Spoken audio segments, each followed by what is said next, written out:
It being 11:02, the House will now proceed to the consideration of private members' business as listed on today's order paper.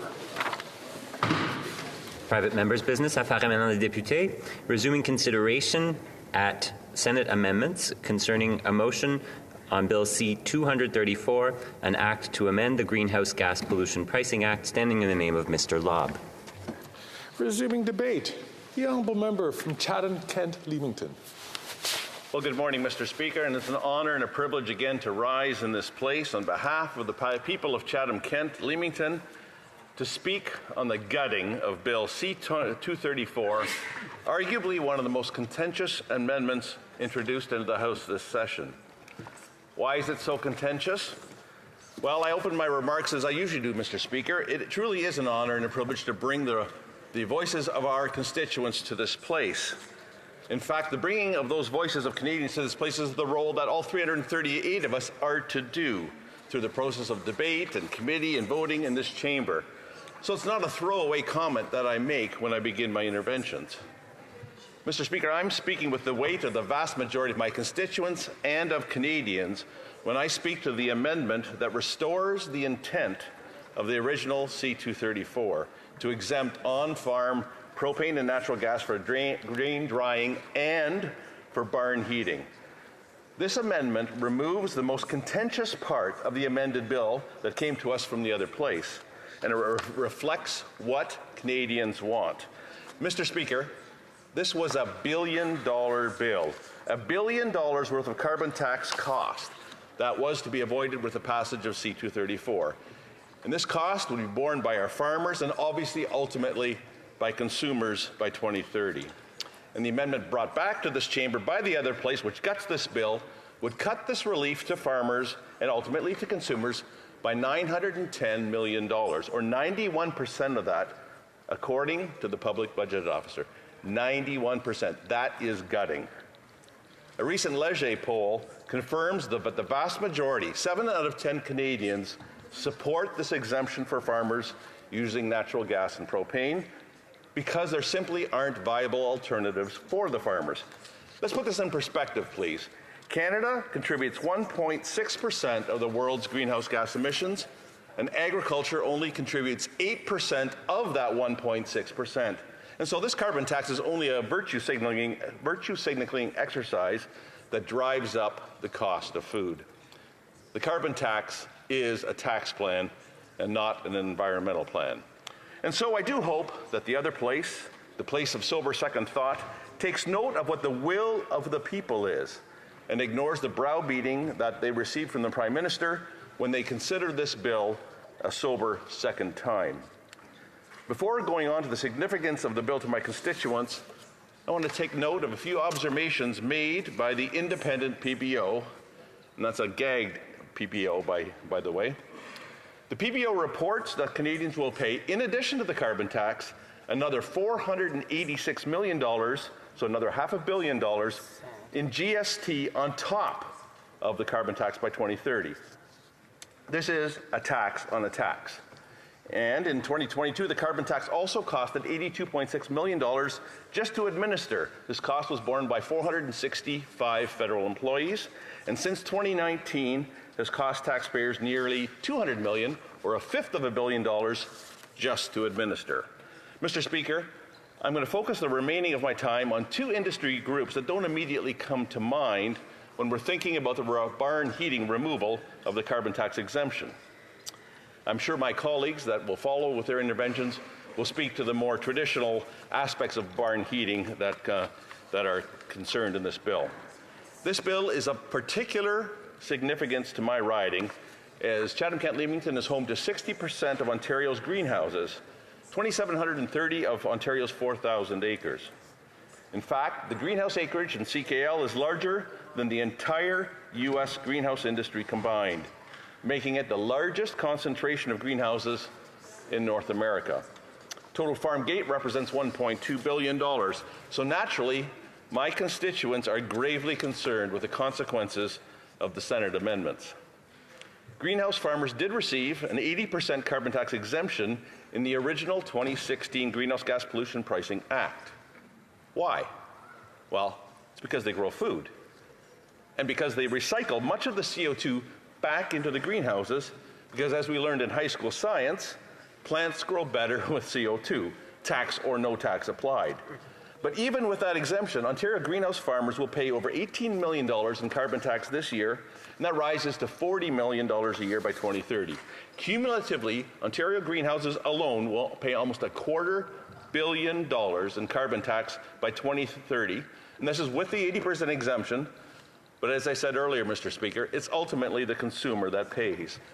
I know these are big numbers, and at a time of high food insecurity across Canada and the world, the gutting of C-234 is just another example of the Liberals' virtue signaling, I cannot say that this morning, virtue signaling ideology that will inflict more financial hardship on farmers and in turn subsequently on Canadian consumers.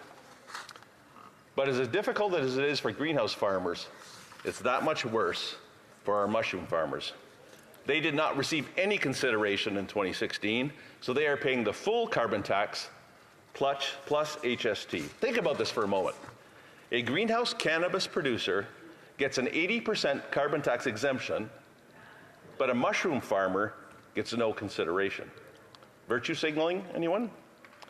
Carleton Mushroom Farm co-owner Mike Madero summed it up best when he said, quote, "Instead of it being a staple, it's going to be a luxury item, and it's going to affect sales. By affecting sales, I may have to cut back on my farm and make it smaller," end quote. Mr. Madero paid $150,000 last year in carbon tax and is on track to be out of pocket another $173,000 this year. By 2030, he estimates it will reach $450,000. This is on top of his heating bills. This mushroom farmer is an example of Canadian farm families setting the gold standard in efficiency and innovation and sustainability. He uses heavily insulated boilers that are powered by natural gas. Mushroom farmers in Canada will pay $7.4 million this year because of the tax, and by 2030, that bill rises to $16 million.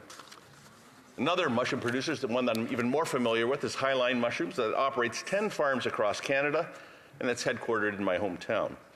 Almost all of the farms are near the U.S. border, and so they compete with U.S. producers for retailers, both in Canada and the U.S. And of course, U.S. producers, they don't pay a carbon tax, and so logically, industry expansion in this industry could very well go to the U.S. Similarly, back to the greenhouse, their industry representatives recently testified at an Ag Committee hearing, and they said that the U.S. is becoming a much more attractive alternative for expansion, this by our very own Canadian producers. This Canadian carbon tax is also directly contributing to food insecurity. Under pressure from high food prices, a 2023 Agri-Food Analytics Lab survey showed that almost half of Canadians are prioritizing the cost of groceries versus the nutrition of their groceries. Food Bank Canada backs up these figures with some startling figures of their own. Last year, food banks had to handle a record 2 million visits, and they expect another 1 million new users this year. 1 in 10 people in Toronto are having to rely on food banks to survive. This past weekend, Mr. Speaker, I, together with the Leader of the Opposition, visited the Waterloo Regional Food Bank. They've experienced a 50% increase in usage over the past year, and a 5-fold increase in the past decade. That shouldn't happen in Canada. In conclusion, Mr. Speaker, Conservatives have introduced an amendment to reject the Senate amendments and demand that the bill be passed in its original form. That to support our farmers, our families. When you tax the farmer that grows the food, you tax the trucker that delivers the food, you ultimately tax the Canadian consumer that consumes and buys the food.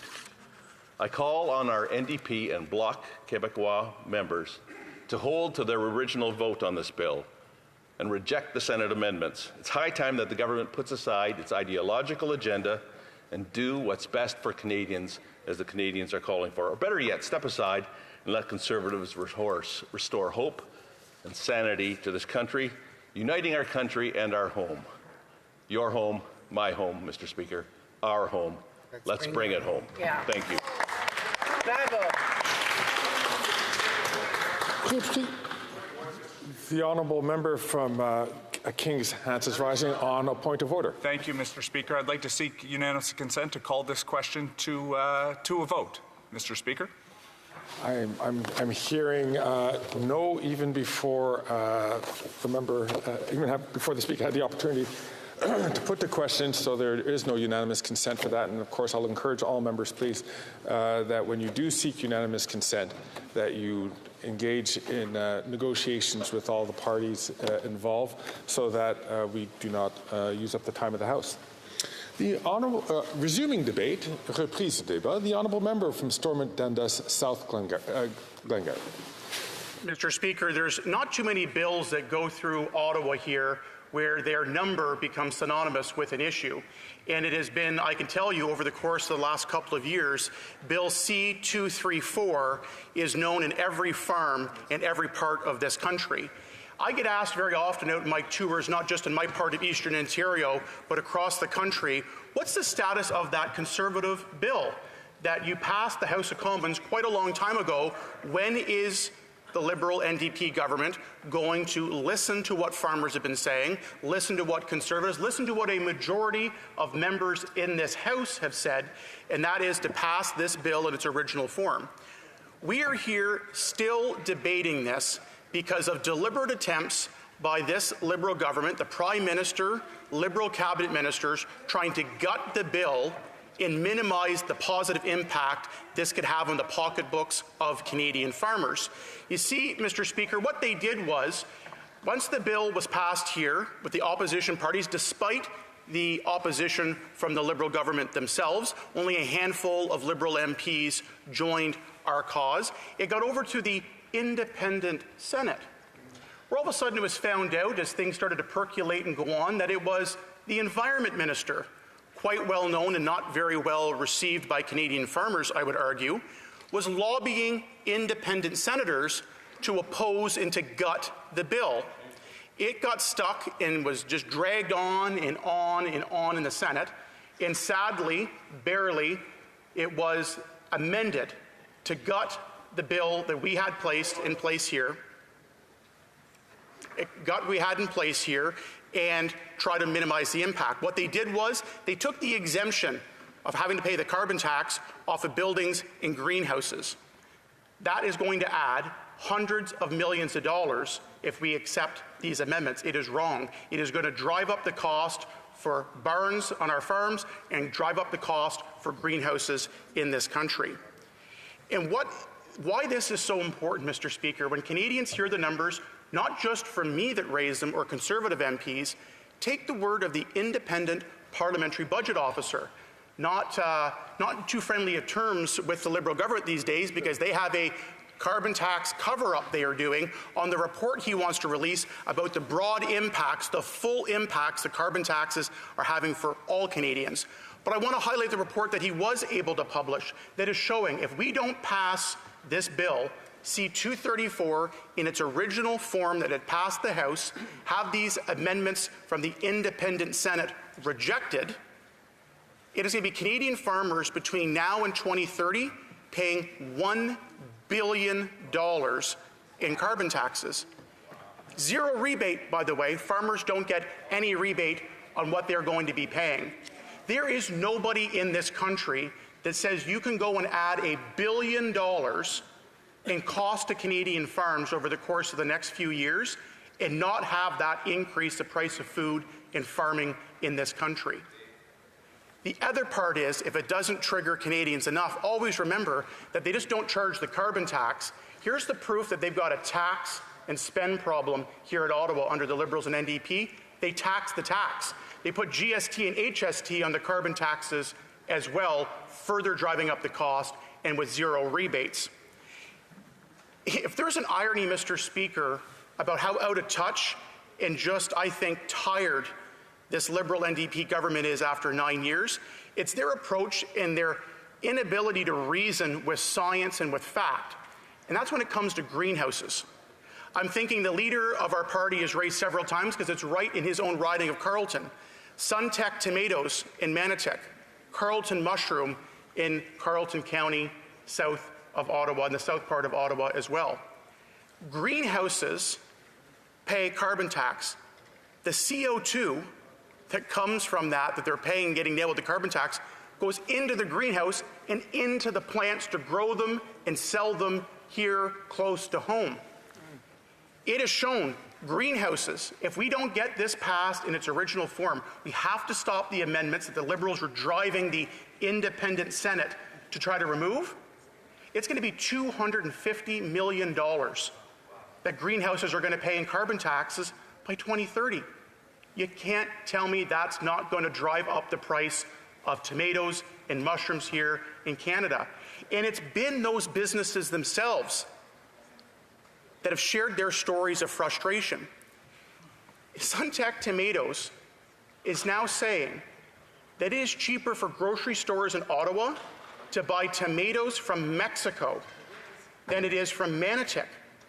And it's only going to get worse. The carbon tax is going to be quadrupling on the price of gas. It's going to be tripling nearly on natural gas and propane in the coming years. Carleton Mushroom, south of Ottawa, right now, actually last year, paid $150,000 in carbon taxes alone. That's not their entire bill. That is the carbon tax portion of their bill. They expect the carbon tax amounts for 2024 to be about $175,000. And when all is said and done under the current plan, if we don't give this exemption that Canadian farmers are desperately calling for to help with food prices, one Carleton Mushroom alone, one business south of Ottawa is going to be paying $450,000 alone in carbon taxes. Out of touch. If it's already cheaper for a grocery store in Ottawa to buy Mexican tomatoes and have them shipped up here, just imagine what's going to happen when the carbon tax bills are going to triple for greenhouses in this country. And there's an irony to it, Mr. Speaker, is there not? Because in the name of the environment, we've got to charge a carbon tax. Well, first of all, the Minister of Agriculture through the Ag Committee, Ag Canada, doesn't even quantify and explain how these carbon taxes are actually going to lower emissions and help Canadians. They can't even quantify it and refuse to. But worst of all, the irony of taking a tomato from Mexico, shipping it all the way up here by truck or by ship, whatever it may be, in the name of the environment because the carbon taxes are too high to be competitive right in their own backyard in Eastern Ontario. Do you not find that the height of irony? The local food movement, where we want to have as much food grown here in Canada, consumed by Canadians, and maybe shipped around the world would be a great thing too. We're now seeing in stories right here in the backyard of Parliament of companies saying we're going to have to shrink our production, shrink our footprint, because we can't compete with food coming in from around the world when we have some of the best lands for agriculture in all of the country right here in Eastern Ontario. Why is it so hard for this Liberal government to accept common sense? Give the exemption to Canadian farmers that they deserve. Take the carbon tax off of buildings, dairy farms, all farms across the country. Take it off of greenhouses. Take it off of the drying that happens in this country. There's so much frustration right now because it's not just the carbon tax. The Liberals are increasing other taxes and making it more difficult for farmers to do the important work that they're doing. It is just common sense. The House of Commons has voted on this. I'd say to any Liberal or NDP MP, because the NDP waffling big time on this, of whether they're going to accept the amendments as part of their coalition deal. We want the assurances, and I think we could get that.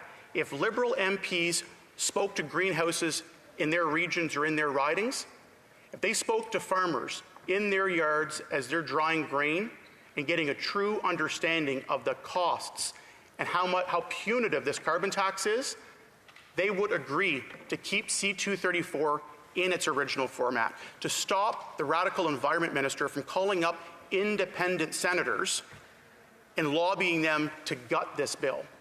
And instead, let's provide Canadians some relief on food prices that are already at record highs, already going up this year. This is a tangible way the federal government can provide relief to lower the costs. So it's very clear, Mr. Speaker, we're ready for a carbon tax election right now. And we would be very clear with Canadians, we would axe the tax entirely. We wouldn't need to do these carve-outs on home heating. We wouldn't need to do these carve-outs for farmers. We're ready for the election right now, and Canadians are too. They've had enough.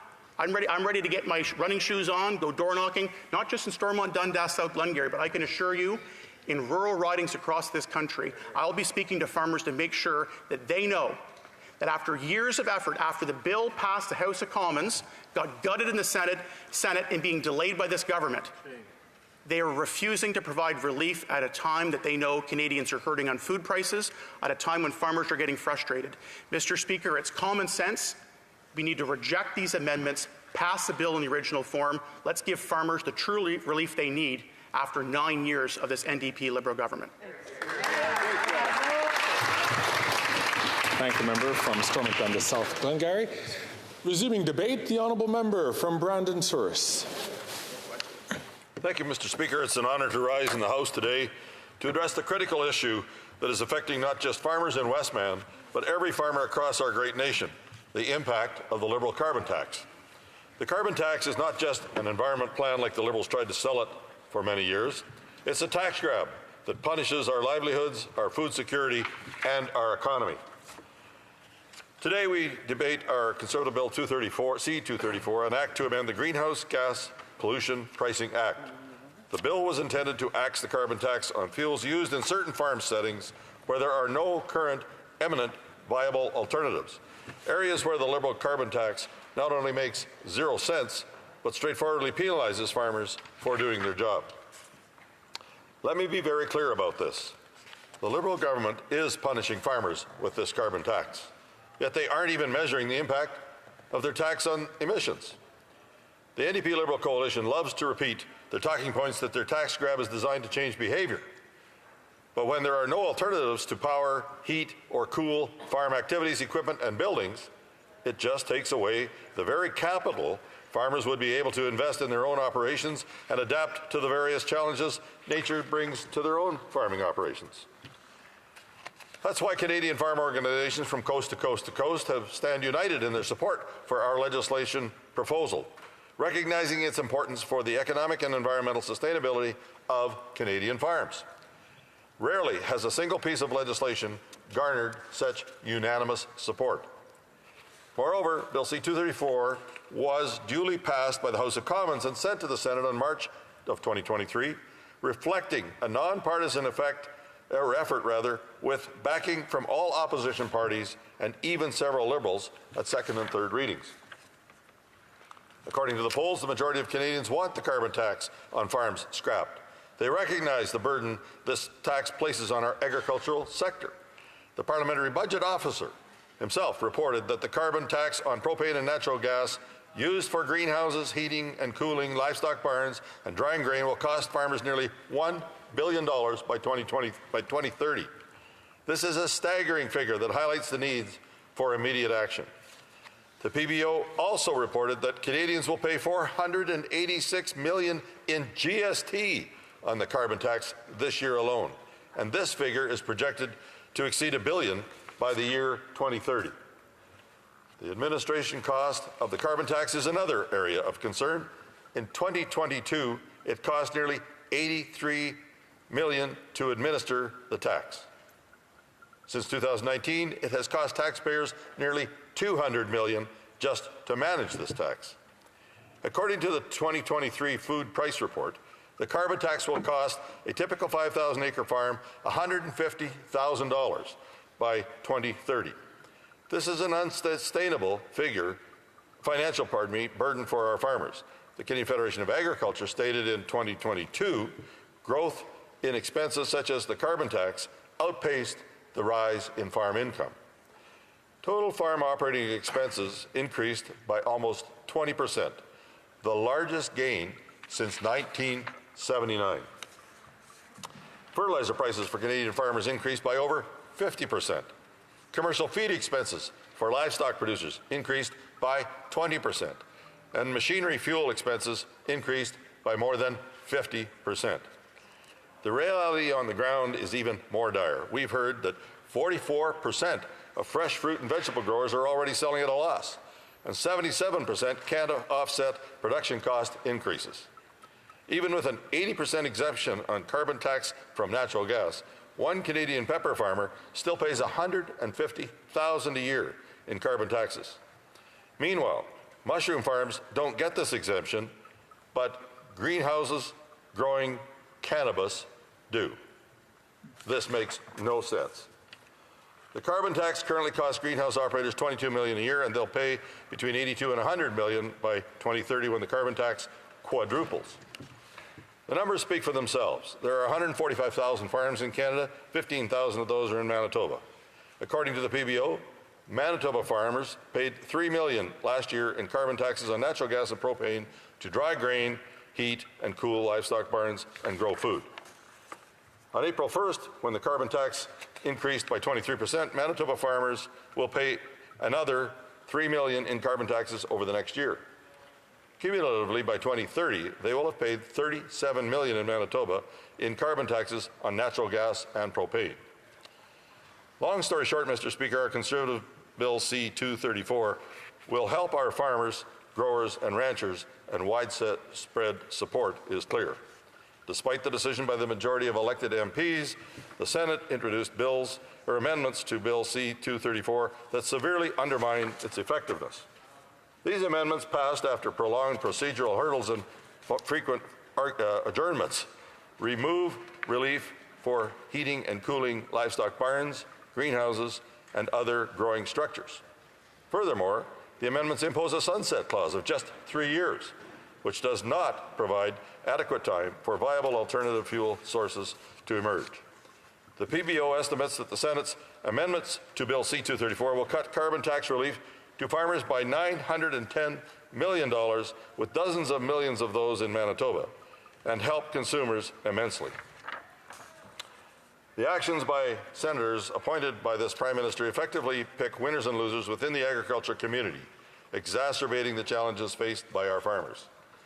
Farmers, growers, and ranchers demand that Bill C-234 be passed in its original form, with no changes proposed by the Prime Minister and his radical Environment Minister, who used the Senate in a very ugly campaign that cost Canadians in their everyday cost of living.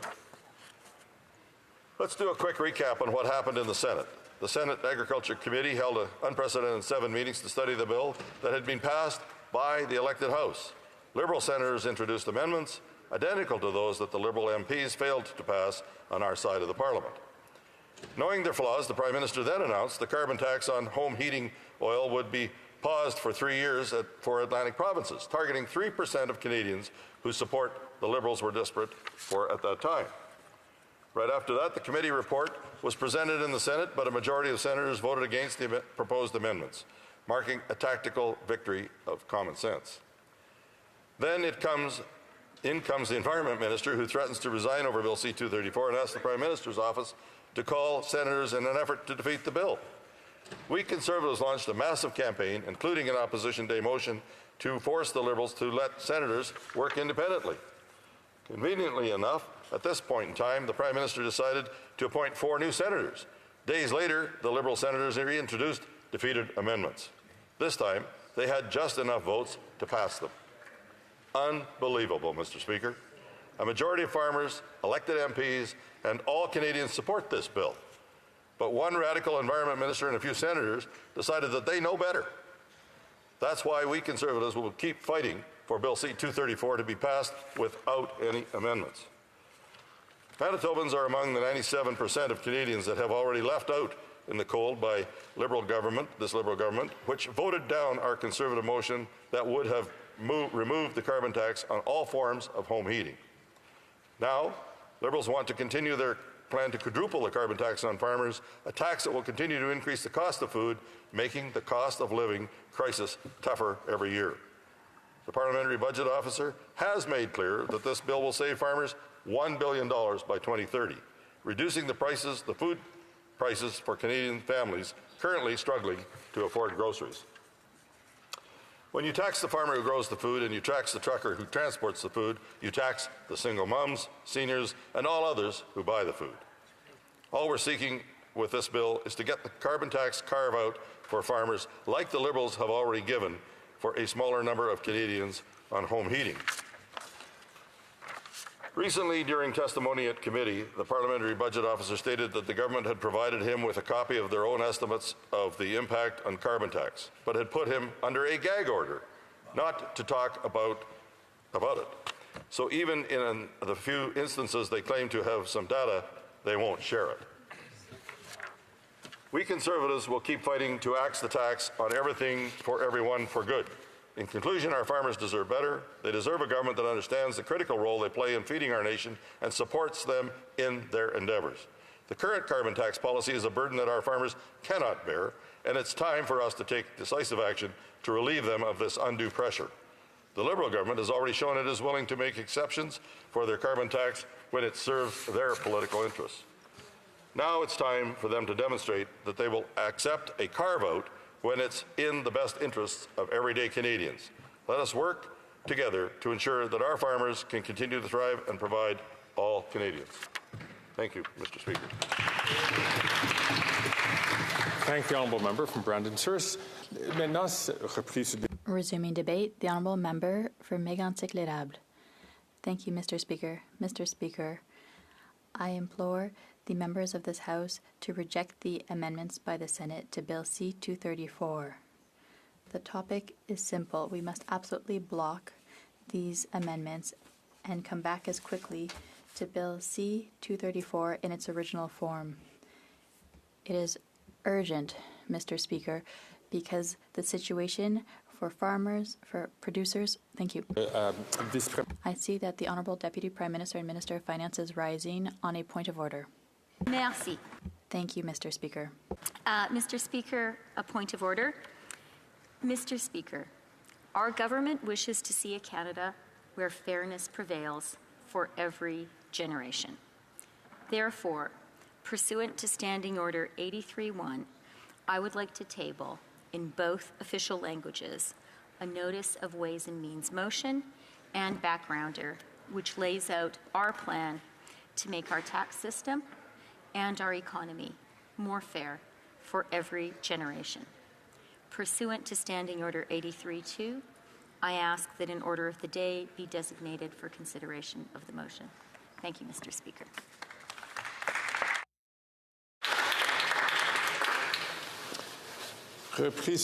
Resuming debate, the honourable member for Mégantic-l'Érable. He has 9 minutes and 33 seconds.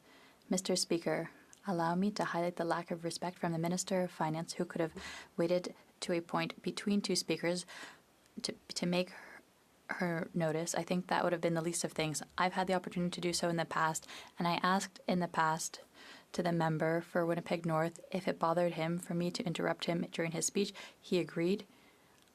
I find it insulting what the Minister of Finance just did, to cut off a member during a speech when every 10 minutes there's an opportunity not to interrupt anyone. I wanted to say that, and I hope ministers will take that into account in the coming speeches, and they won't do that sort of thing, which is unnecessary and a lack of respect. But it's no surprise, Mr. Speaker, it's no surprise with this government, the lack of respect for Canadians. We've seen it with Bill C-234 and the amendments that were put forward by the Senate to change a bill that was duly voted on and passed here in this House. We're talking about so-called independent senators who were appointed by the Prime Minister and who are doing the work of the Prime Minister when the Prime Minister is not able to do things here in the House. That's what happened. And I was saying at the beginning of my speech, Mr. Speaker, that time is of the essence. It's of the essence for farmers because it's a very difficult situation. After 9 years under this Prime Minister, farmers are no longer able to make ends meet. There's too many taxes. It's not me who's saying it. There's an article after a poll of the Union des producteurs agricoles from the Journal de Montréal. 1 out of 5 farms is unable to pay its debts. Producers are struggling. Farmers are at the end of their rope. They're dealing with weather, rising interest rates, transportation costs. There's carbon tax in the high cost of transportation that prevents them from being able to compete with cheaper vegetables from Mexico at the grocery store. Imagine that. It's cheaper to buy vegetables produced in Mexico than vegetables produced here in Canada, with all of the fuel, the diesel that it takes to bring them here. That doesn't make any sense, Mr. Speaker. And that's what's encouraged by the Liberals. And unfortunately, supported by the Bloc Québécois. We don't understand why the Bloc Québécois changed tact on this important issue of producing the farmers of Quebec. I'll mention one. Philippe Leguerrier, a carrot farmer from Blainville, said, "I haven't had any income since December." This is serious. People who produce our food, who feed Canadians, can no longer pay themselves to do their work. Mr. Speaker, this is a sign that there's something broken in the system. Canadians are having more and more difficulty feeding themselves. We've seen it at food banks, increases of 30, 40, 50% over the past years, never-ending lines, 900,000 Quebecers going to food banks every month because they no longer have the means to pay their grocery bill. These are the direct consequences of decisions by this Bloc Liberal government and their ideological insistence on a carbon tax for just about everything. Of course, the Bloc Québécois will say the carbon tax doesn't apply in Quebec. And yet, they want to radically increase it, and not in Quebec, everywhere where the carbon tax applies, where the truckers and those who produce these vegetables export them to Quebec, they will have to pay more. And who's going to pay the bill, Mr. Speaker? Of course, it will be Quebecers, families, workers who are no longer able to make ends meet. Today, with this type of coalition with the Bloc Québécois, we see that the Liberal government has simply let farmers down. The legislation, as I've mentioned, is supported by all stakeholders from agriculture. My colleague from Beauce at committee had the opportunity to speak to groups from all regions in the country in Quebec. And he was forced to note that the majority oppose the Senate amendments to Bill C-234. And this morning we received a press release that indicated from the Canadian Federation of Independent Business that implores members to reject the Senate amendments to Bill C-234. Why? Because first, farmers are against the amendments put forward by the Senate, amendments that were imposed by non-elected officials against the will of elected representatives of the House. 81% of farmers say they're against the amendments. Many believe that it would be less effective for their business. And the bill is essential, according to them, to reduce costs for farmers.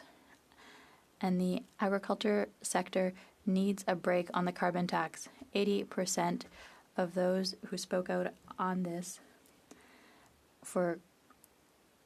on Bill C-234 and for grain drying and heating and cooling of buildings, they say that a break would be helpful to allow them to go further, to save their business. And these are more than businesses. These are ways of life. We know that in rural Quebec, people have their ways of life in small villages, in places like Laurierville, Beauce, Thetford Mines. These are communities that are struggling currently. They don't know how they're going to keep farming to feed Quebecers and Canadians and preserve their way of life. That's where we are now. Now, just so people understand, this bill was sent to the Senate. It was hollowed out. Heating was removed. Grain drying, that section.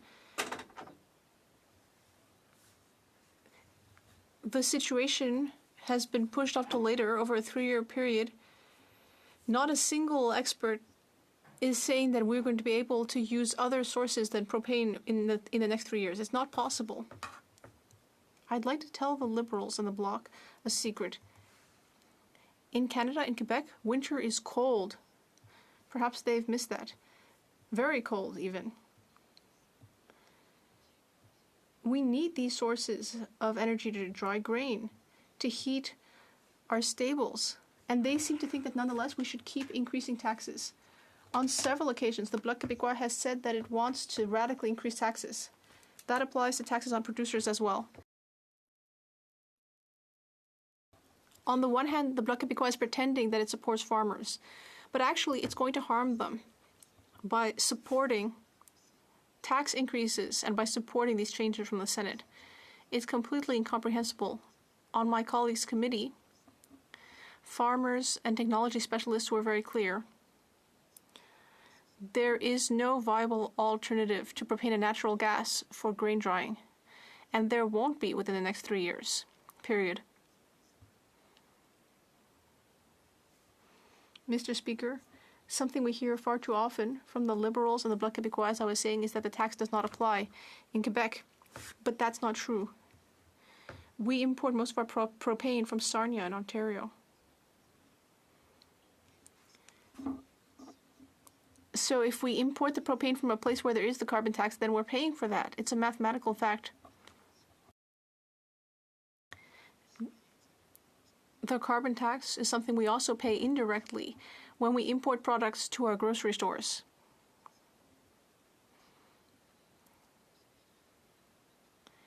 And once again, as it says in the Journal Montréal, if we tax the farmers that produce food, the truckers that transport it,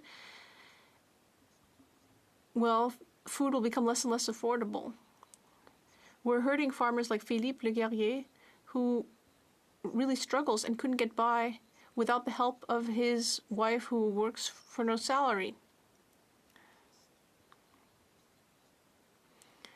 As my colleague for Beauce was saying in conclusion, Canadian farmers protect our lands, they care about animals and the environment. They fight very hard to support our economy and our Canadian families. These farmers need this House of Commons support. They need us to stand up against the Senate amendments and make sure that C-234 is adopted as quickly as possible in its original form. Je remercie l'honorable député de Mégantic-L'Érable. Reprise du débat, resuming debate, the honourable member from Northumberland, Peterborough South. Hear, hear. Hear, hear. Thank you. Thank you very much, Mr. Speaker. And it's actually a little bit of a trip back nostalgia lane for me when we start talking about 234, because one of the first things I did when I became elected in 2019 was bring forward Private Members Bill 206. 206 was in many ways a precursor to 234. I remember initially actually being elected and really didn't understand the process of the private members bill. A little bit of a humorous story is that my staffer came to me and said to me, "Mr. Lawrence, yes, you've won the lottery." I was like, what lottery? It was the private members lottery. And for those of you, of course, out there who don't know, the private members bills are drawn, and I think we were number 16. And so we went through a significant consultation process because we wanted to make sure we made the most of this opportunity. And so we talked to stakeholders, to constituents, to people far and wide about what we could possibly bring forward that could they would have the most beneficial impact for the people of Northumberland, Peterborough South, as well as Canada. And we were really taken by a conversation we had with then a number of stakeholder organizations and actually a farmer and a great man, Mr. Sid Atkinson, who's actually since unfortunately passed away, who told us that the challenges that farmers were having with respect to the costs of grain drying and other expenses of the carbon tax. And he made a very strong case, and I'll attempt to repeat it, probably not as eloquently as Mr. Atkinson did, but he told the story of the struggles that farmers were often having. Farmers, Mr. Speaker, are, after all, price takers. In many cases, they don't get to set their own prices. They're set by exchanges in far-off lands or by large grocery stores here in Canada. And so whatever price they have to make work. And one of the new expenses they were facing was, of course, the carbon tax. And then he went on to say, you know what, I've lived on this farm. We've been on this farm for generations. So, of course, we care about the land. We care about climate change. But we also have to be fiscally responsible as well. And this bill actually doesn't do either, because it actually, the way it's written right now, is the fact that actually dirtier fuels, propane and gasoline and diesel, are exempted, but cleaner ones, such as natural gas and propane, are not. I'll tell you, Mr. Speaker, back then in 2019, I had the naivety to believe that this was a mistake. That I would bring this to the Liberal government and they would say, of course, Mr. Lawrence, we've made an error here, because why would we exempt dirtier fuels like diesel and gasoline, but instead we'll tax those cleaner fuels, natural gas and propane. Particularly natural gas has been pointed to by many, including environmental activists, as an excellent option as a transitional fuel, because it's much cleaner than fuels such as coal and other fuels. So we brought this bill 206 to the House, and I was very pleased at the time that my colleagues from both the Bloc Québécois and the New Democratic Party supported that, and even at the time we had the support of the Green Party, so that was fantastic, because they saw this as not necessarily a fight over the carbon tax, of which Conservatives are pleased to have that argument, particularly in an election, but they saw it as just a common sense provision, just trying to give farmers an equal access. And at the time, we've actually had along the trail even a couple of Liberal support. At the time, the member from Russell Prescott was a supporter of the bill and actually voted against his party and supported this. So we've had numerous consensus of support. And we actually were moving along. We got it through second reading, made it through committee, and then actually got all the way to the Senate. Unfortunately, it was, of course, this summer when the Prime Minister called the unnecessary $600 million adventure he called an election, and to leave us in exactly the same spot we were pretty much with a number of representatives. I should say, though, I am pleased that we were able to get joined by the great member from Peterborough Kawartha, as well as Quinte West, which is tremendous. But that $600 million cost, unfortunately, ended our debate and ended Bill 206. But I was so pleased to see the member from Huron-Bruce take up the mantle and actually improve Bill 206 with Bill 234. And Bill 234 once again received support of the majority of the members of the House, made it all the way from the second to the third reading to the Senate, where unfortunately, and at least not in my recent recollection, a unprecedented all-out push by the Prime Minister and the Minister of Environment in order to get this bill amended. And let's call a spade here, Mr. Speaker. This bill was not amended in any effort to improve it, to make it better. This bill was amended so that it wouldn't pass through the Senate and go to Royal Assent. You see, Mr. Speaker, when a bill is amended in the Senate, then it has to come back to this place. And at that point, the government has the ability to push this bill back and push it back and to ultimately defeat it by time, if not time alone. And so despite the fact that this bill, at least initially, had the support of enough senators, with the all-out pressure of the Minister of Environment and the Prime Minister, unfortunately it was amended. Amended in a very unfortunate way, too, because it removed barn heating and as well as greenhouses. And of course, in Northumberland, Peterborough South, we have some of the best farmers and some of the best farms, and some of the best farmland in all the country. And I can tell you from numerous discussions with our farmers in our riding that it is costing them, barn heating carbon tax, thousands and thousands and thousands of dollars. And the thing is, as it was mentioned here, that there's no rebate for farmers on this. This is just tens of thousands of dollars. The reality is, oftentimes, this is either directly money that these farmers have to give up, or it's pushed on down to the consumer. And ultimately, if the price of eggs or milk or cereal go up, the millionaires, the billionaires, the wealthy individuals of this world, they'll be okay. But it's those most vulnerable that are hurt. And I might add that, you know what, when we have our rural communities, we're really challenged out here in Northumberland, Peterborough South. And I know that the member from York Simcoe has talked about it numerous times about the economic challenges that his community is facing.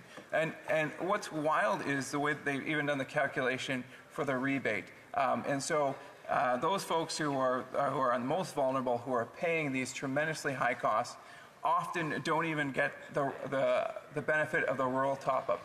And the member of York Simcoe, and I've been to his riding, beautiful place, not quite as beautiful as Northumberland, Peterborough South, but a beautiful place, the soup and salad capital of Canada. And the cost that they're facing without the benefit of the rural top-up, I encourage anyone to drive down there. If they don't think that certainly parts, if not the majority of that, are rural, they certainly have not been to the beautiful riding of York Simcoe. But to bring this to conclusion, the facts are in, the judgment is in. When you take into account the economic and the fiscal impact, the Parliamentary Budget Officer has said unequivocally the majority of Canadians, and it's right in their report, the majority of Canadians will face a net loss. That's the reality, that's the number. And if anyone had any doubts of that, that doubt dissipated in Finance Committee last week when the member from Ajax, I believe it is, or member Whitby, my apologies, the member from Whitby asked the PBO, how do you know that your measure of the economic impact of the carbon tax is correct? He said, well, because I've seen your homework. I've seen the federal government's analysis, and it's correct based on that. And so we're calling for the end of the carbon tax cover-up. If they truly believe their own misinformation, that the carbon tax is not creating a net loss, not making life more unaffordable for Canadians, just release the report. Thank you very much.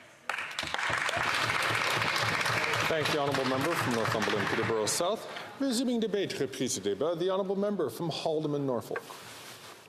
Thank you, Mr. Speaker.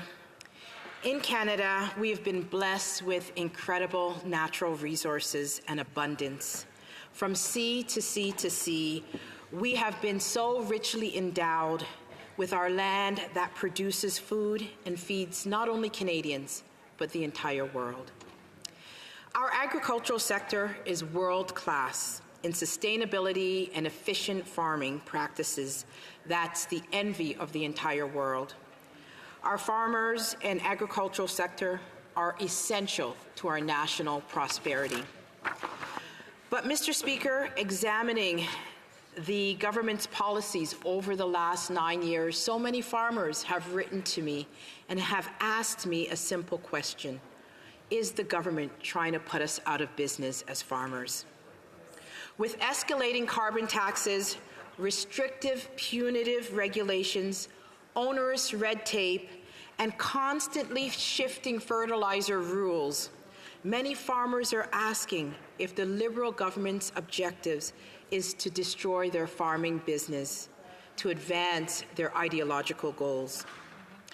It's clear that farmers are paying the price of the punitive carbon tax, and Canadians are also seeing skyrocket increases in their grocery bills. What this government has failed to understand, Mr. Speaker, is that when you tax the farmer that grows the food and you tax the trucker that ships the food, you're essentially taxing the Canadians that buy the food. Absolutely. That's just basic economics. That is why Bill C-234 is back in the House and presented again. It will provide a needed carve-out for farmers from the Liberal carbon tax. This carve-out would ensure that farmers are not punished for drying the grain, for heating the barns, and for essential farm operations. The Parliamentary Budget Officer has reported that carbon tax on propane and natural gas used for greenhouses, heating and cooling livestock barns, and drying grain will cost farmers nearly $1 billion by 2030.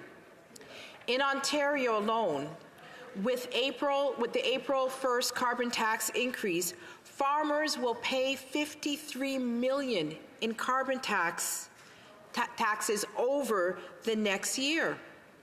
By 2030, they would have paid $566 million in the increased carbon taxes. Mr. Speaker, this is just not affordable, nor is it sustainable. Bill C-234, in its original form, would ensure that $1 billion worth of tax savings goes back into the agricultural sector so that they can continue to produce the food that feeds Canadians. Let's be clear. The amendments made to the Senate essentially gutted the original bill. There is no point to this bill if these amendments are allowed to stand. There is no evidence put forth on an environmental basis that would support not giving a carve-out to the farmers. The Liberals have always defended this ideological tax by saying that without it, carbon tax emissions will continue to go up, that global temperatures will rise, and that Canada will burn without the carbon tax. Yet, they fail to mention that the Canadian agricultural sector already leads the world in sustainable farming practices. If this government believes that their carbon tax is working, why don't they have measures? Why don't they have a means to measure the impact of this tax on greenhouse gas reductions? Let's not forget the whole point of this carbon tax is to reduce carbon. How can farmers and Canadians trust this government when they don't even believe in the efficacy of their own carbon tax policies? Because they have no means of measuring how efficient this carbon tax is at actually reducing carbon. Mr. Speaker, the reality is that the Liberal policies have directly contributed to food insecurity in Canada. We're seeing across our nation, even though our nation should have some of the lowest food prices, we're seeing outrageous costs for food. And it's because of that carbon tax on the farmers. Today in Canada, Mr. Speaker, we are witnessing 1 in 4 Canadians skipping meals just to get by. Mr. Speaker, we are seeing families paying $700 more for food this year than they did in 2023. And the unfortunate situation that we're witnessing in food banks of 2 million Canadians actually accessing food banks every single month. This is atrocious.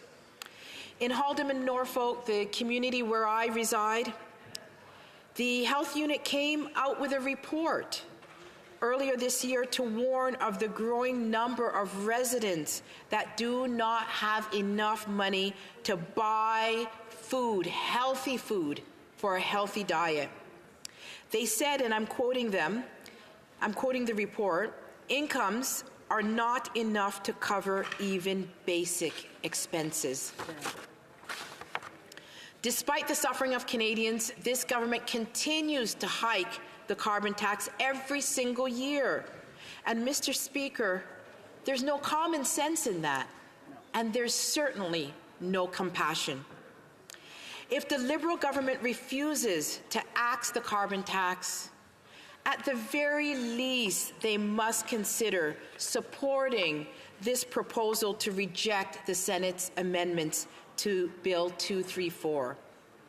They must pass the important legislation in its original form so that we can get back to supporting farmers and families so that farmers can once again feed Canadians. Because that is what this bill is about, Mr. Speaker. It's about supporting farmers and families. We know that the government could do this tomorrow if they had the political will. We know this because they've done it already. In a few short months ago, the Liberals announced a carve-out to home heating oil. And they know that most people who heat their homes with oil have no viable alternatives. So to tax them would be burdensome and completely wrong. Mr. Speaker, farmers face that same situation, and they are in desperate need of this carve-out. I hate to interrupt the honourable member from Haldeman Norfolk in the middle of her speech, but the time provided for the consideration of private members' business has now expired, and the order is dropped to the bottom of the order of precedence on the order paper. When this debate comes back, the honourable member will have 2 minutes left in her speech. Orders of the day. Orders of the day, ordre du jour, agrément du gouvernement. Government orders. Business of supply. Opposition motion on foreign interference in democratic institutions. Standing in the name of Mr. Villemur. Mr. Villemur, seconded by Ms. Bérubé, moves that the House, A, take note of the special report on foreign interference in Canada's democratic processes and institutions of the National Security and Intelligence Committee of Parliamentarians. B, express concern that certain elected officials may be wittingly or unwittingly working in the interests of foreign powers. And C, request the terms of reference of the Foreign Interference Commission, the Hague Commission, to be expanded to allow it to investigate Canada's federal democratic institutions, including members of the House of Commons elected in the 43rd and 44th Parliaments, as well as senators. The honourable member for Trois-Rivières. Thank you very much, Mr. Speaker. Mr. Speaker, I am very proud to rise today to kick off debate on the Bloc Québécois opposition motion on foreign interference. First, I would like to greet my constituents in Trois-Rivières. I often discuss this topic with them because they're interested, they're curious, and today we're going to help them shed some light on the matter. So, in this motion, we call on the House to take note of the special report on foreign interference in Canada's democratic processes and institutions of the National Security and Intelligence Committee of Parliamentarians. B, that the House express concern that certain elected officials may be wittingly or unwittingly working in the interests of foreign powers. And C, request the terms of reference of the Foreign Interference Commission, also known as the Hague Commission, to be expanded to allow it to investigate Canada's federal democratic institutions, including members of the House of Commons elected in the 43rd and 44th Parliaments, as well as senators.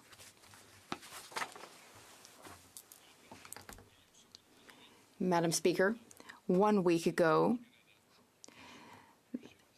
Canada, the Parliament of Canada, and many of Canada's security and intelligence allies were surprised because despite the Liberal government's claims and despite the optimism of the so-called independent expert advisor and despite the Rosenberg Commission, NSICOP, I will refer to the National Security and Intelligence Committee of Parliamentarians as NSICOP henceforth. Well, 1 week ago, they published a very damning report. Now, it wasn't damning in tone. Rather, it was damning because of its content. Many, over time, were not aware of these facts, but now we are aware of more facts. Now, there's always a lot of redacted information in this type of report, but despite all the redactions, all readers of the report could sense that there was danger, that there were grave matters. The report concludes that there has been foreign interference. Now, foreign interference is not defined as a concept in Canadian law. It will not be defined in C-70. relevant legislation currently under debate. So rogue states use all kinds of tactics, such as cyber tactics, and they are interfering in Canada's democracy. In paragraphs 50 on in the report, things became really scary. It says, there are 5 points. So it says some parliamentarians frequently communicated with foreign missions before or during political campaigns to obtain support from community groups or businesses, which the diplomatic missions promised to quietly mobilize in a candidate's favor. That was the first conclusion. The report also says that parliamentarians knowingly or through willful blindness accepted funds or benefits from foreign missions or their proxies, which have been layered or otherwise disguised to conceal their source. Next, third conclusion. The report says that parliamentarians provided foreign diplomatic officials with privileged information on the work or opinions of fellow parliamentarians, knowing that such information will be used by those officials to inappropriately pressure parliamentarians to change their positions. Next, fourth conclusion. The report says that some parliamentarians responded to requests or direction from foreign officials in order to improperly influence parliamentary colleagues or parliamentary business to the advantage of a foreign state. And the fifth conclusion, the report says that some parliamentarians provided information learned in confidence from the government to a known intelligence officer of a foreign state. Those are 5 truly scathing conclusions, very dangerous ones. The report found that some members of this House colluded knowingly or unknowingly, wittingly or unwittingly, with foreign agents or states. That's written and concluded very clearly. If that's not foreign interference, then what is? We cannot be indifferent after this report, and we will not be indifferent. Now, the government did warn us. I'll give 3 examples. We were warned that intelligence is not necessarily fact. We were also warned that we need the full picture. We need the full picture to understand the full story of what is occurring and what will occur. That's not necessarily false. That's an interesting warning. The third warning we received is that intelligence is top secret and cannot always be revealed. So these 3 warnings from the government are not necessarily false, but we do want to understand these justifications and answers. But at the end of the day, despite these suggestions, the report concludes very clearly that there has been foreign interference in our parliament. We can't be making empty speeches with empty promises. We need real action. And what action are we taking? The Ethics Committee did a study on the Trudeau Foundation. The special rapporteur, who was supposedly independent, led to the production of a report. But what more will it take for us to take action? Because the current situation is very tense. Distrust is setting in, which is harmful for everyone involved. The NSICOP, though, mentioned something very interesting in its 2023 report. In the report, NSICOP said that the government only gave 4 of the 1,000 documents which were requested. 4 out of 1,000. Now, in the government's defense, of the 996 missing documents which were not provided, many of them were redacted. But still, 4 out of 1,000? That's a very small handful.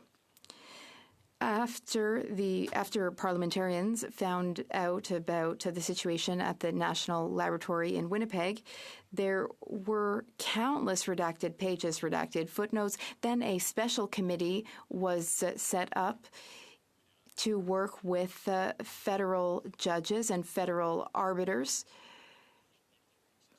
They concluded that redactions in this case were excessive. Preventative, yes, but also excessive. And the report was almost entirely redacted because it contained secret information. Often, there are cases of overclassification. Documents are marked up one level in confidentiality, from confidential to secret or secret to top secret. This is preventative, but not always fair.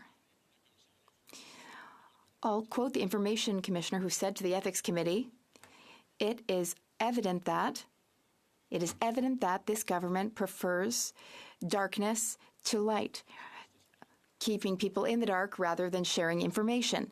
And it is in that vein that the Bloc Québécois motion comes into play, because it's clear that everything we've imagined thus far, well, the actual situation is worse than anything we have imagined.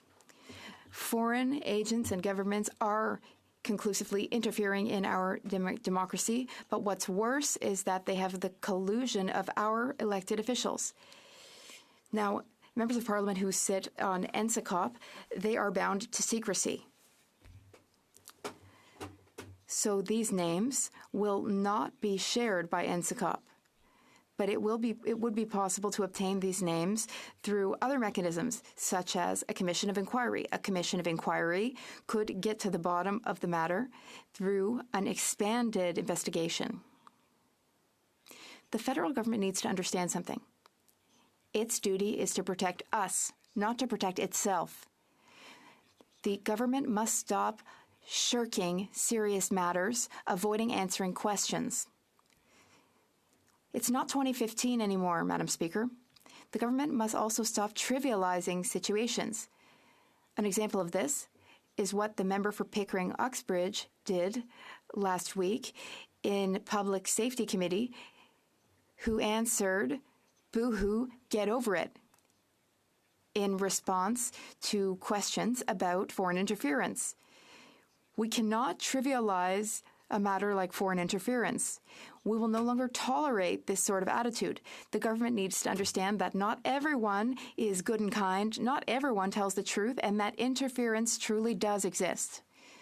Now, in order to get to the bottom of things, we need some things explained.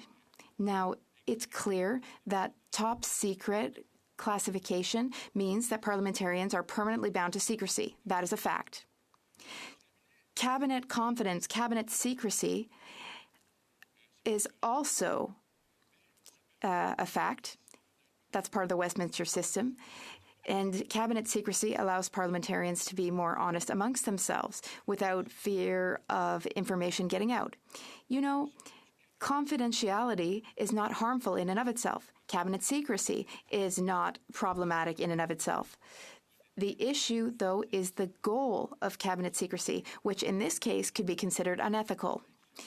In order to understand the matter, we must be able to distinguish between what is secret and what is shared, or what is hidden, what is secret and what is being purposely hidden. What is secret or confidential is what must remain confidential. But on the other hand, there are cover-ups and tactics which hide what could be shared. That's the difference between secrecy and cover-up. Cover-ups are a type of manipulation, a type of lie that involve some being superior to others, assuming that we have information but others don't necessarily need to know that. Lying means to make someone believe something. Lying means making someone act differently than they would act had they known something, had they had the facts. Lies require secrecy, but not all secrecy is a lie. There is not a perfect overlap between the two. Cover-up and lies are the true enemies of trust. What is trust? Trust means entrusting your future to others. During elections, citizens entrust their futures to the person who's elected. Elected officials must thus protect that trust and confidence. Governments need to take that seriously. We need to prioritize citizens over partisan interests. But currently, the Liberal government's maneuvers in this context of foreign interference make us very surprised about how lightly the Liberals are taking this. They're taking this very lightly, and they're covering a lot up. That's why we need to push things further. We need to take things further in order to eliminate all cover-ups and lies. We need to give back to Canadians the confidence and trust that they want to have in their elected officials.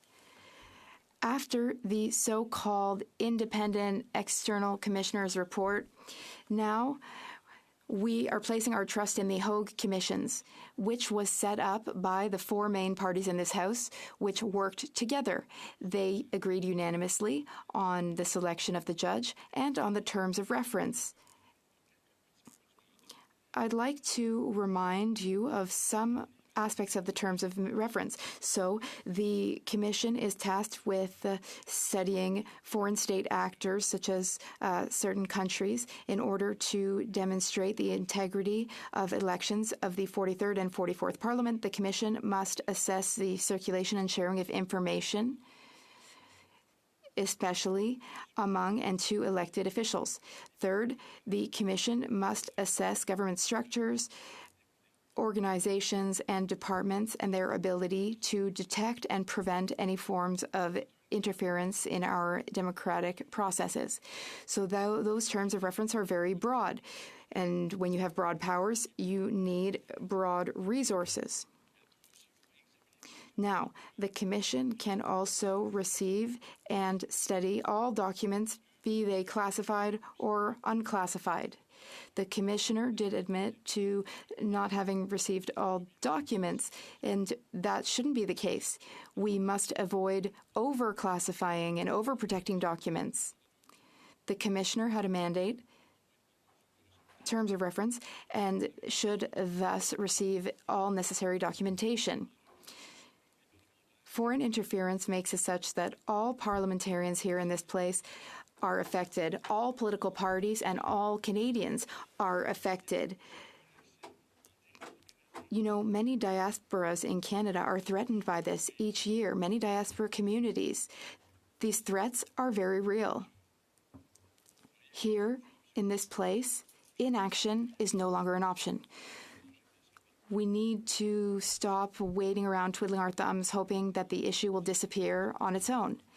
That's why we want the terms of reference of the Commission and be expanded so that they can, in fact, investigate members of the House of Commons elected in the 43rd and 44th Parliament, as well as senators. Madam Speaker, we need to make history rather than repeat the mistakes of history. Faced with great danger, we have the opportunity to be great and courageous. The Bloc is moving this motion in an attempt to restore trust in conference. I wish that we will all have courage. Questions and comments, the Honourable Member for Longueuil, Charlemagne. Thank you very much, Madam Speaker. I thank my colleague for his speech. I, too, was shocked upon reading the report. I support this motion.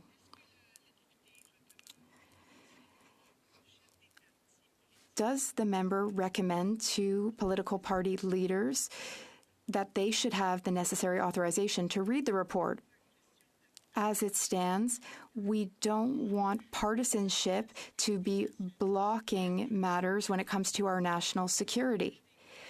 Would he recommend that all political party leaders be authorized to read the report before engaging in partisanship and games in the House? The Honourable Member for Trois-Rivières. Thank you. I thank the colleague opposite for her very relevant question. I said it, she said it. Foreign interference has no political stripe. It affects everyone. The offer to obtain the security clearance and to consult the report is something that should be taken up on, because people within their own party can ensure whether or not there's something there. They won't be able to reveal the content of what was said, that's clear. But still, it's informative. And so, yes, I think all leader of political party who respects Parliament should obtain the security clearance. What Edmonton? Thank you very much, Madam Speaker. I want to thank the member for Trois-Rivières. The Prime Minister and the Minister of Public Safety have cited protecting sensitive intelligence and other national security considerations for not making the names of these compromised MPs and senators known to the Canadian public. But I have to say that so often when this government cites national security and intelligence, it turns out that what it's really about is protecting the interests of the Prime Minister and the Liberal Party.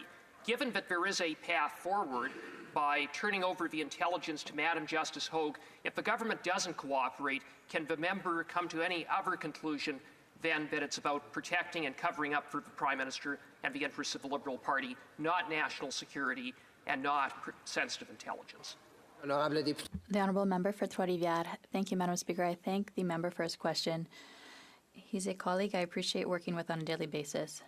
As I said earlier, the government must protect people, not protect itself, clearly. And if the government is protecting itself, I'll take an expression from my colleague and say it's highly suspicious. So we need to be careful. I think it's time to work together for the public interest, the common interest, the national interest. So it's not time to protect ourselves, it's time to protect others. Malahat Langford. Thank you very much, Madam Speaker. And let me just say, first of all, it was a real pleasure working with the member from Trois-Rivières at committee last week. It was 4 days in a row, long sessions, but I appreciated sitting next to him and getting through that important work of looking at Bill C-70. I think when we look at the Liberal Party and the Conservative Party, the Liberals seem to be hiding behind judicial process and the need for the RCMP investigation when we know there is a big gulf between intelligence and evidence. We know that intelligence can't always make its way to satisfy judicial requirements. And I think the Conservatives seem to be hiding behind a veil of ignorance. Their party refuses to get briefed, the leader in particular.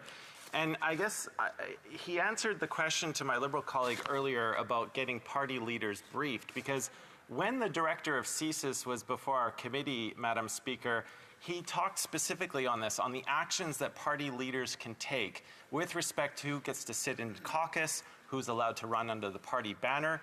And I'd just like my colleague to maybe share his thoughts on the power that party leaders and the actions they can take here now if they are all properly briefed, because this is a very serious issue, and we want these issues to be resolved as quickly as possible so that we don't have compromised candidates on the ballot in the next election. Here. The Honourable Member for Trois-Rivières.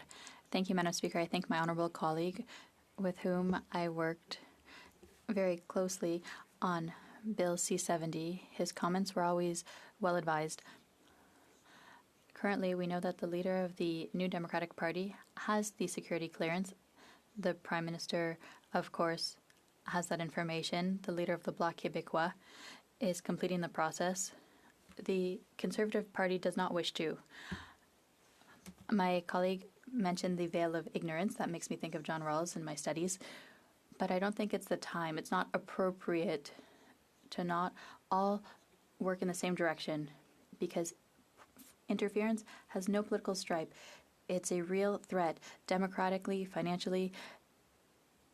Parliaments around the world are looking into foreign interference. A law was passed in the European Communion last week, unanimously. So I think we can't be against this. And if we are, I have a problem about it. Thank you. Questions and comments, the Honourable Member for Laurentides-Labelle. Thank you, Madam Speaker. Having participated in over 70 meetings at the last Parliament, well, that's many meetings with CSIS and all of the administration of the House, and the major issue is protocol. Everyone does their work, but is limited to that. But there are alerts, and what we are calling for here is that the commission that was set up, that was chosen by the House Leader, that it be independent. So we're at that point today, after all of these months, calling for a real independent commission. Does my colleague agree with me that here, unfortunately, when we compare ourselves to others, we don't have a culture of information to protect our people well? The Honourable Member for Trois-Rivières. Thank you, Madam Speaker. I thank my colleague for Laurentide Labelle for her point. You know, the report from parliamentarians last week follows many other reports and testimony at the National Security and Ethics Committees that communication is a problem. Working in isolation is a problem. C-70 addresses a part of that, but that's later. For today, I think we need to obtain this culture of sharing information, but especially a culture of protecting, of understanding that in 2024, interference exists, it's among us. Whether we like it or not, it's advancing. So I agree with her. I hope we'll be able to put that process in place. The Honourable Parliamentary Secretary to the Government House Leader. Yes, thank you, Madam Speaker. You know, I appreciate the member indicated in one of his answers that it's important for us to recognize that democracies all over the world, many of Canada's allied countries, are all having to deal with the issue of international interference, Madam Speaker. It is indeed a very serious issue. I'm glad to see that we have a House of Commons, in particular a government, that's doing what it can in order to protect democracies. The question I have for the member is related to NCCOP. NCCOP is a relatively new standing committee. We're now a part of the Five Eyes countries that actually have this particular committee. The Conservatives have dished this committee on several occasions. I'm interested in knowing what the member from the Bloc has to say about the important role that NCCOP plays. We wouldn't have the report today if it weren't for that committee. The Honourable Member for Trois-Rivières. Thank you very much, Madam Speaker. I thank the member for Winnipeg North. I hoped he would be able to ask me a question, but regarding NCCOP, it's fundamental. That type of structure today is absolutely necessary. Last week, I read the report as soon as it came out. Given the committees I'm on, some of the things were known to me, but put together like this, and I understand there are redacted parts, but it was well done. And so I think it's essential that we have it and that we continue to allow that committee to receive information because there was some that was missing, and that they be able to continue their good work. I think that's a good idea. Thank you. Questions and comments. The Honourable Member for Waterloo. Thank you, Madam Speaker. I really appreciated the speech by the member. And one of the things I heard from people in the riding of Waterloo is to really reestablish trust in our systems. The member's point was well received, and I'd like to know how, because I agree that there's a difference between intelligence and evidence, and we need to have confidence in our independent systems. So what is the way to move forward in a way that we can reestablish trust for Canadians, and how do we reestablish that decisions like this have no partisanship so that we can well represent the people of Canada? Thank you, Madam Speaker. The Honourable Member for Trois-Rivières in 15 seconds. Thank you. I thank my colleague for Waterloo. Confidence and trust is the ultimate goal. Confidence is about not having to show evidence, but for example, security clearance would be one way. There's transpartisan work on the Winnipeg issue led to good work. There are a number of ways we need to choose well. Resuming debate, the Honourable Leader of the Government in the House. Thank you very much, Madam Speaker. I thank you for having given me the opportunity to speak to this House on this crucial issue. Today, as we meet, it's essential that we recognize and affirm that all parliamentarians take an oath before undertaking their important work within this House. It's essential that we all hold that oath sacred every day. Canadians deserve nothing less. It is just as important that we work together to take very seriously any attempt to undermine our democracy. Together, we must remain firm in our commitment to safeguard the integrity of our processes and democratic institutions. This is not an obligation that falls more on one side or the other of the House. And I thank my honourable colleague for having presented this motion. It allows all of us to debate the importance of the issue and our commitment to work together to counter interference in our democratic institutions. At the outset, I'd like to acknowledge the considerable work done by the National Security and Intelligence Committee of Parliamentarians to produce the special report on foreign interference in democratic processes and institutions. This report shows the dedication of parliamentarians in safeguarding the integrity of our institutions and processes. It highlights the challenges we are facing due to foreign interference and highlights the need for constant vigilance and solid mechanisms to protect our democracy. The government takes very seriously the recommendations in the NSICOP report, and we will take them into account, as well as those of NSIRA and that of the special rapporteur, when we look to next steps. I know that the final report of the HUG Commission, which will be published in December, will also have recommendations from the public inquiry. This review is essential to ensure that all of the measures taken by Canada to counter the constantly evolving threat of foreign interference be effective.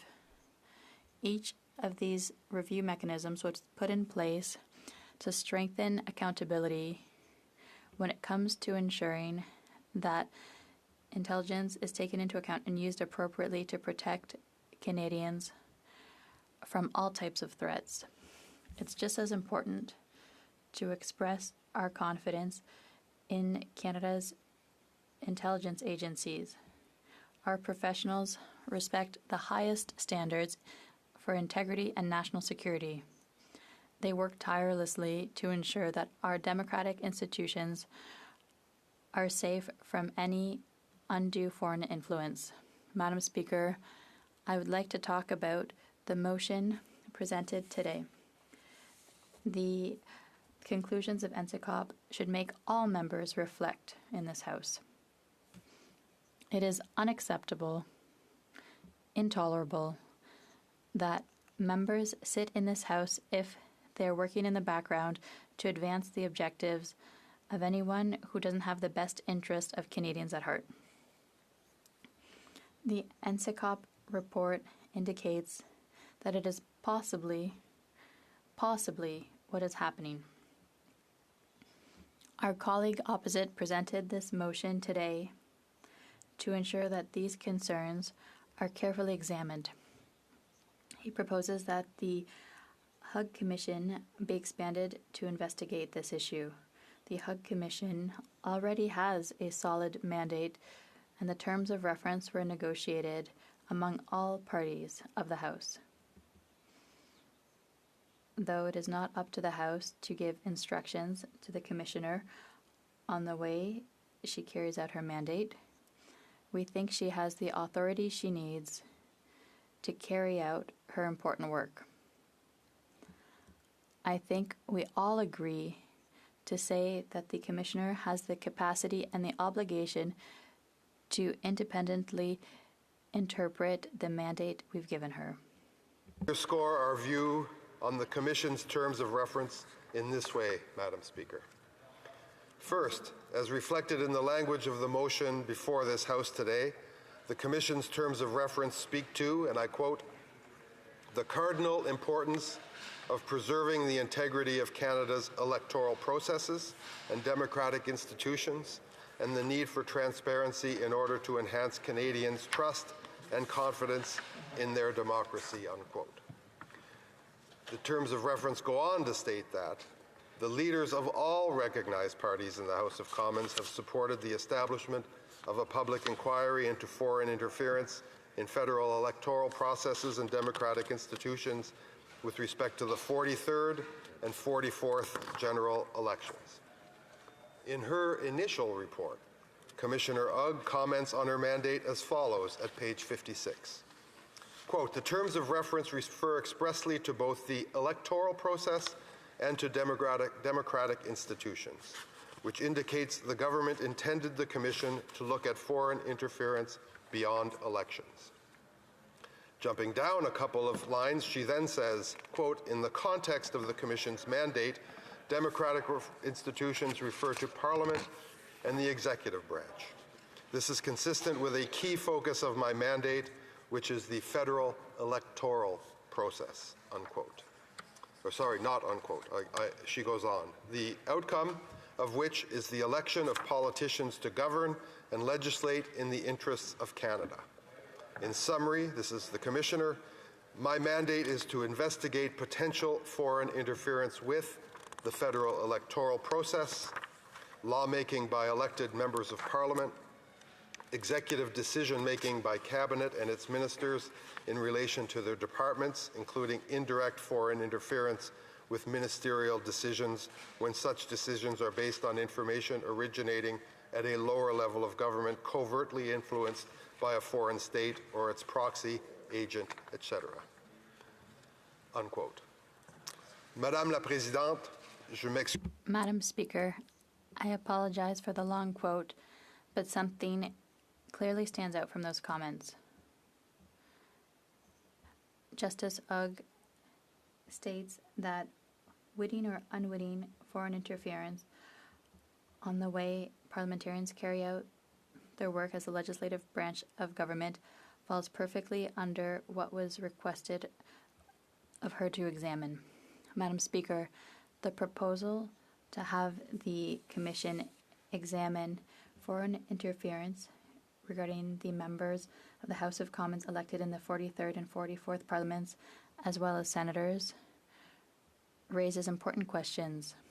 I would like to add to what I've already said to highlight how it's important for us to all understand that the mandate of the Commission needs to be understood under the Inquiries Act and the terms of the order. For example, though the government recognizes that the Commissioner would have the latitude to examine the issues raised in the motion today, her mandate does not include formulating conclusions or civilian or criminal penalties. To conclude, Madam Speaker, I want to reiterate the fact that the government launched the process led by David Johnston and asked NSICOP and NSIRA to undertake studies on foreign interference and created the Public Inquiry on Foreign Interference. A number of these initiatives, Madam Speaker, aside from the Hug Commission, were done despite the opposition from some parties in this House. But on the whole, this is the best record for a Western government in the last 5 or 6 years. We know how much other allied countries' democracies are under siege on social media or other forms of foreign interference from other countries. We've done all of this because we believe that Canadians and parliamentarians deserve to understand this critical threat to our democratic values. We are glad to have today's debate, and I look forward to hearing all members speak to the importance of transparency and accountability on this issue. Thank you very much, Madam Speaker. Questions et commentaires? Questions and comments, Honourable Member for Trois-Rivières. Thank you, Madam Speaker. I thank the Leader of the Opposition, of the government rather, for his comment. I think it's important to take note of the elements that were accomplished in the past. It's necessary. But I'd like to ask him, does he agree that we should all act together on this because interference has no partisan stripe? La leader du gouvernement à la Chambre. The Honourable Government House Leader. I'd like to thank my colleague for his question and for having brought forward today's motion. We, of course, believe that this is not a partisan issue.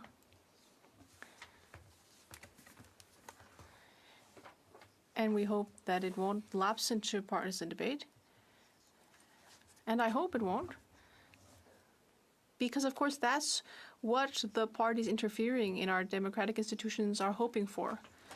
They want us to become divided and to attack each other. And they would be absolutely delighted if we started to fight among ourselves. Honorable député de Louis Saint-Laurent. The Honourable Member for Louise Saint-Laurent. Thank you, Madam Speaker. I'd like to thank my colleague for his speech, and I'd also like to thank the member for Trois-Rivières and the Bloc Québécois for bringing forward the motion.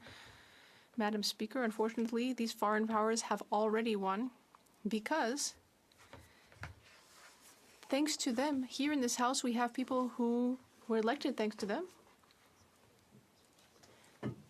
That's what the judge said. And it's very delicate for everyone because we don't know who it is. We need to clear up the cloud of suspicion that is hanging over everyone in this House. We need to know who was elected thanks to hostile foreign powers. The Honourable Government House Leader.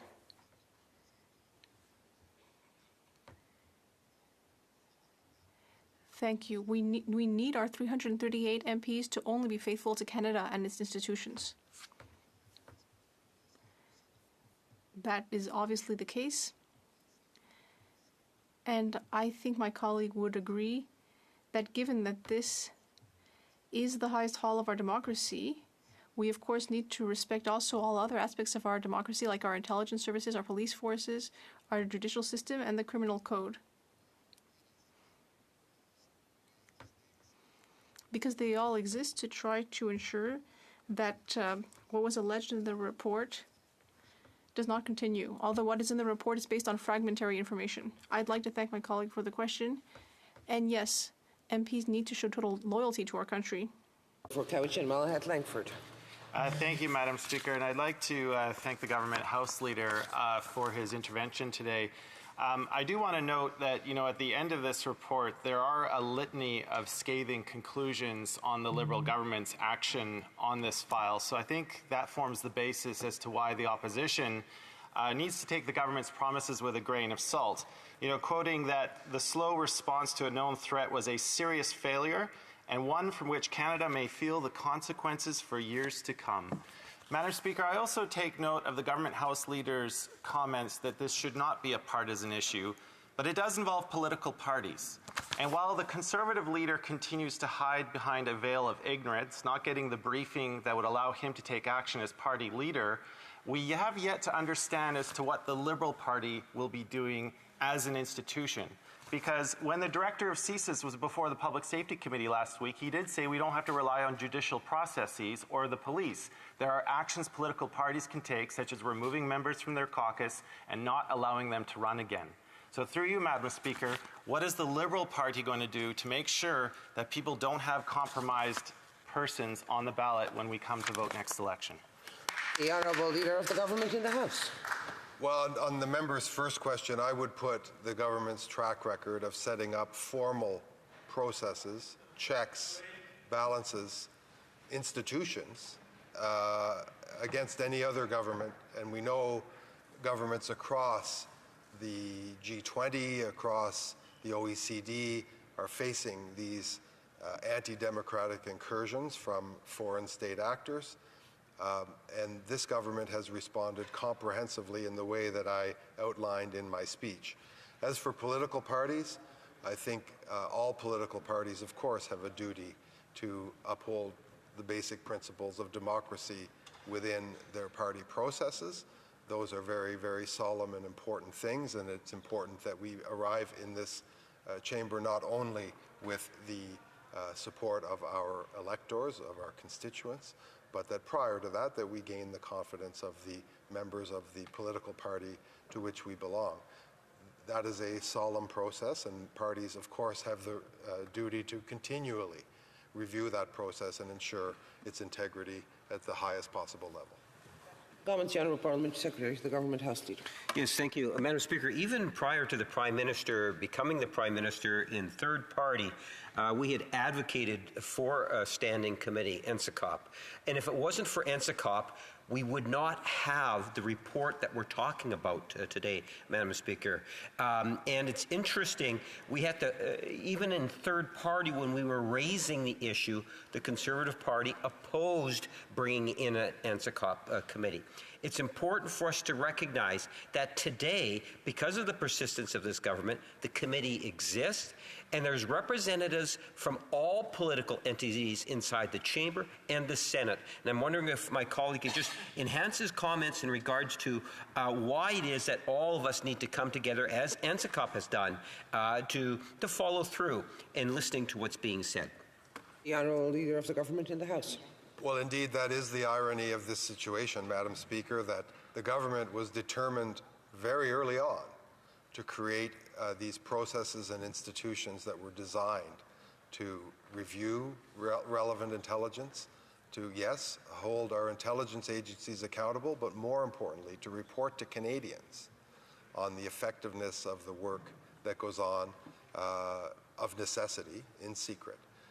We did this in spite of the opposition coming from certain corners of this House, and it is purely ironic that today we debate one of the work products, the conclusions of that very entity that we fought so hard to set up and fought so hard to ensure contained representation from all political parties, from the other place, and was able to report to us as honestly, as publicly, and as transparently as this one has. That is indeed an irony, Madam Speaker. Honourable Member for St. Albert Edmonton. Madam Speaker, putting aside this government's continued obstruction of Madam Justice Hogue's inquiry and refusing to turn over certain documents, hiding behind cabinet confidence, when I listened to the government House Leader's speech, I took it that he expressed vague support for the motion before this House. So I seek clarification. Is the government committed to turning over the evidence from the NSICOP report on an unredacted basis to Madam Justice Hogue so that she can make findings of fact and those MPs that wittingly assisted hostile foreign states be made known to the Canadian public? Yes or no? The Honourable Leader of the Government in the House. Well, I caution the member that any responsible government from any political party has to maintain the integrity of our security agencies, maintain the integrity of the information that is supplied to them, the sources, the methods, etc. And that is something that this government has a sworn and solemn duty and to uphold and to respect, and it is one that we will continue to uphold and respect. I did say in my speech that the terms of reference that have been worked out among all parties in this House confer a wide latitude, not unlimited latitude, but a wide latitude on the Commission of Inquiry, and for her to examine the issues that the member raises is something that we believe is possibly within the terms of reference already conferred on the Commission. Honorable député de la Pointe-de-l'Île, une question brève. A short question. The Honourable Member for La Pointe-de-l'Île. Thank you. Initially, we had the impression that the government tried to stifle this matter and it tried to shut down a public inquiry. I'd like to know whether now the government is ready to really get to the bottom of the matter and broaden the scope of the Commission. The Honourable Government House Leader. I'd like to thank my colleague, and I think my speech speaks for itself. The mandate conferred on Justice Hogg is very broad and includes many of the elements required to get to the bottom of the matter, and that is what we are holding to. Resuming debate, the Honourable Member for St. Albert Edmonton. Thank you very much, Madam Speaker. I will be splitting my time with the member for Wellington Halton Hills. The report of the National Security and Intelligence Committee of Parliamentarians with respect to foreign interference is truly shocking. The report revealed that certain members of Parliament and senators have wittingly, and I emphasize the word wittingly, engaged in supporting and assisting hostile foreign states. This includes meeting and communicating frequently with foreign diplomatic missions, sharing privileged information with foreign diplomats, and sharing information that was provided to members and senators in confidence with security officers of hostile foreign states, among other activities. It shouldn't need to be stated that the fundamental duty of every member of Parliament and senator is to put the interests of Canada first, not the interests of some other state. Any member of Parliament or senator who put the interests of a foreign state ahead of the interests of Canada have betrayed Canadians. They have betrayed the trust placed in them. They have betrayed their oath of office, and they have cast a dark cloud over the institution of Parliament and undermined public confidence that parliamentarians are advancing the interests of Canadians and not the interests of other foreign states. When the NSICOP bombshell report was released, what we have seen from the Prime Minister is a total lack of transparency. The Prime Minister has seen the unredacted NSICOP report. He knows who the compromised MPs and senators are. Indeed, it was the Prime Minister who made the final call with respect to redactions in the NSICOP report, including blacking out the names of the compromised MPs. Canadians deserve to know the names. They deserve to know who the members are sitting in the House of Commons and the Senate who are compromised. The Minister of Public Safety appeared before the Public Safety Committee last Thursday. I was there. He had an opportunity, in the face of a lack of transparency from the Prime Minister, to clear the air, to answer basic questions.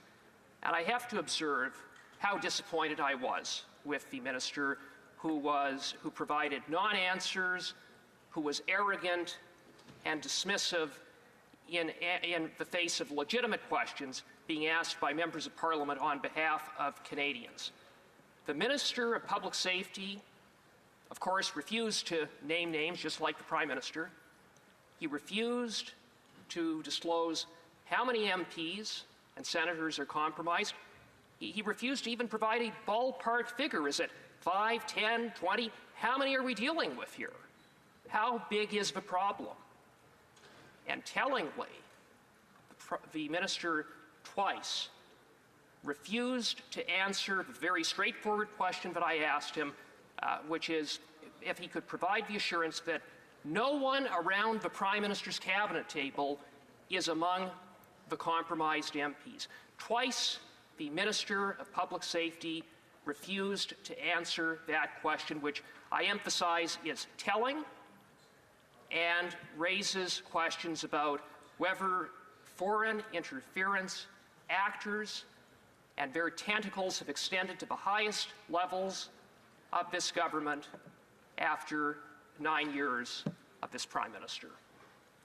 Madam Speaker, the Minister of Public Safety said that it would be irresponsible to make known to the Canadian public those MPs and senators who are compromised. I say what is irresponsible has been the total lack of transparency by the Prime Minister that has resulted in effectively shielding members of Parliament and senators who have put the interests of foreign states ahead of the interests of Canada. I say that is irresponsible.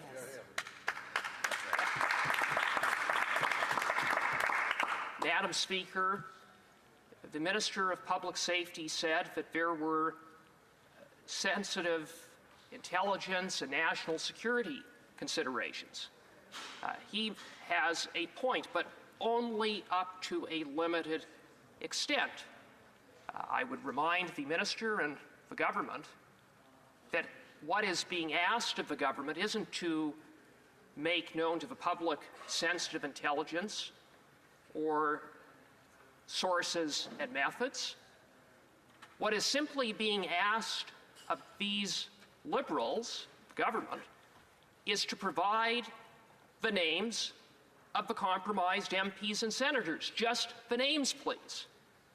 Not MPs or senators who have conversed with or met with foreign diplomats, but rather MPs who have knowingly, willingly, and deliberately cooperated with and have assisted foreign states undermining the interests of Canada. We want to know, and Canadians want to know, who they are.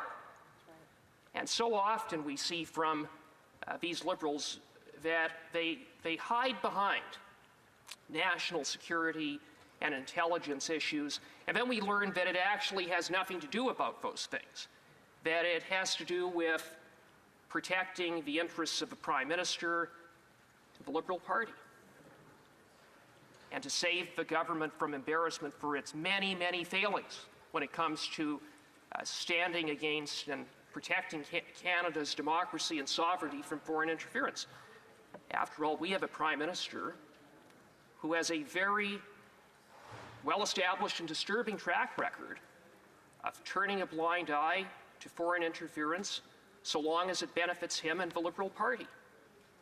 This is a Prime Minister who turned a blind eye and covered up until he got caught Beijing's interference in the 2019 and 2021 elections because he thought it would benefit the Liberal Party.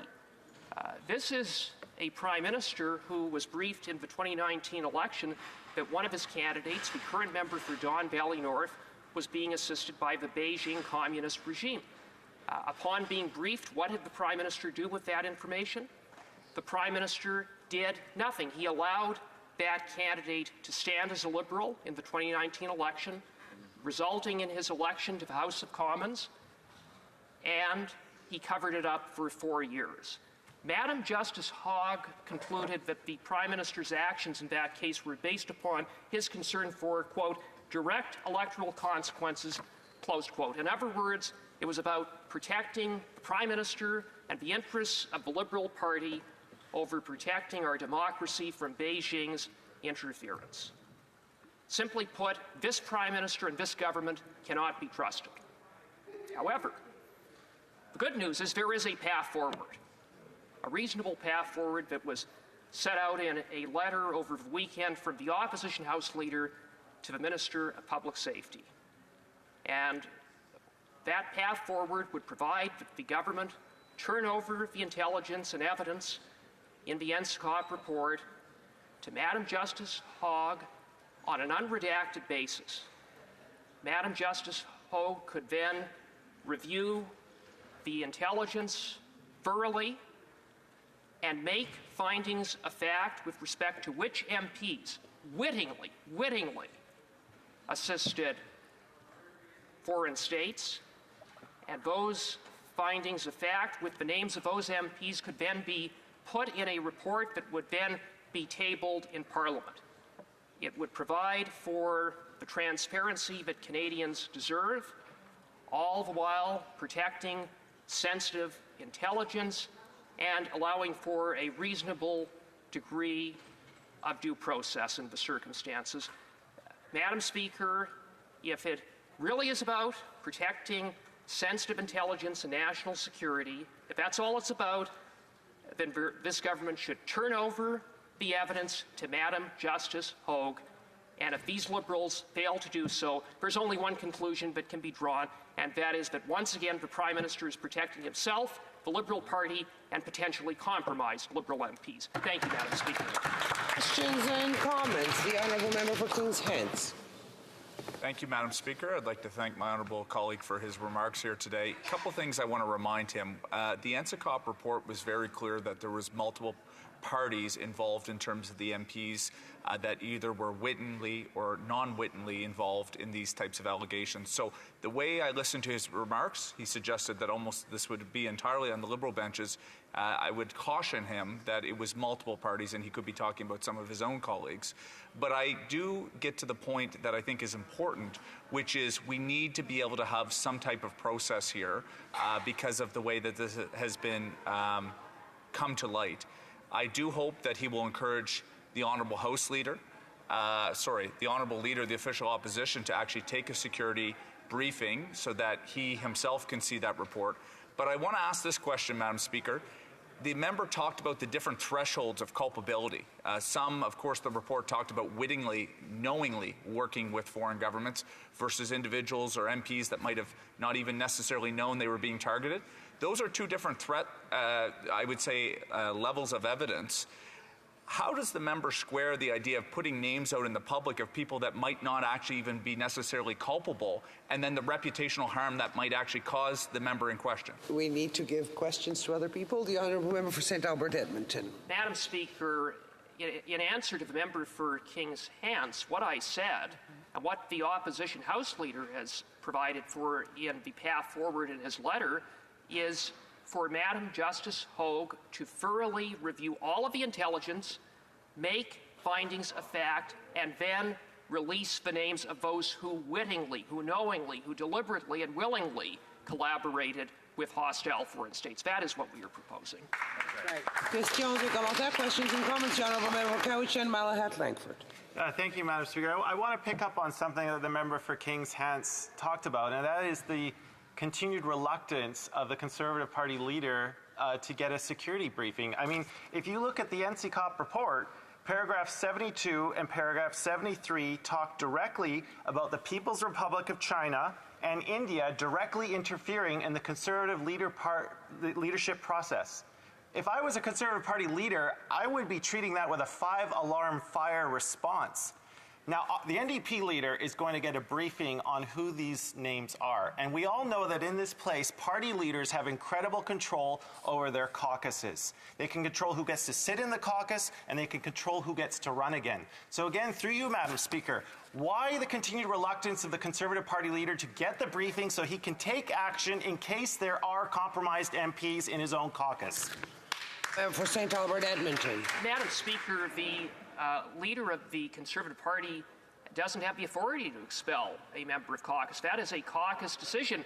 And based upon a security briefing, what could the leader of the opposition do? In fact, it might impede his ability to act. What we need is not more secrecy. We need transparency. We need a process so that those MPs who wittingly collaborated with foreign states are identified and named, and we have provided a very reasonable process for that to take place. It's very disappointing that these Liberals across the way haven't seen fit to endorse that very reasonable roadmap forward.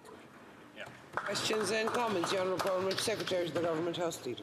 Thank you, Madam Speaker. Let's be very clear. The leader of today's Conservative Reform Party has made the conscious decision to say, no, I want to be kept dummied up. I don't want to know and get the security clearance so that I can ask questions. Whereas you have the leader of the New Democratic Party who's already asked questions. It's a false argument that the Conservatives are using. What and why is the Conservative leader of Party of Canada not getting the security clearance so he can become better informed? Honourable Member for St. Albert Edmonton. Madam Speaker, I simply say to the Liberals that if they have nothing to hide, release the names and release them now with, not now, but with an appropriate process, refer the evidence over to Madam Justice Hogue, let her make findings of fact, let there be transparency. The government has been repeatedly told that the best way to counter foreign interference is through sunlight, and to make foreign interference known to the public. Canadians deserve to know who MPs and senators are who happen to be compromised, and again, I just invite the government to get on with it. Debate. The Honourable Member for Wellington Halton Hills. Thank you, Madam Speaker. Madam Speaker, 1 week ago, the National Security and Intelligence Committee of Parliamentarians released its report, which contained its findings. This report came after more than a year of work by the committee. They reviewed some 33,000 pages from some 4,000 classified documents. They were briefed and they interviewed dozens of top intelligence and government officials, including the Prime Minister himself. The report found that a few members of this House are witting participants in the efforts of foreign states to interfere in our politics. Madam Speaker, this is shocking.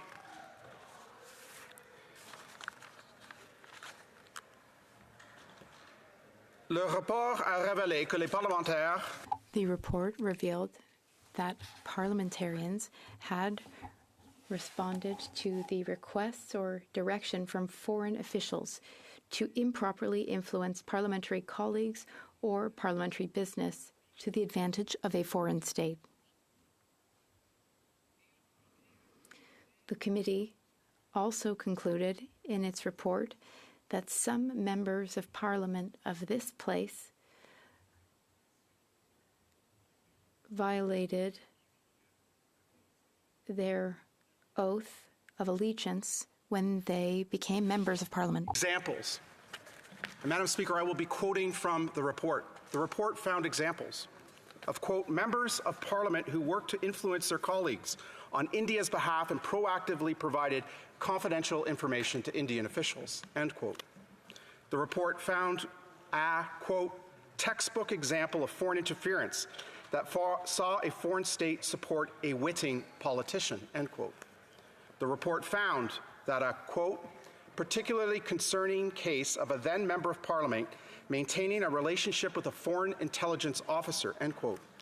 Madam Speaker, this member of Parliament sought to arrange a meeting in a foreign state with a senior intelligence official and also proactively provided the intelligence officer with information provided in confidence. The report found that the People's Republic of China had established a network that, quote, had contact with at least 11 candidates and 13 campaign staffers, some of whom appeared to be wittingly working for the People's Republic of China, end quote. The report also found similar activities by another network in the riding of Don Valley North.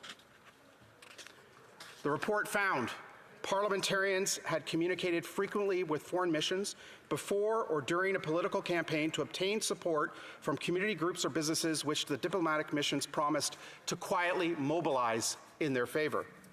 The report found examples of parliamentarians accepting knowingly or through willful blindness funds or benefits from foreign missions or their proxies which had been layered or otherwise disguised to conceal their source.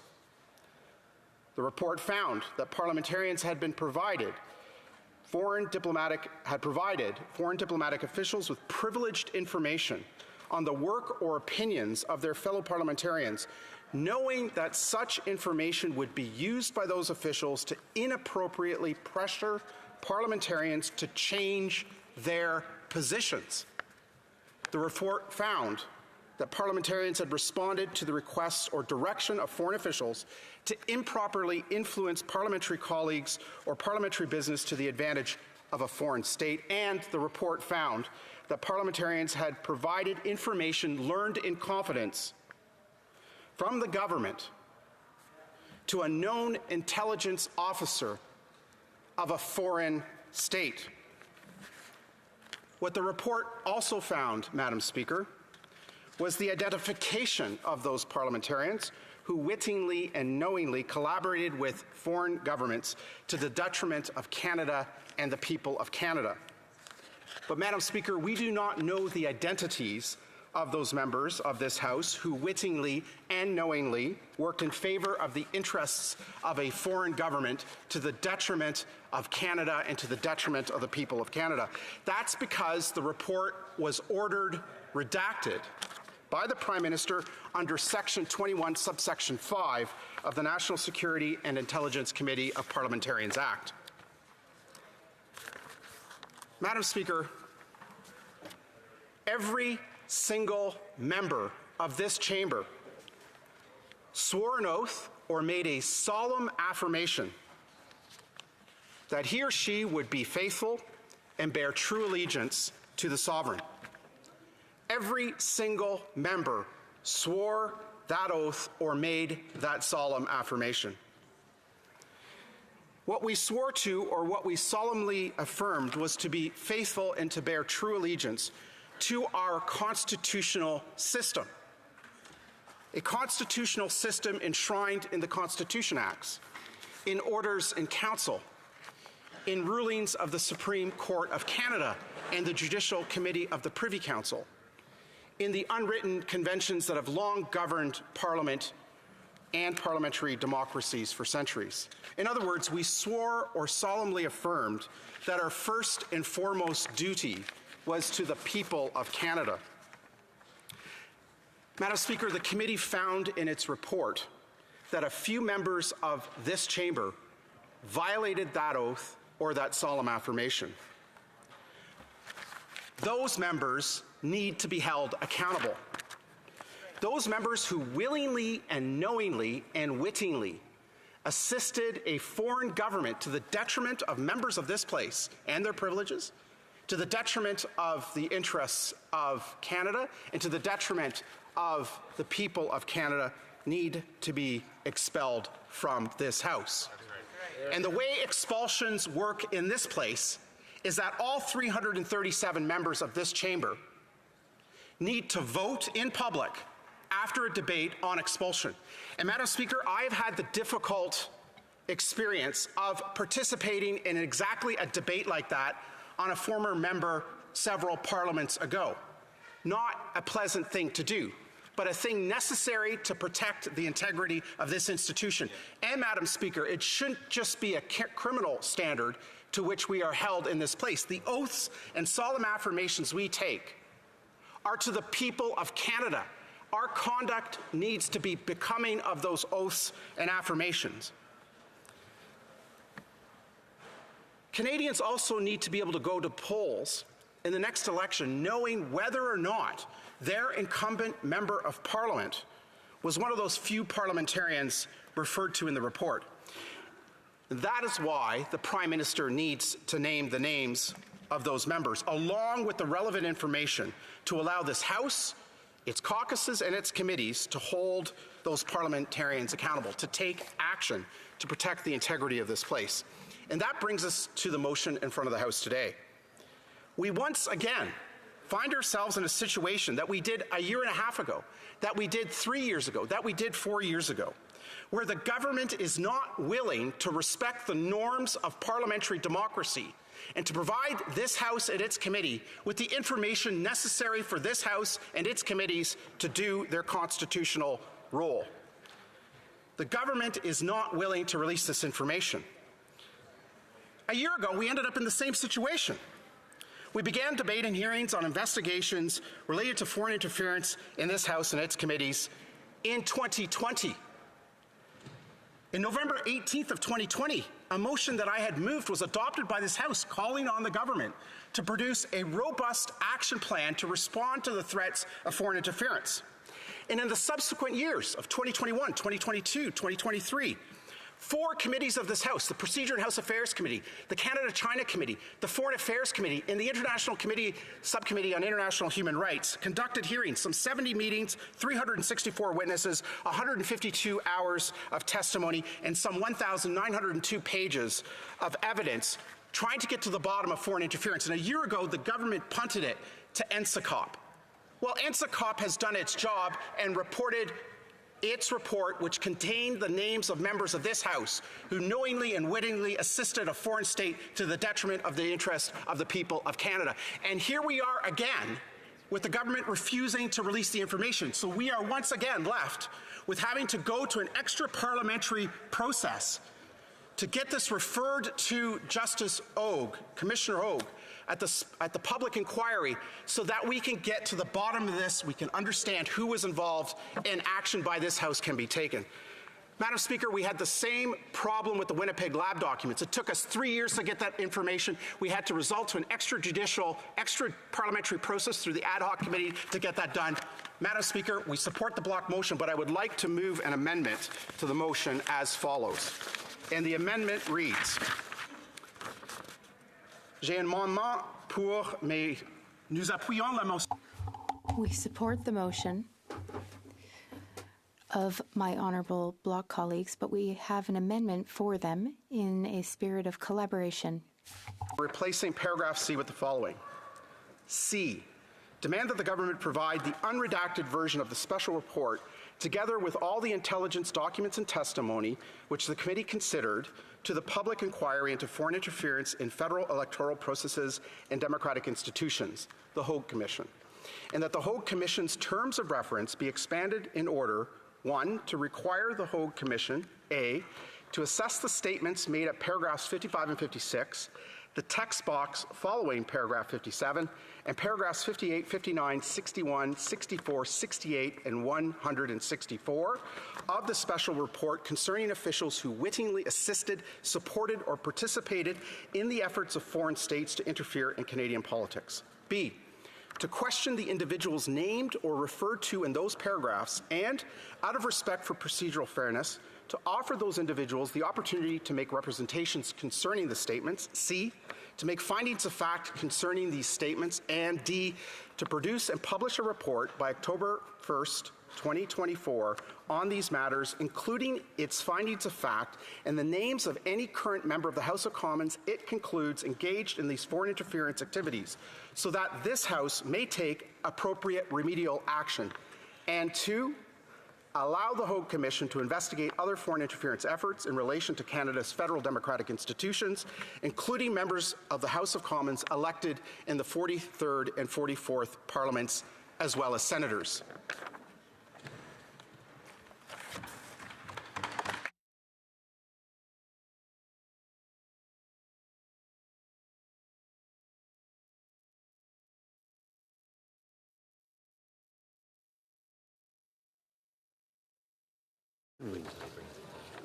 Pardon?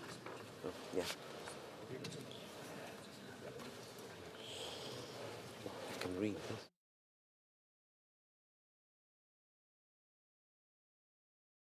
Je dois informer les honorables députés qu'en... I wish to inform honourable members that a motion, an amendment to the opposition motion can only be presented with the support of the party moving the motion. A whip or representative can consent in place of the mover. Puisque aucun de ceux-ci n'est prêt.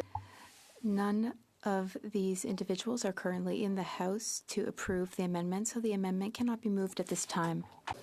Questions and comments? The Honourable Parliamentary Secretary to the Government House Leader. You know, Madam Speaker, it's interesting. The member from Wellington was actually a member of Parliament back in 2013, as was the Conservative leader. When the issue of foreign interference came up, what kind of actions did we see from that member back then and the leader of the Conservative Party? Absolutely nothing, Madam Speaker. And when the Liberal Party tried to create NSICOP when we were third party, what did the member opposite that just spoke say? What did the leader of the Conservative Party say back then? Absolutely nothing. In fact, they opposed it, Madam Speaker. We have this report today because of NSICOP. That's the reason we have the report. Madam Speaker, the hypocrisy is amazing coming from the member opposite. I think it's time that we start working together and recognizing that foreign international interference is serious. When's that member and his leader going to get off the partisan cheap shots and try to get this issue dealt with in a more apolitical fashion? Honourable Member for Wellington, Halton Hills. Madam Speaker, I remember well the foreign interference threat activities that were revealed by then Dick Fadden in the public realm in 2013. And they were directed at provincial governments and municipal politicians. And, Madam Speaker, I would note that the then Liberal government at Queen's Park in Toronto discounted that intelligence advice and dismissed it and said that it wasn't sufficient to take action.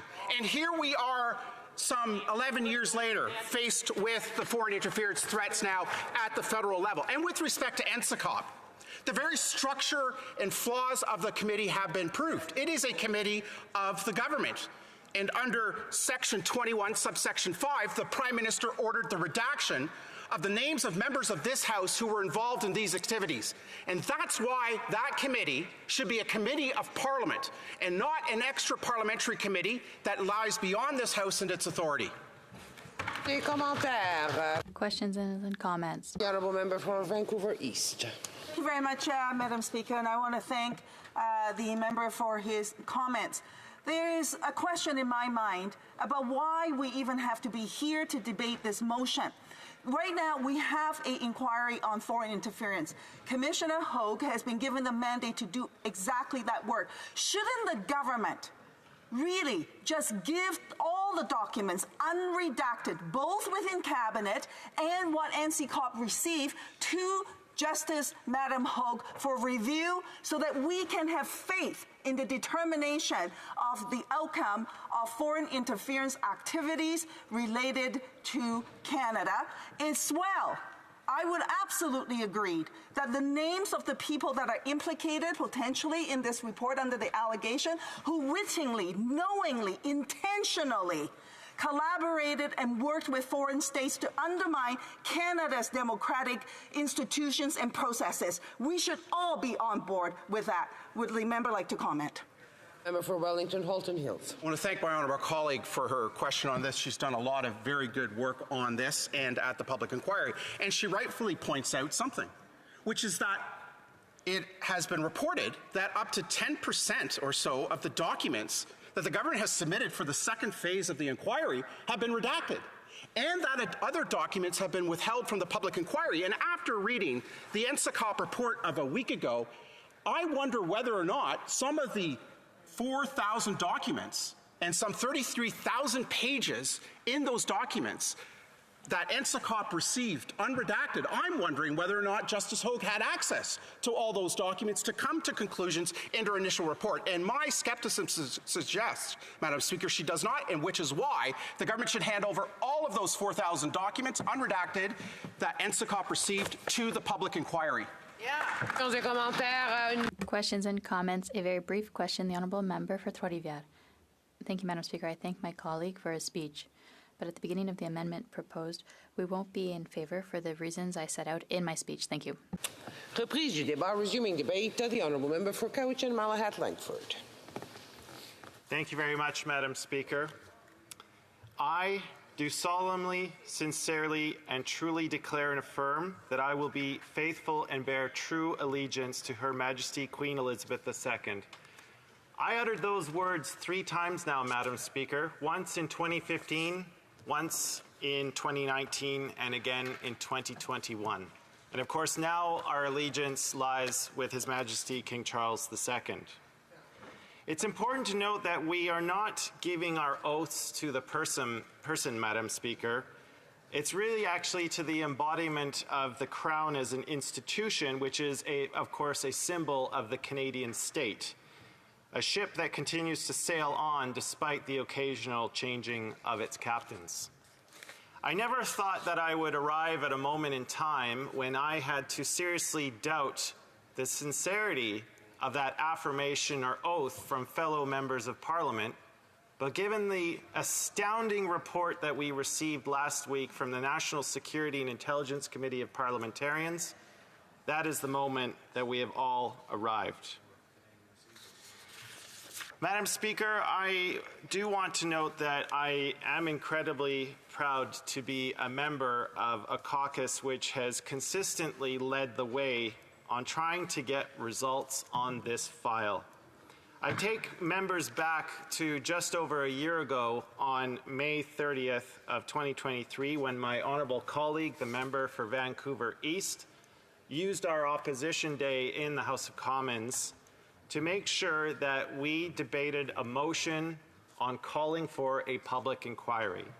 As members will recall, at that time, the government had set up a special rapporteur, the Right Honourable David Johnston, but it was quite clear that the faith in Mr. Johnston's abilities had become compromised because of his close relationship with the Prime Minister and with the Liberal Party. And that is why we felt, as New Democrats at the time, that it was necessary for this House to call on Mr. Johnston to step aside in his role and for the government to finally get serious about this matter of foreign interference and urgently establish a public commission of inquiry.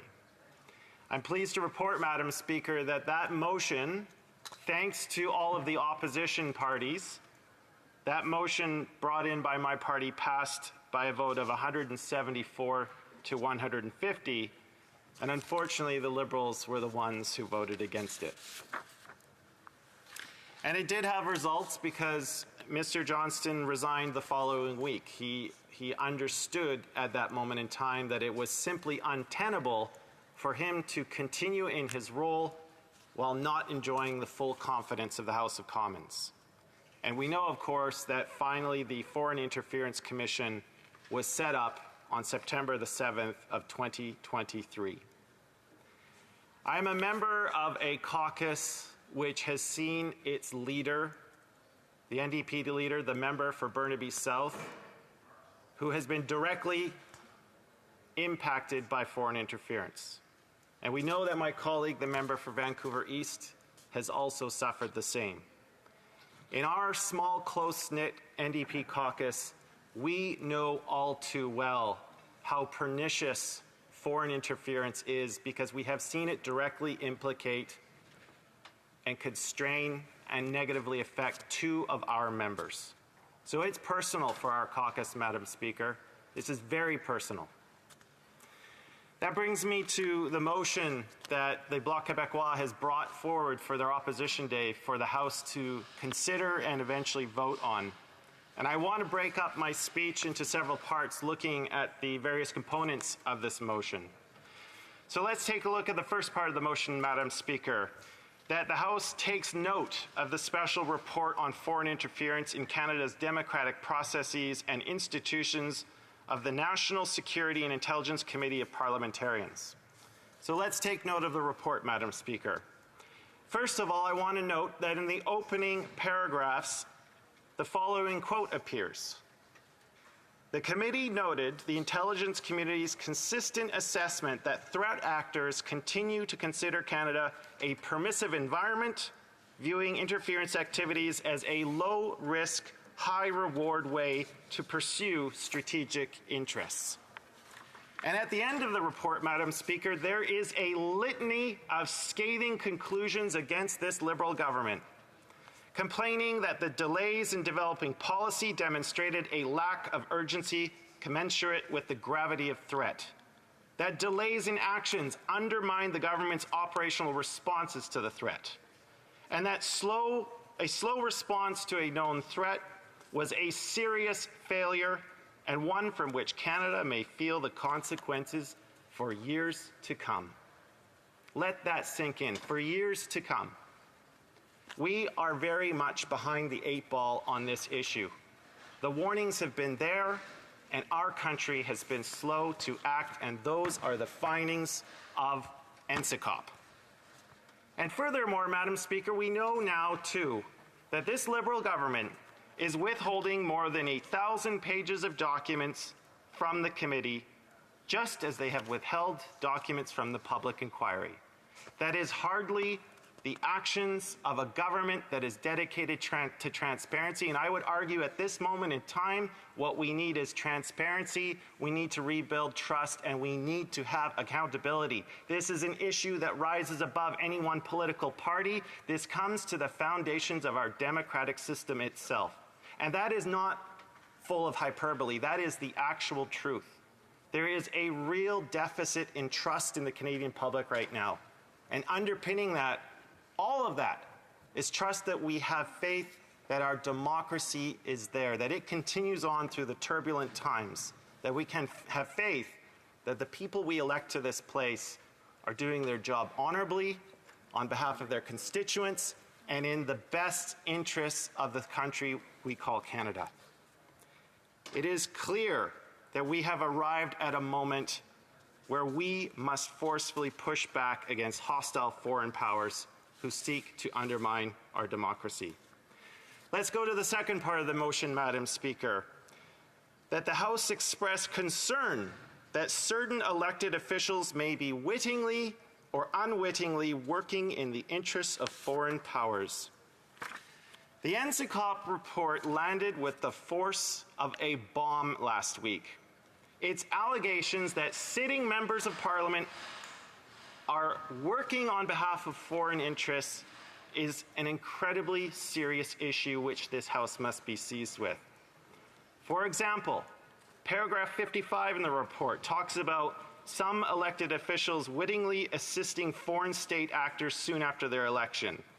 The paragraph was heavily redacted, but the description of the redacted elements make mention of MPs who worked to influence their colleagues on India's behalf and proactively provided confidential information to Indian officials. Paragraph 56 talks about a foreign state, doesn't mention which one, but a foreign state supporting a witting politician. Again, heavily redacted. Paragraph 57, talking about the People's Republic of China establishing a quid pro quo relationship with MPs where it would mobilize its network in Canada in the members' favor in return for positive engagement with the PRC. And on it goes, detailing clandestine networks influencing the political process, the use of proxies, covertly buying influence with candidates and elected officials, etc., etc. I do want to take a moment to ask a question that I think is on a lot of Canadians' minds, and certainly on my mind. And what is going on with the leader of the Conservative Party's ongoing refusal to get the clearance necessary for a top-secret briefing on this matter? The NDP leader already has the clearance. He is going to be getting the briefing on who these compromised politicians are. I, for the life of me, cannot understand why there is ongoing refusal on behalf of the leader of the Conservative Party, because it seems to me that the only thing I can derive from that state of fact is that he seems that he would rather talk about things he doesn't know rather than know things that he can't talk about. Because if I were to look in the report, Madam Speaker, specifically paragraphs 72 and 73, where we're talking about where the People's Republic of China allegedly interfered in the leadership races of the Conservative Party of Canada, where India allegedly interfered in the Conservative Party's leadership, I mean, that is a 5-alarm fire. That is something that all parties need to take seriously.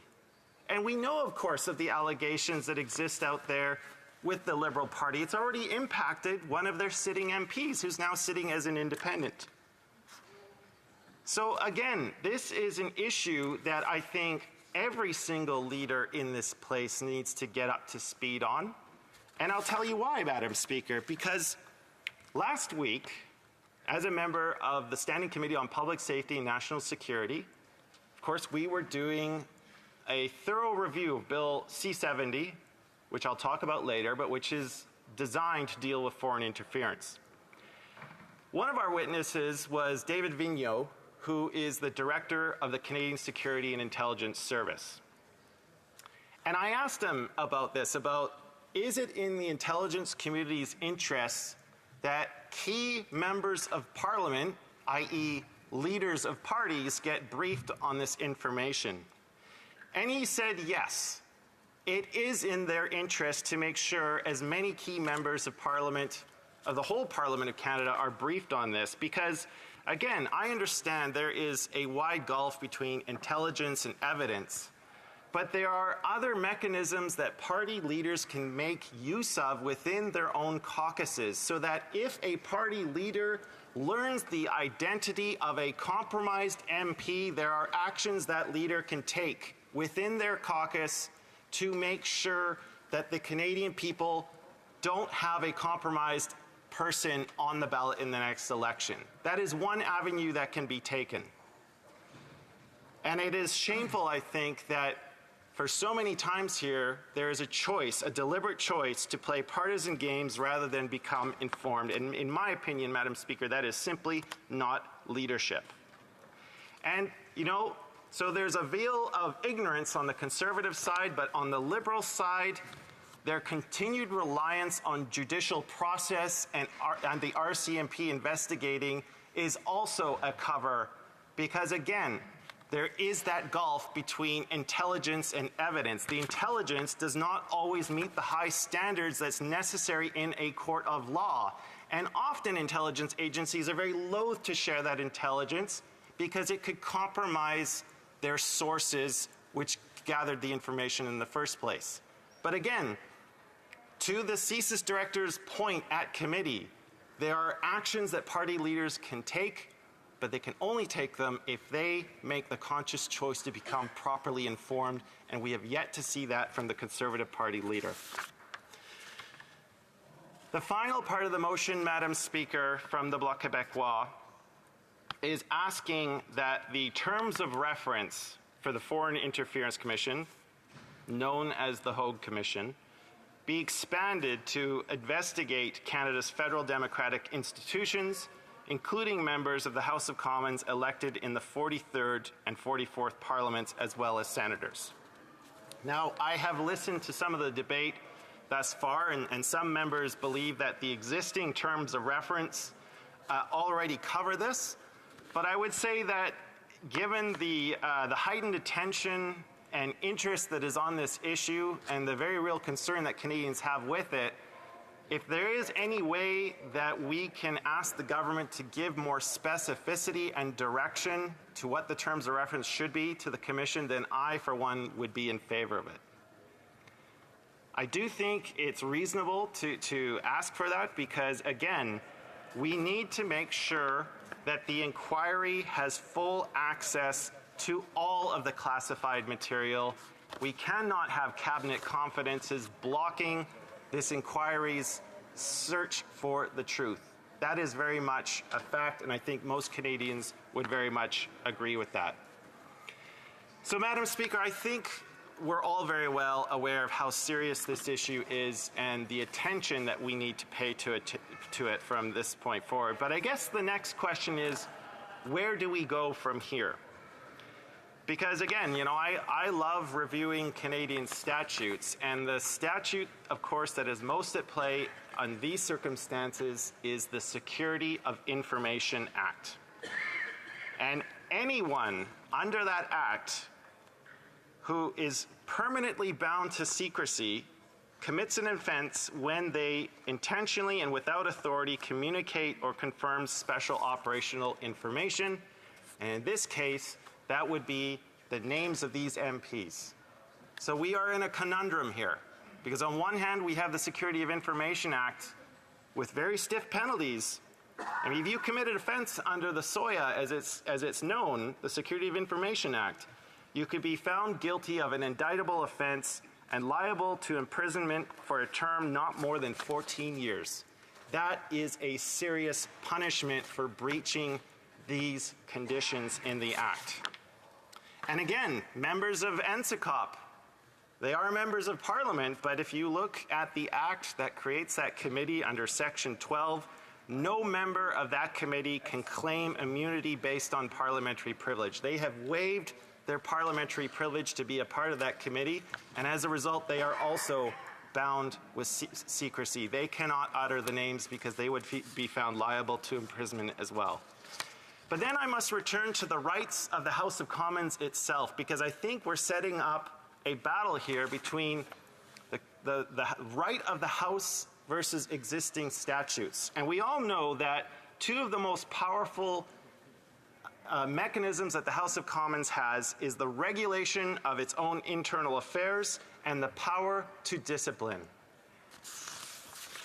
Those are the dominant rights and powers among a few others that the House of Commons has. And I would submit to you, Madam Speaker, that breaking the oath of allegiance or the affirmation that we all made to have the privilege of sitting in this place is probably the most serious offense that I can think of. And it is something that I think the House would be well versed to seize itself with and to find the appropriate punishment. But again, I'm not sure where this battle is going to go, because we have rights as members of Parliament in that anything we say here on the floor of the House is protected by parliamentary privilege. We literally cannot be held liable for the things that we say on the floor of the House, because there can be no impediment to an MP doing their job. They cannot fear prosecution to be able to do their job. So we have to find a way where this information becomes known, because the ultimate goal I want is that no Canadian faces a possibility where there is a compromised politician on the ballot who may be working on behalf of a foreign power rather than the interests of the community they represent or to our country as a whole.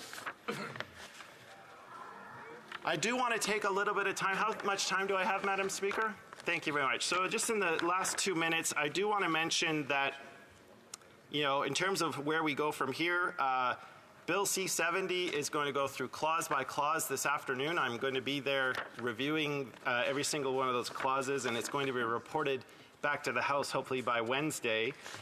So I think there are some substantive measures in that bill, and we're certainly happy to be supporting it. I think it's important that we set up a registry.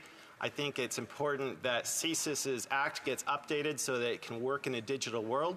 And I also think it's important that the Security of Information Act gets important updates so that for clandestine interference, we have appropriate punishments for people who are engaging in those kinds of activities. But let me say this, Madam Speaker, I'll conclude here.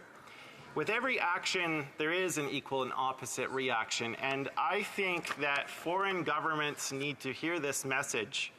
Your meddling in our internal affairs is now clearly on our radar, and we are going to act.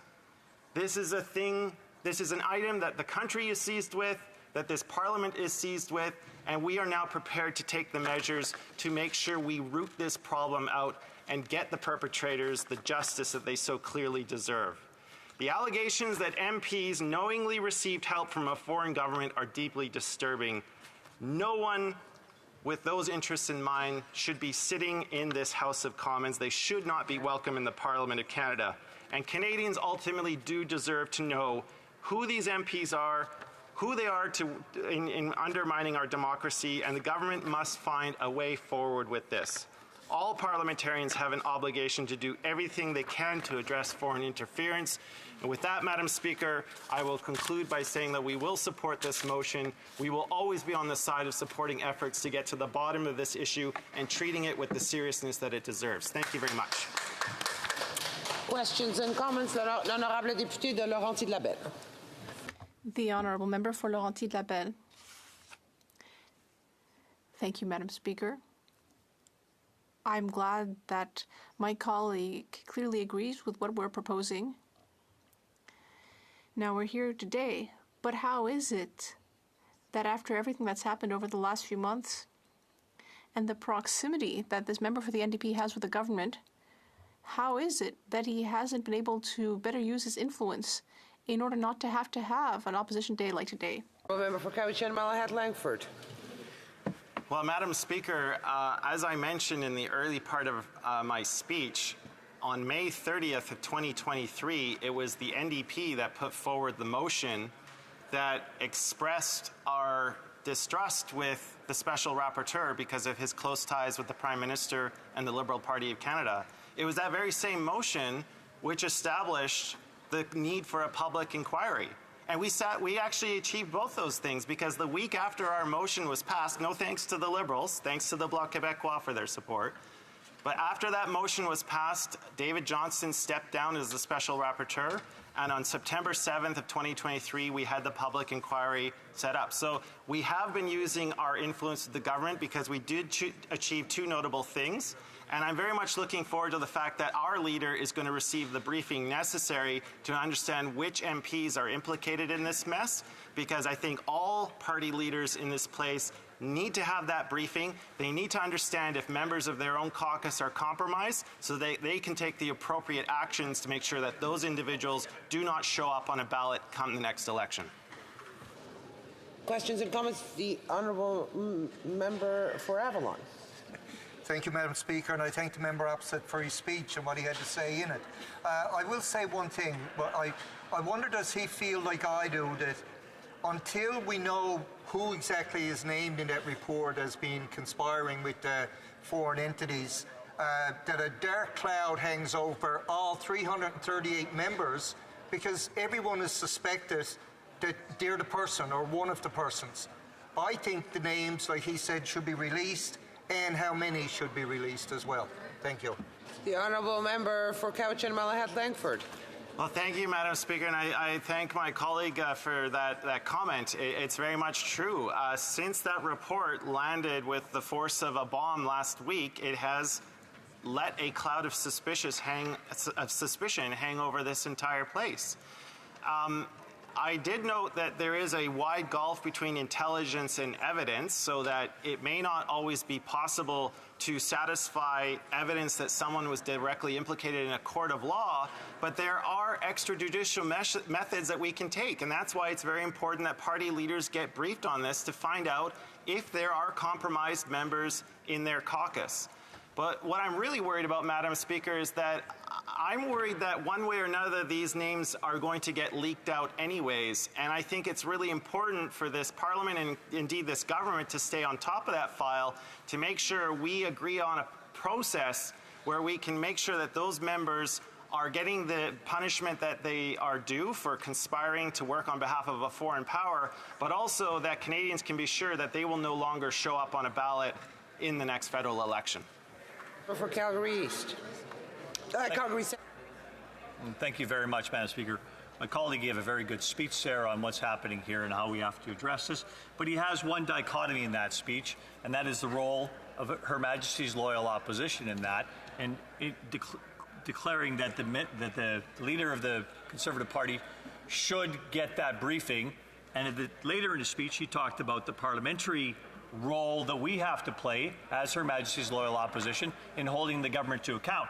So his proposition that the leader of my party gets that briefing puts my leader on the side of not being able to voice exactly what has happened there, like the members of NCCOP that he also referred to. So can he please note that dichotomy, that we have to be here in Parliament, serving our parliamentary role, and we cannot be silenced by being part of an agreement to not disclose what happens in that realm. Thank you.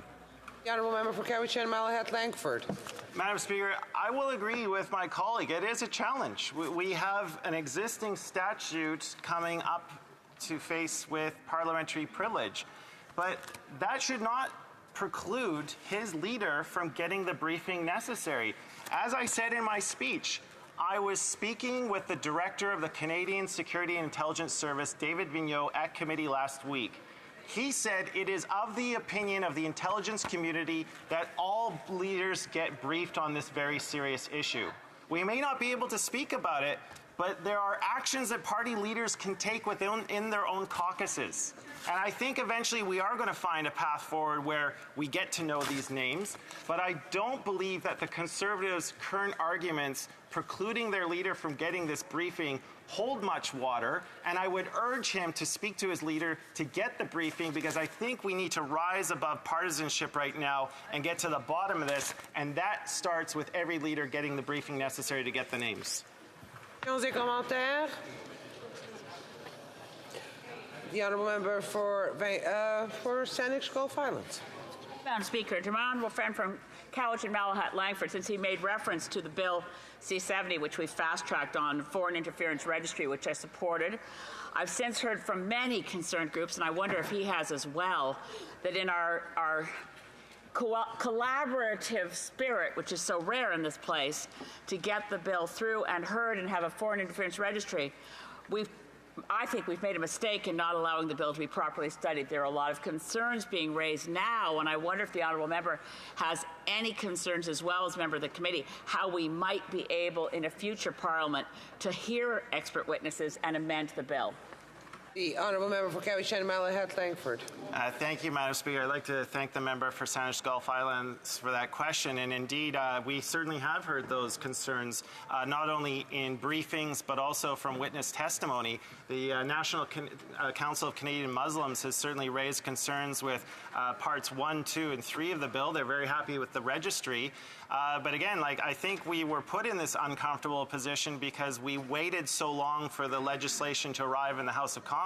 And as the NSICOP report mentions in its conclusion, there are a litany of scathing conclusions against the Liberal government for the delays which have put us in this precarious position. So certainly the committee, I can speak, I think, for other committee members, we have certainly felt a bit rushed last week, but I do believe that we have given this bill a thorough vetting in the time that we did have, and I'm looking forward to commencing clause by clause this Monday afternoon, and hopefully the report stage this Wednesday. But again, these upgrades not only to the CSIS Act, to the SOIA, to the Canada Evidence Act, and setting up a new registry, I think are incredibly important legislative tools, not only to create a registry, but to go after the clandestine operations that we know are happening all too well with respect to foreign interference in Canada.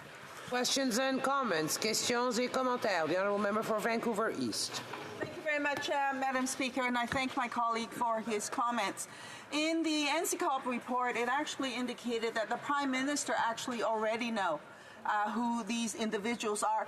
And when I'm saying individuals, we're talking about elected officials, members of Parliament, who knowingly, intentionally, wittingly collaborated and worked for foreign states to undermine Canada's democratic processes and democratic institutions. So in light of that, we have not seen the Prime Minister take any action.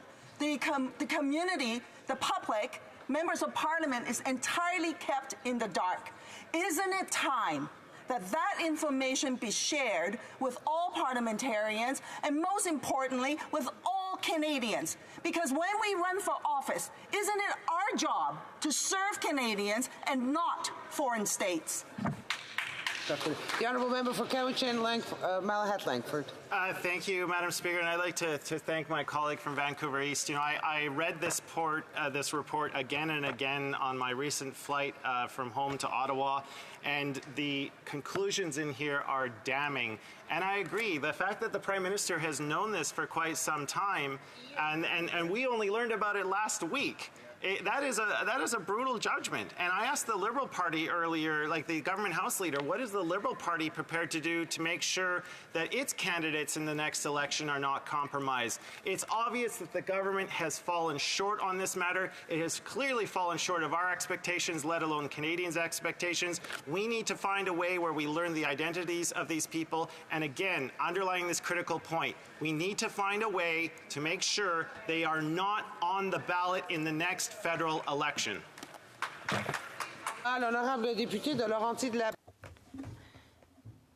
The honourable member for Laurentides-Labelle will have 7 minutes before oral questions. Thank you, Madam Speaker. More than 70 meetings at the Standing Committee on Procedure and House Affairs on foreign interference in our elections. That's 70 meetings. 2 questions of privilege, one by the member for Wellington-Halton Hills and one for the member for Sherwood Park, Fort Saskatchewan. They were both looked at by the Standing Committee. Then an arm's-length commission of inquiry was set up after a series of calls from me and from my colleague for Trois-Rivières here in this House. And now we have a hard-hitting report from the National Security and Intelligence Committee of Parliamentarians. According to that report, Canadian parliamentarians have been urging foreign governments to use them as part of their strategy of manipulation.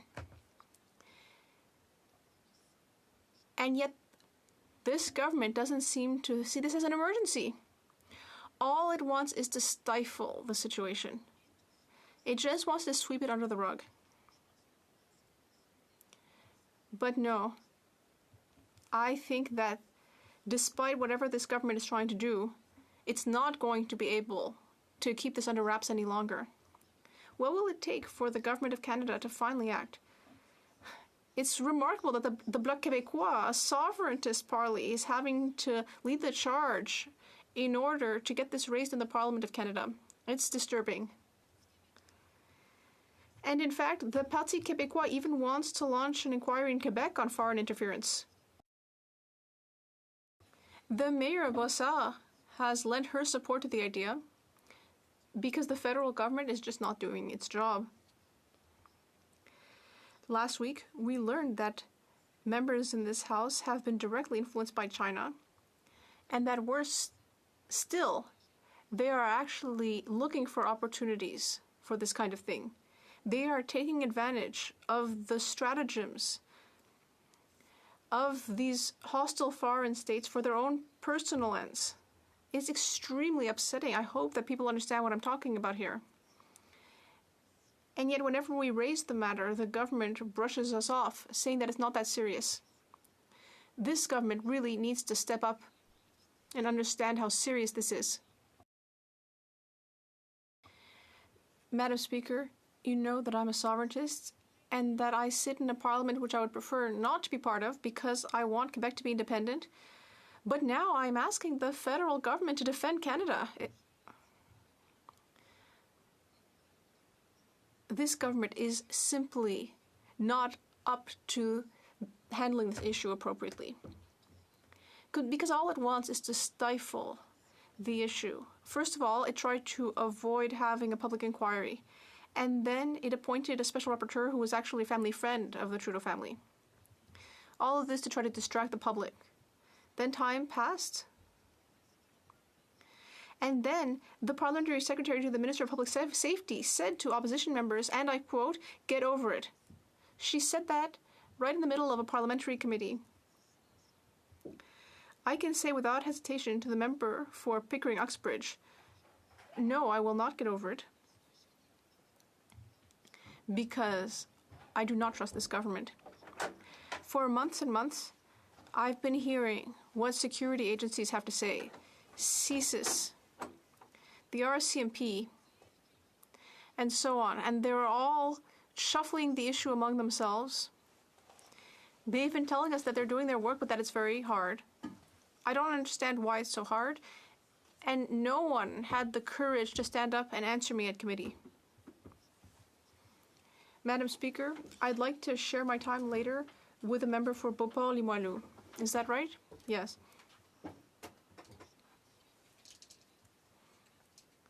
So, Madam Speaker, I drew my own conclusions. The intelligence agencies are being ignored here. Because the intelligence that they're trying to pass on to the highest spheres of the Canadian government is not to the Prime Minister's taste. Why? Well, we now know the reason. Members of the governing party are under foreign interference. That is shocking. Foreign states have created clandestine networks around MPs and candidates. They've been rigging nominations, elections, parliamentary business, and even government decisions. Unbelievable. They surround their targets with ethno-cultural community leaders and famous Canadian business people, political staffers. These foreign actors send over their preferences, and then their collaborators promote the candidates within targeted voter groups. In February 2023, Canada's former ambassador to China, David Mulroney, said at committee, and I'll conclude with this, my impression, after hearing about what our defenses are, reminded me of the 1930s, when France built the Maginot Line. They wanted at all costs to avoid what happened during the First World War. So they built defenses from the Netherlands all the way to the border with Spain, these defenses were supposed to be completely impregnable. And yet, the Germans didn't follow the French plan. They came up with a different strategy. They snuck in through the Ardennes, and France fell. It was a catastrophe because they didn't actually pay attention to the reality. And that's what we're seeing in Canada. Thank you. The honourable member will have 3.5 minutes to finish her speech. Lorsque nous reviendrons à l'ordre du jour. When we get back to orders of the day. Déclaration de député, the honourable member for Sandwich Gulf Islands. Madam Speaker, I rise today heartbroken at the loss of St. Anne's Anglican Church on Gladstone in Toronto. As a fellow Anglican, I've worshipped in that space, and I don't think there's a more beautiful church in Canada. I guess I have to use the past tense. It's an extraordinary architectural gem, a national heritage site lost forever. And when people read that there were works of the Group of Seven in that church, it's not just as though there were paintings hanging on the walls. The paintings were the walls. They were frescoes, unique in the work of the artists. J.E.H. MacDonald, Frederick Varley, and Franklin Carmichael were portraits of saints and apostles as imagined by Canada's most talented, amazing artists. So to the congregation of St. Anne's, to its clergy and lay leadership, we say we mourn with you, we grieve with you, but remember, faith cannot be burnt down.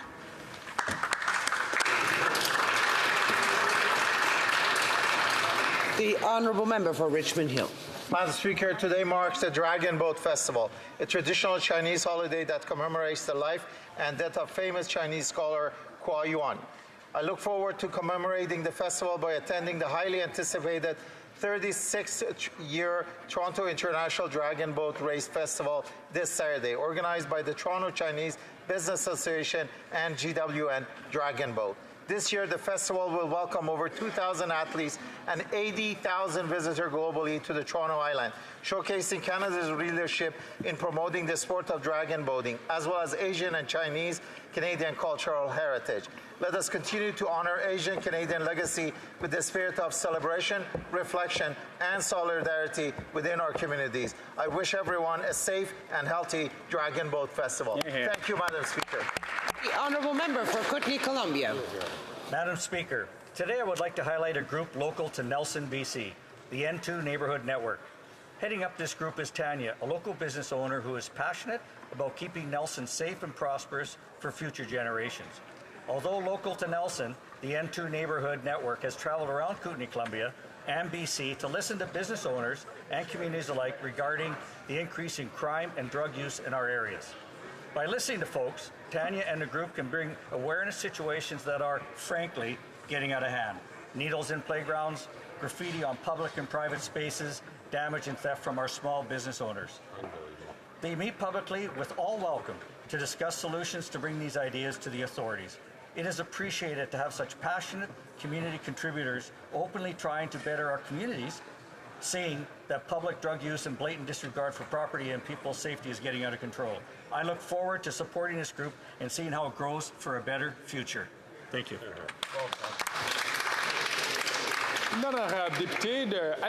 The honourable member for Halifax West. It is graduation season, and today I rise to congratulate all graduates, especially those in my riding of Halifax West. Cet accomplissement est le résultat. This accomplishment is the culmination of years of hard work and of the start of a new chapter. Graduates, their teachers, parents, extended family, and school administrators have been essential to their success. They've supported and believed in them, pushed them and inspired them, and been there to share their successes from elementary to high school and beyond. I want to give a shout out to the graduates of Charles P. Allen, Halifax West, Citadel High, École de Sommet, Bayview High, as well as our NSCC grads and those receiving a degree from the Mount St. Mary's, Dalhousie, and Kings. Congratulations, félicitations. Soyez curieux. Stay curious. Et faites votre place in our country and our world. Merci. The honourable member for Bay James, Nunavik EU. Pardon me. The Honourable Member, I'll just correct your writing name. The Honourable Member for Abitibi Bay James, Nunavik EU. Mr. Speaker, I would like to tell you about a young man from our region who is our pride and joy in the sport of life-saving, Marc-Antoine Bernier. He is an inspiring and determined young man who I've had the pleasure of meeting a few times. He will be taking part in the World Life-Saving Championships in Australia in August. This will be his second appearance at the World Championships, as he also competed in Italy in 2022. For over 10 years now, Marc-Antoine has been training at the Dame-aux-Clés Life-Saving Club in Val-d'Or. Yesterday, he won the title of Canadian Life-Saving Champion in the 19 years and up category at the competition held in Victoria, British Columbia. In recent years, Marc-Antoine has also had the opportunity to take part in other major competitions, such as the Commonwealth Championships, where he was the only athlete from Quebec. Marc-Antoine, during the upcoming World Championship in Australia, I will be rooting for you, along with the people of Val-d'Or, Abitibi Bay James, Nunavik EU, and all of Quebec. L'honorable député, the honourable member from Ottawa Centre. Speaker, I'm excited to rise today to celebrate the 55th anniversary of the Centretown Community Health Centre, a pillar of support and compassion in my community of Ottawa Centre since 1969.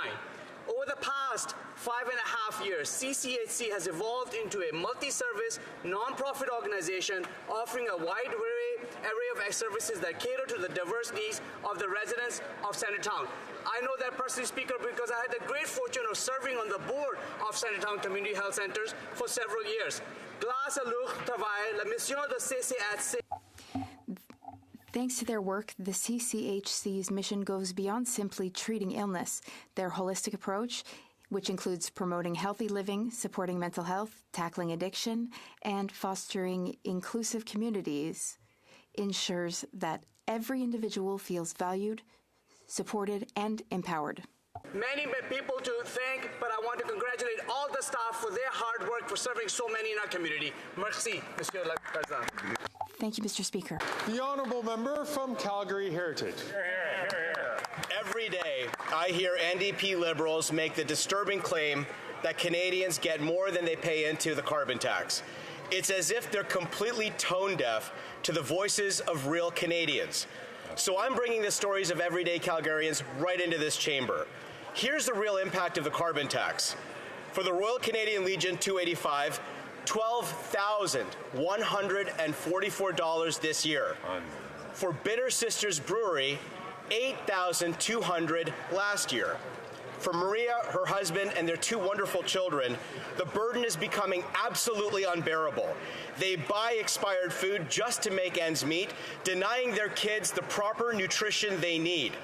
Now they're on the brink of having to turn to food banks and the Wood Creek Community Food Pantry. My neighbors are suffering. NDP Liberals need to act. Axe the tax. Hear, hear. The honourable member from Brampton North. Thank you, Mr. Speaker. Brampton is forging its way as a sports hub in Canada. Bramptonians have been recognized for their achievement in sports around the world. I rise today to highlight a young athlete in my community who's setting records and proudly representing Canada on the world stage. Harkanvar Singh Teja is an archer who recently set new records at the Youth and Master Pan American Championships. He achieved a gold medal in the U15 compound men's category, and both of his results from the qualification round and the final broke continental records. These records are recognized as both Pan American Championship records and records in the Americas. We hope that his record will stand for years to come. This is a historic moment for archery in Canada and a proud one for Jivanjot Singh Teja, a world-renowned archery coach who is also Harkanvar's father and mentor. Congratulations, Harkanvar.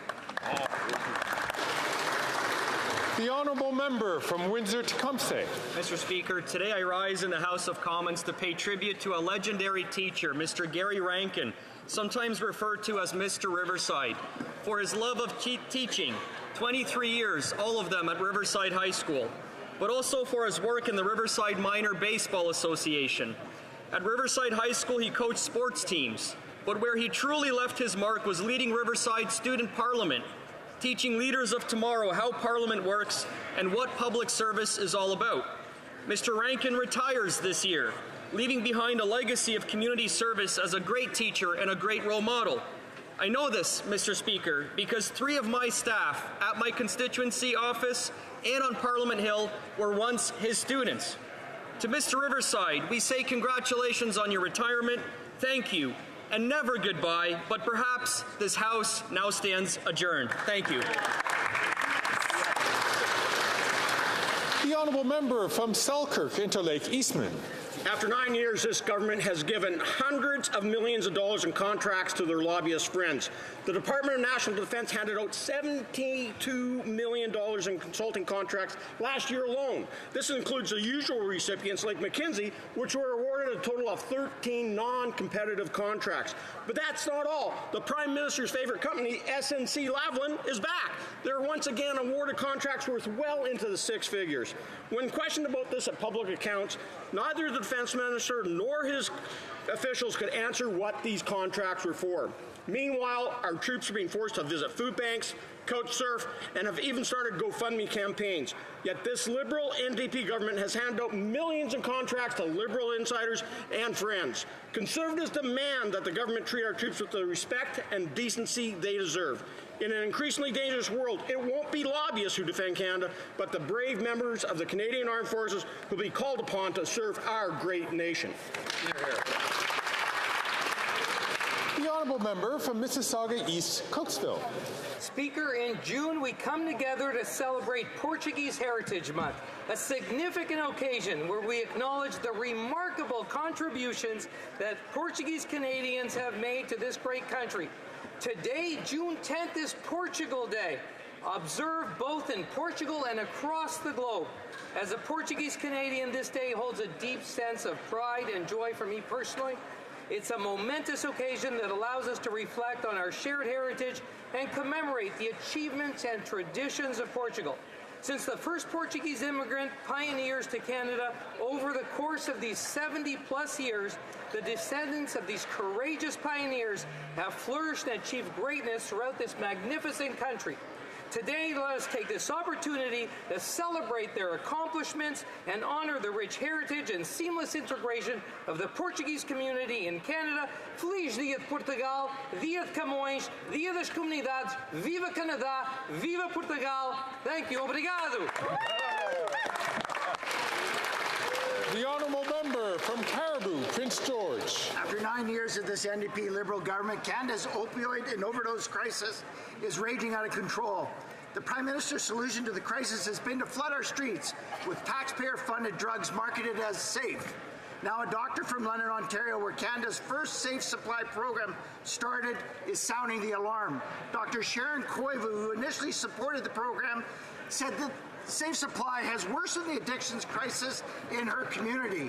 She revealed that Safe Supply is being diverted and sold to organized crime and is leading to London having a 40% higher opioid death rate than the rest of Ontario. One of her patients actually moved from his apartment to a tent near a local pharmacy where Safe Supply pills were much cheaper and more abundant. This government's not fixing the opioid crisis. They're actively making it worse. For the good of all Canadians, the Prime Minister must put an end to his radical drug experiment today.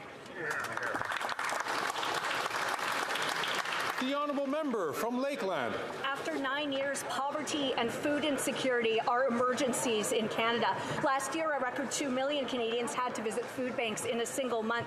Food Bank Canada says nearly half of Canadians feel financially worse off since last year, and 25% can't afford to feed themselves. An Alberta Food Bank reported 4 times more working people have to access help than in 2022. Across Canada, 1 in 5 people say they or someone they know used a food bank in the last year. But the NDP Liberals still plan to quadruple their inflationary carbon tax over the next 6 years.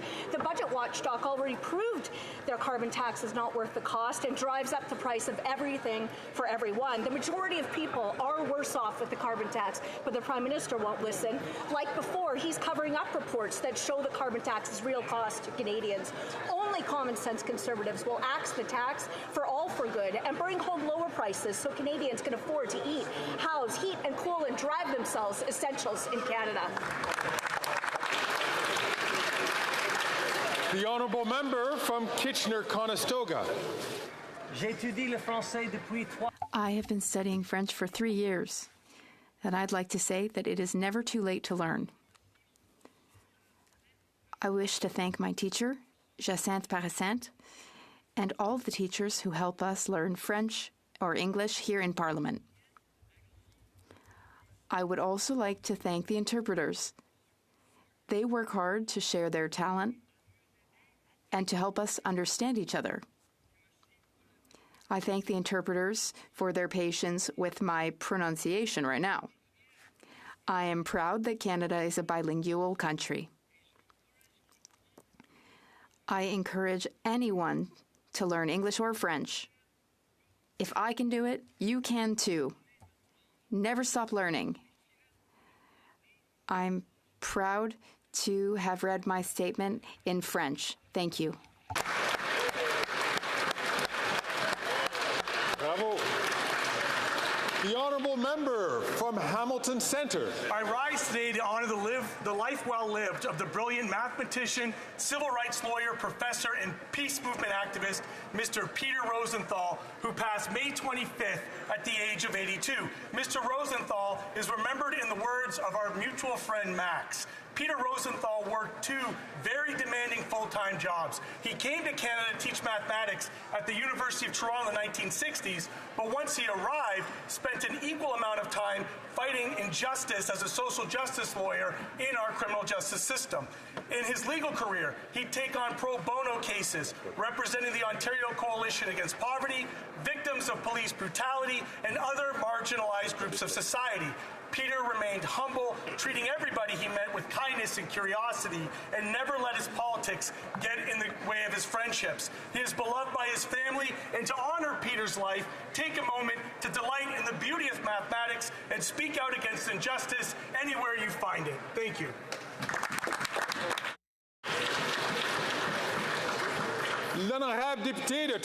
The honourable member for Trois-Rivières.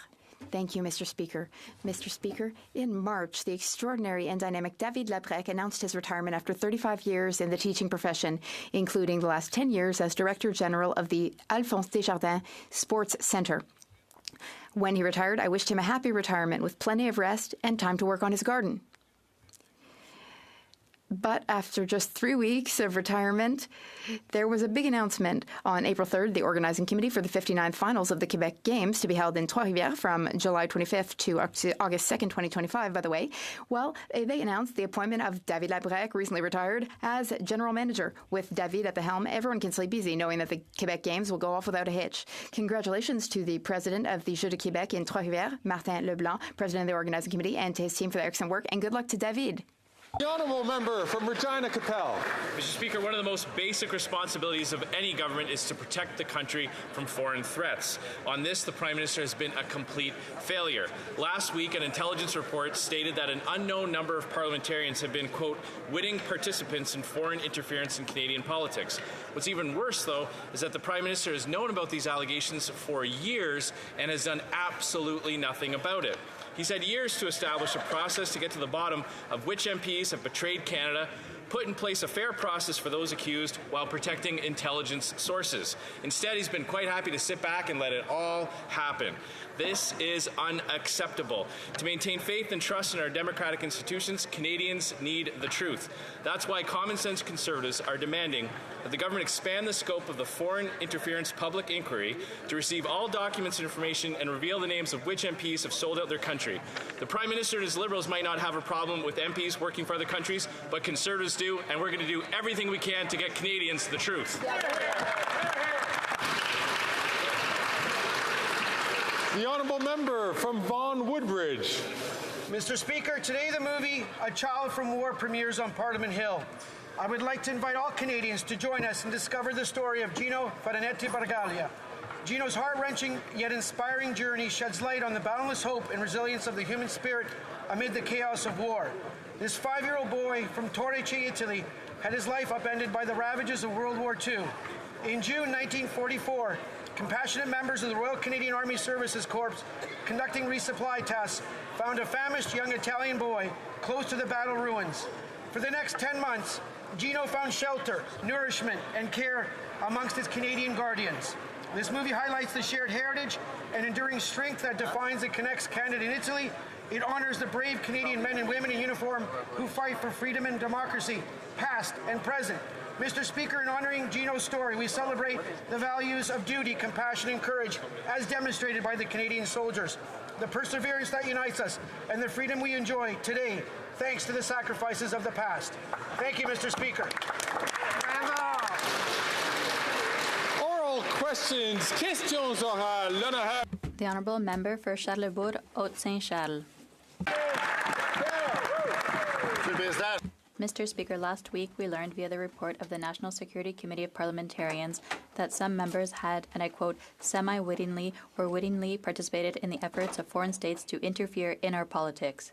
This is an extremely disturbing revelation, which is why we need to know who these members are who are collaborating with hostile foreign countries. Will the Prime Minister, yes or no, reveal the names of these members and the unacceptable actions of which they are accused? The Honourable Minister of Public Safety. Mr. Speaker, I thank my colleague for his question. I'm a little bit surprised because the person sitting next to him, the parliamentary leader, sent me a letter over the weekend suggesting that the Hug Commission should look at these matters, that it was the appropriate forum with the precautions in place. The House is discussing today a motion from our friends at the Bloc Québécois that we will support, and I think it's an important time for Parliament to come together and to support the work of the Hug Commission, and that's exactly what we intend to do. The Honourable Member for Charlesbourg, Haute-Saint-Charles.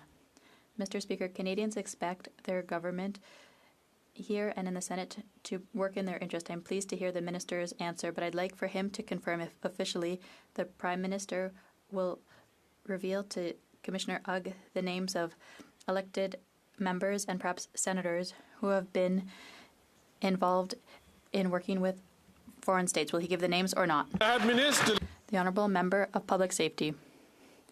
Once again, Mr. Speaker, our colleague should consult the person sitting on his left. He knows full well that the Hug Commission has access to exactly that type of information. The Hug Commission has access to all of the documents that the Committee of Parliamentarians consulted. The government has already been in touch. Privy Council officials have been in touch with the Hug Commission to discuss how we can advance on this matter.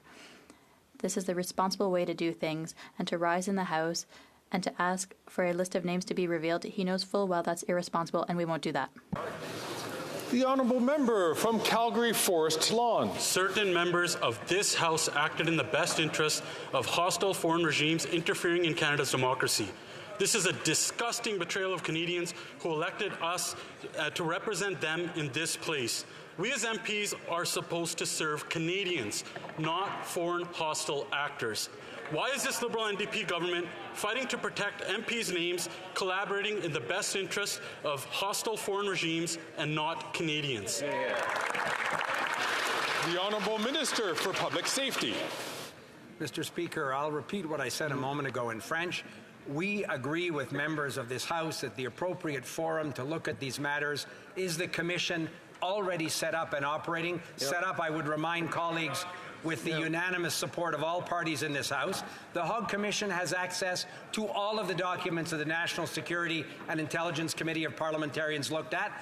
Officials from the Privy Council office have already been in touch with the Hug Commission to determine the best way forward. We think that's a responsible way to proceed, not simply standing up and illegally announcing a list of names like my colleague suggests.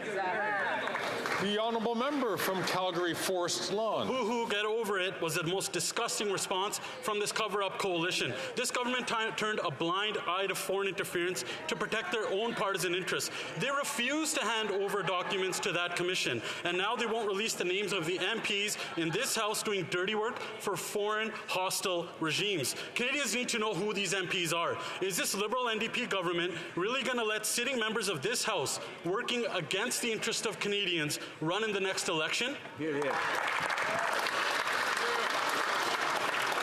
the honourable minister responds, I'm just going to encourage all members, please, not to express their voices unless they are recognized by the chair.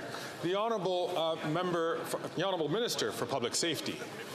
Again, Mr. Speaker, the government will be supporting the motion before the House today brought by the Bloc Québécois, asking the Hogg Commission to examine this very matter. We think that's the appropriate way to do it. The Conservatives are pretending that you can stand up and release a list of names. Mr. Speaker, I asked the Deputy Commissioner of the RCMP, Mark Flynn, this morning, what would happen if I stood up and announced a list of names like my colleagues are asking me to do, and he said I would be subject to criminal prosecution. So guess what, Mr. Speaker, I'm not going to do that.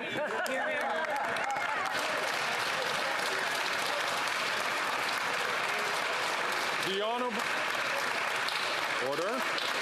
The honourable member from Calgary Forest Lawn. They've had years to do something and they've done nothing. And speaking of cover-ups, Mr. Speaker, there's another one. Last week, the Parliamentary Budget Officer revealed that this government is hiding a secret carbon tax report that proves a majority of Canadians pay more into this scam than what they get back in these phony rebates. But this Liberal NDP government did what it does best. They put a gag order on the PBO, keeping the truth from Canadians.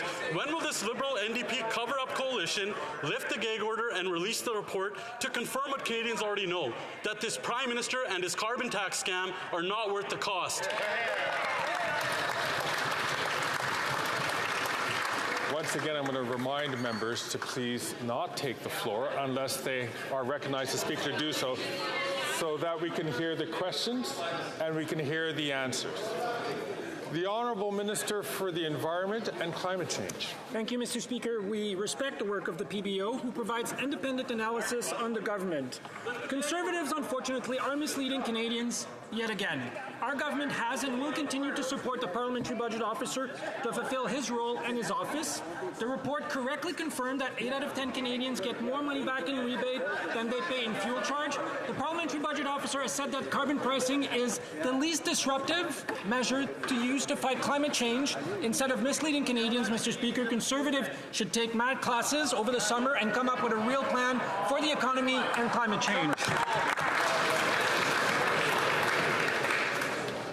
The Honourable Member for La Prairie. Today we're debating a Bloc Québécois motion to expand the Hogg Commission's mandate to investigate foreign-influenced members. Why did we table this motion? Because the Liberals are consistently unable to show leadership on the issue of interference. They're always lagging behind, and frankly, they should be embarrassed that the Bloc Québécois has had to take this initiative again today. They are the government. Why do they always have to be up against the wall before they move on foreign interference? The Honourable Minister of Public Safety. Mr. Speaker, I thank my friend from La Prairie for the question. Good news, the work I've done together with him and other parliamentary leaders last summer led to the Hogg Commission, and we believe, furthermore, that the terms of reference that we negotiated with our friend from La Prairie allows them to do the work that is in the block motion. We will support the motion at the vote tomorrow, and we will work with the Hogg Commission to find the best way to move forward. The Honourable Member for La Prairie. Last week, in question period, when I asked what this government was going to do to ensure that no one in the House was working for foreign powers, the Deputy Prime Minister responded by talking about interest rates. The Bloc is concerned because of this threat to democracy, and she gave us murky spin. It speaks volumes about the Liberals' lack of seriousness. It's not a big deal, according to them.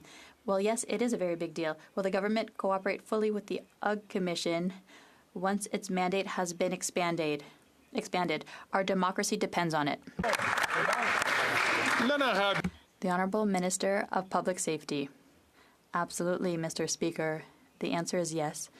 And as I've said, it's a discussion that senior officials from the Privy Council have undertaken over the weekend with the HUG Commission. We will always be there to ensure that the HUG Commission has everything it needs to shed light on these circumstances. The honourable member from Burnaby South.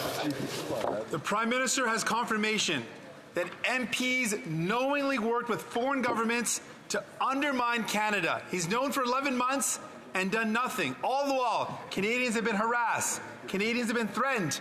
A Canadian citizen was killed, all linked to foreign governments. Why has this Prime Minister failed to protect Canadians? The Honourable Minister for Public Safety. Mr. Speaker, I thank our colleague, the Leader of the NDP, for the question. Obviously, the most important responsibility of any government is to protect its citizens. Far from not taking this matter seriously, our government has been the only government in the history of Canada to set up a series of measures to detect, disrupt and prevent foreign interference. We're very pleased that members of this House are working collaboratively to support government legislation before the House right now to give additional tools, create additional criminal offences, to hold those to account who might seek to interfere in our democratic institutions, and we'll continue to always do this important work. The Honourable Member for Burnaby South. Known for 11 weeks and done nothing. Depuis 11 semaines. For 11 weeks, the Prime Minister has known the names of members potentially working with foreign governments, such as India and China. For 11 weeks, he has known about MPs potentially assisting a government that may be responsible for the killing of a Canadian citizen. Why hasn't the Prime Minister done anything in those 11 weeks? The Honourable Minister of Public Safety.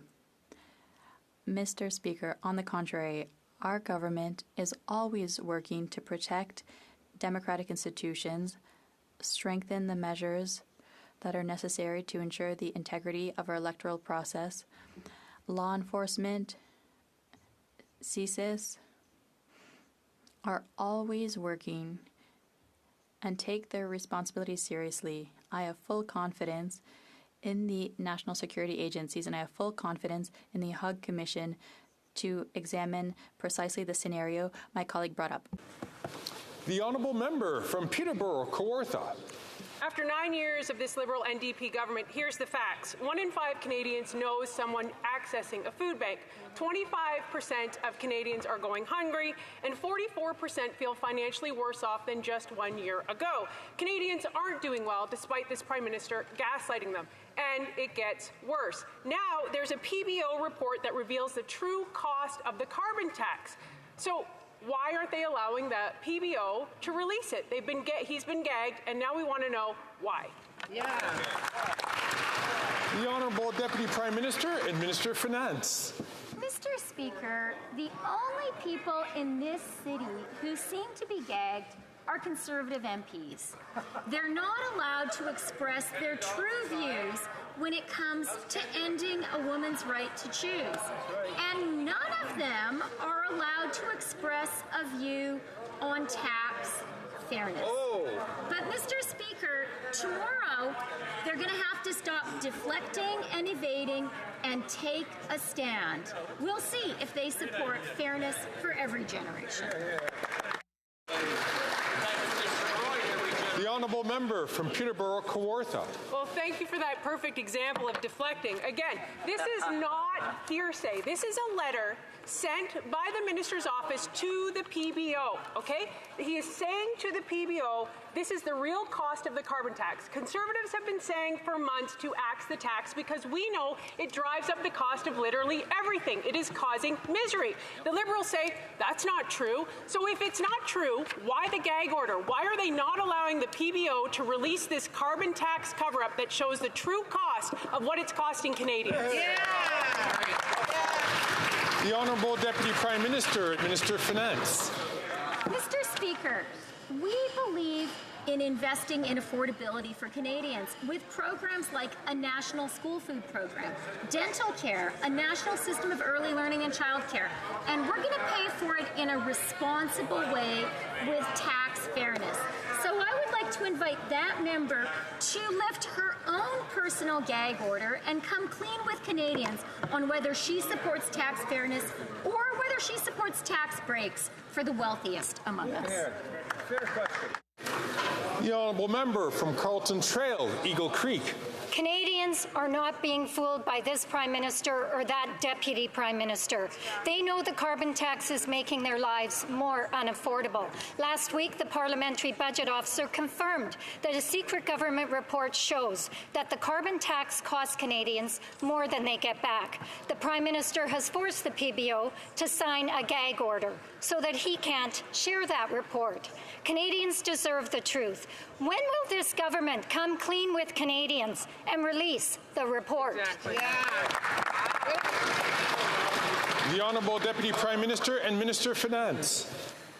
Mr. Speaker, the people who are not going to be able to fool Canadians for very much longer are these Conservatives.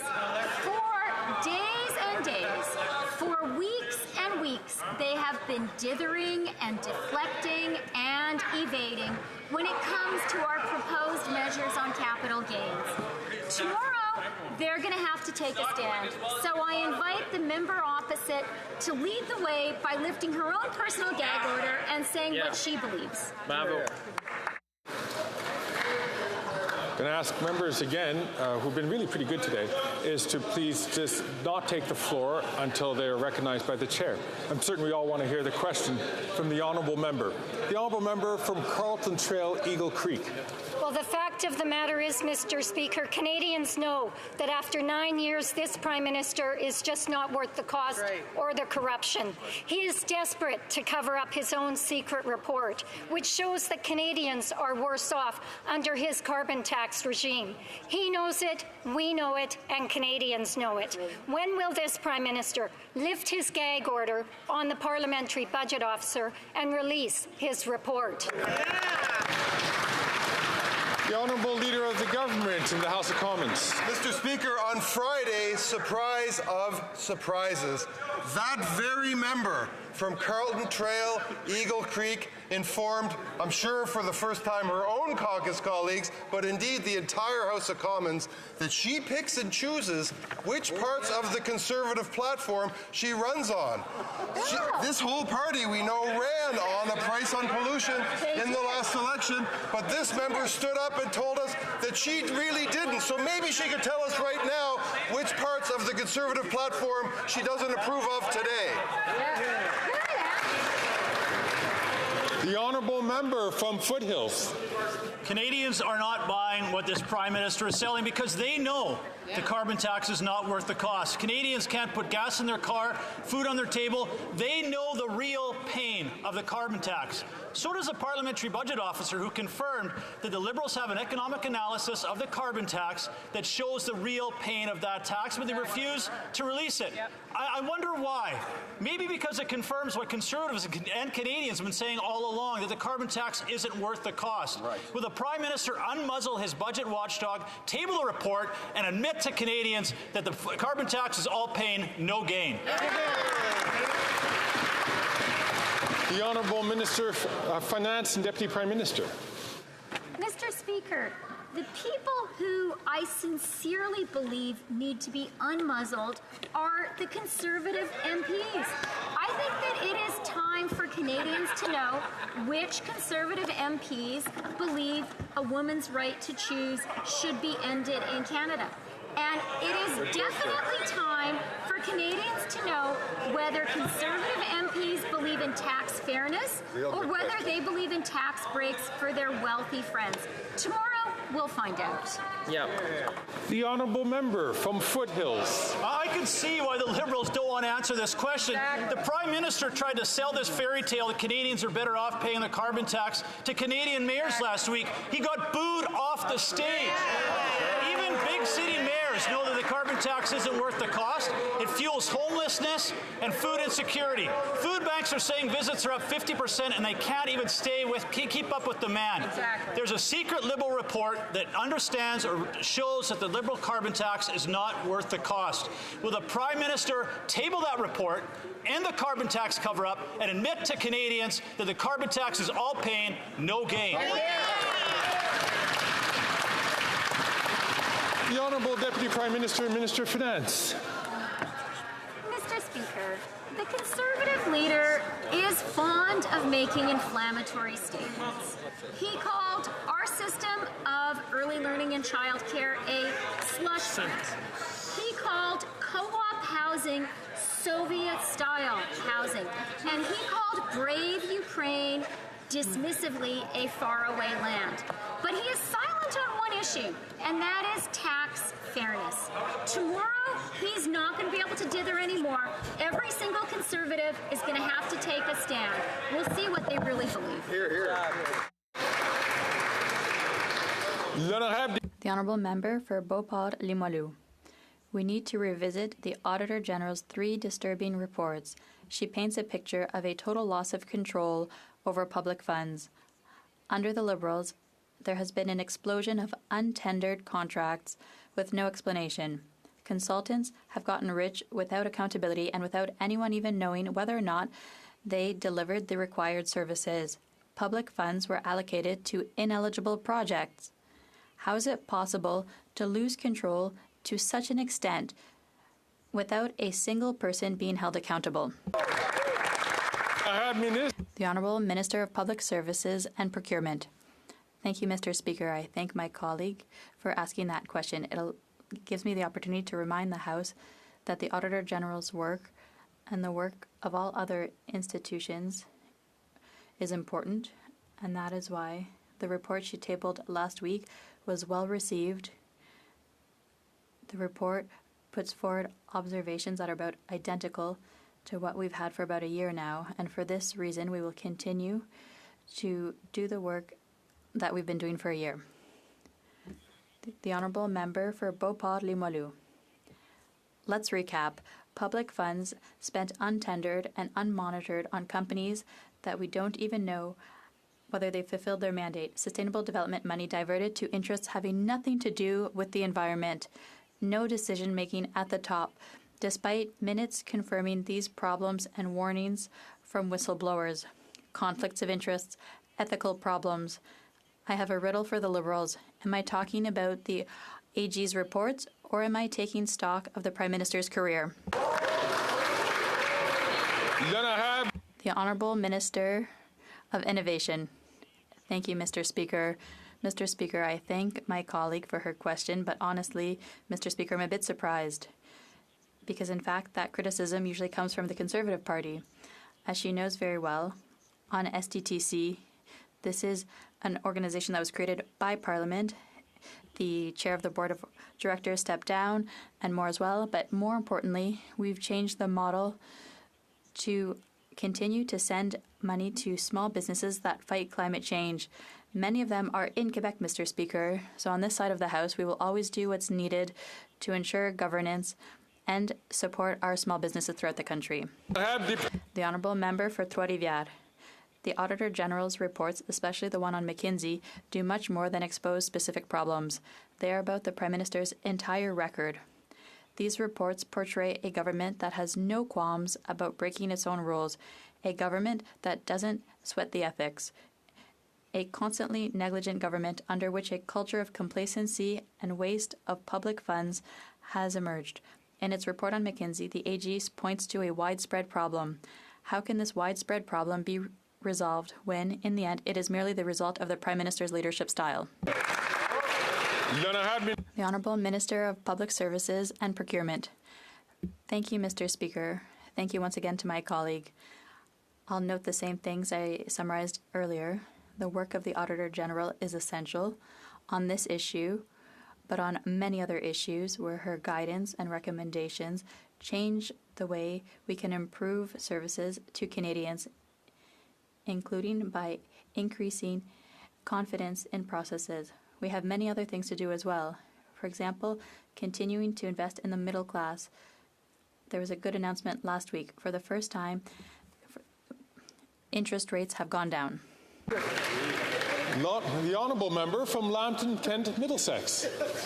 After 9 years, this Prime Minister is not worth the cost. Canadians are struggling to afford food, and the NDP Liberal government doesn't care. From their carbon tax to red tape to the ban for plastics for produce, every single bad policy that this government announces hurts our farmers and makes food more expensive. One farmer paid over $25,000 in a single month in carbon tax alone. Farmers can't absorb these costs. And no, they don't get a rebate check. So when will the NDP Liberals get out of the way and pass Bill C-234 in its original form? Honourable Deputy Prime Minister and Minister of Finance. Mr. Speaker, we do believe it is essential to make investments to make life more affordable for Canadians. That's why we have put forward the most ambitious housing program in Canadian history. That's why we are making dental care available to 2 million Canadians already. That's why we've created a national system of early learning and childcare. And we know it's important to pay for this in a fiscally responsible way. So we have a plan for tax fairness.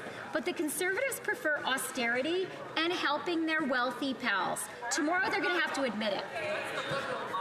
Honourable member from Lambton, Kent, Middlesex. Well, another fairy tale from a Liberal who clearly doesn't understand food production. The government can't deny that paying $25,000 in a single month in carbon tax is punishing this farmer. The NDP Liberals live in la-la land if they don't think that these costs get passed on to Canadian families. So when will this government leave fantasy land, stop hurting our farmers, and pass Bill C-234 in its original form?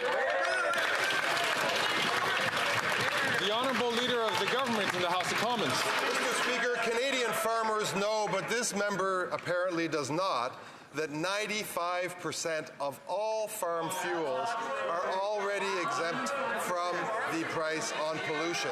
And as for Bill C-234, the very tortuous parliamentary process that this party has submitted that bill to, I'm glad that my counterpart, their House Leader, has finally relented and allowed it to be debated today, but we'll see how the opposition determines to go forward on that bill that they presented and they are responsible for. Yeah, good point. The Honourable Member for Beauce. Mr. Speaker, after 9 years, the Bloc Liberal coalition continues to make life more expensive for Canadian families and farmers. By allowing the Senate to gut Bill C-234, they are contributing to the demise of a generation of farmers. The Bloc and the Prime Minister are not worth the cost. Food prices have never been so high, and food bank use has increased by 25% in the last 6 months in Beauce. Will the government commit today to vote according to the will of Canadians and pass Bill C-234 in its original form? The Honourable Leader of the Government in the House of Commons. Mr. Speaker, farmers in Beauce are very smart people. They know very well that 95% of farming fuels are exempt from all form of price on pollution. This is a message that seems to have escaped their member, however, so I will give him a reminder that the bill he is talking about will not be able to assist those farmers. I look forward to seeing the process that the Conservative Party will use to try and get this bill through. The Honourable Member from London, Fanshawe. Steelworkers Local 2918 at IMT Defense are proud to build the equipment Ukraine needs to defend itself against Putin's illegal invasion. But they're underpaid and can't afford food or rent. Despite receiving millions in taxpayers' dollars and sky-high profits, their employer hasn't been treating these workers with the respect they deserve. They've been on strike since early June to demand fair wages. When will the Liberals finally stand up for Canadian workers and ensure tax dollars go to good-paying unionized jobs? The Honourable Minister for Labour. Mr. Speaker, we are aware of the situation. We will stay on top of it and we will keep the member informed. Thank you very much. The honourable member from Winnipeg Centre. Mr. Speaker, big telecom companies are adding to the struggles of women and gender diverse people fleeing violence. While telecom CEOs lay off staff and give themselves huge bonuses, a recent report found that Bell, Rogers, and TELUS force extra fees and long wait times on victims trying to change their phone numbers or leave shared plans with their abusers. When will the Liberals stop being soft on telecom's giants and force them to improve services for people fleeing violence? Hear, hear. The Honourable Minister for Innovation. Mr. Speaker, I'd like to thank my colleague for a very important question. I found the situation she's describing as unacceptable, Mr. Speaker. As she knows, we have been very tough on telecoms CEOs around the country, Mr. Speaker. I can tell you, Mr. Speaker, despite these conservatives who are laughing, this is a very serious question, Mr. Speaker. This is about protecting women. This is about protecting consumers. This is about being Canadians. Mr. Speaker will follow up and make sure that we rectify the situation. The honourable member from St. John's East. Mr. Speaker, if we were creating our tax system from scratch, what choices would we make as Canadians? Would we give the greatest tax advantages to those who make the most money, or would we insist on paying a fair share to keep Canada strong?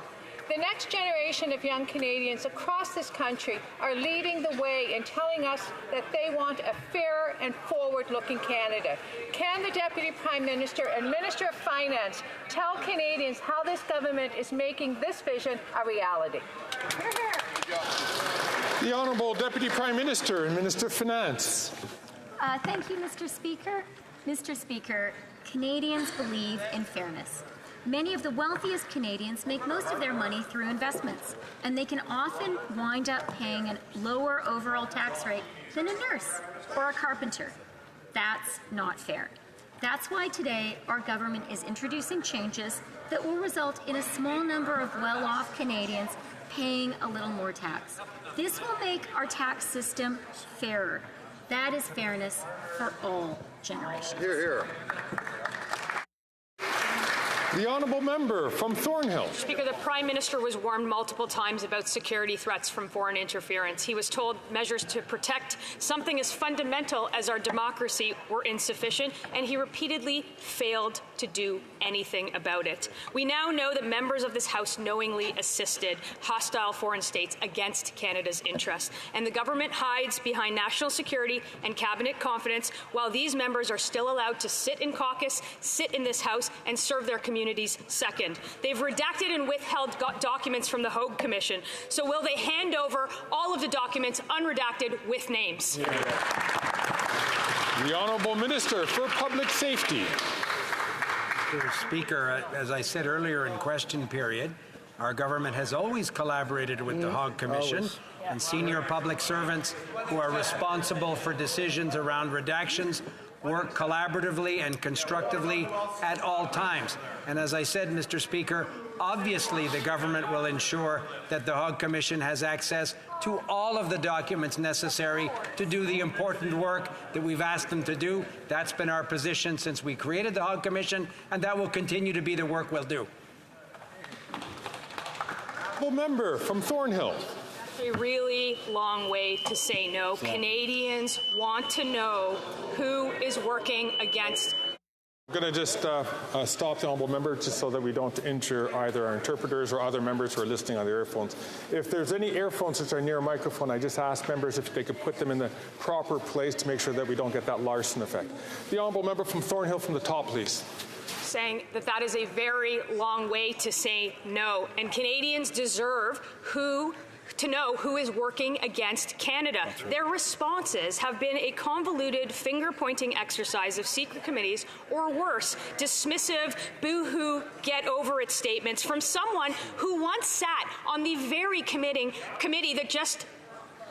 I'm going to just stop the member once again. I see that members are not having any translation services. I'm going to continue talking until... Do they hear a translation at this time? Do we hear translation at this time, members?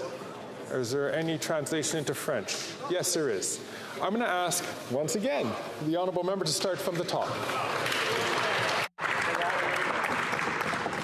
Speaker, Canadians deserve to know who is working against Canada, and the best way.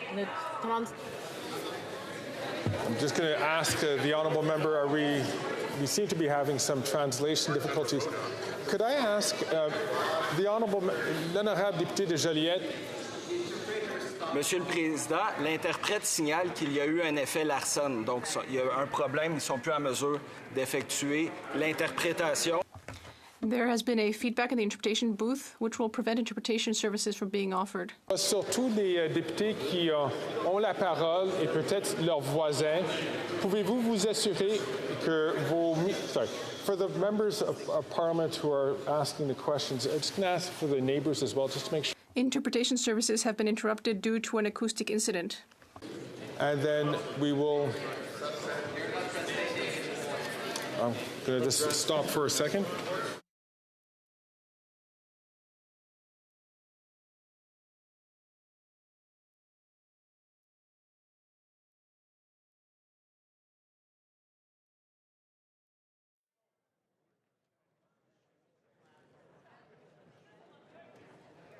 Chers collègues, il faut qu'on suspende les travaux de la Chambre pour quelques instants, juste pour faire une mise à jour. Ladies and dear colleagues, we're just going to suspend the House for a couple of minutes as we explore further on this issue.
Thank you for your patience while we conducted changes to our process. Thank all members for your patience. Before we continue with question period, I'd like to just take a moment to explain to you why the delay. First of all, I'd like to reassure all members, and I know many members have come up to the chair wanting to know if any interpreter had been injured. And je suis très content. I'm very pleased and relieved to tell you that no interpreter was injured because of this feedback event.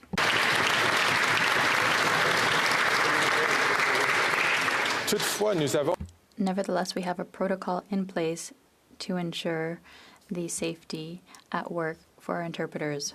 Encourage all members. The Larson effect is a very serious effect for our interpreters. Their ears are their tools, and their ears help us, of course, do the work that we do here in the House. I'm going to ask members, out of an abundance of caution, is that when you're if the earphone is not on your ear, could you please put them in your desk? De cette façon-là. In this way, we will ensure there is no chance of having an injury here in the House of Commons. J'aimerais aussi remercier I would also like to thank the new team of interpreters in place. As the protocol indicates, when this situation occurs, we bring in a new team. So thank you to these interpreters for their work. So, colleagues, we are going to continue where we left off. We'll continue where we left off. The honourable member from Thornhill from the top. Oh, sorry. Also, one last thing. I'm sorry. Well, thank goodness we have the clerks to remind me. You will find that the default setting on your earphones has now been set to low. So for those who are expecting interpretation, you will have to turn up the microphone. Alors, le volume maintenant. So the volume for everyone has been put to the minimum. So if you need interpretation, you will need to increase the volume for your earpiece. The honourable member from Thornhill, from the top.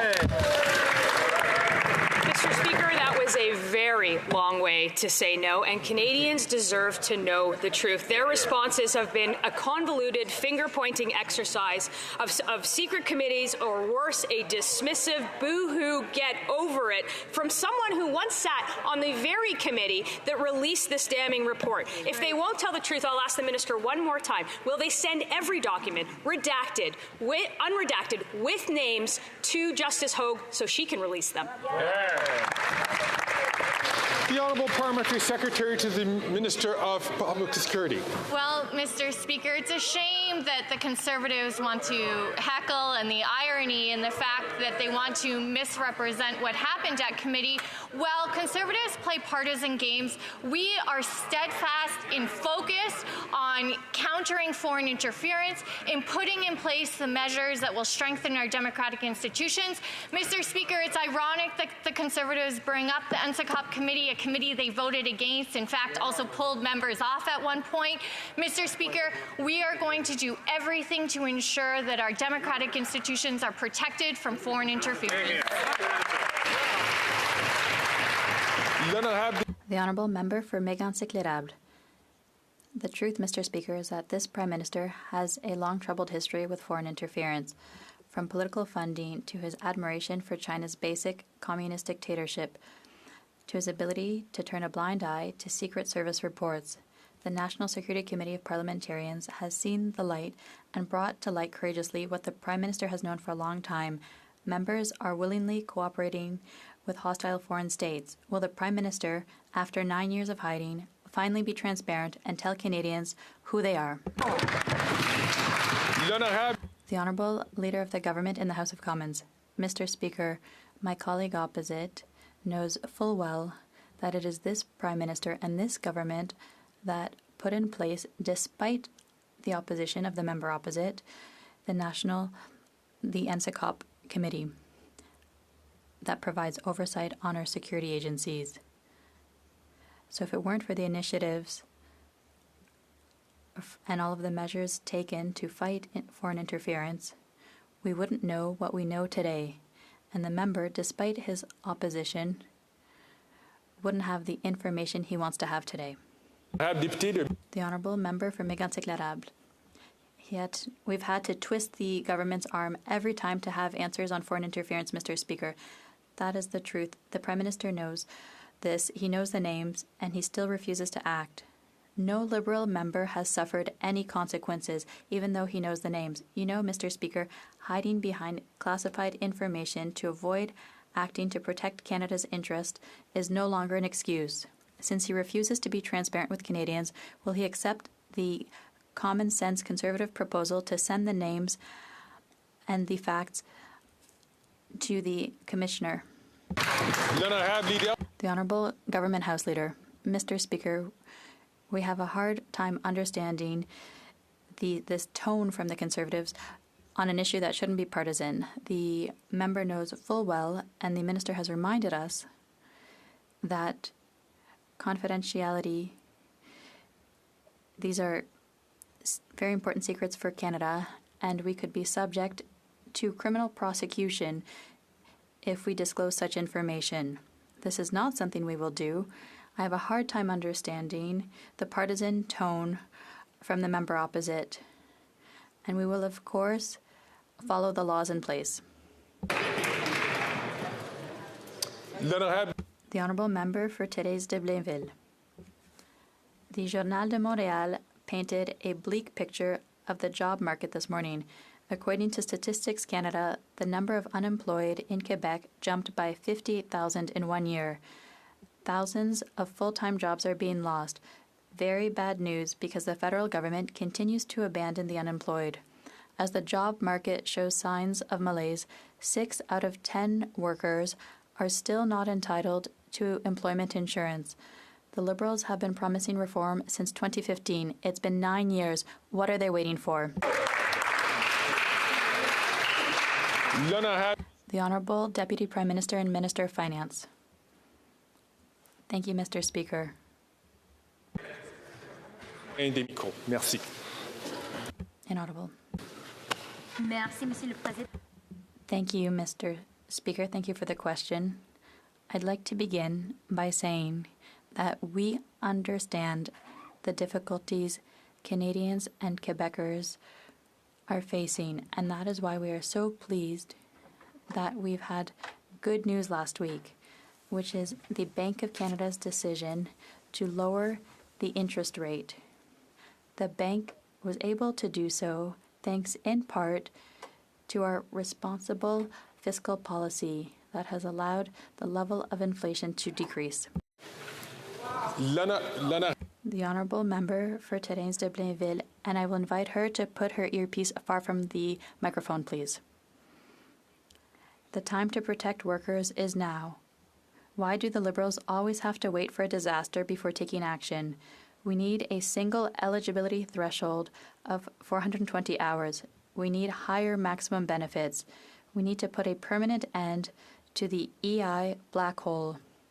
We need to correct discrimination against women who lose their jobs during parental leave. The Liberals can no longer support a system that abandons 6 out of 10 workers. So when will the employment insurance reform take place? The Honourable Minister. My colleague, her work is very much appreciated.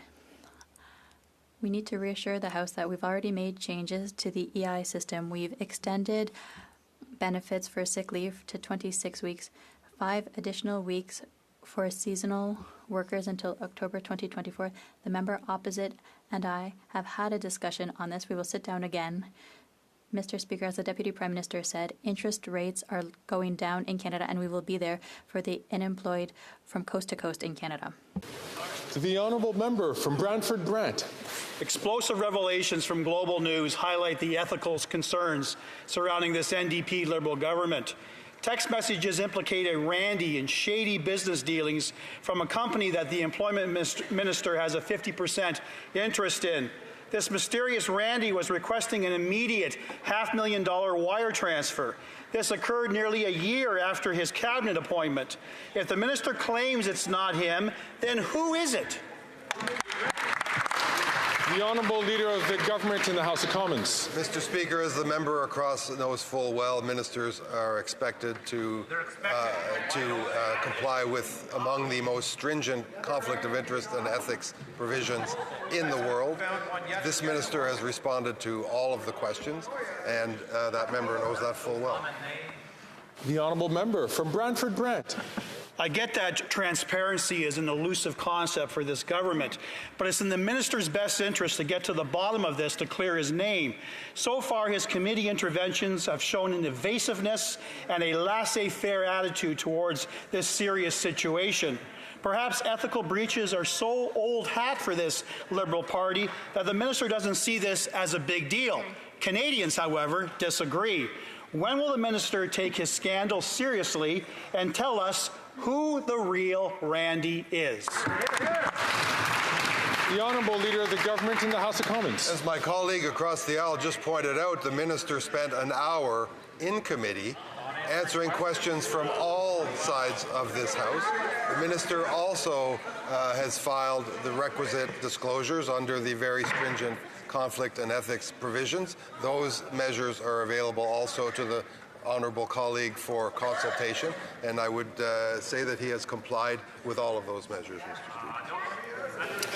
The Honourable Member from Edmonton West. Mr. Speaker, the government House Leader and the Minister of Employment are not fooling anyone. The company at the centre of the scandal admits there is this other Randy. But at the same time, they claim to have forgotten what his last name is.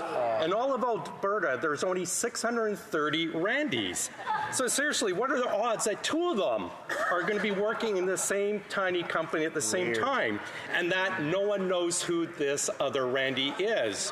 So will the minister just come clean and tell the House who the other Randy is? The other Randy? The Honourable Leader of the Government in the House of Commons. For the third time, Mr. Speaker, the minister is subject to the very rigorous provisions on conflict of interest and ethics of this government, among the most rigorous in the world, and he has answered to all of these questions. The Honourable Member for Laval des Îles. Mr. Speaker, Canada is facing an existential crisis due to climate change. Older generations are asking what we can do to preserve and maintain prosperity for the next generation, while young people across the country are worried about their own prospects. Can the Minister for Innovation and Science update this House on the government's plans for how we will harness technology to create the jobs of tomorrow and effectively tackle climate change? Thank you, Mr. Speaker. The Honourable Minister of Innovation and Science. Mr. Speaker, I thank my colleague for Laval des Îles for an excellent question. You know, generational equity is at the heart of our priorities, and it was one of the central themes of the last federal budget. This week, we're making changes to the capital gains inclusion rate. These changes will allow us to fund the green energy transition and create jobs for this generation and future generations. We already see that our economic plan is working. We have record investments, and we are creating prosperity for generations to come. We know that the Conservatives will likely vote against. On this side of the House, we will always be for this generation and future generations. Member from Leeds Grenville, Thousand Islands and Rideau Lakes. Canadians are on the hook for a shady real estate deal between the Prime Minister and his best buddy, Tom Pitfield. We know that the Labour Minister, Pitfield, and the PM went together to Billionaire Island when the Prime Minister was found to have broken the law. We know that the Labour Minister and Pitfield were groomsmen in the Prime Minister's wedding, and the Labour Minister is on the Treasury Board that approved this shady real estate transaction. After 9 years of this NDP Liberal government, we know this Prime Minister and Labour Minister aren't worth the corruption or the cost to Canadians. So about that cost, how much did this sketchy deal help the insider, Tom Pitfield? The Honourable Minister for Public Services and Procurement. Merci, Monsieur le Président. Thank you, Mr. Speaker. Thank you for the question. My colleague knows very well that this decision, this recommendation, was made by the National Capital Commission, which is an independent agency. They are revitalizing the downtown of Ottawa, and they recommended this decision to the Treasury Board without the Prime Minister's office or any other minister not associated with the Treasury Board having anything to say on this. The Honourable Member for Bellechasse-les-Etchemins-Lévis. Mr. Speaker, after 9 years of this Prime Minister, Quebecers are forced to sleep in shelters, under bridges, or in their cars, while retired seniors in Quebec are forced to live in motels or vans because of the lack of affordable housing. The Bloc voted for $500 billion in budget allocations, and they voted against the leader of the Conservative Party's bill to make housing more affordable, Mr. Speaker. What do the Prime Minister and the Bloc leader have to say to seniors living in vans because they don't have housing, Mr. Speaker? The Honourable Deputy Prime Minister and Minister of Finance. Mr. Speaker, thank you for the question. We understand the importance of investments in housing, investments in affordable housing.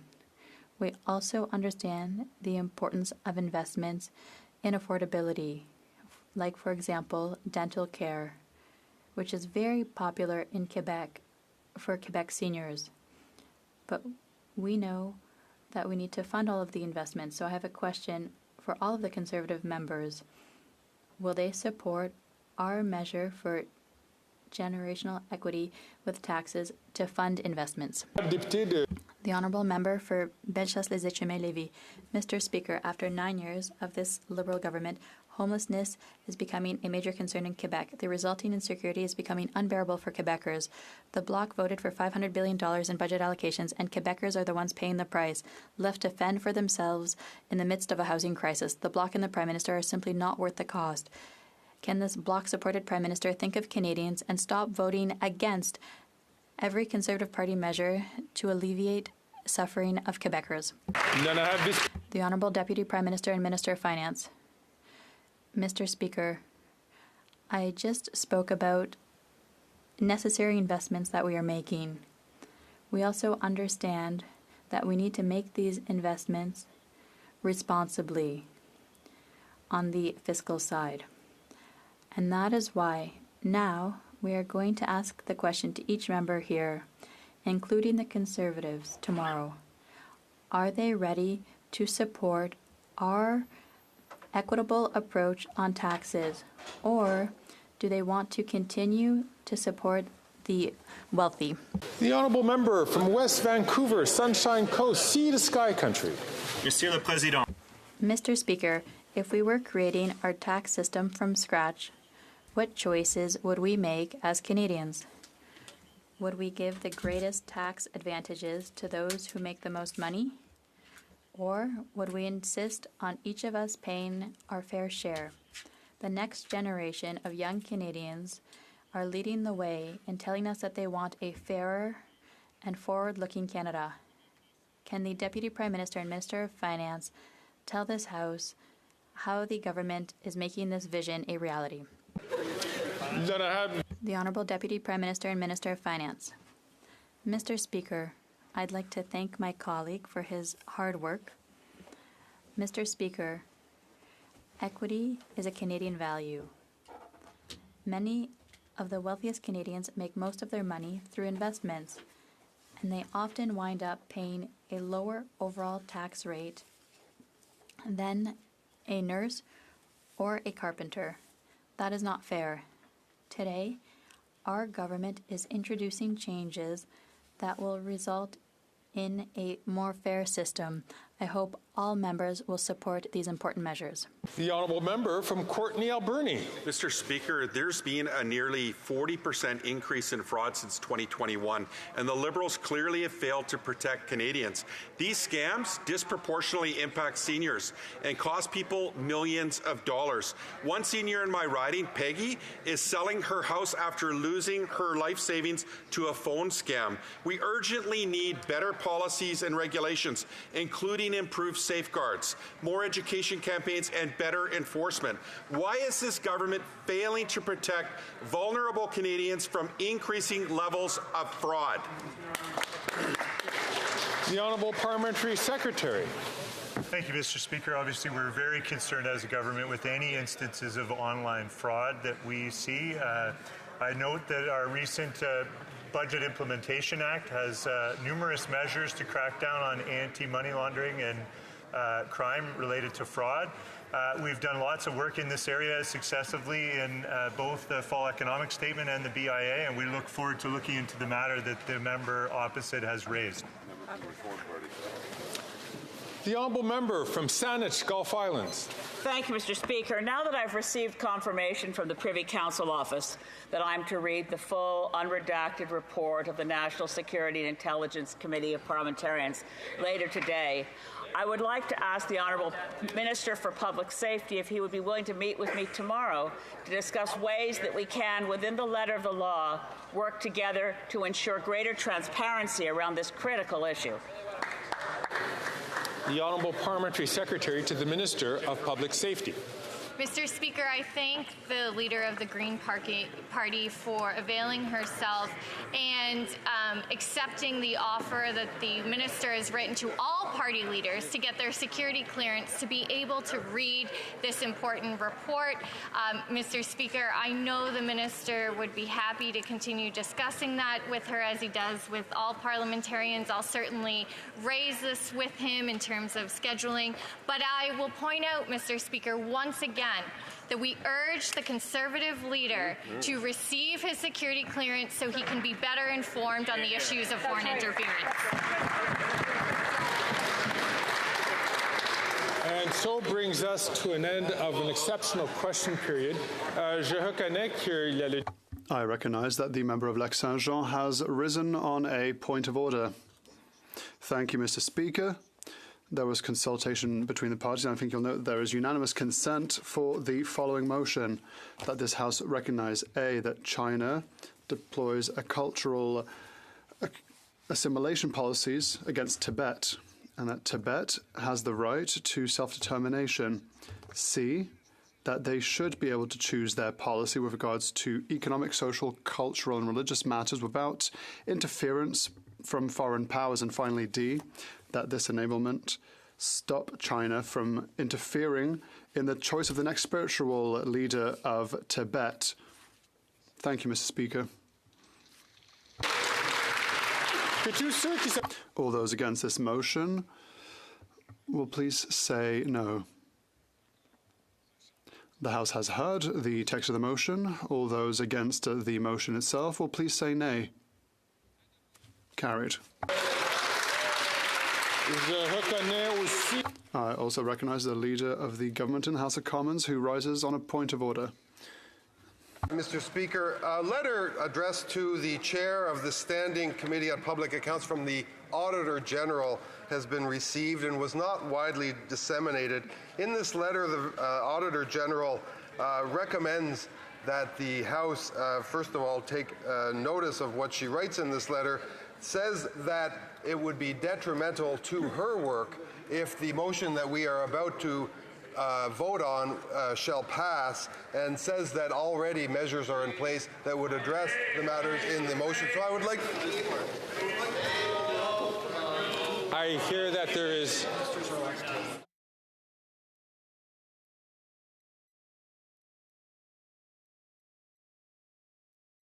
So it is...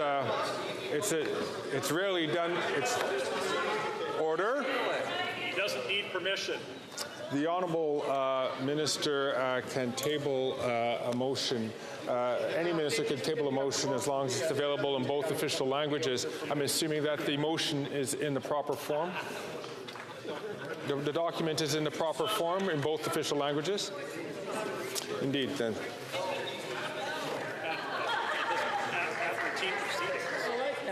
I also understand the member from Vancouver East is rising on a point of order.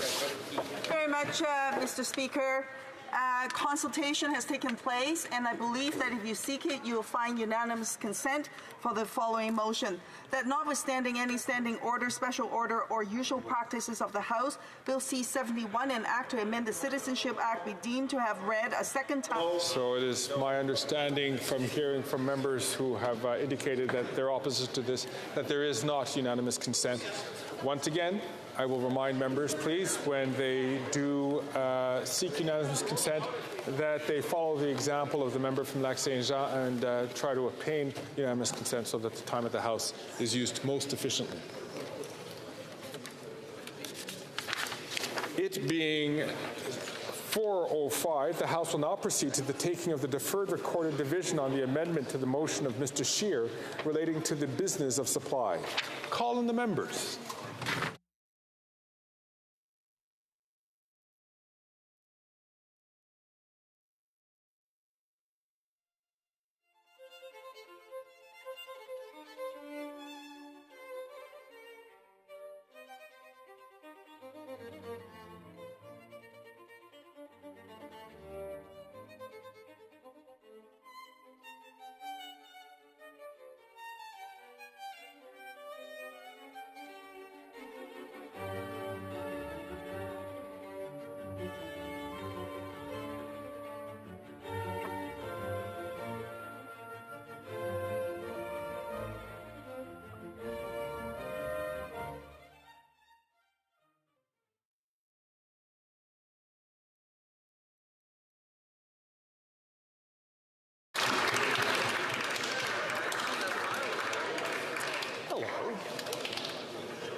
The question is as follows. Mr. Scheer, seconded by Mr. Perkins, moves that the House order the government, Sustainable Development Technology Canada, and the Auditor General Canada, each to deposit with the Law Clerk and the Parliamentary Council, within 14 days of the adoption of this order, the following documents, created or dated since January 1, 2017, which are in its or her possession, custody, or control. A, all files, documents, briefing notes, memoranda, emails, or other correspondence exchanged among government officials regarding SDTC. Les ententes. B, contribution funding agreements to which SDTC is a party. The amendment, Mr. Généreux, appealed for Mr. Berthold. Mr. Généreux, seconded by Mr. Berthold, move the following amendment, that the motion be amended, A, by replacing the words 14 days with La période de 10 minutes pour les députés votant. The 10-minute period for members voting electronically has started, and the House will now proceed to the vote for members participating in person.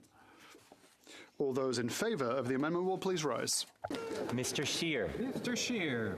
Mr. Schmale. Mr. Schmale. Mr. Bazin. Mr. Bazin. Mr. Kimmich. Mr. Kimmich. Mr. Perkins. Mr. Perkins. Monsieur Deltel. Monsieur Deltel. Mrs. Stubbs. Mrs. Stubbs. Monsieur Paulus. Monsieur Paulus. Mr. Barrett. Mr. Barrett. Mrs. Gray. Mrs. Gray. Mr. Moore. Mr. Moore. Mr. Ellis. Mr. Ellis. Mr. Kelly. Mr. Kelly. Mr. Baldinelli. Mr. Baldinelli. Mr. Cooper. Mr. Cooper. Mr. Small. Mr. Small. Monsieur Berthold. Monsieur Berthold. Ms. Findley. Ms. Findley. Mr. Aboutayev. Mr. Aboutayev. Mrs. Kuzi. Mrs. Kuzi. Ms. Ferrari. Ms. Ferrari. Mr. Doherty. Mr. Doherty. Mr. Macaulay, Edmonton West. Mr. Macaulay, Edmonton West. Mr. Lloyd. Mr. Lloyd. Mrs. Goodridge. Mrs. Goodridge. Mr. Tucker. Mr. Tucker. Back to Madame Vien. Madame Vien. Ms. Gledoux. Ms. Gledoux. Mr. Canna. Mr. Canna. Mrs. Cramp-Nyman. Mrs. Cramp-Nyman. Mrs. Roberts. Mrs. Roberts. Mr. Patzer. Mr. Patzer. Mrs. Gallant. Mrs. Gallant.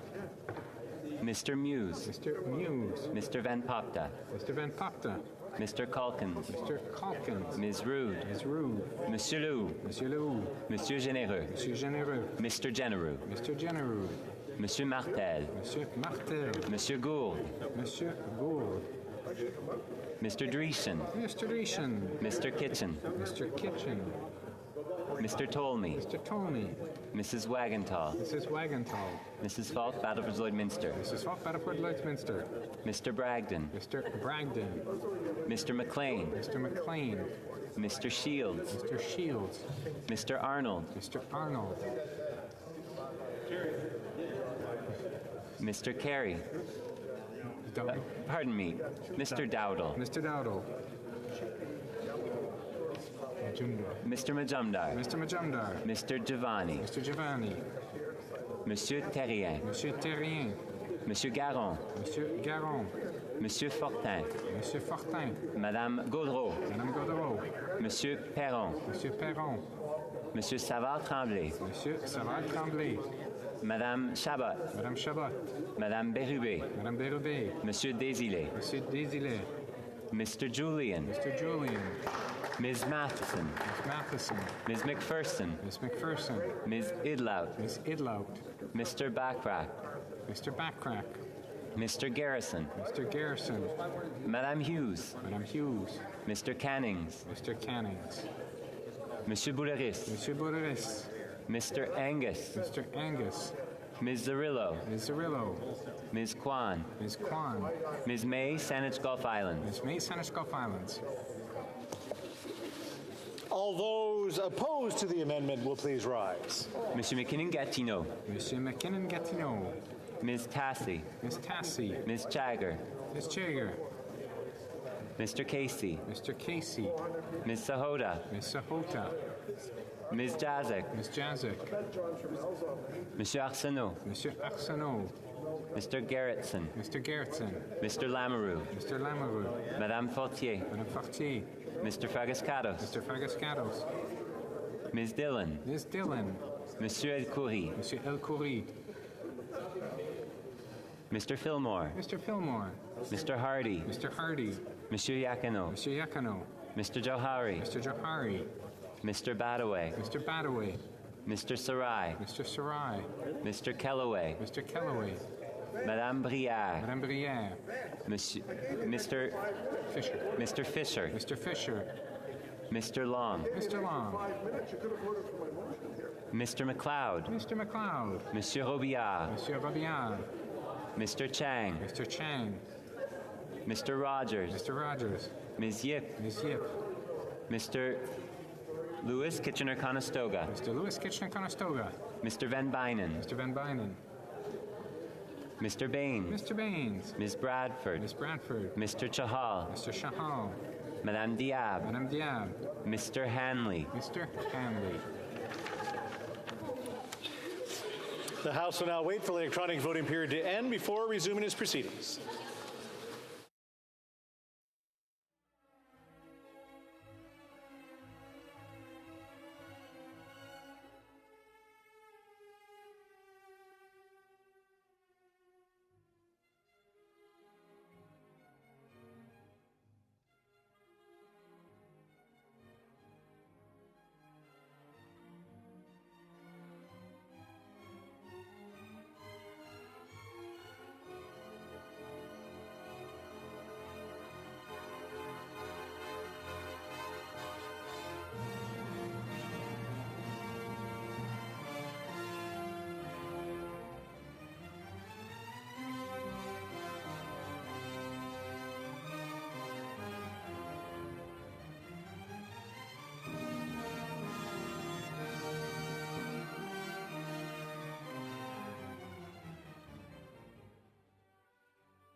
wish to inform the House the electronic voting period has ended. If members are not able to vote due to technical difficulties, they may now use the raise hand function and the House will recognize them. Mr. McCauley. Mr. McCauley. Mr. Speaker, I vote nay. McCauley, nay, contre. Ms. Ashton. I vote yes. Ms. Ashton, yay, pour. Mr. McDonald Malpeck.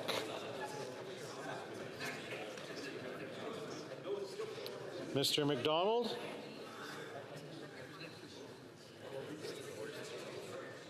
Mr. McDonald Malpeck. Okay, we'll skip over to Mr. Lightbound. Monsieur le Président. Monsieur Lightbound, nay, contre. I'll go back to Mr. McDonald.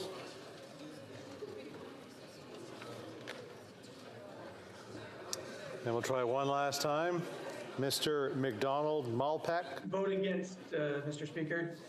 Vote Mr. McDonald Malpeck, nay, contre. Voila. Anybody else? Nobody came running in. The table will now compile the results of the vote. Yeas pour 171, 171. Nays contre 150, 150. I declare the amendment carried. The next question is on the main motion. The question is as follows. Mr. Scheer, appeared by Mr. Perkins. Seconded by Mr. Perkins, move that the House order the government to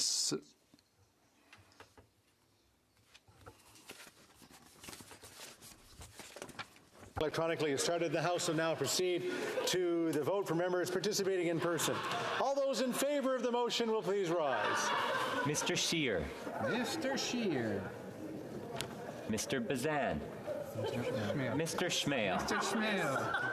Mr. Bazan. Mr. Bazan. Mr. Kimmich. Mr. Kimmich. Mr. Perkins. Mr. Perkins. Monsieur Deltel. Monsieur Deltel. Mrs. Stubbs. Mrs. Stubbs. Monsieur Paulus. Monsieur Paulus. Mr. Barrett. Mr. Barrett. Mrs. Gray. Mrs. Gray.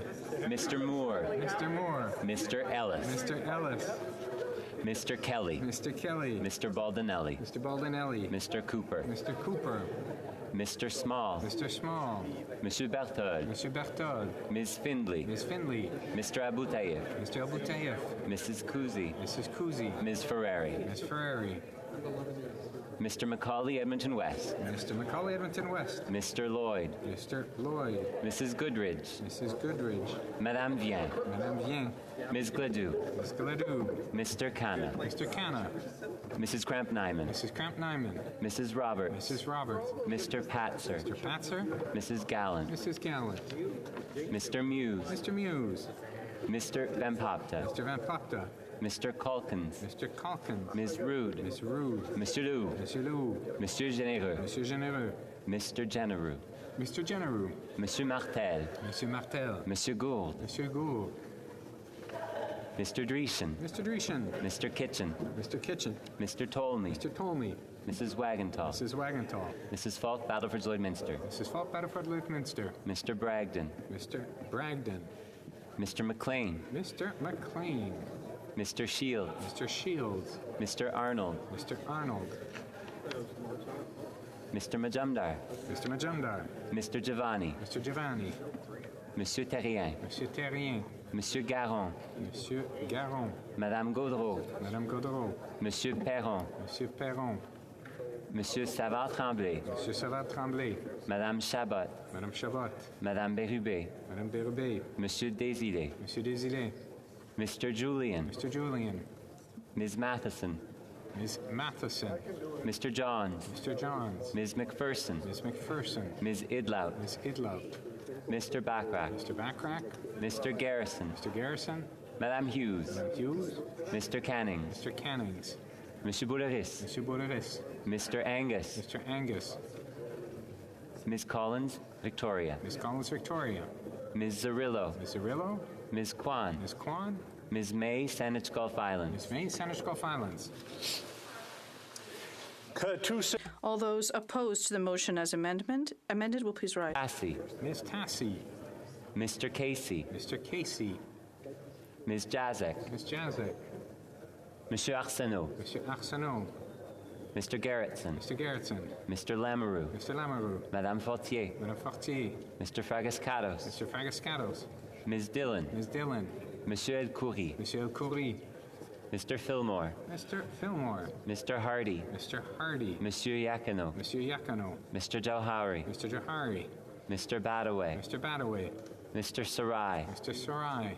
Madame Brière. Madame Brière. Mr. Fisher. Mr. Fisher. Mr. Long. Mr. Long. Mr. McLeod. Mr. McLeod. Monsieur Robillard. Monsieur Robillard. Mr. Chang. Mr. Chang. Mr. Rogers. Mr. Rogers. Ms. Yip. Ms. Yip. Mr. Lewis Kitchener-Conestoga. Mr. Lewis Kitchener-Conestoga. Mr. Van Bynen. Mr. Van Bynen. Mr. Baines. Mr. Baines. Ms. Bradford. Ms. Bradford. Mr. Chahal. Mr. Chahal. Madame Diab. Madame Diab. Mr. Hanley. Mr. Hanley. The House will now wait for the electronic voting period to end before resuming its proceedings.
La période de vote électronique est terminée. The electronic voting period has ended. If members were not able to vote due to technical difficulties, they may now use the raise hand function and the chair will recognize them. Ashton. I vote yes. Ms. Ashton, yes. Mr. Macaulay. Mr. Speaker, I vote nay. Macaulay Cardigan, nay count. See anybody rise in the chamber? La Chambre va maintenant compiler. The table will now compile the results of the vote. Yes pour 174, 174. Nays contre 148, 148. I declare the motion as amended carried. The House will now proceed to the taking of the deferred recorded division on the motion at report stage of Bill C-20. La mise aux voix porte sur la... The question is on motion number 1. Lloyd, motion number 1. Mr. Lloyd, appuyé par Monsieur Tolmie, propose que... Mr. Lloyd, seconded by Mr. Tolmie, moved that Bill C-20 be amended by deleting the short title. For members voting electronically has started, and the House will now proceed to the vote for members participating in person. All those in favor of the motion will please rise. Mr. Schmale. Mr. Schmale. Mr. Bazan. Mr. Bazan. Mr. Kimmich. Mr. Kimmich. Mr. Perkins. Mr. Perkins. Monsieur Deltel. Monsieur Deltel. Mrs. Stubbs. Mrs. Stubbs. Monsieur Paulus. Monsieur Paulus. Mr. Barrett. Mr. Barrett. Mrs. Gray. Mrs. Gray. Mr. Moore. Mr. Moore. Mr. Kelly. Mr. Kelly. Mr. Baldinelli. Mr. Baldinelli. Mr. Cooper. Mr. Cooper. Mr. Small. Mr. Small. Monsieur Berthold. Monsieur Berthoz. Ms. Findley. Ms. Findley. Mr. Aboutayev. Mr. Aboutayev. Ms. Ferrari. Ms. Ferrari. Mr. Macaulay, Edmonton West. Mr. Macaulay, Edmonton West. Mr. Lloyd. Mr. Lloyd.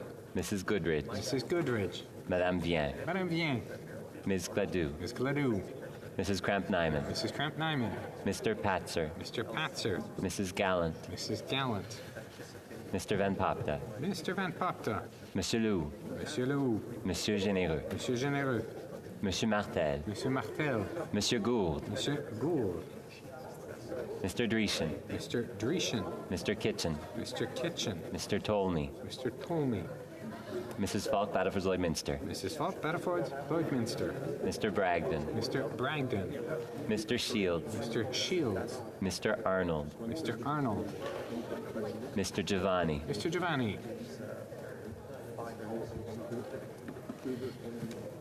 All those opposed to the motion will please rise. Ms. Tassi. Ms. Tassi. Ms. Chagger. Ms. Chagger. Mr. Casey. Mr. Casey. Ms. Jazek. Ms. Jazek. Mr. Dollywall. Mr. Dollywall. Monsieur Arsenault. Monsieur Arsenault. Monsieur Lamoureux. Mr. Lamoureux. Madame Fortier. Madame Fortier. Mr. Fragascados. Mr. Fragascados. Monsieur El Khoury. Monsieur El Khoury.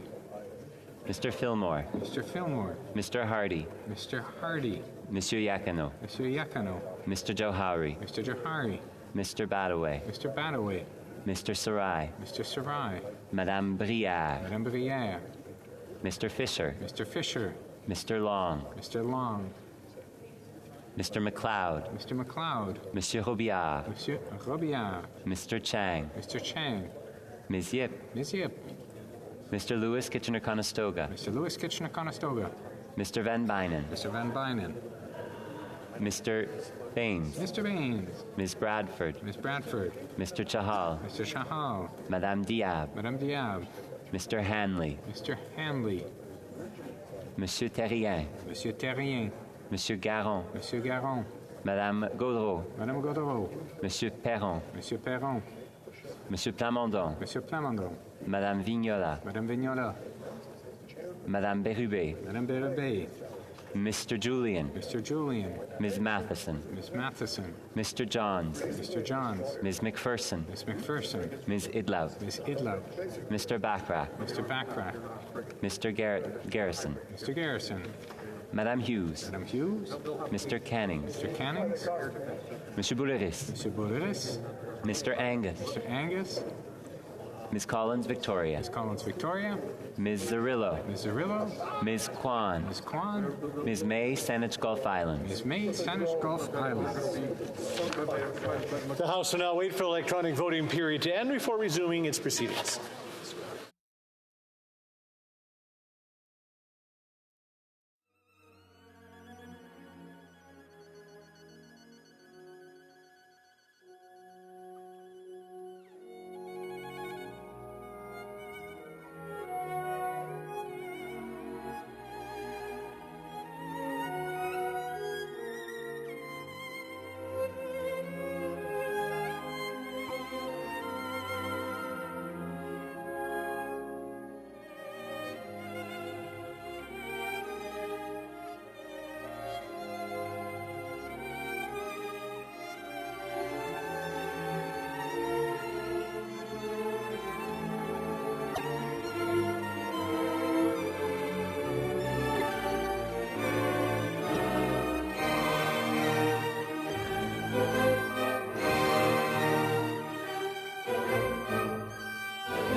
I wish to inform the House the electronic voting period has ended.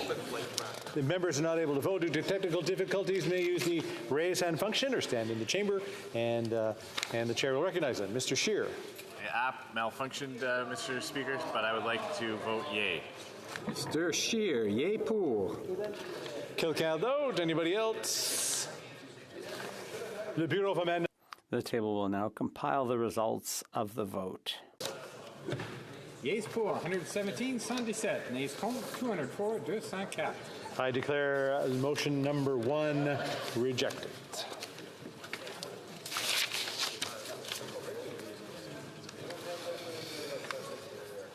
Concurrence. Ms. Tassi for Mr. LeBlanc, seconded by Madame Le Boutillier, moves that Bill C-20, an act to establish the Public Complaints and Review Commission, and amending certain acts and statutory instruments as amended, will be concurred in at report stage.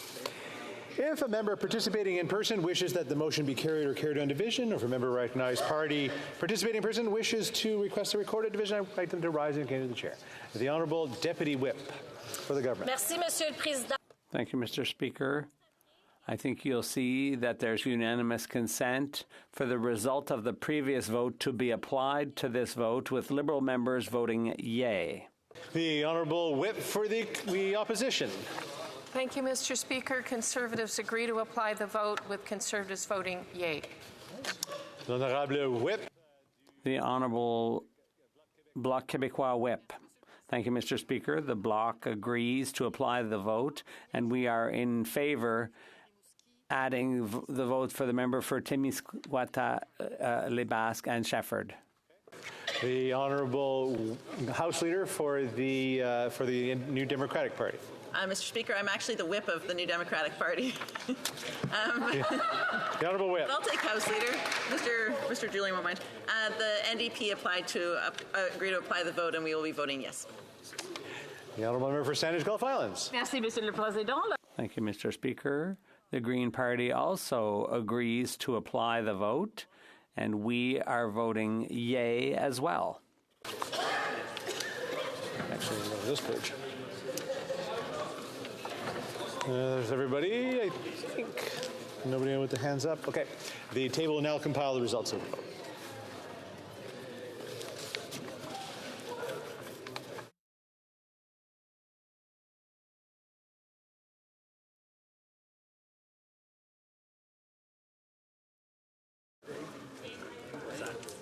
Yeas pour 321, 321. Nays contre 0, out time.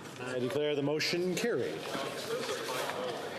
When shall this bill be read a third time? Right now. Later today.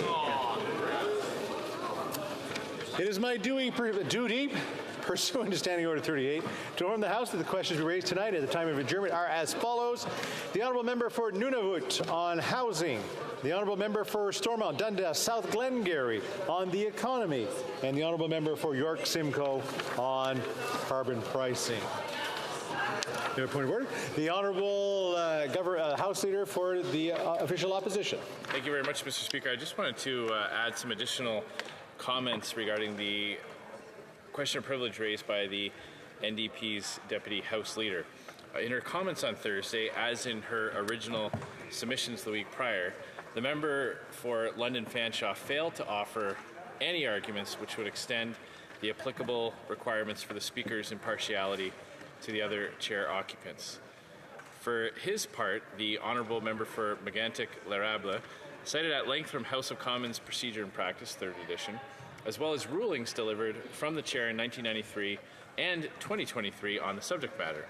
The NDP Deputy House Leader failed to answer those points and explain how well-established precedents should be thrown out the window. Finally, the Honourable Member for London Fanshawe neglected to address the NDP's disappointing hypocrisy in raising these concerns, all while the NDP website leverages in the Honourable Member for Algoma, Manitoulin, Kapuskasing's Assistant Deputy Speaker title for fundraising and volunteer recruitment purposes. Her silence speaks volumes. And I'd just like to point out, Mr. Speaker, that when my colleague raised this point, the response from the NDP House Leader was to refer to the question of privilege as the dumbest question of privilege he's ever heard. Wow. I agree with him. I just believe that his comments should be addressed to the member for London Fanshaw's raising of the original point, not the point that my colleague, the Deputy House Leader for the Conservatives, made, which is that if the NDP were upset with the original point, they should look at their own examples before they raised it in the House of Commons. So in closing, Mr. Speaker, I would urge you to agree with my honourable friend, the Deputy House Leader for the official opposition, that there is no question of privilege here. And while I'm on my feet, Mr. Speaker, I'd also like to address the question of privilege raised by the honourable member for Winnipeg Centre regarding the honourable member for Saskatoon West. Firstly, I'm pleased to hear that she accepted the apology of our colleague, the honourable member for Saskatoon West, when he rose Thursday morning to advise the House that he had misspoken one word. It is an age-old tradition in this place that we accept the word and the apologies of our colleagues. That said, it apparently did not draw a line under the matter, so we are left to address the question of privilege raised concerning the accuracy of the debates. Allow me to read from page 1229 of House of Commons Procedure and Practice, 3rd edition. Quote, "The availability of the blues on the House of Commons internal website permits members and their authorized delegates to use the webpage or email to submit suggested changes for parliamentary publications, editorial staff to consider. It is a long-standing practice of the House that editors of the debates may exercise judgment as to whether or not changes suggested by members constitute the correction of an error or a minor alteration." End quote. These practices were the subject of a very recently delivered ruling by the Speaker on May 30th, 2024, in which he said at page 24087 of the debates, quote, "While the debates are published under the authority of the Chair, the House should know that the Chair plays no part in editing the debates. The editors of the Parliamentary Publications team craft a record that, in their judgment, best corresponds to the proceedings without political interference and in a completely non-partisan manner. The editors may make changes to the records of the House proceedings, whether or not those changes are proposed by members, in accordance with their own guidelines and long-standing practices." End quote. If the Speaker himself plays no part in editing Hansard, then it must similarly follow that a private member on the opposition benches could claim no such power or authority which overrides the editor's guidelines and long-standing practices. On that basis alone, I would respectfully submit that the question of privilege must be dismissed. In any event, though, I would also refer the Chair to these comments, also found on page 1229 of Bosc and Gagnon, where we read, quote, "Substantial errors in the debates, as opposed to editorial changes, must be brought to the attention of the House by means of a point of order as soon as possible after the sitting, if a member wishes to have the record changed. When a question arises in the House as to the accuracy of the record, it is the responsibility of the Speaker to look into the matter." End quote. In short, Mr. Speaker, the correct procedure would have been for a point of order, not a question of privilege, to address a concern of this nature with Hansard. Therefore, the question of privilege must also fail on these grounds. Nonetheless, Mr. Speaker, I would underscore for the House that the member for Saskatoon West has done the honourable thing, apologized, and advised that he had misspoken one word, thereby properly correcting the record to reflect the intention of his remarks. As such, I would submit that you may now simply find the matter to be closed. Thank you very much, Mr. Speaker. I'll take that input under advisement. Daily routine of business, tabling of documents. The Honourable Parliamentary Secretary to the Government House Leader. Yes, thank you, Mr. Speaker. Pursuant to Standing Order 36.8a, I have the honour to table in both official languages the Government's responses to 10 petitions. These returns will be tabled in an electronic format. Merci beaucoup. Dépôt de projet. Introduction of government bills. Déclaration de ministres. Statements by ministers. Reports from interparliamentary delegations. Presenting reports from committees. Introduction of private members' bills. Première lecture du projet de loi d'inter. First reading of Senate public bills. Motion. Motions. Présentation de pétitions. Presenting petitions. Député de. The honourable member for Charlesbourg-Haut-Saint-Charles. There are currently 1,092 political prisoners in Cuba. That's why I'm submitting the following petition signed by hundreds of Canadians with 4 clear demands. 1. Urge the Canadian government to demand that the Cuban totalitarian regime promptly release all political prisoners. 2. Enact a resolution to censor the unelected Cuban regime for its severe human rights abuse. 3. Recognize Cuban Canadians, whether citizens or permanent residents, as a voice of dissidents to the Cuban regime. 4. Engage in discourse with Cuba's pro-democracy civil society. Il y a actuellement 1092 prisonniers. There are 1,200 political prisoners currently in Cuba. We call on the Government of Canada to demand that the Cuban regime swiftly free all political prisoners, that action be taken over the serious violations of human rights, and action be taken against the Cuban dictators, and there should be discussion with the civil society towards democracy. Thank you, Mr. Speaker. Thank you. Questions on the order paper? The Honourable Parliamentary Secretary, Government House Leader. Yes, Mr. Speaker, I'd ask that all questions be allowed to stand at this time, please. Orders of the day. Orders of the day. Ordre du jour. Ordre du gouvernement. Travaux des... Government orders. Resuming debate of an opposition motion under business of supply in the name of Mr. Villemur. I believe that the Honourable Member for Laurentide Labelle has 3.5 minutes left for her speech. The Honourable Member. Thank you, Mr. Speaker. I know you were listening and you knew the question I was asking about whether the government is incompetent or simply complacent when it comes to foreign interference. And if it weren't for the work of journalists in the Globe and Mail, this Parliament would never have been warned about what China was doing in Canada. We would never have known that there were Chinese police stations operating in BC, Ontario, and Quebec. We never would have known that Liberal candidates were elected with support from China. We never would have learned that messages aimed at the Chinese diaspora in Canada were being launched from platforms like the former member for Durham's website and WeChat. Without the journalists' efforts, we would have never learned at PROC that the briefs from CSIS for the minister were not systematically read. And I also wouldn't have learned, you wouldn't have learned, Mr. Speaker, that if the person responsible had been on vacation or absent due to illness, imagine that the memo was destroyed. That's what we found out that's all we would have learned at PROC. We would have not known that our security was so neglected by the Liberal government that we wouldn't have known that the ideal of multiculturalism in this post-national Liberal state, which is the Prime Minister's true doctrine, we would never have known that we would have this chronic deficit of patriotism. Canada is a laggard when it comes to national security.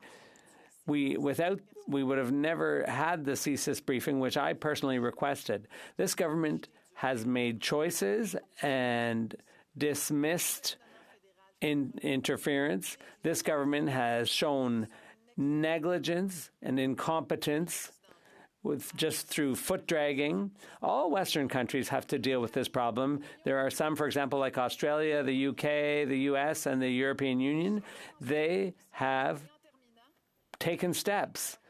And to conclude, Quebecers and all Canadians are entitled to know how some members have been manipulated, by whom and why.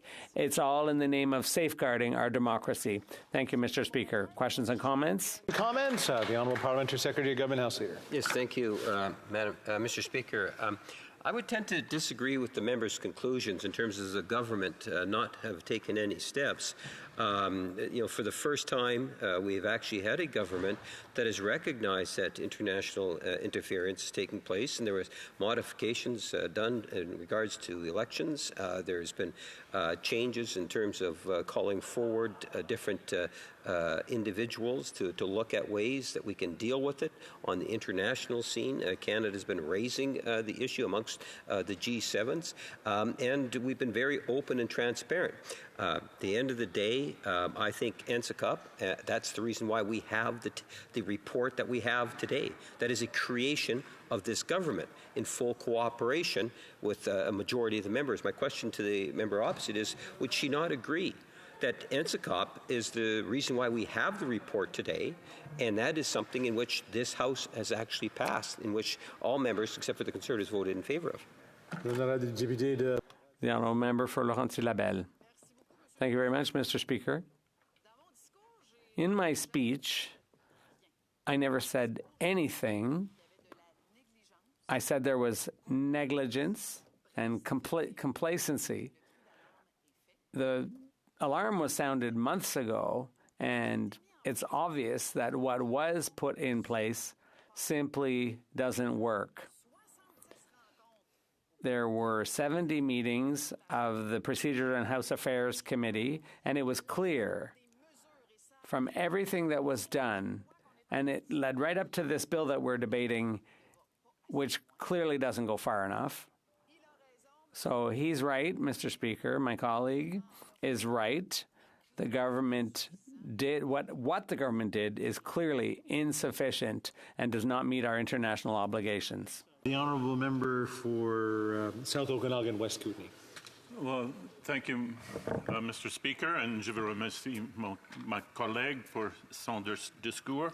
The Bloc Québécois has put forward this motion about foreign interference here today, and yet their leader has rejected previous offers to review foreign interference documents. And after 2 rounds of the foreign interference inquiry, the Bloc Québécois has failed to show up even once. I mean, do they even care about foreign interference? The honourable member for Laurentides-Labelle. Mr. Speaker, well, yes, I'm fully aware. We can understand that when an invitation is made and when we have just become MP, perhaps there's reasons for which we don't go to an event, and it's not because we didn't go that we're not interested. Now, we have to think whether or not we want the security clearance level or not. But a number of things have happened over the past few days. A decision has not been rendered. I took part in all meetings, and our wishes have not changed. We want people to trust in our democracy and in our elections, so that we can have everything we need to make sure that there's no more interference in the future. And comments? The honourable member for Vancouver East. Thank you very much, Mr. Speaker, and I want to thank the Bloc, actually, for putting the motion forward today. I think it's an important one, and it needs to be done. It needs to be supported. But to the member's point with her speech, which she highlighted, I think, the many, many failures of government to act and to take foreign interference seriously. In fact, the NSICOP report raises a litany of examples where the government has failed to deliver. They have actually received the information on who the members of parliament or elected officials are alleged to have worked wittingly, knowingly, and intentionally with foreign state actors. The Prime Minister knew that, but that information never came before this House. We never knew about it. So to that end, isn't it time now for the government to provide that information, not only to members of parliament, but to all Canadians? The honourable member for Laurentides-Labelle. Thank you, Mr. Speaker. A leader is someone who has the humility of rectifying an issue if there is one. We don't have trust, and so we are bringing what has to be rectified in order to correct the issues. And here we're at the maximum of everything. So, what I would like to say is that we are at the end of our tether. We don't want a situation similar to that of last week. Resuming debate, the honourable member for Beauport-Limoilou. Thank you, Mr. Speaker. Democracy is a word with great significance. It's power by the people, and I would add that it is power by the people for the people. Democracy has undergone many changes since its inceptions in ancient Greece. But the basic premise remains. It is to the people that power should belong. In light of the report on foreign interference, it's worth asking ourselves which people we're talking about. We might be tempted to believe that the elected representatives of Quebec and Canada represent the people of Quebec and Canada, but the report on foreign interference raises the following question. Are some elected officials here for their citizens on Quebec and Canadian soil, or for foreign countries? I think it's important to differentiate between diplomacy and interference, to raise a number of disturbing aspects of the report, because not all of them, because otherwise we'll be here until tomorrow morning. I would also like to mention a few impacts of not acting upon the report. Diplomacy is a part of politics which concerns relations between states, representing the interests of a government abroad, administering international affairs, directing and carrying out negotiations between states. Diplomacy is being able to resolve disputes. It's also skill, tact in conducting our business. Both definitions are important in the current situation. When we travel abroad for bilateral meetings with parliamentarians around the world, we are in the world of diplomacy. We speak to share our realities, to share our points of view, and to highlight the important elements to be taken into consideration when there are negotiations underway between the involved governments.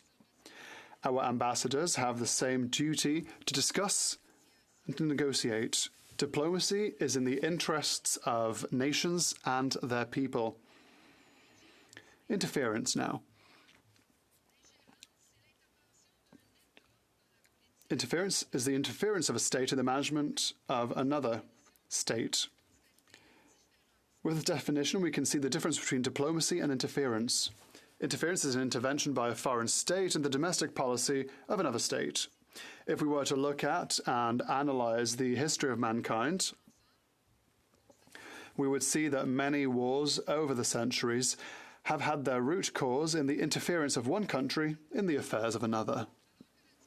Whereas diplomacy is carried out in the interests of nations and their inhabitants, interference is carried out in the interests of a single nation and, sometimes, not in the interests of any population whatsoever. Given these two definitions, we can only conclude that Canada has indeed been the victim of interference, as the case with other countries in the world. People have tried to influence the country's domestic policy, knowingly or unknowingly. Although the report contains several elements, allow me to mention only two or three. Paragraph 55 on pages 27 and 28 states, some elected representatives knowingly began assisting foreign state actors shortly after their election. 3 sentences have been deleted to remove prejudicial or privileged information. These redacted sentences gave examples of MPs who worked to influence their colleagues on behalf of India and who proactively provided confidential information to Indian officials. Confidential information. This is kind of concerning. Despite these redactions, we understand that MPs facilitated India's interference.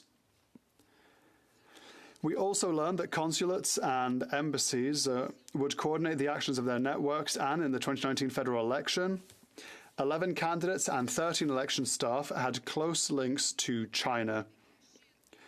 Many of these appeared to be knowingly working for the People's Republic of China. Despite the redactions, we understand that candidates and staff had close ties to China. In this particular case, the involvement of consulates and embassies is a cause for concern, as they exceeded their duty to promote diplomacy.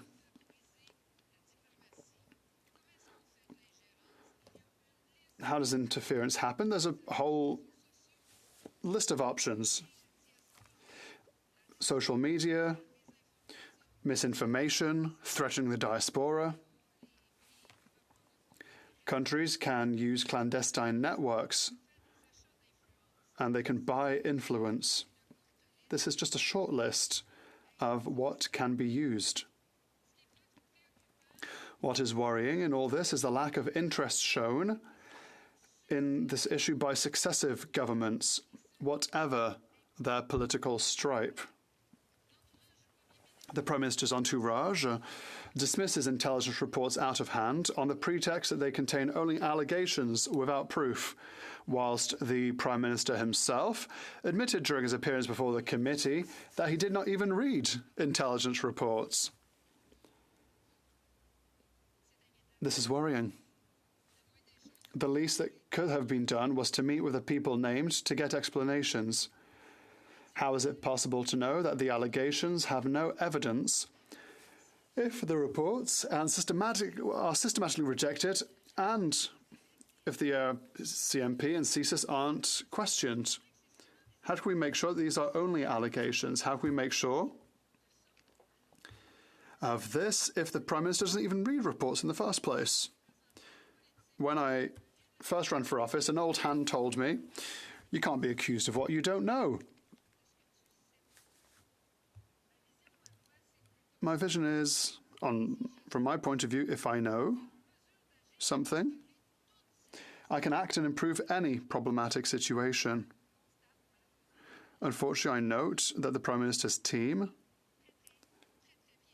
is rather very old school when it comes to the duty to act.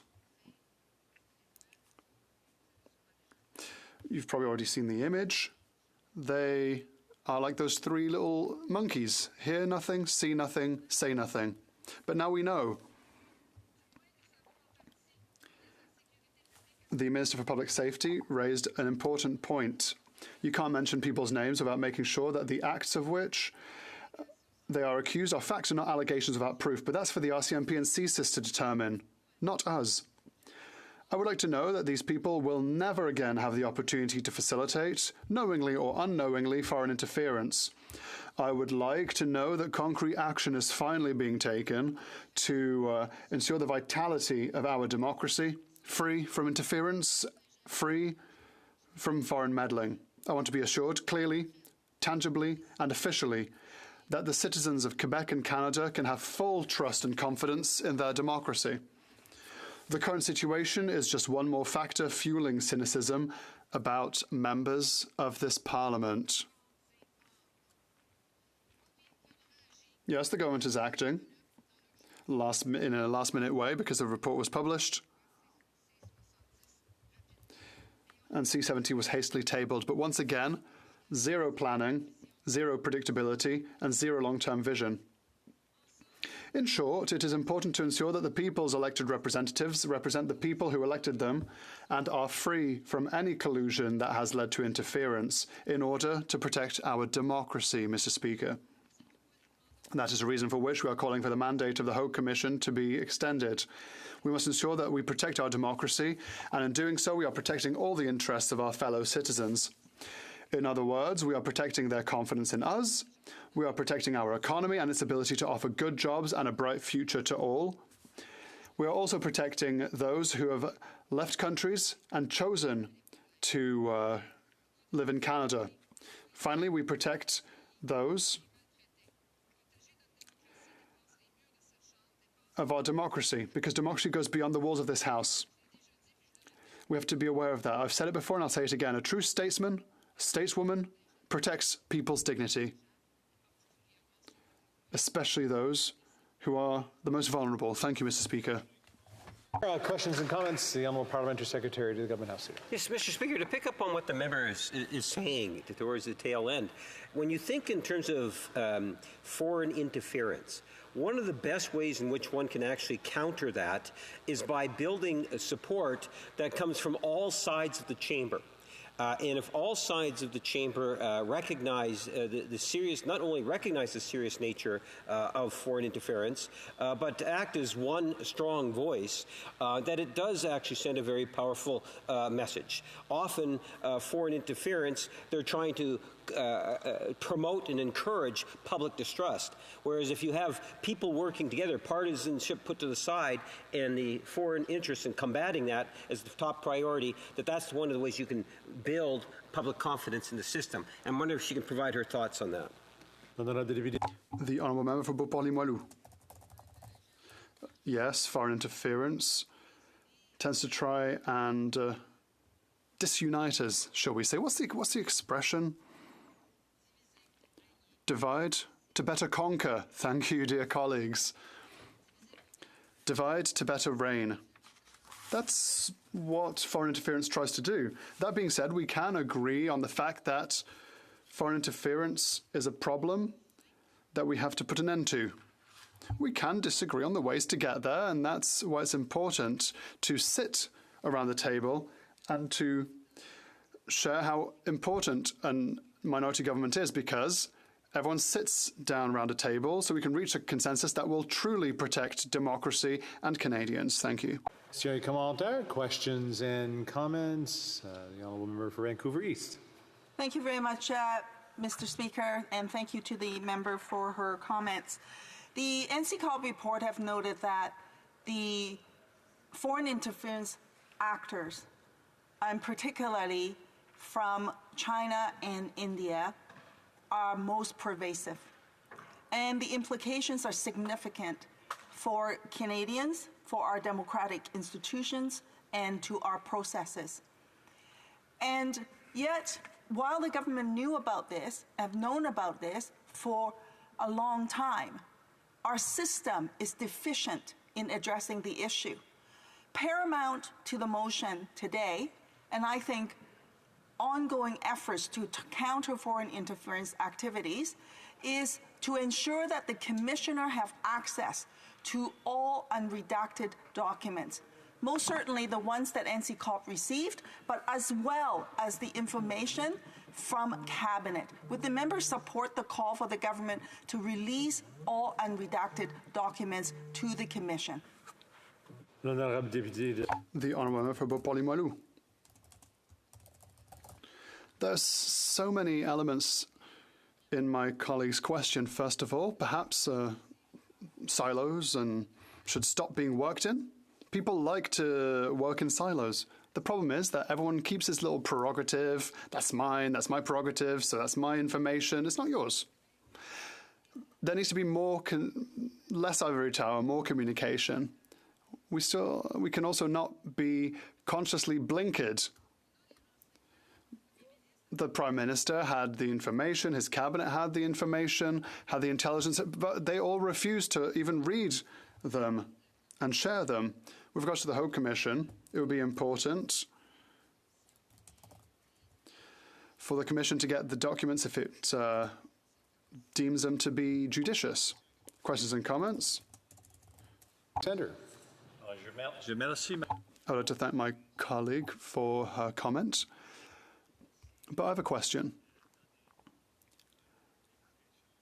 Has the government indicated whether or not it wants to actually work with other parties in the House of Commons on this kind of business, especially when it comes to foreign interference? Will they give more information? Or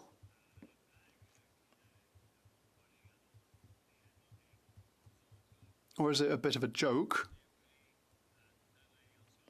when they say that we should work together on the situation? Thank you.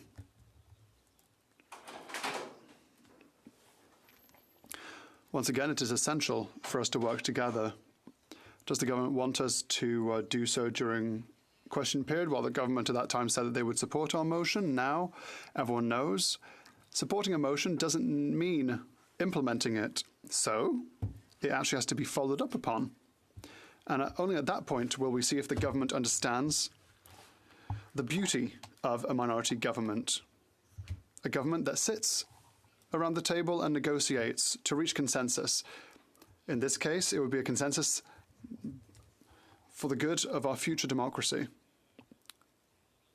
The Honourable Member for Laurenti-Labelle. Thank you, Mr. Speaker. In the light of what happened today during question period, I believe that you'll note that there is unanimous consent for the following motion. That, notwithstanding any standing order, special order, or usual practice of the House, the proceedings on the opposition motion standing in the name of the member for Trois-Rivières shall conclude no later than 7 p.m. today. All those who are against what the Honourable Member has proposed will please say nay. The House has heard the motion. All those against the motion will please say nay. Carried. Debate. The Honourable Parliamentary Secretary to the Government House Leader. Yes, thank you, Mr. Speaker. And I'll be sharing my time with my good friend, the member from Surrey Newton, who is in fact one of the members that really takes this issue head on. You'll recall we had motion 112, which received unanimous support for those that were inside the chamber voting, Mr. Speaker, and it dealt also with the issue of foreign interference, Madam Speaker. I wanted to be able to maybe put things into a perspective that for those that are following the debate, get an appreciation in terms of what it is that we're actually talking about and what led us to where we are today, Madam Speaker. It is important that we recognize that as parliamentarians, I like to think, it doesn't matter what side of the House one is on, an assault in any nature of anything, directly or indirectly through international or foreign interference, is an assault on all of us, Madam Speaker, I would ultimately argue. And we should all do what we can to dispose of international foreign interference. And I like to believe that as a government that we have seen a number of actions that has actually taken place. Let me first put it in the context in terms of to the degree in which this particular Prime Minister and in good part the government has been acting even back in 2015, Madam Speaker, going back to when we were in third-party status. There was a bill, a number, I believe it was C-51, where the Liberal Party was the third party inside the chamber, and we argued back then, Madam Speaker, that Canada needed to be able to establish what was a security clearance standing committee of the House that would be able to take a look at all forms of information. It was nothing new, Madam Speaker. Canada is one of the Five Eyes countries, and we were the only one that didn't have such a committee in existence. At the time, the Conservative Party, which was in government under Stephen Harper, said no to us. They didn't recognize, nor were they interested at all in proceeding with having NSICOP, what we call NSICOP today. In fact, if you take a look at the history of the issue itself, it was actually brought to the government's attention back in 2013, knowing full well that there was foreign international interference taking place in Canada. Today's leader of the Conservative Party was in cabinet, Madam Speaker. Not only did Stephen Harper completely ignore the issue, but so did today's leader of the Conservative Party. And then when we brought forward the suggestion in changing the law to incorporate NSICOP, the Conservative Party opposed it. Federal election takes place, and one of the first initiatives that we had taken, Madam Speaker, was to establish NSICOP. And we did a great deal of consultation on it, believing that it was in Canada's best interest to do so. And when we put it into place, Madam Speaker, after passing the legislation, the Conservatives, boycotted it. They withdrew some members on it because NSICOP, as a standing committee, has representatives from all sides, all political entities inside the chamber that are recognized. It even has participation from the Senate. But the Conservative Party did not support it. And it's interesting in terms of if you fast forward it and you listen to some of the quotes that can be provided, Madam Speaker, I would go right to today in terms of to the degree in which the Conservative Party has actually politicized the issue. How many times have we heard the Conservatives stand up and demand that we release the names? Constantly release the names of the members of Parliament. And then they create through their social media as if the government of Canada is trying to hide something, Madam Speaker. There are Conservative members that sit on NSICOP. They would have just as much right to those names as the government does, Madam Speaker. So if the Conservative Party wants to release those names, well, why don't their members of NSICOP release those names? I suspect it might have something to do with the fact they'll be a little bit concerned about potential charges or investigations, because it would not be appropriate for Conservative members of Parliament to release the names. Earlier today, the minister responsible indicated that he actually had a discussion with the Deputy Commissioner Flynn about releasing the names. Can he do it as a minister, Madam Speaker? And he was told by the Deputy Commissioner, that's the second in charge, to do that, he would be opening himself up for criminal prosecution. So the Conservatives on the one hand say, release the name, but they know full well that we cannot release the names. But it doesn't prevent them from going around spreading misinformation on the issue, Madam Speaker. And it doesn't end there. You know, you have the Conservative Party that looks at it and says, well, we don't want our leader to be informed. The government has said that, look, if you're a leader of the political party, you can get the security clearance which will allow you to see the information, to request the information. The leader of the NDP has done just that, Madam Speaker, but not the Conservative Party.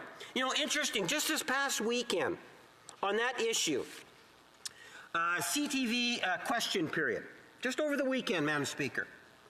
The host is conducting an interview, and she's quoting the National Security Advisor and the head of CSIS, and said, and I would quote, just because your leader is briefed on this intelligence does not mean that he can't act. So in essence saying that the leader can in fact be briefed and can act on the issue, right? Well,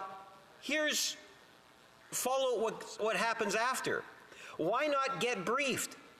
So this is what the host is saying now to the Conservative panelists. Why not get briefed? Why could the leader of the Conservative Party not get the information and then act on it? Well, the member from Wellington, Halton Hills, who spoke earlier today, his response is, what the Prime Minister is asking is the leader of the opposition to do is essentially tie his hands behind his back, even though the New Democratic leader has gotten the same briefing.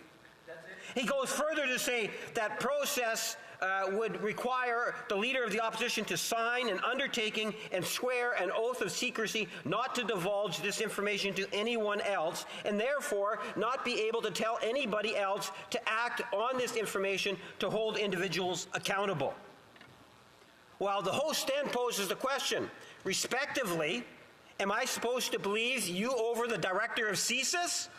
Get this. This is what the member from Wellington, Halton Hills says. Yes, you are. Believe me, over CSIS. That's incredible, Madam Speaker, because I think the director of CSIS and the RCMP may not be as knowledgeable about the processes under the Reform Act that govern our party caucuses. Really? It goes to highlight how the Conservative Party of Canada, the Conservative Reform Party of Canada, chooses to be dumb on the issue intentionally, Madam Speaker, and come up with these lame excuses and then spread misinformation all over social media. Where's that sense of responsibility, Madam Speaker? The Conservatives are definitely found lacking when it comes to common sense and responsibility in dealing with an issue that Canadians are concerned about. Why won't the leader of the Conservative Reform Party today take the government up on getting the security clearance and understand even in more depth in terms of what's taking place? Thank you, Madam Speaker. Questions and comments? The Honourable Member for Laurentides-Labelle. Sorry. Yes. No. Sorry. Louis Saint-Laurent. I like Laurentides-Labelle very much, but, well, thank you very much, Madam Speaker. Colleague from Winnipeg North, I can't believe I can talk all the time on every issue, 10 minutes, 20 minutes, anything. You have always something to say, but nothing very serious, to tell you the truth. My point, Madam Speaker, is that we know for sure that in this House there is people who have been elected with the support of foreign countries who are not friends of Canada. We know that. But what we don't know is who they are. We think that it will be a good idea to send the name, to give the name. This is not the position that my colleagues support. I do, and this is what democracy is all about. So I understand what he's talking about, as I'm sure as I understand what I'm talking about. The point is, can you assure this country that no cabinet minister is on that damn list? Mr. Secretary? Well, Madam Speaker, what I can assure the member across the way is that he has two Conservative members of Parliament that sit on NSICOP, and those two members would be just as entitled to knowing the names as anyone else. And the Conservatives will say, well, we don't want them to speak about it, but we want the minister to speak about it. And the minister said today, earlier, that he cannot share those names. All he has to do is listen to what the deputy commissioner says, because he too would be eligible for prosecution. So the NSICOP members are being responsible. The government minister is being responsible. The only one that's not being responsible is the Conservative Reform Party leader in the House of Commons, Madam Speaker. Questions and comments, the Honourable Member for Berthier-Masquinongé. Thank you very much, Madam Speaker. I would like the Parliamentary Secretary to explain his vision of why it's important to have trust in our democratic system, like ours, trust, and also truth. I'd like him to explain why his government is not taking action unless it's pushed to do so with its back against the wall. I can't believe that it's Bloc that has to move a motion on this. If they had been effective, they would have taken measures quicker, their government. Thank you. The Honourable Parliamentary Secretary. The government and the Prime Minister have not been pushed on the issue. I would ultimately argue, in a certain way, it's the government that's been pushing the issue. All you have to ask yourself is, why do we have the report that we have today? Because the Prime Minister, when he was the leader of the third party, insisted that we should have a committee like NSICOP. And in 2015, when we took over the reins of power, we actually started to take action to put into place NSICOP. So we wouldn't have NSICOP today if it wasn't for this Prime Minister and this government. And that's the report that we're actually talking about today. And NSICOP has representatives of all political entities inside the chamber. So to say that we haven't taken action isn't true. And there's more actions that I could talk about, but you're going to prevent me, Madam Speaker, because you're already giving me the wind-up on time. Brief question, the Honourable Member for Vancouver East. Well, according to the NSICOP report, it says, quote, foreign actors covertly supported or opposed candidates by exploiting vulnerabilities in political party governance and administration. It goes on to say this included interfering with nomination processes or attempting to influence or control electoral district associations. CSIS considers the nomination process to be a particularly soft target.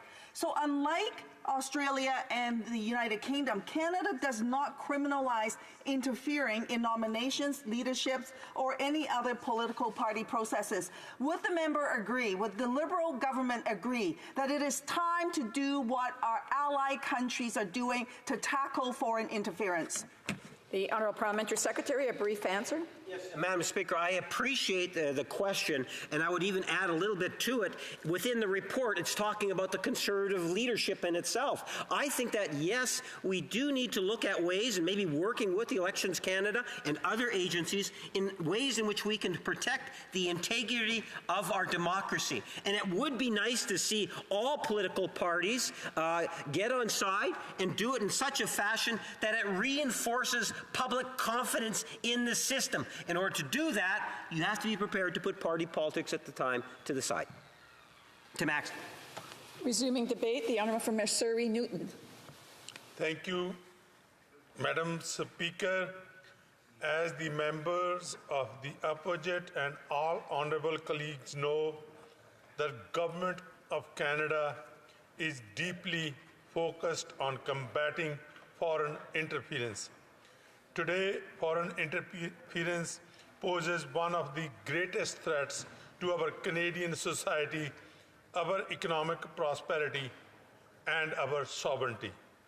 Following the tragic killing of Mr. Hardeep Singh Nijjar at a place of worship in my riding of Surrey Newton, a Canadian assassinated on Canadian soil, and I introduced a private member's motion M112, which called the government to protect diaspora communities from acts of political interference, violence, and intimidation on Canadian soil by persons or agents of foreign states.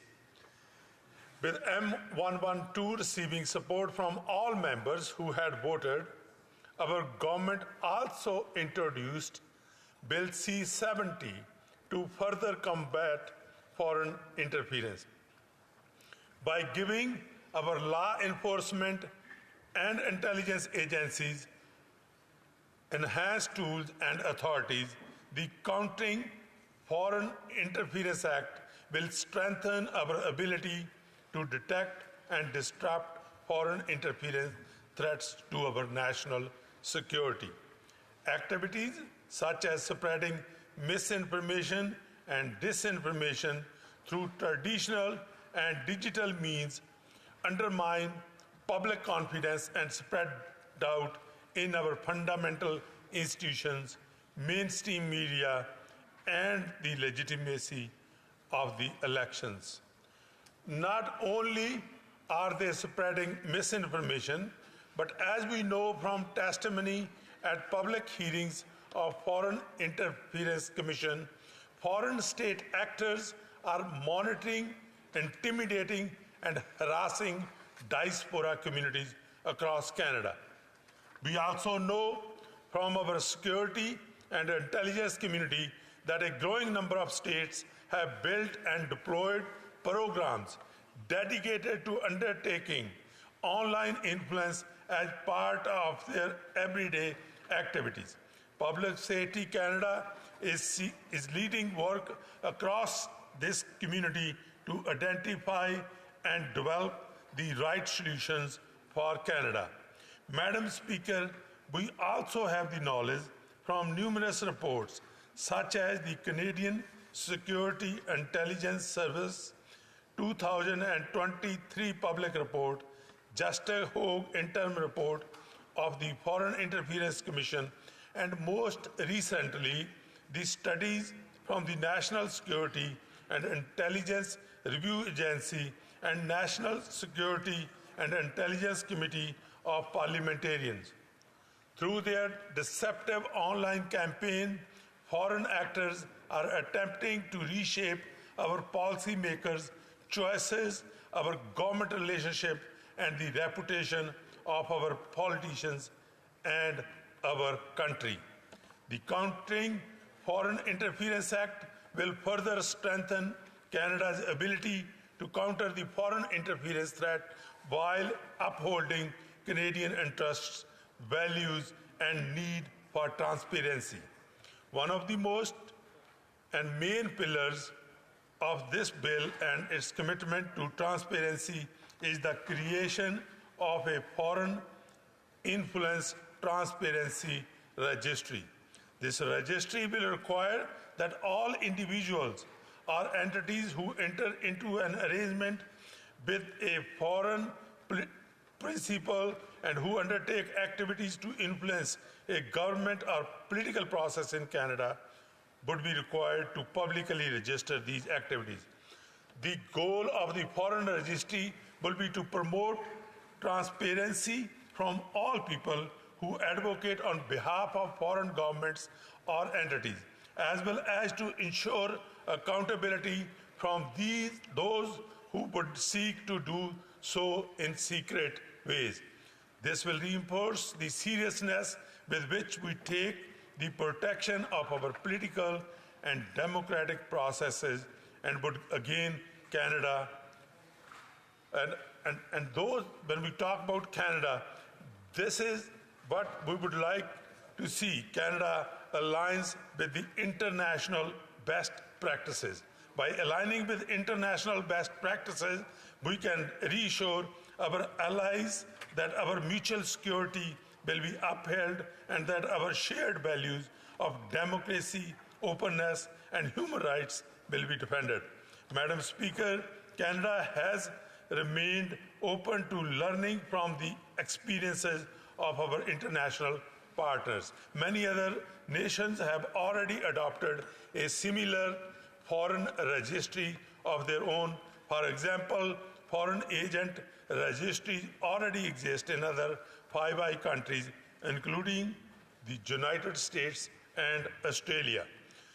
In Bill C-70, the government proposes that Canada's registry be overseen by an independent foreign influence transparency commissioner who would be responsible to independently administer and promote compliance with the Act.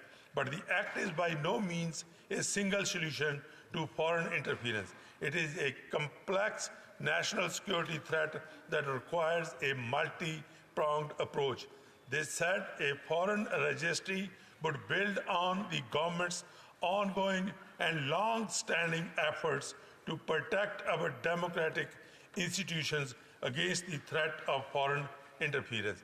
While our security and intelligence community has been doing the hard work of detecting and countering threats and developing strategies to protect our country, we cannot become content or overly optimistic that these threats will decrease given the current geopolitical environment. Targeted amendments to the CSIS Act would better equip the government and other Canadian institutions and entities to build resilience and to counter the modern threats Canada faces today.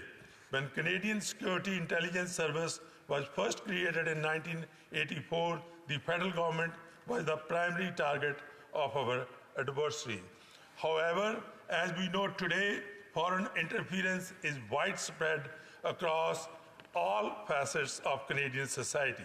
Our adversaries boldly target not just the federal government, but provincial, territories, indigenous governments, industry, academics, community groups, and individual Canadians, both online and in person.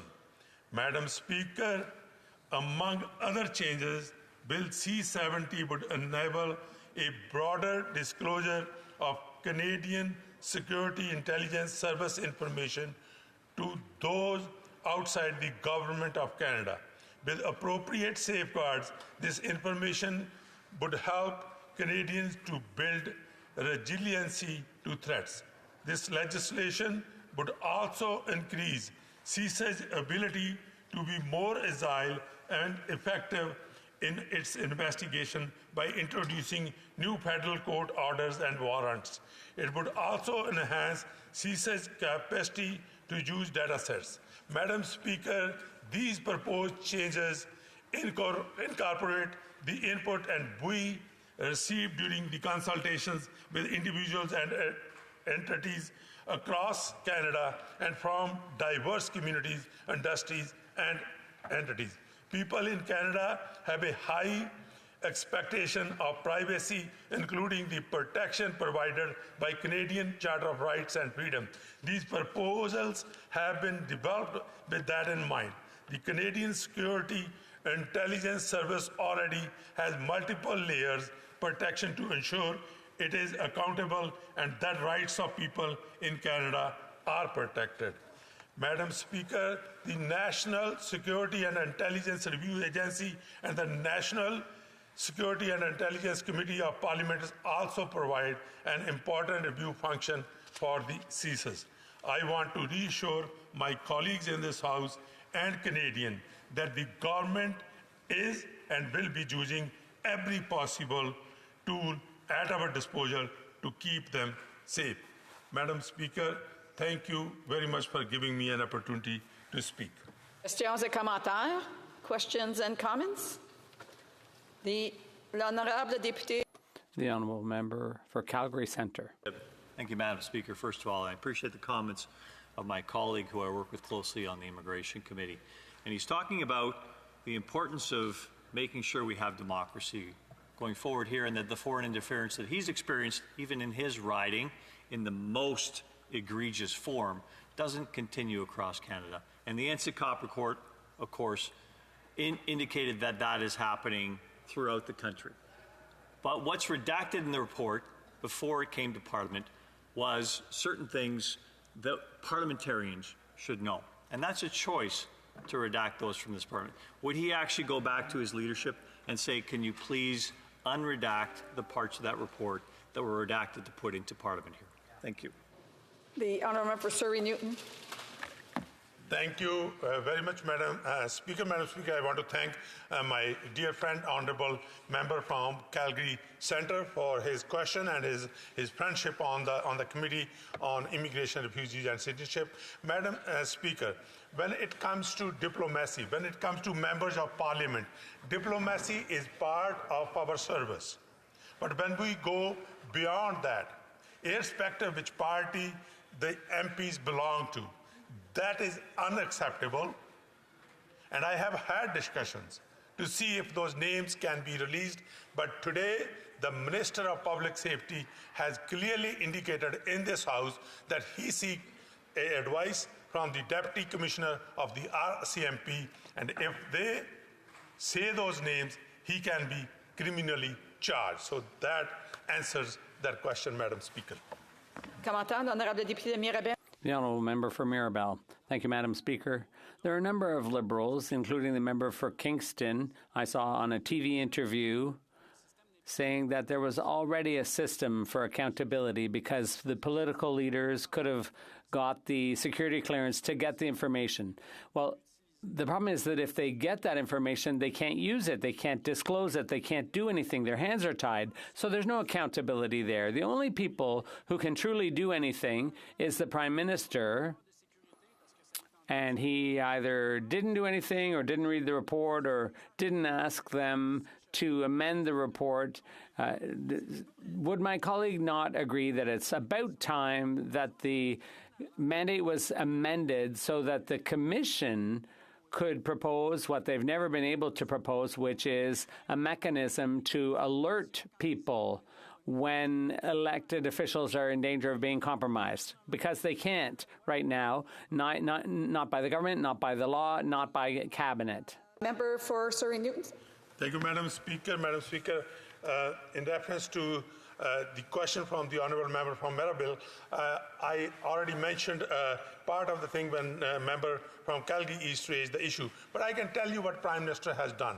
You know, when it comes to Prime Minister, you know, we have set up a National Security and Intelligence Committee, which is made of all parliamentarians. In fact, members from all parties sit there and do the work, and they know, you know, what are the consequences, and they know exactly who these people are, but in fact, they know their boundaries. And we have also introduced, as I said, Madam Speaker, myself personally have introduced Bill M112, Motion 112, and which the Bloc Québécois also supported, and also our government has put a Bill C70 to further those things that the Canadians and Canadian democratic institutions are protected from from the foreign interference.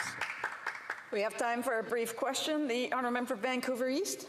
Well, thank you very much. The NCCOV report actually noted that the government was aware of the extent of the foreign interference activities since 2018. And in fact, the unredacted information was received by the Prime Minister about a year ago. And so it's not like the Prime Minister didn't have the information. It's not like the Liberal government didn't know the extent to which foreign interference activities are taking place here in Canada. It's taken these many years, these many months before the government will take action. So why is it that the government is resisting in ensuring that the Commissioner Hogue, would get access to all cabinet documents unredacted related to foreign interference? Member for Surrey Newton, a brief answer. Thank you, Madam Speaker. Madam Speaker, as far as I have the information, I think the Minister has made it very clear in the House today that Commissioner Hogue has access to this report or all those documents that the Honourable Member from Vancouver East is talking about. Cabinet documents. So I just want to remind members, if they have an opportunity and they have anything else to add, they need to wait till the appropriate time. Question, reprise de débat. Resuming debate, the honourable member for Berthier-Masquinongé. Thank you very much, Madam Speaker. I'd like to thank you for recognizing me. It's obviously always a privilege. I should say I'll be sharing my time with my respectable colleague from Saint-Hyacinthe-Bagotte. It's always a privilege because it is a privilege to stand here in this place, Madam Speaker. It's a huge privilege. There are 338 of us representing over 40 million people, so it's a prestigious position. People have placed their trust in us.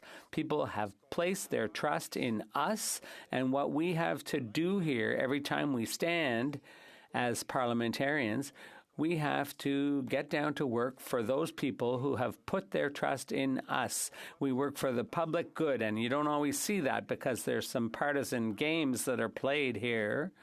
But we have learned that people who are probably working, that there are people here who are probably working for foreign powers. It's surreal, Madam Speaker. It's like a bad movie.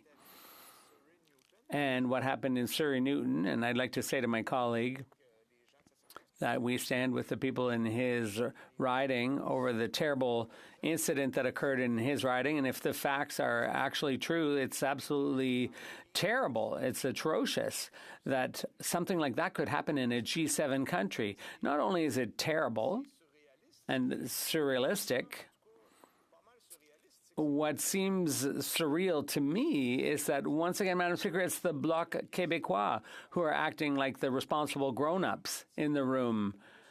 We are the political party that is able to do without it's kind of ironic. We're the only party that cannot aspire to power in this place. It's incredible that the government hasn't taken this issue of foreign interference more seriously, and I'll come back to that, Madam Speaker. What our motion proposes is quite straightforward. Take note of the special report on foreign interference, and we note that there are some elected officials who may be wittingly or unwittingly working not for their constituents, but in the interest of foreign powers, and probably against the interests of their constituents in most cases. It makes no sense. This is crazy. We can't just leave things this way.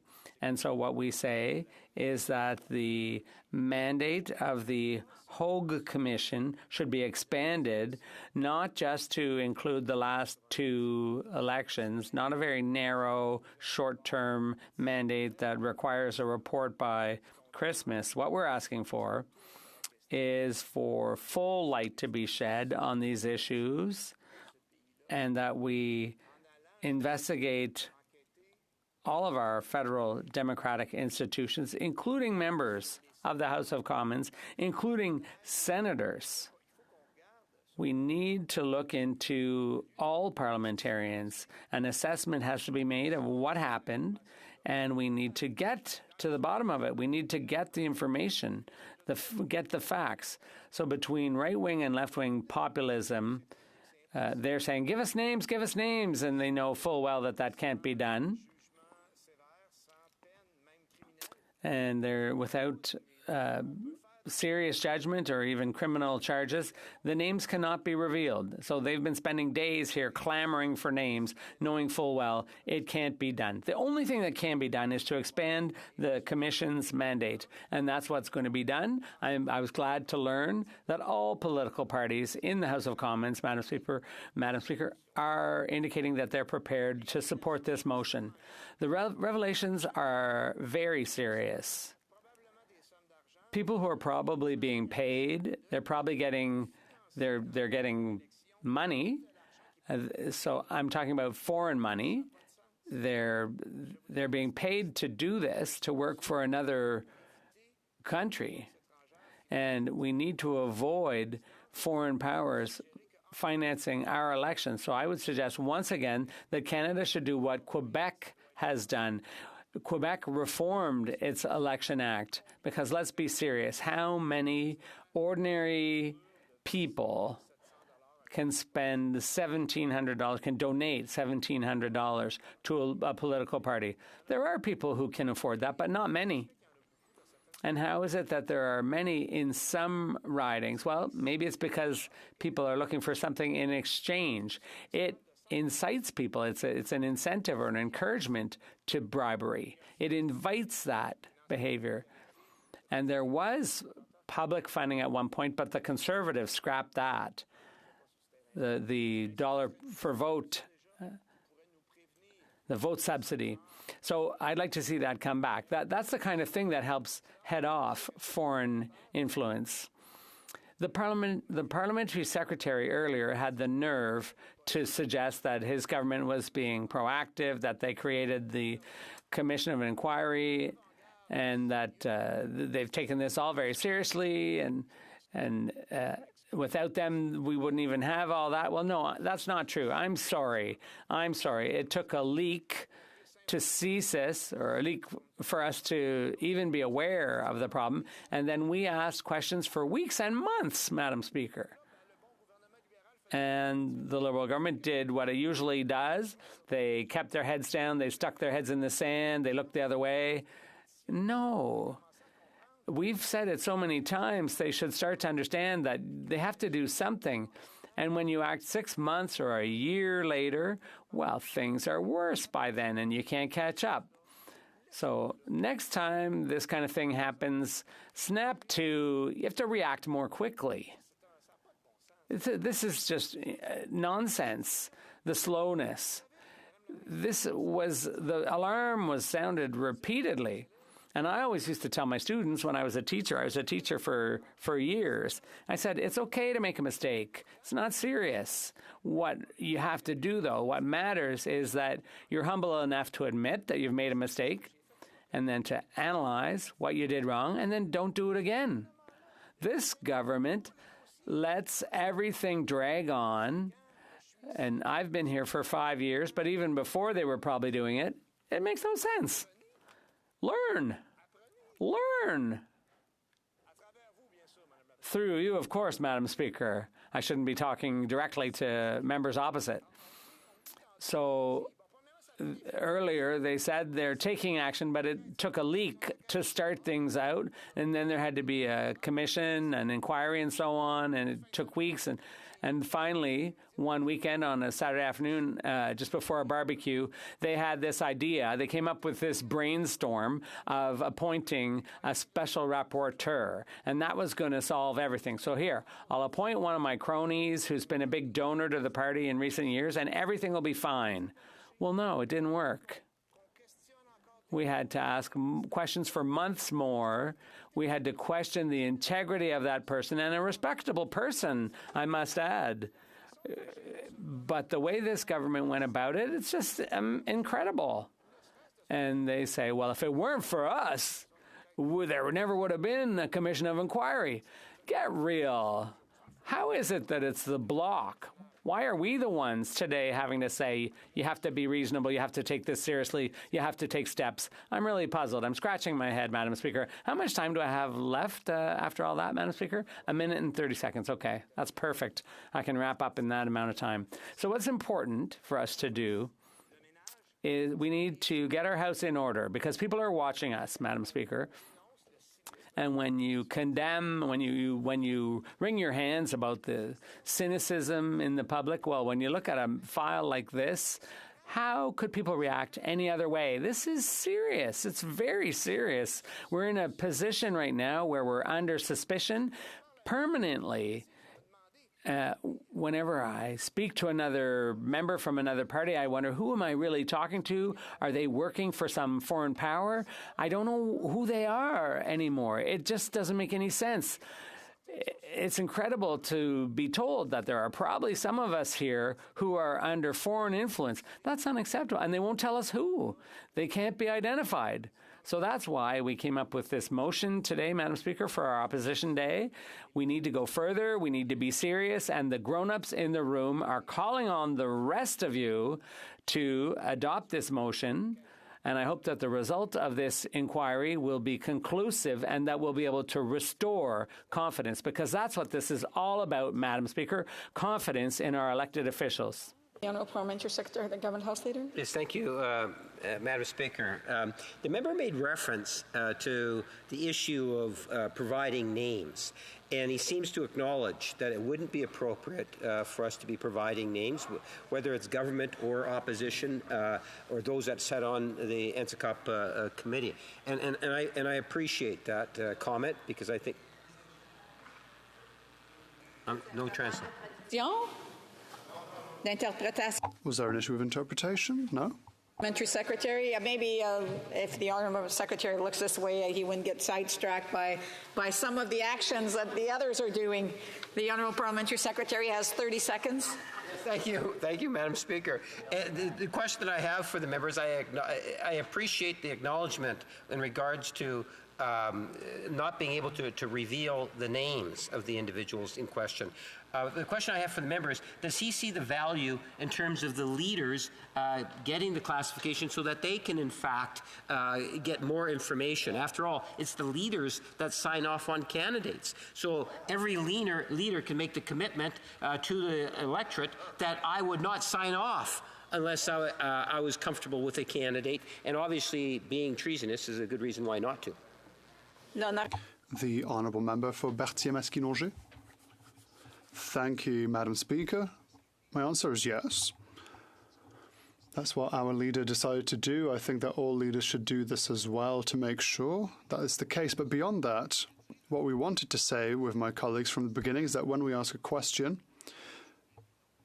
I thought he was going to say that I wanted the names. He understood what I said. It's important to listen with the earpiece just to understand all the subtlety of a speech. He is right when he says that it's impossible to give names right now, and that's why we are saying that we have to broaden the scope of the Commission so that we can one day identify these people so they cannot sit in the future. We can't allow people who work for other nations to sit here. Comments? The Honourable for Vancouver East.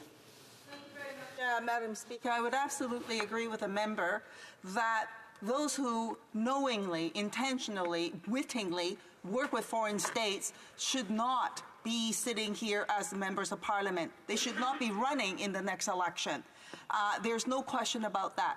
At this time, though, because the NSICOP report has exposed that, in fact, they are elected officials sitting around this table who are collaborating and working with foreign states to undermine Canada's democratic processes and democratic institutions, then that means all of us are in a shadow, and we are operating in such a way that I think that quite possibly my privilege is being breached, that all of our privilege is being breached because of this situation. Unless if we know who they are, all of our privilege would be compromised. Would the member agree with that?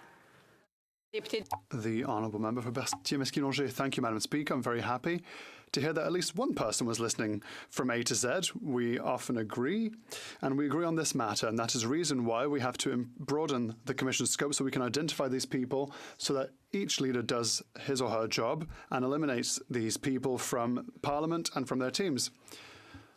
I agree with what she had to say when she says that they shouldn't be able to represent themselves at the next elections. I also agree. When she talks about parliamentary privilege, it's good, but there's something even more important than this, and that's the people's trust in government. Madam Speaker. Time for a quick question. The Honourable Member from Mirabel. Thank you, Madam Speaker. And what is interesting is that here we have a in-camera report. We have the first Haut Commission report where we have all of these facts, all these allegations, which leads us to our motion today. We didn't know the facts in the past. Most of us still don't know it, but the Prime Minister knew them for a long time. The Prime Minister could have himself decided to agree with parties to broaden the scope of the Haut Commission.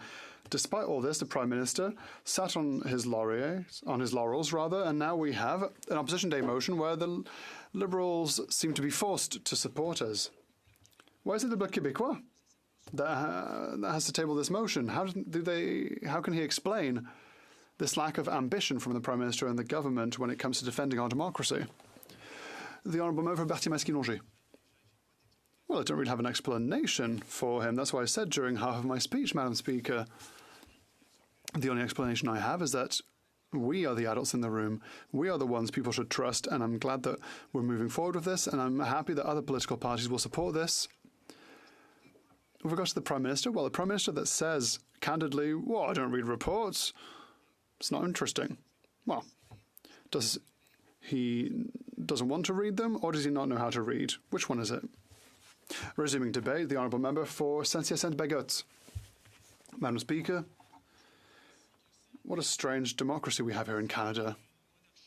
A monarchy, an electoral and non-proportional system, a parliamentary system where separating powers is rather vague, one with a Senate that makes decisions and that is not elected. We have a constitution that was imposed upon Quebecers, and they have still not signed it as of today. We have a government that always seeks to cut into democratically elected bills. And today, now, we have a democracy with politics that is the theatre of a conflict between foreign powers and ourselves, foreign powers that want to have their candidates in our elections. We are gathered here today not only as representatives of our respective ridings, but as vigilant guardians of democracy, its sacred values, and its threatened integrity. Well, that's what it should be. The Bloc Québécois, in its dazzling concern with regards to safeguarding democracy, even if it is as imperfect and oligarchically inclined as Canada's, is putting forward a motion of the utmost importance. A motion which, if it finds an echo in the just and discerning hearts of this Assembly, will reaffirm our unshakable commitment to sovereignty and freedom. It is incumbent upon us to answer the urgent call of history. The Commission on Foreign Interference, under the leadership of Justice Hogue, must have its mandate expanded, not to give in to the temptation of suspicion or paranoia, but to respond with firmness and clear-sightedness to the disturbing revelations of the NSICOP Committee. Revelations that shake the very foundations of democracy. Dear colleagues, through you, Madam Speaker, of course, it is now clear that the tentacles of foreign interference extend far beyond what we had previously imagined. Not only do foreign states dare to interfere in our diplomatic affairs, they have also found allies in amongst the elected representatives of this House. These dark complicities, hidden behind the opaque veil of confidentiality, threaten the very stability of our two nations. The members of NSICOP, muzzled by the Security of Information Act, bear the burden of eternal silence. But the truth, my friends of this House, the truth cannot be contained forever. We are called upon to lift the veil of darkness, to unearth buried truths, and to protect our democracy from the dark forces that seek to corrupt it. The Haut Commission, in its preliminary report, has already shed light on the activities of foreign influence and interference during the recent elections. But it is only the tip of the iceberg. By broadening its scope, the Commission could finally answer the burning questions raised by the report. We could finally find out whether our representatives are truly serving their country or whether they have sold their souls to the highest bidder. It's a big issue. The stakes are high. It's not just a question of restoring public confidence, but preserving the very essence of our democracy.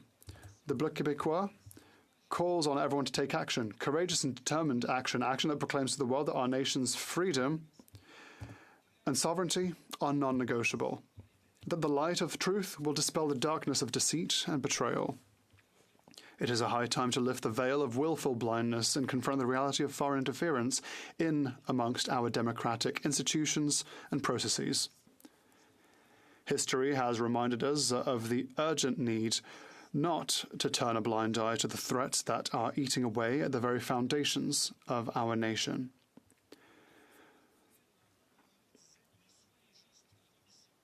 Marcus Aurelius said that we are unjust. Recent events have highlighted the Liberal government's neglect of this crucial issue.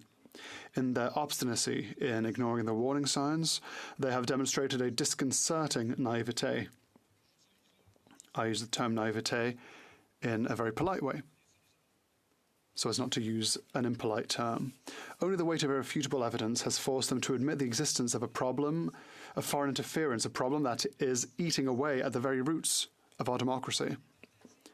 The derisory attempts to hush up the affair are indicative of the casualness with which Ottawa has treated this vital issue. Delaying tactics, dilatory tactics such as the appointment of a special rapporteur, have only served to underline the urgent need for a rigorous public inquiry. The Haut Commission, the result of relentless pressure, is a step in the right direction, but its limited mandate and time frame will not be enough to dispel the looming shadows of foreign interference. The report of NCCOP sounds like a thunderclap in a serene sky. Its revelations, albeit redacted, hint at the insidious extent of foreign infiltration. Members of Parliament, blinded by the lure of power and darker motives, have compromised themselves in the service of foreign interests, undermining, therefore, the foundations of our national sovereignty. The troubled links between certain elected representatives and foreign governments, exposed with disturbing clarity, testify to the urgent need for action. The contempt shown by some MPs in the face of their peers' legitimate questions about foreign interference reveals the extent of the complacency that reigns within our Parliament. We are faced with a major moral and political dilemma. Foreign interference cannot be treated lightly, for it threatens not only our national security, but also the very legitimacy of democratic institutions. The federal government, by preferring to drape itself in amongst a cloak of inaction, is betraying its primary responsibility to the people of Canada and Quebec. It is primordial that concrete measures be taken to counter this insidious threat. An awareness program on intelligence and foreign interference aimed at politicians could be a crucial first step in this struggle.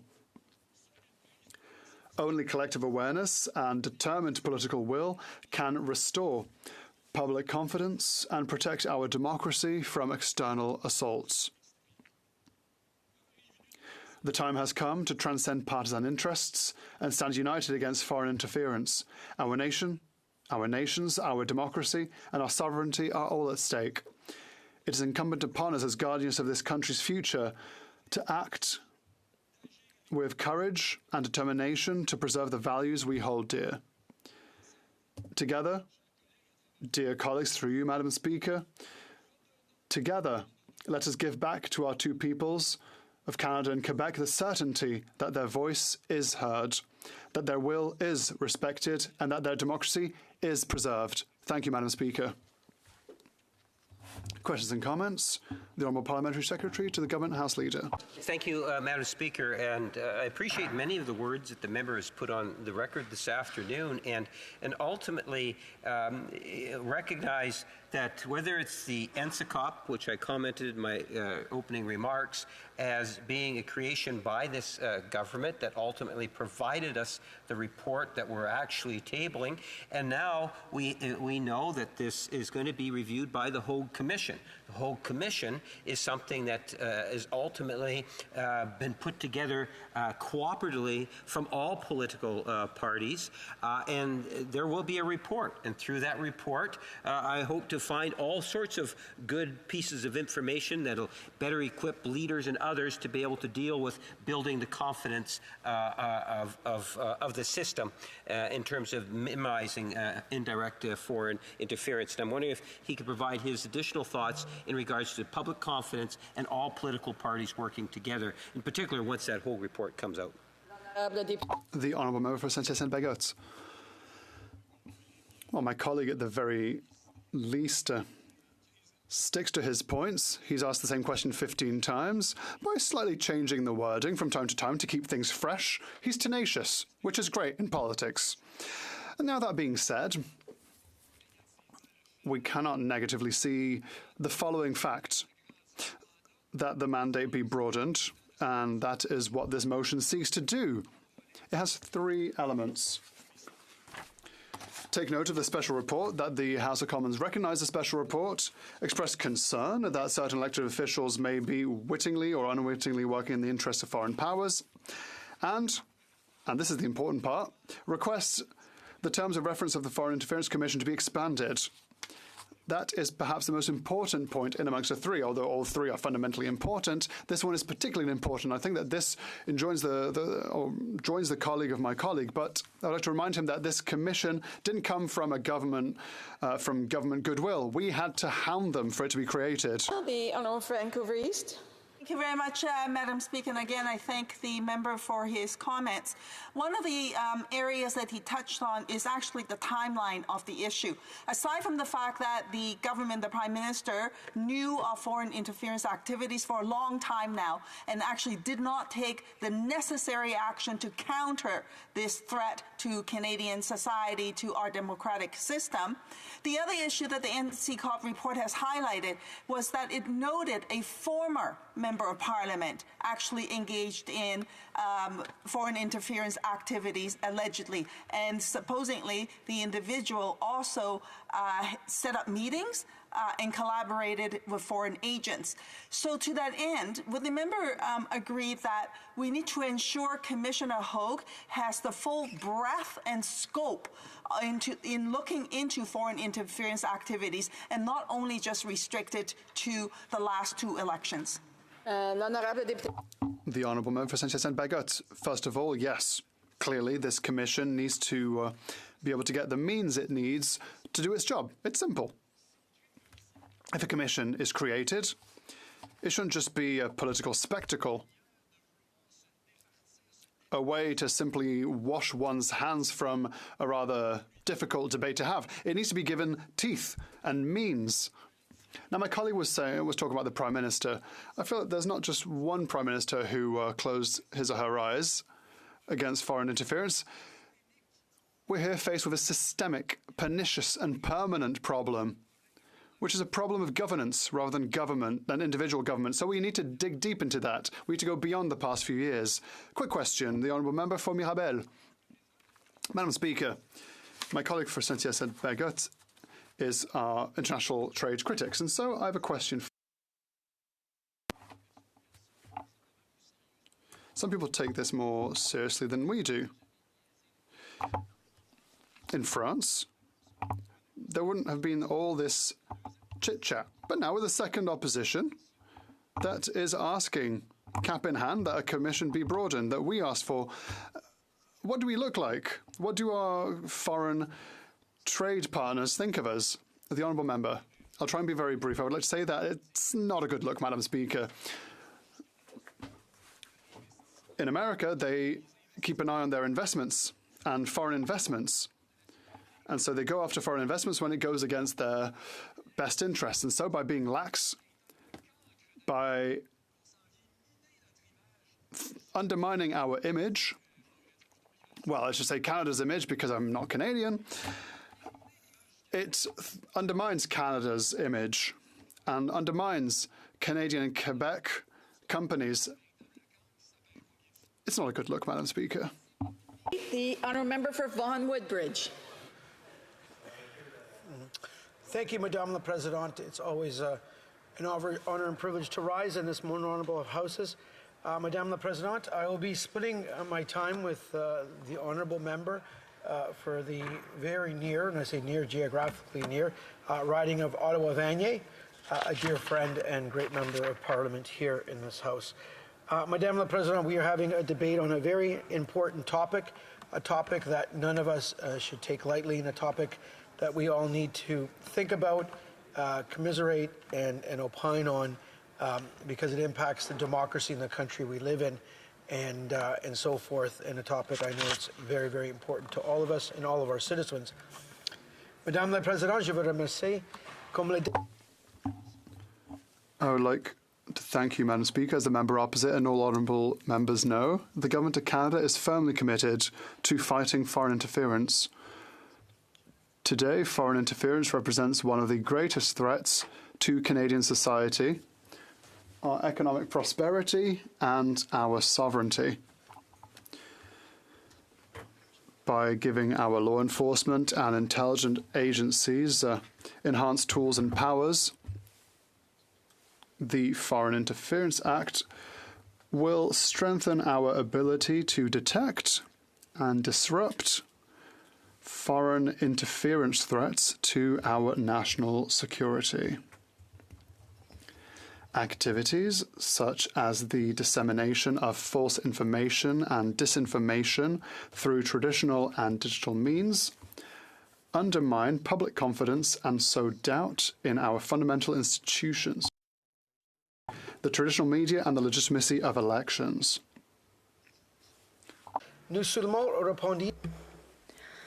Not only do we spread misinformation, but as we learned from the testimony at the Commission on Foreign Interference's public hearings, foreign state actors are monitoring, intimidating, and harassing diasporas across Canada.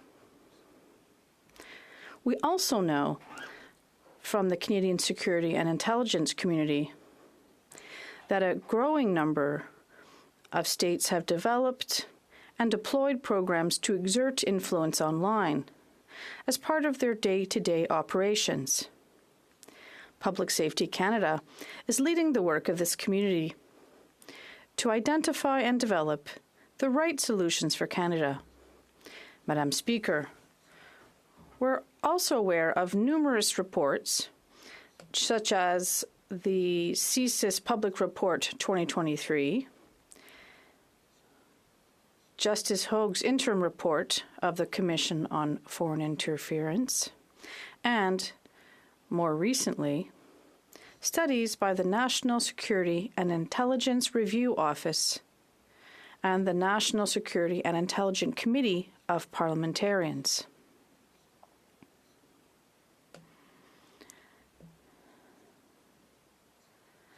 Through their insidious online campaigns, foreign actors are trying to reshape the choices of our decision makers, our government relations, and the reputation of our politicians and our country. The Foreign Interference Act will strengthen Canada's ability to counter the threat of foreign interference while defending Canada's interest and Canadian values and respecting the need for transparency. One of the key pillars of this bill and its commitment to transparency is the creation of a Foreign Influence Transparency Registry. This registry will require all individuals or corporations who enter into an agreement with a foreign official and who engage in activities to influence a government or political process in Canada to publicly register those activities. The objective of a foreign registry would be to promote transparency for all those who defend the interests of foreign governments or entities, as well as those to ensure the accountability of those who seek to do so clandestinely. This will reinforce the seriousness with which we take the protection of our political and democratic processes and bring Canada in line with international best practices. By aligning ourselves with international best practices, we can assure our allies that our mutual security will be respected and that our shared values of democracy, openness, and human rights will be upheld. Madam Speaker, Canada remains open to learning from the experience of our international partners. Many other countries have already adopted a similar foreign registry. For example, foreign agent registries already exist in other Five Eyes countries, including the US and Australia. In Bill C-70, the government proposes that the Canadian registry be overseen by an independent Foreign Interference Transparency Commissioner who would be responsible for independently administering and promoting compliance with the Act. But the Act is by no means the only solution to foreign interference. It's a complex national threat that requires a multi-pronged approach. Nevertheless, a foreign agent registry would build on the government's long-standing and ongoing efforts to protect our democratic institutions from the threat of foreign interference. While our security intelligence community works to detect and counter threats and develop strategies to protect our country, we cannot become complacent or overly optimistic about mitigating these risks in the current geopolitical context. Targeted amendments to the CSIS Act would allow the government and other Canadian institutions and entities to better strengthen their resilience and counter the modern threats facing Canada today. When the Canadian Security Intelligence Service, or CSIS, was created in 1984, the federal government was the primary target of our adversaries. However, as we know, foreign interference is pervasive in all spheres of Canadian society. Our opponents are boldly targeting not only the federal government, but also the provinces, territories, Indigenous governments, industry, academics, community groups, and individuals, both online and in person. Among other changes, Bill C-70 would allow broader disclosure of CSIS information to those outside the Government of Canada. With appropriate safeguards, this information would help Canadians build resilience against threats. CSIS would also be better able to be more agile and effective in its investigations by introducing new federal court orders and warrants. It would also improve CSIS's ability to use data sets. Madam Speaker, the proposed changes reflect the feedback we received during consultations with individuals and entities across Canada and from diverse communities, industries, and entities.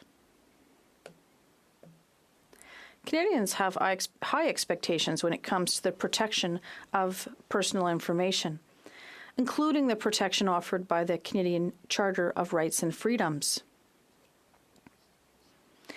It is with this in mind that these proposals have been developed.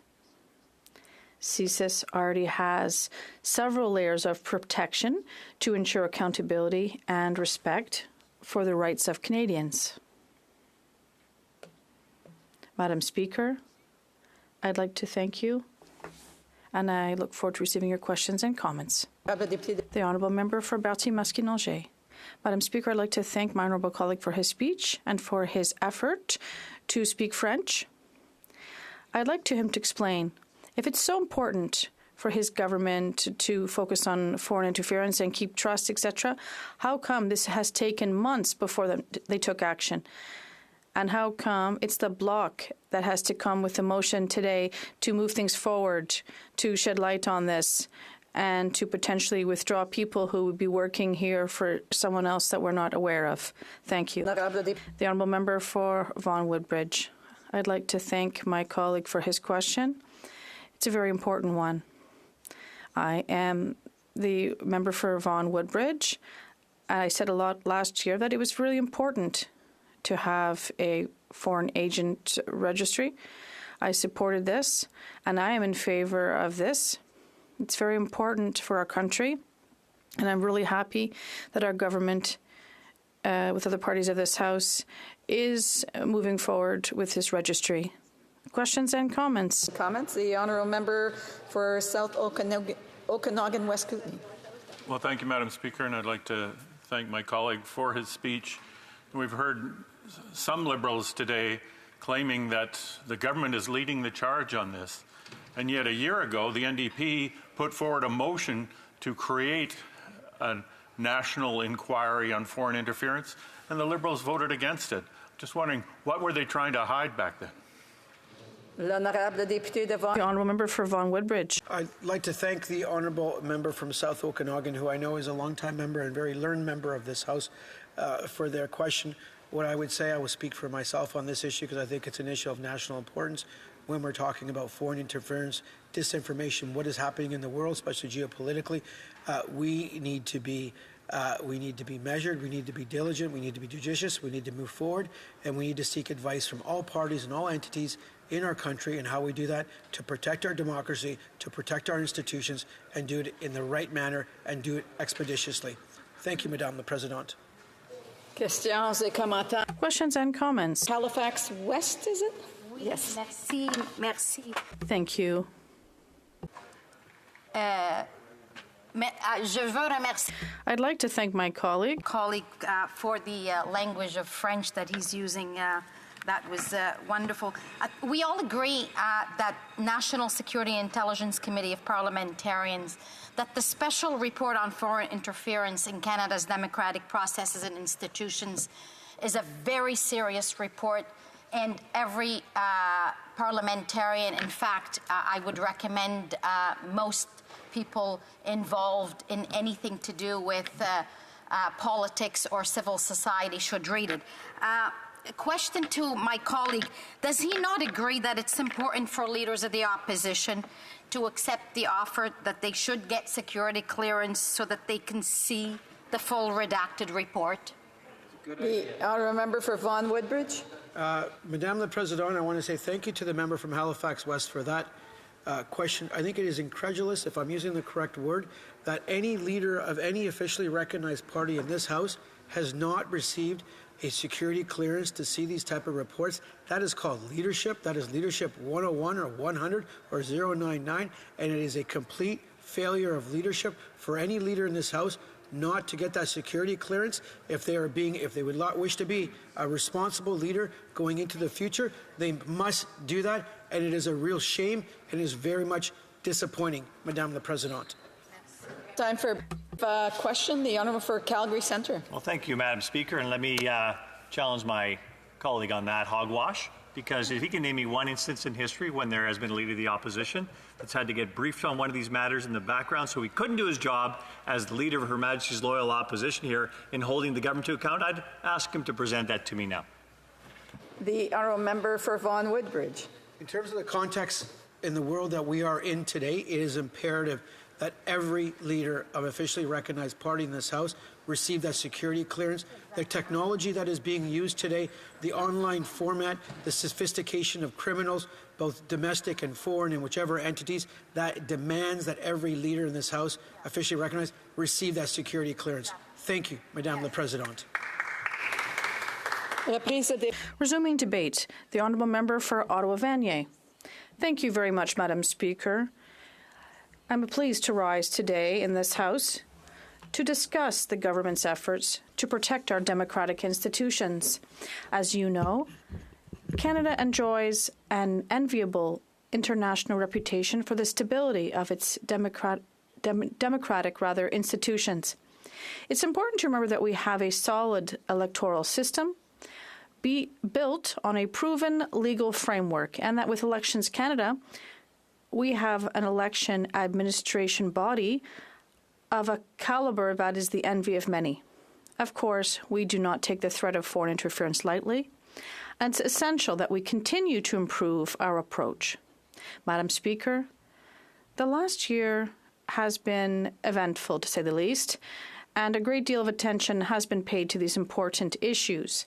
In the past few weeks alone, in addition to Commissioner Hoag's initial report, we've seen the publication of reports from the Committee of Parliamentarians on National Security and Intelligence and of the National Security and Intelligence Review Office. I would like to remind the members of this House that these two bodies undertook their respective studies following the Prime Minister's announcement in March of 2023.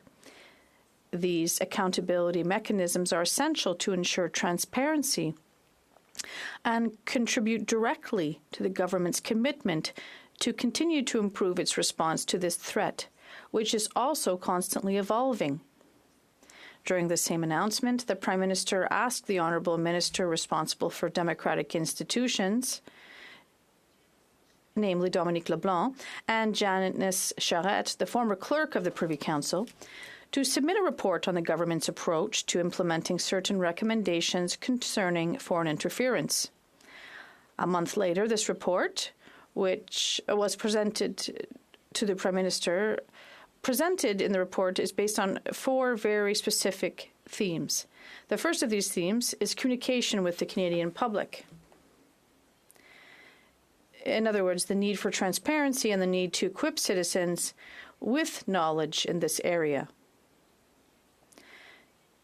Communication is a key component in the fight against attempts to interfere in Canadian democracy.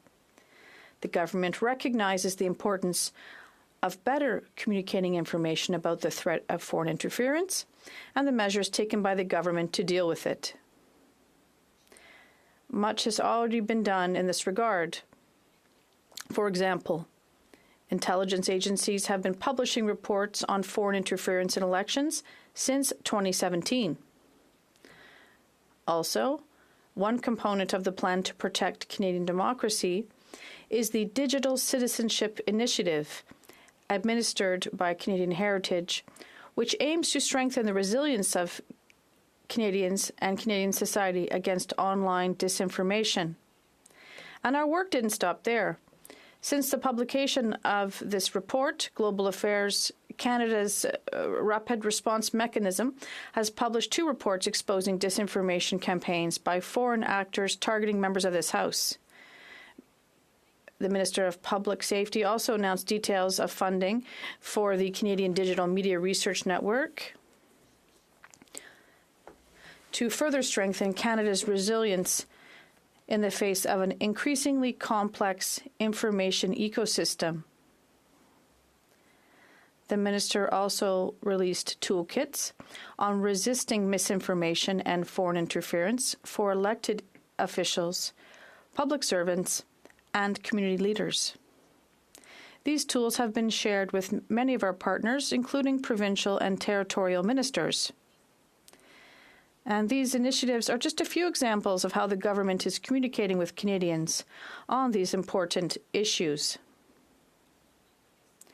We recognize that there is still work to be done in this regard, and we are continuing our efforts. Madam Speaker, it's important to remember that this kind of communication does pose significant challenges.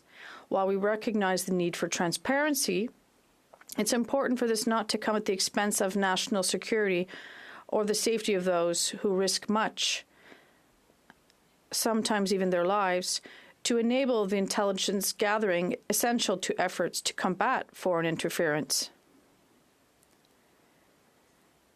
In her recent report, Commissioner Hogue wisely explains how difficult it is to strike a balance. Madam Speaker, as members of this House can see, we've already made significant progress on this first theme, as highlighted by the Minister and Ms. Janice Charette. This is just as true for the second theme, which concerns governance and the legal framework. This report demonstrated the government's commitment to considering improvements to the legal framework supporting the capacity of intelligence agencies, in particular the Canadian Security Intelligence Service, i.e. CSIS, and our electoral process. Recently, the Minister of Public Safety, Democratic Institutions and Intergovernmental Affairs introduced two important bills in this House to fulfill these commitments. First, Bill C-70, the Foreign Interference Act, proposes important measures, including an update of CSIS's mandate. I'd like to note the addition to the Security of Information Act of offences related to foreign interference in democratic processes. The Minister also introduced Bill C-65, an act to amend the Canada Elections Act. This bill continues to improve our electoral processes, including by implementing several of the Chief Electoral Officer's recommendations. This bill builds on the 2018 Elections Modernization Act in our efforts to counter foreign interference in our elections, and I hope all members of this place will support this bill.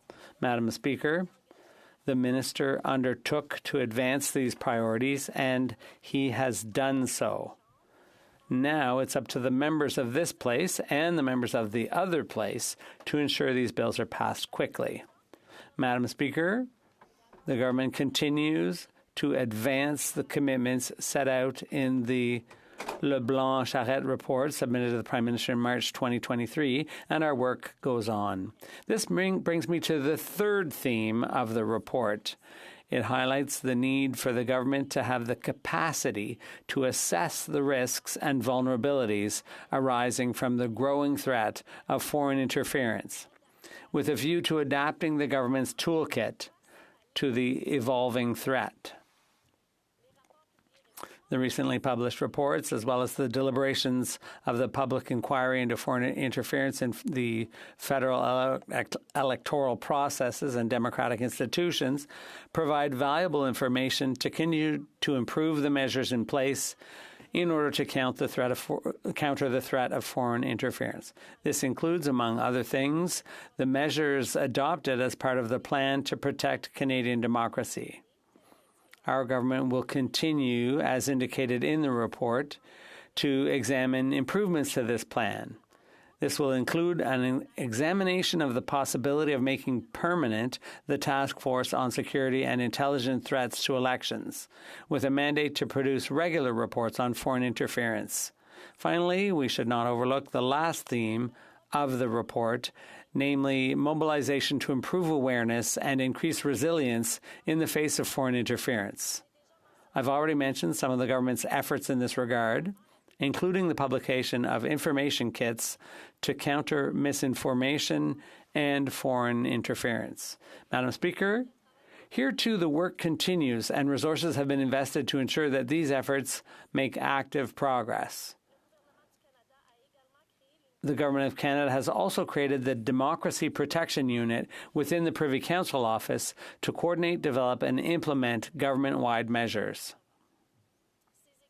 These teams work with other agencies and partners within government and with stakeholders to advance these efforts.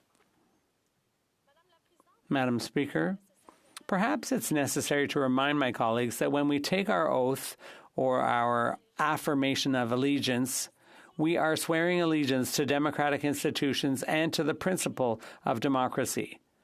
It's important that we assume our responsibilities, and it's reassuring to see that the government is committed to better informing parliamentarians about the threat of foreign interference. Thank you, Madam Speaker. And I'll be delighted to take any questions. Questions and comments? The Honourable Member for Saint-Hyacinthe-Bagotte. Thank you, Madam Speaker. I listened closely to my colleague's speech, my knowledgeable colleague from the International Trade Committee, and I'd like to ask about that. I missed a bit of time. I was short on time at the end of my speech, and my colleague asked an interesting question after that, and I'd like to ask my colleague opposite about this. There's a very healthy distrust among many of our trading partners, our economic partners, because when there's foreign interference, that raises concerns that Canada is a sieve and that Canada might be serving foreign interests.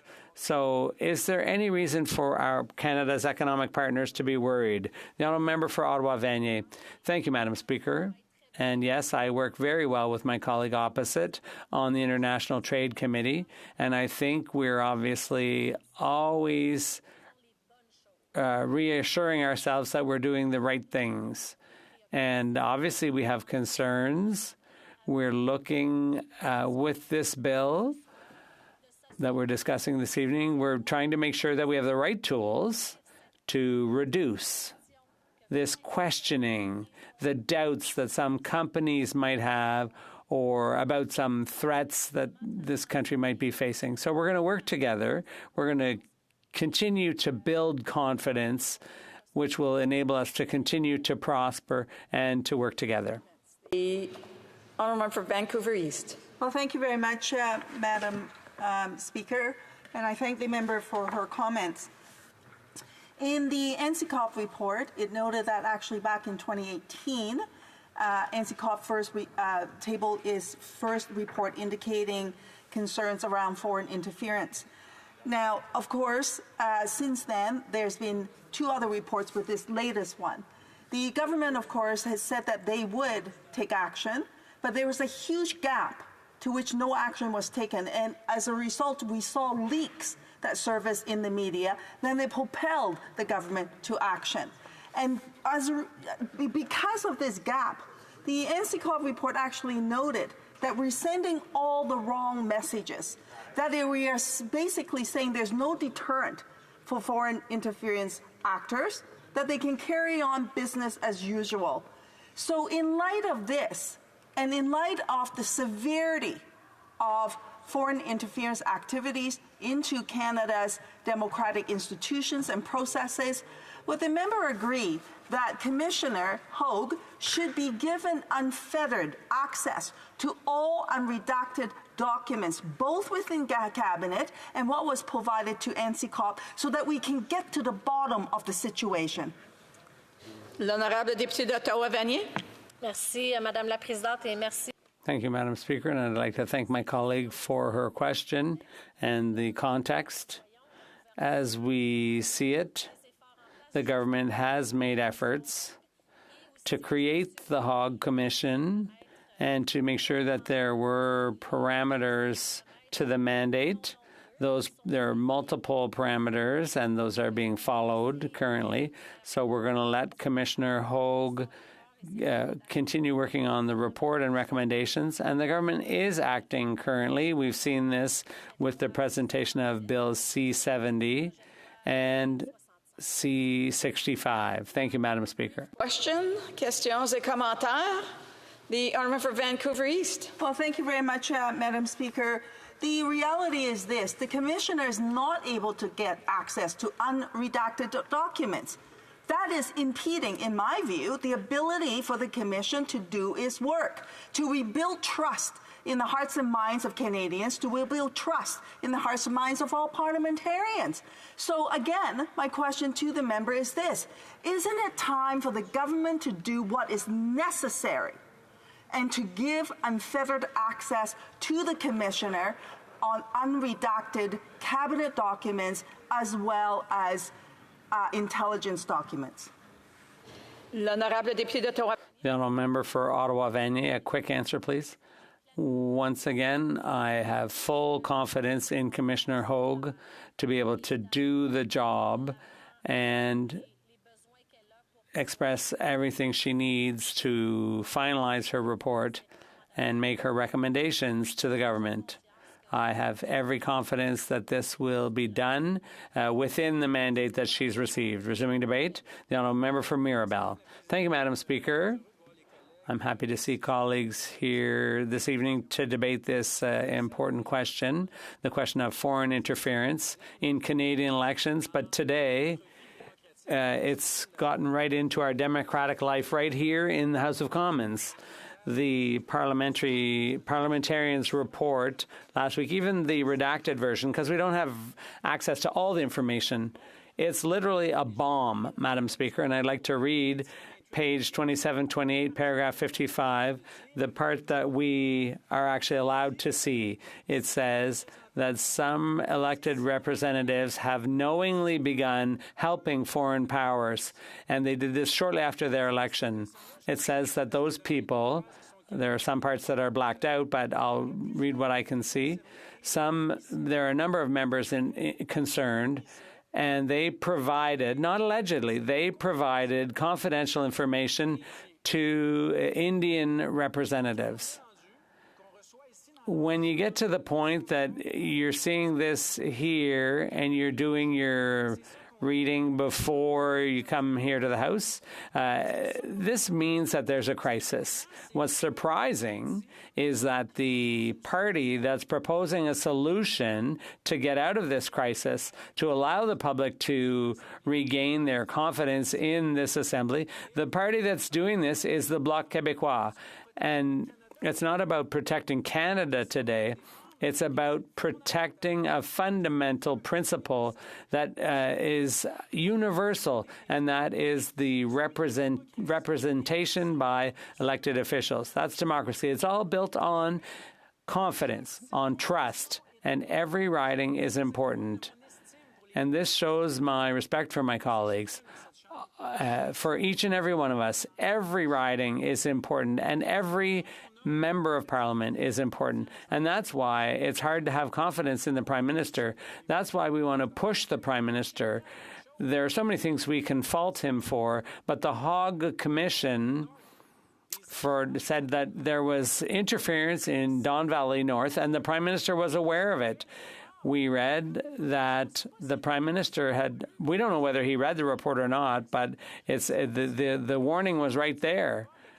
And the Hague report, the Hague Commission says nothing was done. The Liberals said we didn't do anything because we expected to win it, Madam Speaker. So I said every member is important, a Green, an Independent, a Conservative. Even the Liberals are important. The member for Winnipeg North, obviously, they couldn't do without him. All members are important, each and every one of us. But currently, the way the government is dealing with this issue of foreign interference, it doesn't appear to me, it certainly doesn't show that they're treating each of us as important. So there are serious doubts here. The member for Ottawa-Vanier earlier was saying she read off all the measures that had been taken. But the fact is, Madam Speaker, that the information had to be leaked. That's what started this all.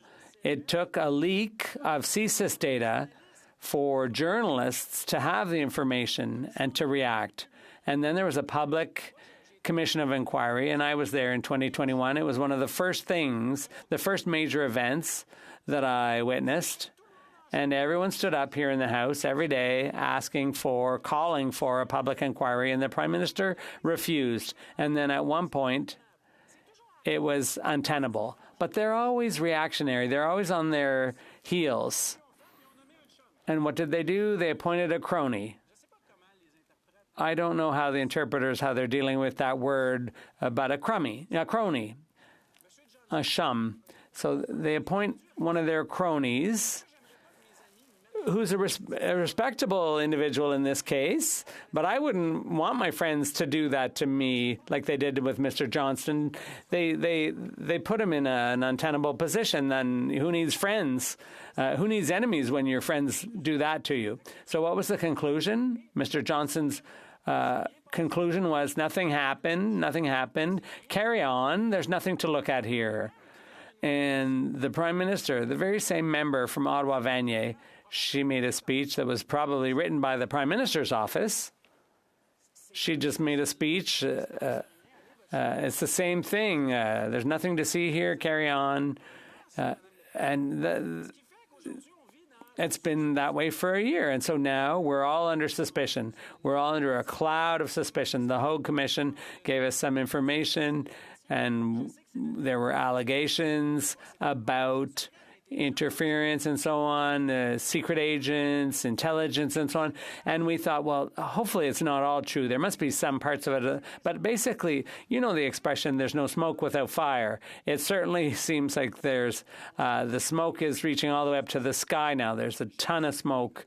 And so I respect my colleagues. We have differences of opinion about political options, about political parties. We come from different places, we speak different languages, but we're from different regions and so on. But we respect one another because all of us here has been elected. And I see it as a violation of my privilege if I don't know whether a person who's here is representing China or India or Russia or is working for those foreign countries. So we need a commission to look into that. Now, the Liberals didn't want to have a commission. Ultimately, they created this commission, and the mandate at the time seemed okay. It suited us because we were talking about interference in the election process. That seemed to be the pressing concern because there were elections coming. The NDP didn't want them to happen, but we certainly everyone was thinking there could be an election any day. But now we learned that there are people sitting here amongst us who are doing things that are irreparable. These people don't belong here with us in this legislature, but we don't know who they are, Madam Speaker. So the Conservatives want names. They want a list of names. Well, where do you start? The day after the NACICOP report came out, we asked questions here in the House. The NDP asked questions. Everybody asked questions in the House.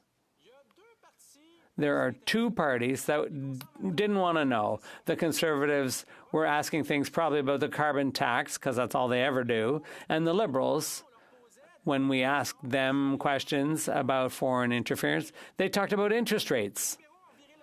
So the Liberals just realized that they couldn't not support this motion, so they came around on it. They flip-flopped, but we're fighting against foreign interference, which may make they may infiltrate some organizations. They may corrupt some elected members here in the House. It may affect multiple levels of politics. But we have a situation where all the Conservatives are doing is misinforming. They're acting like the Liberals could give us the names, but they can't. That would be breaking the law. So you have to fight fire with fire here. The Hogue Commission needs a broader mandate, needs more resources and more time so that we don't just end up confining her analysis to the last two elections. And that wasn't easy either. It took some time, even before the report that came out last week, the NACICOP report. Even before that, we were asking for the Hogue Commission to have more time because we thought she was going to need more time. Now, I think today we're going to be able to get that because I think the government has taken the temperature of the room and will respect the motion. But the Conservatives, they have a moral duty. They have a moral duty. If democracy is important to them, if the facts are important to them, they have a duty to support this motion. But the Conservatives, lying has become their trademark. Misinformation has become their trademark. Misquoting the parliamentary budget officer has become their trademark. If for once that party could show that they care about the truth and the facts and respect for democracy, the least they could do is support this motion. And I am quite confident that everyone here will act responsibly and unanimously pass the Bloc Québécois motion. Thank you. Questions and comments? The Honourable Parliamentary Secretary, the Government House Leader. Yes, thank you, Madam Speaker. Given the power or the authority that all leaders of political parties have in terms of even signing off on their ability to be nominated and run in a federal election, would the member not agree that all leaders should take advantage of the opportunity to be able to get the security clearance so that they can actually take a look at the documents and see the information, a lot of the information that the member has been talking about as critical information? Leaders do have that opportunity. Yet the Conservative leader continues to say, no, I don't want to know. I'm interested in what his thoughts are in regards to when he made reference to moral responsibilities. Is there a responsibility for the leader of the Conservative Party to actually get the security clearance so he can actually see the information that we're talking about? The honourable member for Mirabel.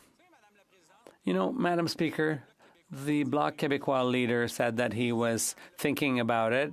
He was considering whether it was a good idea to get that briefing. But at a certain time, that was seen as a trap.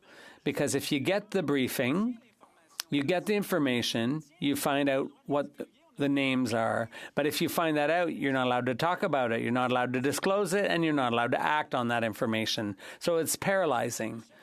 I think the NDP leader did opt for the briefing, and did that get him anywhere? No, I don't think so. So I think leaders have to think seriously about whether they want access to those briefings and make a choice, and then they have to act accordingly. But that is no substitute for the Hogue Commission. The Hogue Commission is there to shed light on the whole situation and make public what can be made public. 7 p.m. pursuant to order made earlier today, it is my duty to interrupt the proceedings and put forth with every question necessary to dispose of the business of supply. La question est la suivante. The question is as follows. Mr. Villemur, seconded by Ms. Bérubé, move that this House, A, take note of the special report on foreign interference in Canada's democratic processes and institutions of the National Security and Intelligence Committee of Parliamentarians. B, express concern that certain elected officials may be wittingly or unwittingly working in the interests of foreign powers. And C, the terms of reference of the Foreign Interference Commission, the Hogue Commission, to be expanded to allow it to investigate Canada's federal democratic institutions, including members of the House of Commons elected in the 43rd and 44th Parliament, as well as senators. Si un député participant if a member participating in person wishes that the motion be carried on division, the Honourable Member for Saint-Hyacinthe-Bagotte, we would ask a recorded division. Pursuant to Standing Order 45, the division stands deferred until Tuesday, the 11th of June 2024, the end of the time provided for oral questions. Et ordre du jour. Government bills common. Considération à l'étape de la troisième lecture. Third reading of Bill C-20, an act establishing the Public Complaints and Review Commission. Madame Tassi. Ms. Tassi for Mr. Leblanc, seconded by Mr. Beach, moves that Bill C-20, an act establishing the Public Complaints and Review Commission and amending certain acts and statutory amendment instruments as amended be debated. Débat. The Honourable Parliamentary Secretary to the Government in the House of Commons. Thank you, Madam Speaker, and it's a pleasure to be able to rise and speak to to Bill C-20 this afternoon or early evening. I think it's important for us to recognize that this is a piece of legislation that I would have thought, or at least the government would have thought, was fairly straightforward. When we take in terms of a serious look in terms of the what it is that the essence of the bill does, is ultimately provide a sense of public confidence in our system for our bureaucrats. For many years, Madam Speaker, there was an independent commission for RCMP, our Royal Mounted Police, where ultimately that if there was complaints or issues surrounding them, that the public knew that they had a way in which they could address a grievance of one form or another by going to a commission. And I thought it was fairly well established, and people had a basic understanding in terms of the true value of having something of this nature, Madam Speaker. And it's done well. In fact, if you take a look at different agencies across Canada, in particular law enforcement agencies, you often hear about the importance of having some sort of checks and in place so that you can ensure that there's a higher level of accountability. In Manitoba, for example, today you have a sense of independence in offices where it's not necessarily the police, for example, checking or holding the police accountable when there's a grievance that is out there. It's an independent board. It is important that it be independent. For the simple reason is that you have far more confidence in the person that's bringing forward the grievance or the complaint, Madam Speaker. And that is really, really important to recognize. And so whether it's, in provincial jurisdictions or what we're talking about this evening, where I highlighted the RCMP, this is something that has been deemed by all aspects of society is something that's absolutely essential. Well, when you take a look at the Canada Border Control Agency and the fine work that those border officers do day in and day out, you'll find at the end of the day that there was no real independent body that would deal with it at the same level as we see with our RCMP. It makes sense, Madam Speaker. Government had a choice. Ultimately, you could have a standalone body, independent body for the RCMP, and ultimately you could have had a standalone body for the Canada Border Control Agency. But it was determined that the best thing to do would be to bring the two agencies together. And, Madam Speaker, I should have even started my comments off by highlighting the fact that even though we're bringing forward this legislation, it is not a reflection on the fine work that our border agents or RCMP do in terms of a vast majority of the work that is done, Madam Speaker, is done in an outstanding fashion. In fact, if you take a look at countries around the world, they'll often take a look in terms of what's happening in Canada through these two agencies because, unlike many other countries, Madam Speaker, they're held high in esteem. That they're looked at as an institution, in particular our RCMP, Madam Speaker. I've traveled to nations where the confidence level in their national policing agency is nowhere near as high or respected as it is here in Canada. And it's because of issues such as a perceived corruption, whether it was real or perceived, Madam Speaker. And, quite often I'll talk to individuals, I shouldn't say quite often, periodically, I'll talk to individuals that will have come from another country and they will talk about the RCMP as a way of, the difference between Canada and some other nations, where the RCMP, especially when you put on that red uniform, Madam Speaker, is something that's highly respected. And that, to me, in part, is achieved because we recognize, historically, it might not necessarily be, a shining gold star. Yes, there's been mistakes, many mistakes, Madam Speaker. But we've been able to overcome those mistakes, and in a good part, still today, we take a look at ways in which we can compensate for those mistakes, Madam Speaker. And a good example of that is in regards to the record with, let's say, RCMP and Indigenous people of Canada, where we have had today a great deal of effort through Truth and Reconciliation, all forms of gestures and actions to be able to deal with some of those issues. And by doing that in a public way, again, it does what it is that the board actually has been doing, Madam Speaker. And that is it helps build the confidence in the institution. And that is something in which I believe is something in which we should all strive to see. So fast forward it to today, where we have the legislation recognizing the importance of having these independent agencies.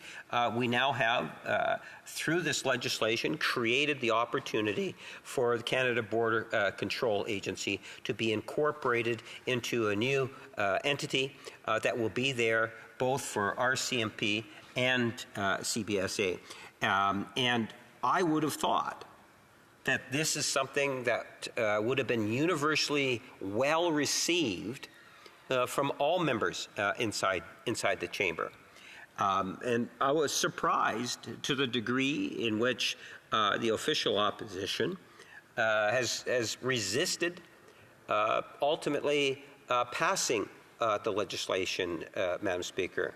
Whether it was in second reading. Now, I wasn't necessarily participating at the committee level, so I couldn't tell you in terms of how it is that they would have performed at the committee level. But I was here during the report stage, Madam Speaker, and the second reading stage. And, the lack of goodwill in recognizing the legislation was somewhat disappointing. When we actually got to the report stage, in fact, the Conservatives moved an amendment to it. And it's one of those, what I would classify as silly amendments, Madam Speaker. It's the essence of it was to delete the short title. And when I take a look at the legislation, Madam Speaker, what it did suggested is that in an amendment at the report stage, that this act may be cited as the Public Complaints and Review Commission Act. That is the short title. And when you look at it as the short title and you ask yourself the question, what was the benefit of moving that amendment? Well, the reality of it, Madam Speaker, is that the only purpose of moving that amendment was to delay its ultimate passage of the legislation. That is the reason why they had moved that amendment. That is the reason why we see some of the behavior of, in particular, Conservative members dealing with second reading, whether it's Bill C-20 or other pieces of legislation. That is why we see many of the concurrence reports that are brought through, Madam Speaker, because what you have time and time again, and Bill C-20 is an excellent example of this, where the Conservatives are more determined to try to prevent legislation from passing. And a lot of that legislation is solid, tangible legislation that is going to make a difference in the lives of Canadians. And so when I look at this particular piece of legislation, I look at the many benefits of it. And why it is I had fully expected that the legislation would have passed, Madam Speaker, and passed relatively quickly. it'll be interesting. I know that Conservatives are going to be following my comments this evening, is to hear where their objections to the legislation actually is. Do they not feel the principles of the legislation is something that could have warranted us passing the legislation sooner? Now, having said that, as I say, that principle applies, no doubt, for a number of pieces of legislation. But I think that has a lot more to do with the politics inside the chamber than the actual substance of the legislation. That's a determination that's actually made from the House leadership from within the Conservative Party. Having said that, I'm glad, Madam Speaker, that we actually are at the point that we are today, because it would seem or appear that there's a very good chance that the legislation is going to be passing out of third reading, and for a very good reason. When you think of our border control, Madam Speaker, all one really does need to do is to take a look at the numbers of people that travel back and forth to the United States, or for that matter, any country in the world. I have very much an active interest, as an example, in trying to help facilitate people coming to visit Canada. In the area that I represent, Madam Speaker, I can tell you every month I'm writing up, hundreds, literally hundreds of letters. I would say 400 or 500 letters. Some months it's probably closer to 800 letters. Some months it might be closer to 400 letters. But I am saying that it's hundreds of letters every month trying to be able to get individuals to be able to come to Canada in order to be able to visit. To be able to visit whether they're attending weddings, funerals, graduations, or just family members, Madam Speaker, that maybe have immigrated. Countries like Philippines, India, Pakistan, many countries. And every time someone comes in, they're having to deal with border control officers. And when you get the numbers that we're talking about, it goes into the millions, Madam Speaker. Our border control agency and the officers that work within are dealing with literally millions of people coming into Canada every year. And they have a lot of authority. I've had the opportunity to take tours of our detention centers from customs and people going through without appropriate papers, for example, and where our officers actually have the ability to detain, prevent someone from actually leaving the airport. That's a fairly serious responsibility. And with that responsibility, Madam Speaker, I would suggest to you comes the need for accountability and transparency. And it doesn't mean that we're saying that there's something wrong with the system, because that's not the case, Madam Speaker. All in all, the system works exceptionally well for the system. We're talking, as I say, tens of millions of people coming and going every year. And if you take a look at the actual number of complaints that we receive, it is but a small fraction of the overall number of people that are coming and going.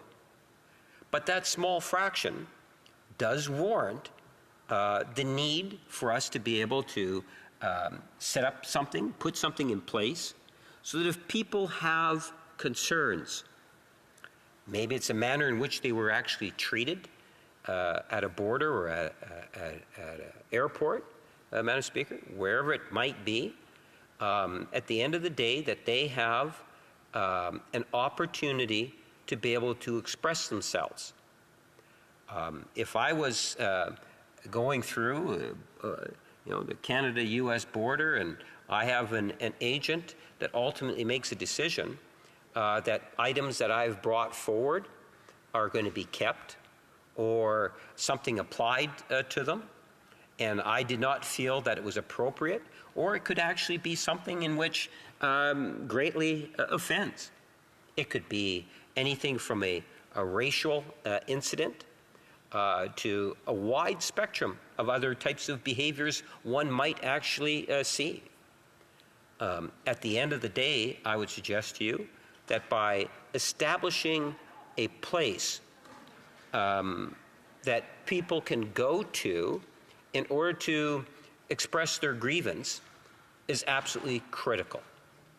And for those individuals that feel, well, intimidated by it, as I say, it is not a reflection on a vast, vast majority of the people that are performing this service, Madam Speaker.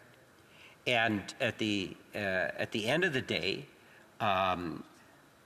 it really puts into place the opportunity, as I said, and I've tried to be able to amplify, that these agencies will in fact be better off because there is a truly independent commission that actually deals with what's coming up. Because what it does, Madam Speaker, is that this legislation enables the commission to be able to investigate complaints, to take a look, for example, at levels of service, or even conduct a CBSA employee investigation where it's actually warranted, Madam Speaker.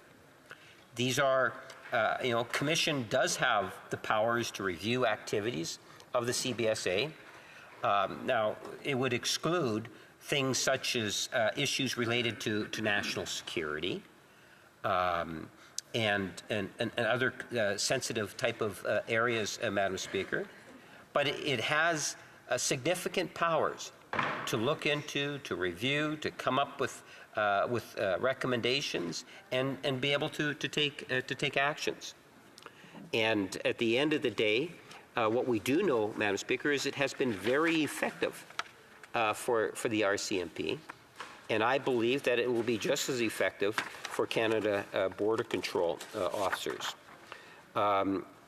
Canadians must have the confidence in our law enforcement agencies, and having an effective civilian review is central to implementing a public confidence and trust. Madam Speaker, let me just kind of add to it.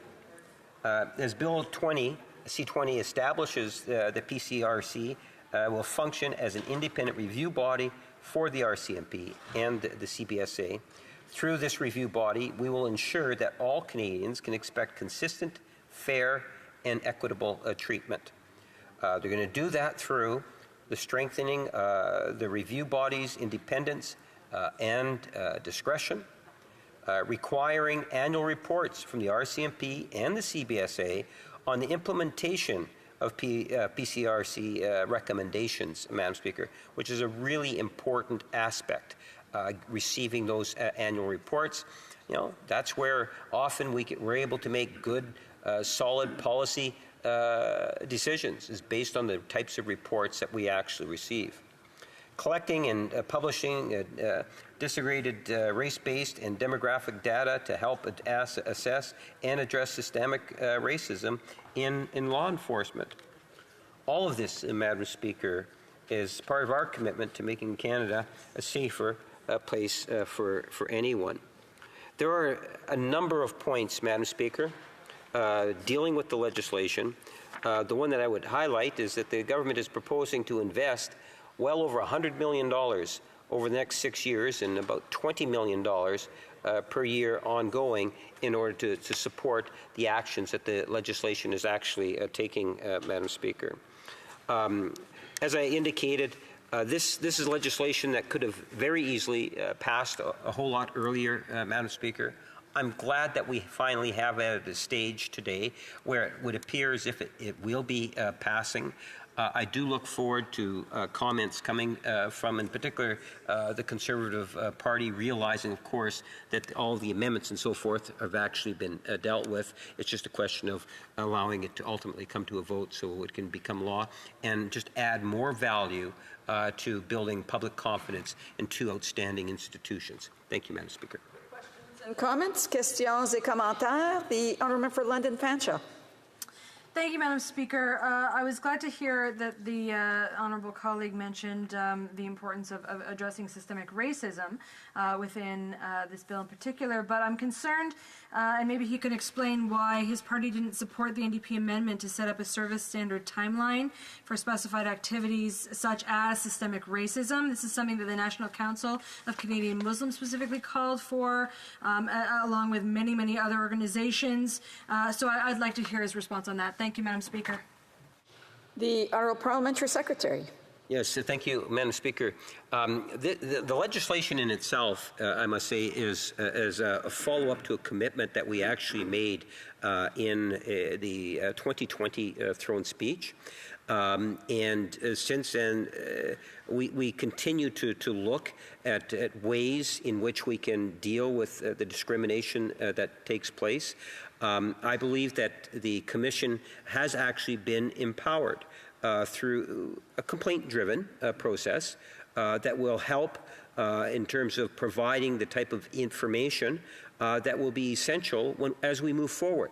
Because we will get reports that will come into government that will reflect what's actually taking place at our border controls and in our RCMP. And I suspect, and we'll have to wait and see in terms of what kind of policy directions might come out of those reports.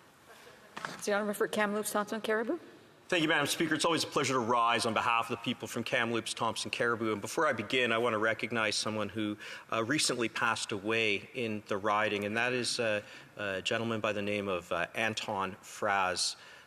My condolences go to his family, particularly his daughter, who I know very well. May perpetual light shine upon him. Now, Madam Speaker, I know that my colleague just said that this was in the throne speech. I may have misheard him when he said 2020. I think that's what he said. But really, he should have said 2015 because this was a 2015 electoral promise. And yet here we are way in 2024 and the Liberals are saying, see, we are delivering on our promises. How can he possibly say that when there was a prorogation and simply put a lack of putting this forward, a lack of a desire to get this done? Thank you, Madam Speaker. Parliamentary Secretary.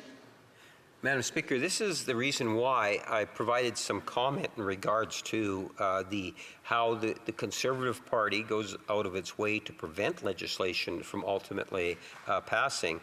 The member heard right in regards to the throne speech. It was a throne speech. It was also in the mandate letter, I believe, in the 2021 for the minister. And we have been talking about it.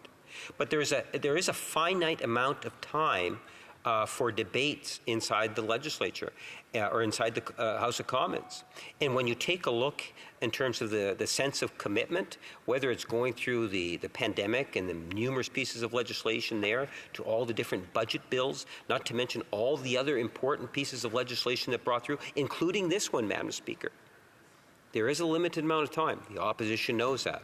And that's one of the reasons why the opposition chooses to bring in concurrence reports after concurrence reports, try to adjourn debate, cry if we want to sit too late, all sorts of tactics, Madam Speaker, in order to prevent legislation from passing. Sadly, that does make it a bit more of a challenge. We might set the agenda, legislative agenda, Madam Speaker, but don't underestimate the role that the Conservatives play in terms of that whole destructive force in preventing legislation from passing. But I'm glad and I'm grateful that it would appear as if that we might be able to get it passed today. Questions and comments? The Honourable for London Fanshawe. Thank you, Madam Speaker. And I'm grateful for the opportunity to stand again just to ask further from the Parliamentary Secretary's response to my question about having the Commission take in some of those complaints, hearing them and learning from them. That may be all well and good, but wouldn't it be better for this legislation to help address the issues before they happen, proactively deal with them, so that you could prevent a harm from occurring to someone in the first place? The Honourable Parliamentary Secretary. As the member is likely aware, I wasn't necessarily sitting at the committee, so I'm not that familiar with the NDP amendment. I would be interested in hearing, how that amendment was worded. I think that would go a long way in me being able to provide more detailed comment. And the point that I was trying to amplify is the fact that we all are very much aware of the types of incidences that take place at our border controls.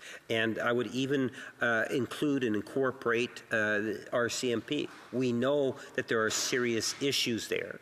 And the advantage of having this arm's length independent review, both of government and the agencies in which that it's holding to account, is to ensure that there's a venue for people that have had some sort of a violation against them in one way or another to be able to express their grievance in this independent, truly independent commission or board, Madam Speaker. And I think that's the true value of it, because they will also be presenting reports in which all members of Parliament can then better reflect on the type of issues that are taking place that we not only need to be aware of, but to look at other forms of actions that might be necessary in order to be able to deal with a very serious issue that the member is talking about. And comments, questions et commentaires? Questions and comments? Resuming debate, the Honourable Member Carlton Trail Eagle Creek. Thank you very much, Madam Speaker. And before I begin my comments, I am requesting unanimous consent to split my time with the member for Stormont Dundas South Glengarry. Is it agreed? Agreed. The Honourable Member for Carlton Trail Eagle Creek. Thank you very much, Madam Speaker. I am absolutely pleased to have the opportunity to rise today to speak to Bill C-20, an act establishing the Public Complaints and Review Commission and amending certain acts and statutory amendments. This legislation renames the Civilian Review and Complaints Commission for the Royal Canadian Mounted Police to the Public Complaints and Review Commission. Under its name, the Commission will be responsible for reviewing civilian complaints against the Canadian Border Services Agency, codifying timelines for RCMP and CBSA responses to PCRC interim reports, reviews and recommendations, information sharing between the RCMP, the CBSA, and the PCRC, mandatory annual reporting by RCMP and CBSA on actions taken in response to PCRC recommendations, mandatory reporting of disaggregated race-based data by the PCRC, public education, and a statutory framework to govern CBSA responses to serious incidents. On the surface, Mr. Speaker, it may appear we are discussing the specifics of some new entity the government is creating to expand the bureaucracy. And, I wouldn't blame anyone for assuming that, given it is often how this bloated Liberal government responds. However, the sentiment behind this bill is a good and responsible one. While Conservatives may still have some concerns with this bill, I believe our amendments made at committee did improve it. This legislation seeks to increase people's confidence in the justice system and hold to account those that ensure our safety and that secure our borders. Anyone put in a position of authority can either use it appropriately or inappropriately, including public servants entrusted with protecting Canadians. They are responsible for properly exercising their duties and must be held accountable for their actions. This includes employees at the Canadian Border Services Agency, an agency entrusted with supporting national security, public safety priorities, and dictating who and what enters or leaves our country. The CBSA is the only public safety agency without an independent oversight body for public complaints. Now, this has been deeply concerning for all those who cross our borders and interact with border officials, including CBSA employees themselves, which is why Bill C-20 seeks to correct this. Frankly, this piece of legislation is long overdue, as we've heard. This Liberal government introduced this bill in the 42nd Parliament as C98 and the 43rd Parliament as C3. However, it was never given priority in Parliament by the Liberals, and I would be remiss not to mention that it was a promise in their 2015 platform. This speaks to either their disingenuousness or incompetency when it comes to addressing important issues and following through on their commitments. It is also very telling of this NDP Liberal government's priorities when they put off initiatives that would protect Canadians in order to focus all their energy on finding new ways to spend taxpayers' money. While I will be voting for this legislation, I still have some concerns about it. The first is that Bill C-20 in its current form does not reflect many of the recommendations offered to improve it. This bill was studied at committee to provide stakeholders with the opportunity to raise their concerns and flag various problems with it to members of Parliament and even make recommendations, not so that Liberal MPs could have an audience to watch them give the impression that they cared. Yet, when Indigenous chiefs and the National Police Federation, on behalf of the RCMP, suggested changes be made, Liberals voted against Conservative amendments that reflected the experts' recommendations. Another concern that remains unaddressed is the lack of independence. The current complaint process results with most complaints about the RCMP being referred to the RCMP. Given the Liberals' record, they clearly don't understand the need for independence. And so I will explain it for their sake. The reason the police can't investigate the police is pretty much the same reason that a prime minister shouldn't investigate himself.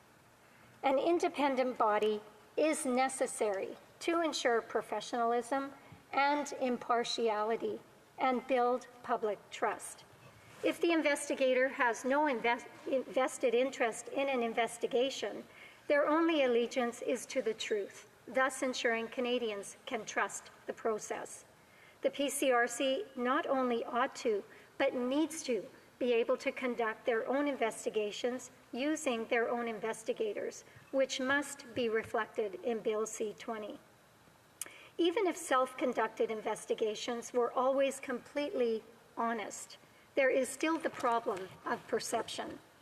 If people are afraid to file complaints or believe that in doing so, they don't have any hope of being dealt with, the issues that should be raised won't be addressed. I can't think of anyone who would file a complaint to the person for whom the complaint is about, for obvious reasons.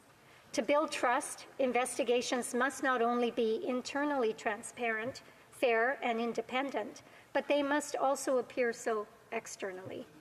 A fully independent commission is not only good for those filing complaints, but for all Canadians, including the RCMP themselves.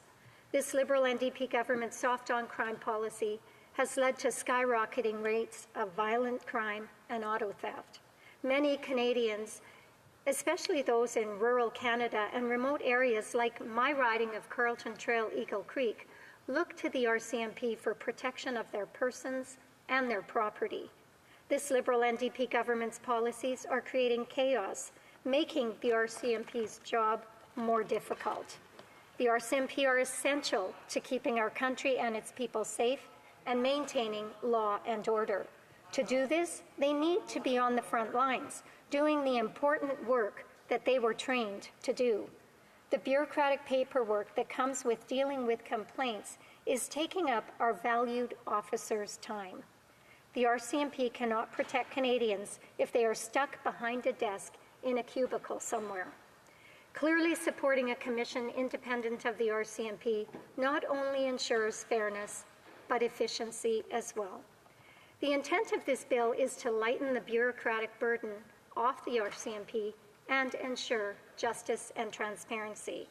But the execution is not the best. It can be better, and that is where the heart of this debate lies.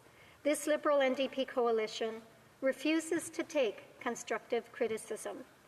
Conservatives embrace legislation that makes positive changes for the good of the country. We listened to stakeholders and worked with other parties when they put forward good suggestions. We introduced amendments. Obviously, we weren't going to agree on everything, but our goal should be, and indeed it is our duty as parliamentarians, to ensure the safety and security of Canadians. These are all important issues, Mr. Speaker, and I'm sure that the members of this costly coalition would say that they agree that the safety and security of Canadians is the most important. However, actions speak louder than words, and by doing nothing for 9 years after promising to put this bill in place in 2015, refusing to improve this bill by listening to stakeholders and addressing their concerns, and now rushing this legislation through because of their own incompetence, they show how unserious they are, and Canadians will not be fooled. Conservatives are committed to continuing to work on these important issues. The question truly is, are they? And if they are, can they organize themselves enough to put aside their other pointless endeavors and fix their flawed legislation so that it can be passed once and for all? Thank you, Mr. Speaker. Questions and comments? Question commentaire? The Honourable for Stormont Dundas, South Glengarry. Thank you, Mr. Speaker. I want to thank my colleague for her always well-spoken and well-thought-out comments on the legislation before us tonight. I echo her concerns that she raised about the long process and delayed process the Liberals have in managing a lot of the legislation they bring forward. Their inability to actually get not only legislation through, to make fundamental changes, many of which we've argued. Thankfully, some have been taken up. But more, I would like my colleague to perhaps elaborate a bit on the frustration we constantly have that when a piece of legislation is passed in the House and in the Senate, it's the actual implementation in a timely manner. I think there is strong support across the country and in the House here for this commission to proceed. But if it's like other commissions, like other promises made and passed by the Liberals and NDP in legislation, it often costs a lot of money, takes a lot of time, and produces more frustration than results. Could she elaborate if she shares that same concern post this legislation passing, not just the process of seeing it through right now? The Honourable Member for Carleton Trail Eagle Creek. Thank you very much, Mr. Speaker, and I thank my honourable colleague for his comments. Absolutely, I agree with him. We've spent many years in this place under this Liberal government watching their inability to manage their own legislative agenda and then take far too long to implement what has been passed into law. And so I would absolutely agree with his comments, and I would have to say that the only people to blame for this bill not being passed already is the Liberal government themselves. Thank you. Question commentaire, questions and comments. Parliamentary Secretary of the Government House Leader. Yes, Mr. Speaker, I find that truly amazing that the member would say that, given the fact that the Conservatives at the report stage moved an amendment to delete the short title. Like, who are they really trying to kid? Do they think Canadians are that stupid, Madam Speaker, or Mr. Speaker? At the end of the day, the Conservatives, this bill could have passed if the Conservatives stopped playing their games, Mr. Speaker. That's all that has to happen. The Conservatives just got to allow the legislation to pass. Stop playing the games. And then they have the tenacity to say, well, it's the government's not passing the legislation or we're dragging the legislation. No, duh. It's the Conservative Party not understanding or trying to fool Canadians. Why does the Conservative Party want to try to trick Canadians to believing that it's the Liberals when in fact it's the incompetent Conservatives across the way? The Honourable Member for Carleton Trail Eagle Creek. Thank you very much, Mr. Speaker. And on the contrary, I absolutely know that Canadians are not fooled by this Liberal government. Their incompetence, their unseriousness, their inability to manage their own legislative agenda. And as far as it goes with putting forward amendments in regard to a short title, all parties in this House have put forward amendments to change a short title. That member knows it and should just come clean with Canadians and stop pretending that this has anything to do with more than just their own incompetence. Questions and comments? Question commentaire. The Honourable Member for Kamloops Thompson Caribou. always a pleasure to rise on behalf of the people from Kamloops, Thompson, Caribou, Mr. Speaker. And I thank my colleague and friend from Carleton Trail, Eagle Creek, and thank her for her intervention. One thing I want to highlight is this. The Liberal government is just not working for Canadians these days. Not only not working for Canadians, they're just not getting things done. In 2015 is when this bill was put forward. Didn't pass. They prorogued in the 43rd Parliament. And here we are now, and they think, oh, we've got some time to kill. So let's just do this. This is during a week when foreign interference is an all-time high, and the Liberals just don't seem to care about naming names of people in this House who are working with foreign government. This is at a time when people are paying double the rent, and the Liberals will pontificate that Canadians have never had it so good. What message does this send to Canadians with this bill passing and the other things I mentioned? Thank you. The honourable member for Carleton Trail, Eagle Creek, with only about 30 seconds. Okay, very quickly, Mr. Speaker, and I thank my colleague for his observations and for the fact that he has been shepherding this bill through the House most recently. You know, the member opposite spoke about the importance of checks and balances and of having this independent body in place. But then went on to say that they even understood the need. And quite frankly, I find that rich, knowing how long it took them to actually get it done. Reprise du débat, continuing debate. The honourable member for Stormont, Dundas, South Glengarry. Thank you, Mr. Speaker. It's an honour to rise on behalf of the people of Stormont, Dundas, South Glengarry, and Eastern Ontario, and have the opportunity tonight to take a bill that is before us, C-20, Public Complaints and Review Commission Act, and actually localize it a little bit, which is actually an important piece of legislation for our part of Eastern Ontario. I'm proud not only to represent the great people in the city of Cornwall, most of the United Counties of SDNG, but also to the people of Akwesasne. And I would be remiss as I begin my comments here tonight, Mr. Speaker, if I did not acknowledge the leadership of the retiring and outgoing Grand Chief of the Mohawk Council of Akwesasne, Abram Benedict, who has been for many years a great leader and a great partner to work with. In my role before as Warden of the United Counties, as a mayor in our community, but most recently as Member of Parliament. The Grand Chief Abram has become a friend, seeing just recently this weekend at community events, has been such a positive advocate for the people of Akwesasne and the unique challenges that they face. The geography of Akwesasne alone being enough of a challenge for him and council and their staff and team and residents to navigate on a day-to-day basis, which is why Bill C-20 is very important in the riding of Stormont Dundas in South Glengarry. This would create the commission that would do independent reviews of civilian complaints of the RCMP to a certain jurisdiction and also to the CBSA and the interactions that Canadian residents may have with the CBSA on the front lines or otherwise. We have a port of entry in the city of Cornwall that goes through Cornwall Island and Akwesasne into northern New York. And the community of Akwesasne is unique geographically, as I mentioned, because the community straddles both Canada and the United States. Creates a very interesting logistical challenge on many fronts. If that wasn't unique enough, the geography also spans uniquely east and west by encompassing both in Ontario and the province of Quebec. So on provincial jurisdiction, there's often a lot of complexities about working with the respective provincial governments, and having an international border and between two countries certainly makes things. Our port of entry and the strain, frankly, around the CBSA port of entry has been well documented and known for years.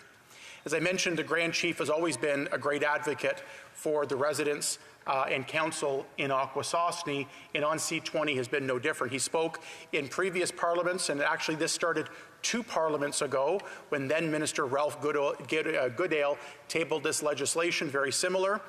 It was tried again in the last, and again I'll go back and say, frankly, the inability for the Liberals to manage their legislative calendar and see legislation through. Here we are again in the final days of our sitting before rising for the summer. This is up for debate again and going through. The Grand Chief spoke at committee, at the Public Safety Committee. It was actually last year that provided the context of why this new and this needed commission is going to be important and much supported by the council and the community in Akwesasne. I know not just them, but in the city of Cornwall and partners and neighbours of the port of entry as well. And here's the thing that's interesting about the port of entry in our part of Eastern Ontario. It is the 10th busiest in all of Canada. However, 70% of the traffic is actually residents of Akwesasne going back and forth between Cornwall Island and the city of Cornwall more often than not. That is 70% of the traffic. That equates to about 1.4 million trips through Canadian customs by Mohawks traveling in Akwesasne, or more than 100 trips per member per year. That, sadly, puts quite a strain and quite a tension in the community when there's somebody, a Canadian citizen, residing in Cornwall Island, looking to take their kids to school, to go to a medical appointment, go out for dinner, to go shopping, having to go through customs each time they leave Cornwall Island to go to Cornwall, and vice versa. That has created a lot of tension over the years, and rightfully so, frustration. If the port of entry in the CBSA is not an issue just in itself, enough of an issue in itself, there's the location of the tolls. And I've been on record before and will continue to be on record to say that itself is another barrier when it comes to Akwesasne and our neighboring communities being able to partner more on economic development, on travel and tourism. Spoke to local residents in Akwesasne that worked very hard over the course of the last couple of years to fundraise and build a beautiful, beautiful skate park on Cornwall Island. They raised money through a variety of different ways. The construction of the project and ribbon cutting was rightfully well documented on social media and local media, and a source of pride in our region. But what continues to be frustrating is it's one of the best skate parks, for an example, for young people to experience. But there's a barrier that continues to be there of Canadians, if you're living in Ottawa, wanting to go down to check out this for the course of the afternoon with your children, have to bring your passport, have to go through CBSA, have to pay a toll just to go to Cornwall Island. So this commission is necessary. And my colleague from Carleton Trail, Eagle Creek, said it very well.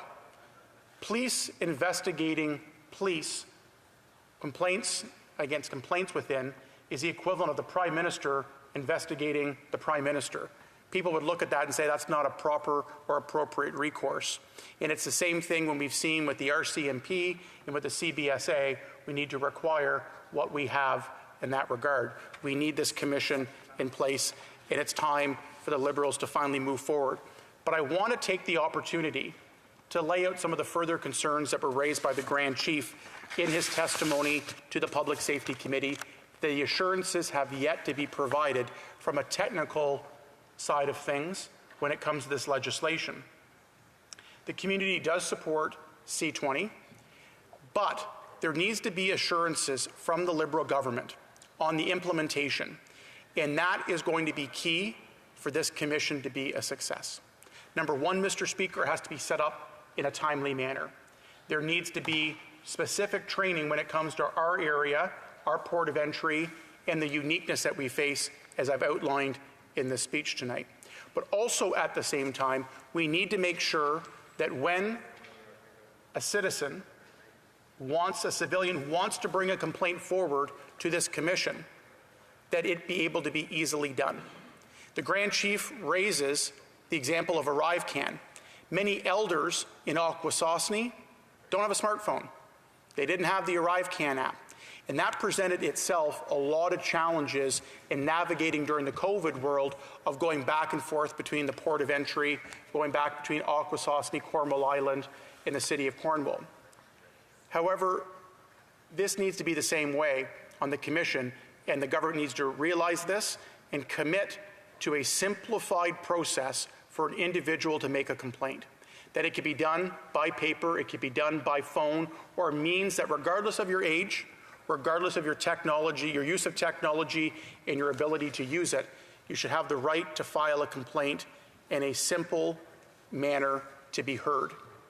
The other part of this that is going to be key is making sure the process from an HR and an operations perspective that civilians and citizens that do initiate a complaint are A, heard in a timely manner, and B, there is a clear resolution and outcome to the complaints that they file.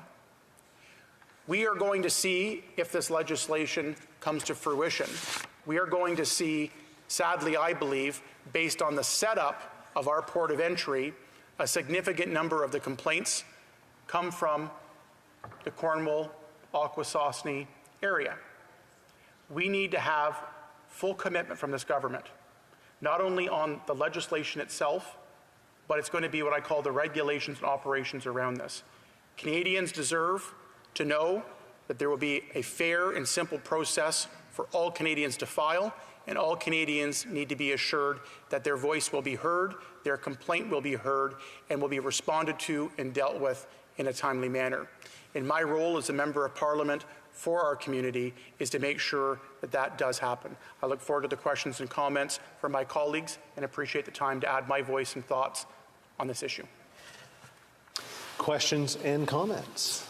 Question et commentaires? Voilà. Resuming debate. L'honorable député de Avignon. The honourable member for Avignon-Lamitis, Matane-Matapédia. Thank you, Mr. Speaker. It's a pleasure to speak one last time, I hope, on Bill C-20, which has been improved over the past weeks and months. It was one of the last bills I was able to work on at the Public Safety Committee. Last week I talked about the amendments the BQ pushed through to help to make C-20 a more transparent bill. I'll come back to that later, but I'd like to talk mainly about the amendments that were adopted at committee, amendments that were proposed by all parties and that got the support of the other parties, including NDP and Conservative and Liberal amendments. And it's always nice to see. It kind of makes you laugh. But it's nice to see the government amending its own bill. It's like they didn't take the time they needed to draft it properly, and when they see that, they kind of admit, I guess we could have done this better, and so they amend their own bills. But when there's an opportunity to improve something, that should be done, and the government did contribute to improving its own bill, and so much the better. The parties worked together. I think there was some great cooperation among the parties. It took a long time for this bill to be a priority for this government. There were two previous versions in previous parliaments, and obviously there were a lot of delays, I was going to say, but there was a lot of filibustering by the Conservatives, and that prevented us from really focusing on C-20, and there were a lot of emails, and there was a lot of communications afterwards from people following the committee's work, people who wanted to see C-20 enacted, and basically, many of the witnesses said it doesn't really make sense for MPs to be talking about anything and everything but C-20, while Canadian travelers have been victims of border officials, and they're entitled to some justice. They're entitled to be heard, to have a voice, and to have their complaints processed in a reasonable time. So finally, we were able to study this bill, and I hope it will be passed in short order. I hope the Senate will do its job quickly, too, so that this commission, this long-awaited commission, can finally come into being, because for the longest time, CBSA was the only organization of its kind that didn't have an external complaints body. So this was a recommendation made by Justice O'Connor. It's been 20 years since that recommendation was made, back in 2004. So there needed to be an independent process to manage public complaints against the Canada Border Services Agency, or CBSA. And so finally we have this legislation, and this new commission will be created, and it will address complaints against CBSA, which wasn't previously covered, and also complaints against the RCMP. Now, there was an oversight body for the RCMP previously, and the government has simply decided to fold that in together with. So there will be one review body for the RCMP and CBSA. And the government member was saying, we just thought that would be the best thing to do, the best way of going about it, by joining these two review commissions into one. And that may be, I admit that. But the RCMP commissioner appeared before the committee and said that currently they didn't even have adequate resources to process all the complaints in a reasonable amount of time. And we're talking about like financial and human resources. So creating this one review body for two organizations, both the RCMP and CBSA, well, I really have to wonder, how are they going to get the job done? I certainly hope that when this new commission is created, the government will fund it adequately and resource it, equip it to process these complaints so that victims are heard expeditiously. We know the process is sometimes long and complicated. When you're a victim of harm caused by a border official,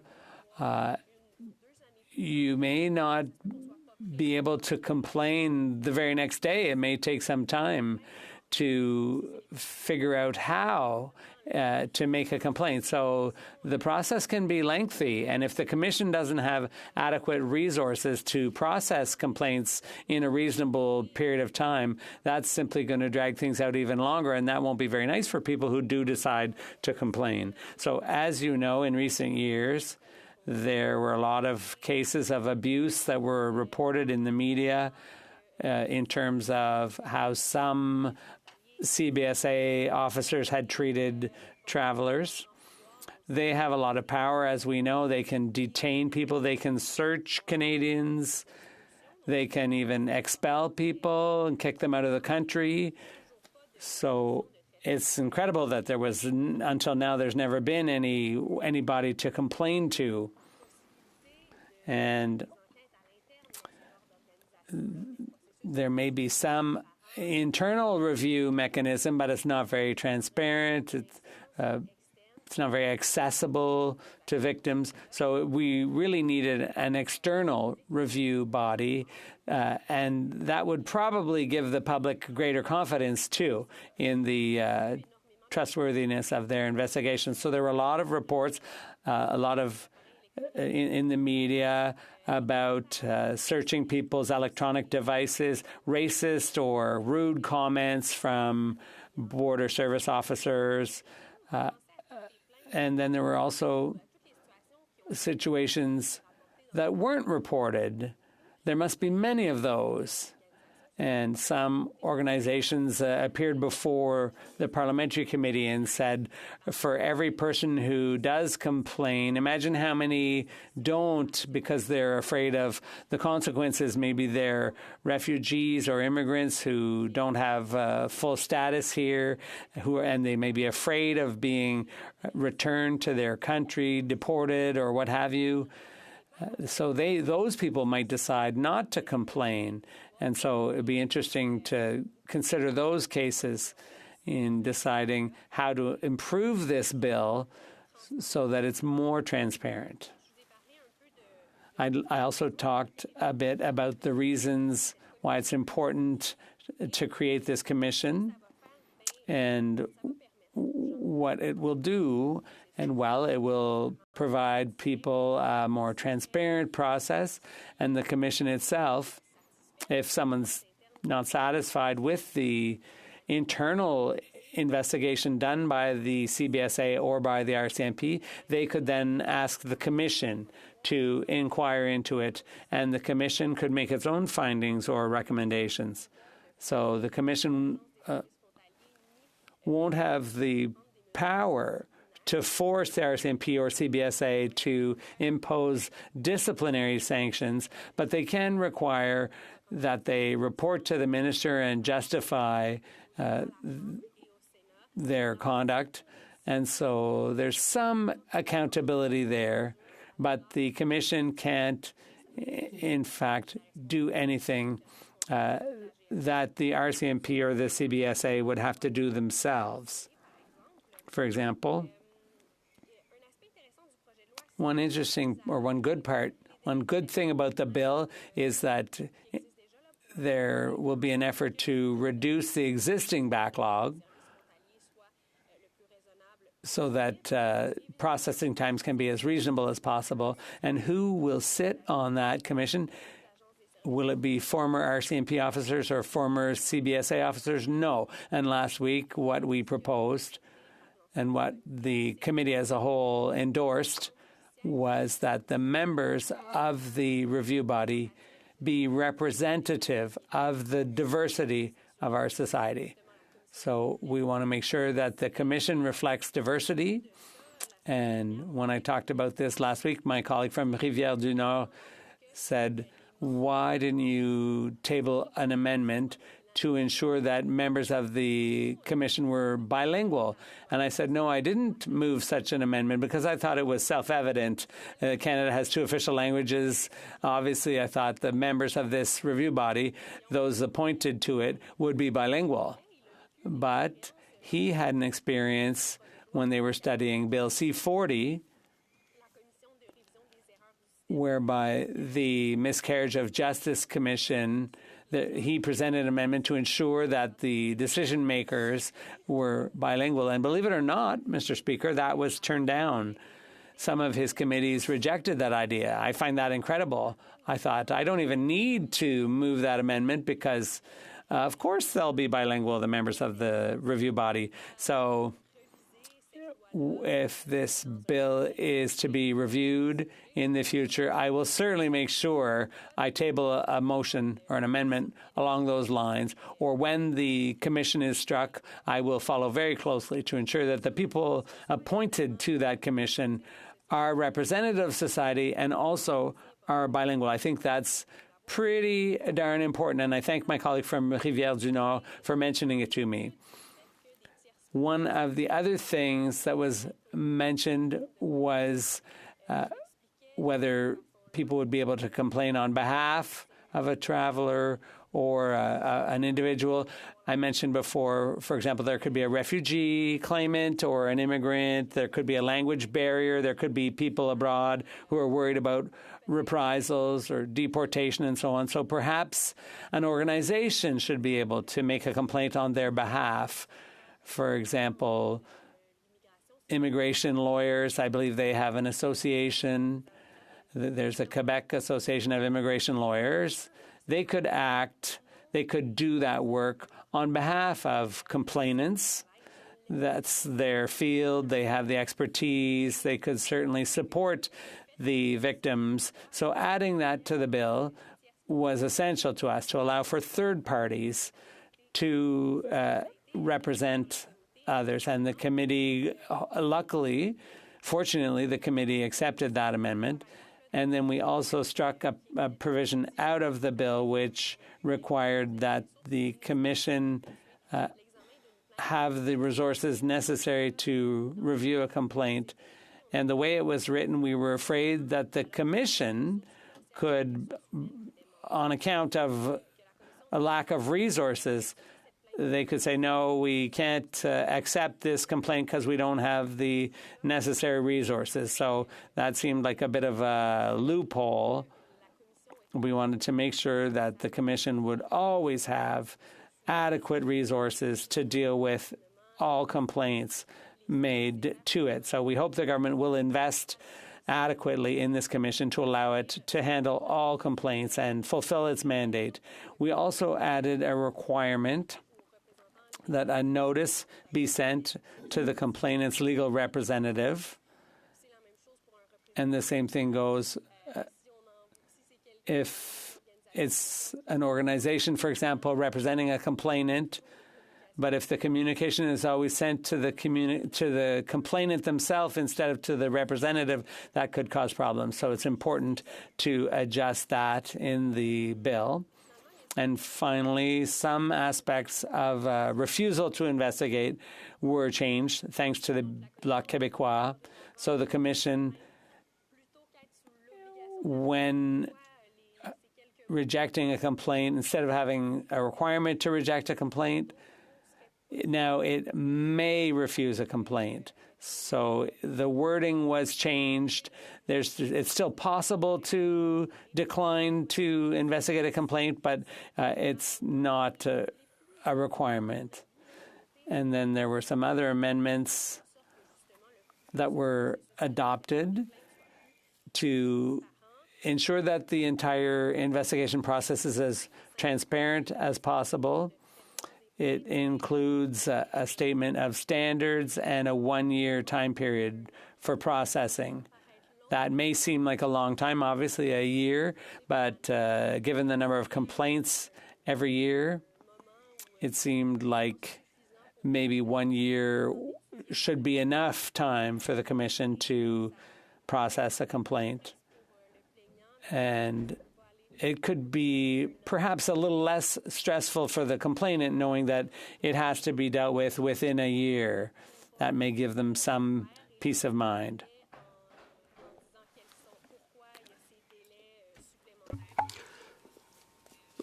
So why does it take so much more time?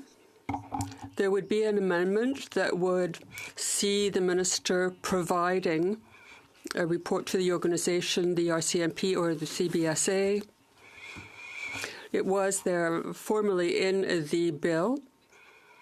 If the minister found it appropriate to do so for reasons of accountability, it would be important that the CBSA get the report as soon as possible. The government also suggested that the number of complaints having to do with national security be specified in the report, and that was an amendment we did decide to adopt. But the head of the Commission, and there is a protocol of understanding, and I'm getting more into the weeds in all of this, weeds of the bill. But we passed the bill for reasons of greater transparency and make the information available on the website. But this would be over a period of 2 years. This would allow the person to lodge a complaint. And as I explained earlier, there could be harm done, but that person, the victim, would have 2 years to bring a complaint. So we see that there have been times when a complaint couldn't be brought because there wasn't enough time, but this gives greater flexibility to the complainant. And there is also the Commission that can extend the time period. Sorry, I'm getting a little mixed up here. They would have to provide reasons why they wouldn't agree to extend the period of time. Now, there's a very interesting amendment from the NDP, and I want to give credit where credit is due, and in this case to the NDP. There are also cases of non-disclosure. There was the Jeanette Marleau case. There were women who had been victims of bullying and sexual harassment. There was something in the legislation where the RCMP said that this could have been dealt with informally, where there was non-disclosure. But they said they did not in any way agree with non-disclosure, that there had to be disclosure for better transparency. And another amendment I think is worthy of mentioning is that if people withdraw their complaint, they have to explain why in order to provide feedback to the Commission Is it because it's taken too long a time?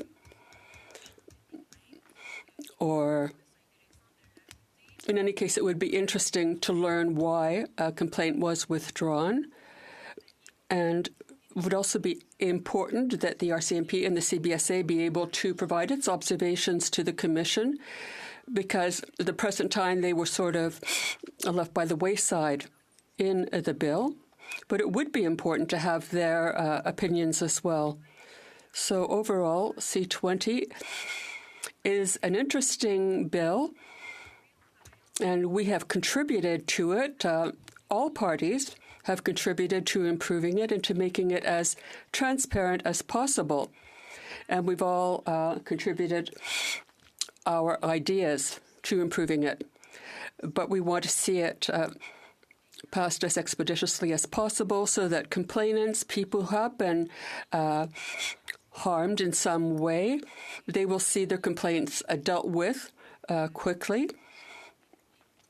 And I hope that this bill will be passed as soon as possible. Thank you, Mr. Speaker. Questions and comments? And continuing debate with the Honourable Member for New Westminster Burnaby. Merci beaucoup, Monsieur le Président. Thank you, Mr. Speaker. And it's my pleasure to stand and discuss C20 at third reading. It's a bill we worked really hard on at the Public Security Committee. And I think it's important that finally we will be able to send this bill to the other place. I think it's something that's important to get going. Now, as you know, Mr. Speaker, one of our roles as members of Parliament is to improve legislation. And this bill, in the beginning, was presented by the government. They were at their third go at it, at establishing a commission to review complaints. The government had brought forward bills, but they did it so late in the parliamentary season that these bills were never passed. So we do need a civilian review and complaints commission. I think that that's obvious. Everyone's been asking for it. But our government, the government, had not managed to get it in time that it could go through all stages of our legislative process. And it's for that reason that finally we have this bill. And it was passed at second reading. It was sent to committee. There have been some delays. It wasn't the government who was responsible for these delays. It was rather the Conservatives who on several occasions presented consideration of amendments. But finally, and fortunately, we managed to adopt these different amendments so that this bill can be passed. All witnesses said it was a bill that was extremely important. It was important to improve the bill, but as important to get it passed. I must say that all my colleagues, after several delays in the Public Security Committee, all colleagues worked together to improve the bill. And, Mr. Speaker, I'd like to take a few minutes to talk about what the NDP was able to obtain in its work to improve the bill. The NDP got several amendments passed, amendments that we worked on with other parties, with the government, with the Conservatives and the Bloc Québécois. we worked on amendments that the various parties had put forward. Even if on several occasions the Conservatives proposed a motion rather than hearing witnesses, hearing from witnesses and hearing testimony that was extremely important. That did slow down the work on the bill. But here we are at the last stage, and we hope it will be unanimously adopted and sent to the other place. The NDP, because it's not only the public that's targeted in this bill, but it's also workers in the various organizations. So what we have done is to make sure that their unions were represented. They work in a unionized setting, and the unions were represented and are represented. And there is a process of representation. So for Clause 28, it was amended to make sure that members of the RCMP, for example, would work with other services and in a periods of time stipulated for review, for the review. We set a one-year time period by which there should be representation. And this was a victory not only for the unions and for their representation, but we didn't stop there, Mr. Speaker. We also pushed for an increase in transparency and accountability. There were several witnesses, including the Breaking Barriers Coalition, which wanted greater transparency and greater accountability in the bill. Now, what we wanted to do was to make sure that copies of the report or of the reports that were tabled be distributed, and this whole issue of transparency, we see it in NDP Amendment 6 and 14. We wanted all this information to be available, and we worked hard to make sure that these amendments be adopted. We also wanted to make sure that the reconciliation process, reconciliation with Indigenous peoples, and we saw this in 2 NDP amendments that made it such that any issues of national reconciliation be included within this bill. Mr. Speaker, we also wanted to give the complainant some time to make her complaint. That is a key factor to take into consideration. The complaint had a maximum of 1 year delay before being presented. We wanted to prolong that period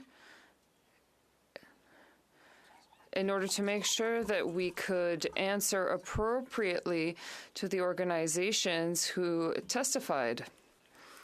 I'm talking about Amnesty International, the BC Association for Civil Rights, the Association of Canadian Refugee Lawyers, the Canadian Association of Civil Liberties, and other organizations, including the Coalition for the International Monitoring of Civil Liberties. We also wanted to ban the use of non-divulgation agreements. This is something that had already been brought up during the Hockey Canada scandal. We didn't want these non-divulgation agreements, which would not permit victims to express themselves. This was an NDP amendment that was adopted. We also wanted to avoid intimidation and find out why some complaints had been retracted. From the coalition, we received a suggestion that the complainant can provide the reason for which the complaint was retracted. Once again, this ensures that victims are further protected. Other requests of ours were adopted. This made sure that there was greater transparency in the bill after the committee the readings in committee, or rather the study in committee. There are other important points to bring up. There are organizations that played an important role in the improvement of this bill. Here are the organizations: Amnesty International Canada, Anglophone chapter, and Francophone chapters, the BC Association of Civil Liberties, the Canadian Council for Refugees, the Association of Muslim Lawyers, the Association of Muslim Public Affairs, and the Association for Monitoring International Civil Liberties. All of these elements allowed for the adoption of this bill, but with very important amendments. To the end of the House saga, hopefully around Bill C-20, a bill that establishes the Public Complaints and Review Commission that is so important both for the CBSA and for the RCMP. We want to have in place a Public Complaints Commission that does its job. We want to make sure that those who serve our country at the RCMP and CBSA are subject to the appropriate oversight, but at the same time have protections as well. And the bill, as improved by committee, by the Public Safety Committee, achieves that mandate, that we have managed to improve the bill and provide for more transparency, to provide for a better set of checks and balances, not in ensuring that victims have more rights, and that labor representation is acknowledged and upheld in the bill itself. Also, providing for a longer complaint period is something that is extremely important, and banning the use of non-disclosure agreements to silence victims. There are so many organizations that provided valuable testimony. I think this is a testament, Mr. Speaker, and I'm hoping that this bill will pass tonight by unanimous consent, despite the delays that did take place through the committee process. The reality is this bill is much better coming out of committee than it was going into committee. It's necessary. It's important to put this into place. And I'm hoping, Mr. Speaker, that all members of Parliament will vote to send it to the other place this evening. Thank you, Mr. Speaker. Questions and comments? Well, resuming debate, the honourable member for Saanich Gulf Islands. Thank you, Mr. Speaker. Debate is moving at a rapid clip, if you haven't noticed, and I'm grateful for the opportunity to speak on Bill C-20. I pick up on the points for the honourable member for New Westminster Burnaby that, my goodness, this bill has been a long time in front of us. First reading was more than 2 years ago. The bill is long overdue, and I will also put on the record early that I will vote for this bill. Very pleased to see it head towards the Senate. Mais j'ai un peu de commentaires. However, I do have some comments to make because I do have concerns with regards to the RCMP and for the CBSA with regards to our borders.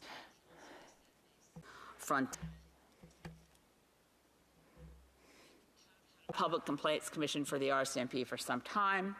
I think it's fairly shocking that it's only now that we will have a Public Complaints Commission of any kind for the Border Services Agency.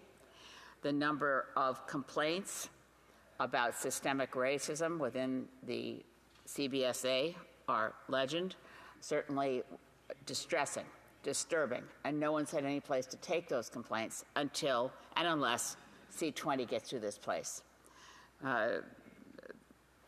There's no question, as other members have mentioned, that the bill was much improved in committee.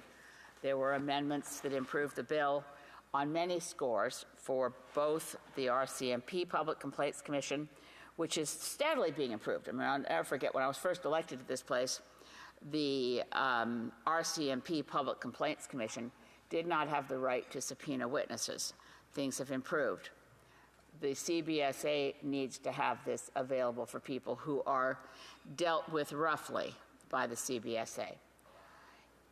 At some point in the future, Mr. Speaker, and certainly not tonight, and certainly not before we pass Bill C-20, but it would be very useful to reflect on whether the recommendations of the Mass Casualty Commission in relation to the single biggest mass shooting in Canadian history that happened, as you will certainly recall, Mr. Speaker, as a member in this place from Nova Scotia, the shootings in Portapique, remain with me and sit with me. And I don't think we have done enough as a House of Commons to deal with the report of the Mass Casualty Commission. I certainly hope the Committee on Public Safety will pick up on unfinished business relating to what happened in the circumstances there. But the Mass Casualty Commission made broad and sweeping recommendations for reforming the RCMP. And as far as I can see, in response to alarm bells, the RCMP has hit the snooze button. I would really hope that we will return to that at some point in future.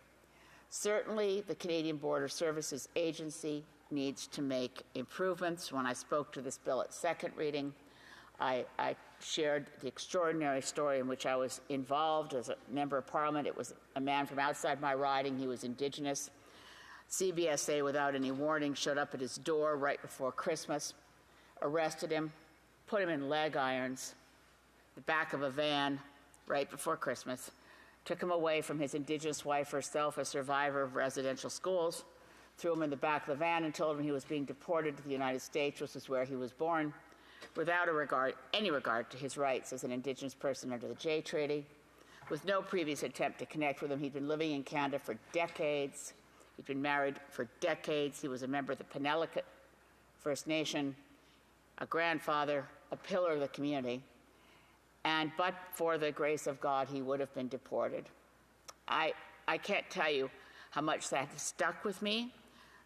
The notion that CBSA officers were, at least at that time, and that was some many years ago, that was certainly probably around 2013, if memory serves, they were being encouraged to find people whose papers might be a bit irregular and get them out of Canada. I think they also had a TV show to follow them so they could have real-life examples of what it was like to arrest someone who didn't belong in Canada. Thank God that the minister at the time, he's no longer in this place, Chris Alexander, he was Minister of Immigration. I managed to convince him to regularize the status of this wonderful man who's since passed away. And also, I would have to say, the work that was done quickly to get him released from what was then a holding cell under the Vancouver airport. It's since been relocated as well to a more proper facility. We're making improvements. This is one.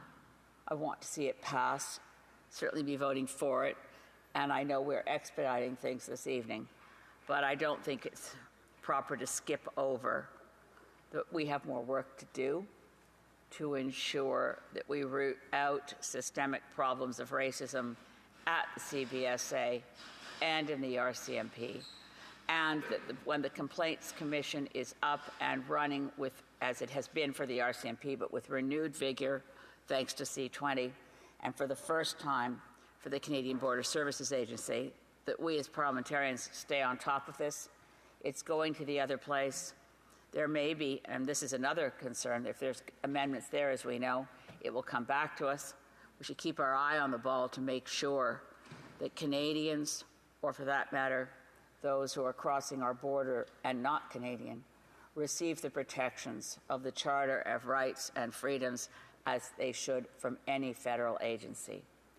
With that, Mr. Speaker, I just would thank my colleagues for the opportunity to share some thoughts and to encourage us all to pass this, but not to see this as the end of the story in ensuring that all federal agencies respect each human being with whom they deal, regardless of prejudices that exist within both of those services against racialized people, against Indigenous people. Our work here is not done. But for tonight, Mr. Speaker, let's hope C20 passes expeditiously. Questions and comments? Resuming debate. Is the House now ready for the question? The question is as follows. Monsieur Leblanc, appuyé par Monsieur Beach. Mr. Leblanc, supported by Mr. Beach, proposes that this bill, modifying some, that it be adopted. Well, member for Kamloops Thompson Caribou. Thank you, Mr. Speaker. I request a recorded division, please. So pursuant to Standing Order 45, the division stands deferred until Tuesday, June 11, 2024, at the expiry of the time provided for oral questions. The Honourable Parliamentary Secretary of the Government House Leader. Thank you, Mr. Speaker. There have been some consultations with the House leadership and members in regards to winding down the session for this evening. So I would suggest that there's unanimous consent at this time to call it 12 o'clock midnight so that we can go into adjournment proceedings. I guess it's midnight already. Look at that. In accordance with Standing Order 38, a motion to adjourn the House is deemed to have been made and seconded at this time. Therefore, the question is that this House do now adjourn. The Honourable Member for Nunavut. Indigenous housing remains a critical issue. Too many Inuit, First Nations, and Métis live in moldy, overcrowded homes without access to running water. For too many, Inuit, First Nations, Métis, and Inuit are compelled to leave their homes. Too many end up homeless on the streets and urban centers. These realities are a direct result of decades of underinvestment, a pattern continued under this Liberal government. I highlight the work by the Federal Housing Advocate. Her report on Inuit housing emphasizes that the right of Inuit to adequate housing is being violated. None of the 7 elements of the right to housing have been upheld in Nunavut and Nunatsiavut. In Pangnaktuk, the advocate found that 120 families are on the waiting list for public housing. Out of a population of 1,500, that means 28% of all families are on a housing waiting list. The true number is likely even higher, as many people see little hope in applying for housing. I have spoken many times about the heartbreaking conditions I see when I travel to Nunavut communities. These are conditions the federal government imposes on Inuit. Families of 8 are living in 2-bedroom units that have no place to sleep and have to sleep in shifts because of a lack of beds in a single unit. Children have no space to do homework. Mold and tuberculosis are present in so many homes. Addressing the housing crisis should be a top priority. The NDP used its power in Parliament for to fight for Indigenous peoples. In Budget 2023, the NDP fought for the creation of a $4 billion urban, rural, northern, and Indigenous housing. This earned housing funding would give money directly to housing providers to help the most vulnerable Inuit, First Nations, and Métis living away from their home communities. More than a year later, and housing providers are still waiting to receive funding from this government. It is not for a lack of work by First Nations, Inuit, and Métis, as hundreds of applications are completed. If funding does not flow soon, we will see another summer building season in the North lost. This will delay the start of projects by another year. Indigenous peoples are dying while the Liberals continue their delays. Having repeated all of this year once again, I ask this simple question: when will the desperately needed funds for the urban, rural, northern housing be released so we can begin closing the housing gap? The Parliamentary Secretary, the Minister of Innovation, Science and Industry. Well, thank you, Mr. Speaker. I want to start by thanking the honourable colleague for her question and her tireless advocacy. I also want to acknowledge that I'm standing on the unceded traditional territory of the Anishinaabe Algonquin people. The negative impacts of the legacies of colonialism are numerous and wide-reaching for Indigenous peoples. Poor housing conditions, overcrowding, and homelessness are just a few of the lasting impacts of the historic mistreatment and persistent racism Indigenous peoples experience. With a commitment of righting past wrongs and building for the future, Canada has embarked on a journey of reconciliation with Indigenous peoples to address a long history of colonialism, which is why Indigenous housing priorities are being co-developed with and led by Indigenous people. Since 2016, Canada has supported the construction, renovation, and retrofit of almost 34,000 homes in First Nations communities. In 2018, the Canada Métis Nation Housing Subaccord was signed, outlining the design, delivery, and administration of housing services such as buying new homes, repairing existing homes, and providing rent supplements to families most in need. This was the first time the Government of Canada provided federal funding to Métis for housing, empowering the Métis Nation to manage funding to address their needs, and they decided how to use those funds. As of September 2023, governing members of the Métis National Council and the Manitoba Métis Federation have bought or built 1,575 housing units and renovated 4,600 housing units. They have also provided down payment assistance to 1,537 households and rental supports to 9,528 households. Crown Indigenous Relations and Northern Affairs Canada is working with the Inuit, Tapirit, Kanatami, and Inuit treaty organizations to deliver Inuit-specific investments and implement the co-developed Inuit Nunangat housing strategy. Canada began providing direct funding to Inuit partners for self-determined housing delivery in 2016. Since then, over 500 new units have been constructed by Inuit, with many more units repaired and critical Inuit-led housing programming expanded. Working as partners with Indigenous peoples on solutions to housing is having a real impact improving conditions for First Nations, Inuit, and Métis every day. These impacts were made possible with the significant financial investments from the federal government. Budget 2021 allocated $50 million to the governments of Northwest Territories and Nunavut, as well as $18 million to First Nations off reserve without modern treaty Northwest Territories Métis to address the issues of housing availability and quality with disproportionately affected Northerners. Budget 2022 allocated $150 million to territorial governments to address critical housing needs. Budget 2022 also invested an additional $4.3 billion over 7 years, starting in the year 2022-2023, to accelerate work in closing Indigenous housing gaps.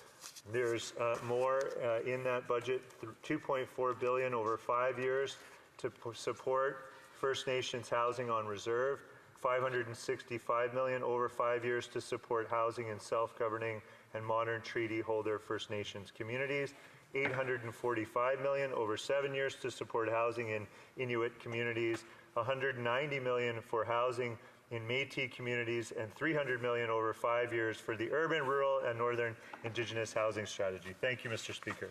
The honourable member for Nunavut.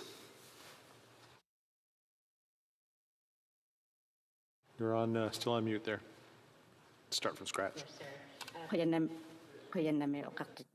I struggle to appreciate the past investments of this government. According to the Assembly of First Nations, the infrastructure gap stands at almost $350 billion. With Inuit and Métis, this number reaches over $425 billion. Of that, $135 billion is just for housing. We urgently need to build more than 150,000 new homes, as well as repair 55,000 existing homes. These are astronomical numbers that will require generational investments to achieve. What has the Liberal response been? A commitment of just $918 million over 5 years in budget 2024, less than 1% of what is needed. That results in pennies. It is clear that the Liberals will not come close to meeting their target of ending the infrastructure gap by 2030. When will these promises become action so that investments become real, so that the infrastructure gap is addressed? The Honourable Parliamentary Secretary. Well, thank you to the honourable member for her question and her advocacy. I can assure the honourable member that the Government of Canada takes the issue of housing for Indigenous peoples very seriously. We know that Indigenous people are more likely to experience poor housing conditions and overcrowding than the general population.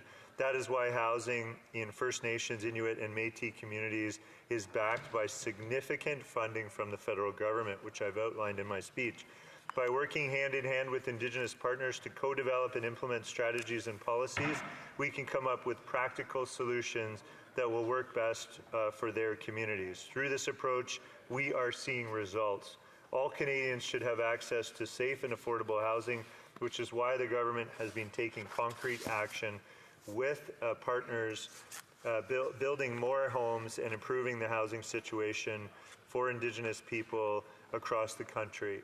And that work is led by Indigenous communities, and we think that that's essential for how we close the gaps. Thank you, Mr. Speaker. Honourable member for Stormont, Dundas, South Glengarry. Mr. Speaker, I want to follow up tonight on my previous question to the government about the skyrocketing use of food banks in this country. It is going in the wrong direction. We've seen the national statistics, but tonight I want to provide an opportunity to provide an update on the local scene, which isn't much better. Let's remember what Food Banks Canada said in their recent report. 2 million Canadians are using a food bank per month. In their estimations looking ahead, that was last year, looking ahead to the year 2024, they are expecting 1 million more visits to food banks in 2024. There are numerous food banks in every part of this country that are not only sharing heartbreaking stories of Canadians, many for the first time coming to a food bank looking for help, but they're also talking about the increased pressure and demand on their staff, on their volunteers, on their suppliers to provide such a basic necessity to Canadians in their time of need. We know that this year alone, with inflation that continues to be a problem, numbers building on even worse numbers from previous years, that the average Canadian family will be paying $700 more on their grocery bill just this year alone. I'm grateful every single day for the not-for-profits that are working in our community of Stormont, Dundas, and Glengarry, the City of Cornwall, and in Akwesasne, helping those that need some support. There was a group locally that supplemented many of these national reports that come out that paint the picture of how food insecurity is not just an issue in big cities, it is hurting our part of Eastern Ontario. The Voices United 2 report was by Food Banks United And the report was using data created from the Agape Centre in Cornwall, from Community Food Share in Winchester, Morseburg and Finch, the House of Lazarus in Mountain and Ingleside, and the St. Vincent de Paul Society in Alexandria. Mr. Speaker, here are the stats from that report. 40% of survey respondents are personally hungry and do not have enough food in our community. 38% are missing meals to pay their hydro, heat, or rent instead. 33% of food bank clients in our area are going whole days every month without eating. And 34% of food bank clients in Eastern Ontario are children. And the scary part is the growing number of people who are employed, working hard to make a living and make ends meet. There's a 37% increase over just the last year in the number of people who are employed and still can't make ends meet. Their rent or their mortgage, their food bills, whatever it may be, is becoming too much to bear. We are seeing a correlation. It is revolving the carbon tax. The more that this government increases the carbon tax, the further it is putting people behind and more people that are using the food bank. You can't go, and according to the Parliamentary Budget Officer, on C-234, if passed, our common sense conservative bill, that would save Canadian farmers $1 billion in carbon taxes in the coming years. Zero rebates. Mr. Speaker, no one believes the Liberal and NDP math to say you could put $1 billion on the agricultural industry and not have that passed along to consumers. Put more carbon tax on truckers, on grocery stores, on small businesses with no rebate and not have that drive up the cost. When will this government get with the program, understand that carbon tax is hurting families, it's driving them to the food bank, axe the tax, provide some relief, and finally bring down food bank use and food prices in this country? The Honourable Parliamentary Secretary. Well, thank you, Mr. Speaker, and thanks to the honourable member for the question and his advocacy for families and children. It's good to see. I spent my whole career working with nonprofits and charities and specifically worked on food insecurity and ending food insecurity. But it's good to hear the Conservatives are finally noticing that food insecurity is a problem in this country. It's too bad that they vote against a national school food program that would literally take 400,000 kids out of food bank lines. I don't know how they can maintain a position where they seem to be empathetic for individuals standing in food bank lines but won't feed the children of those families. Supporting families, improving their quality of life is one thing that our government has set as a priority from day one. We've taken steps to make life more affordable because we believe every Canadian deserves a real and fair chance to succeed. Let's take one example, the Canada Child Benefit, which helps low and middle income families with the cost of raising their children. This benefit, which is indexed to inflation, supports over 3.5 million families and over 6 million children.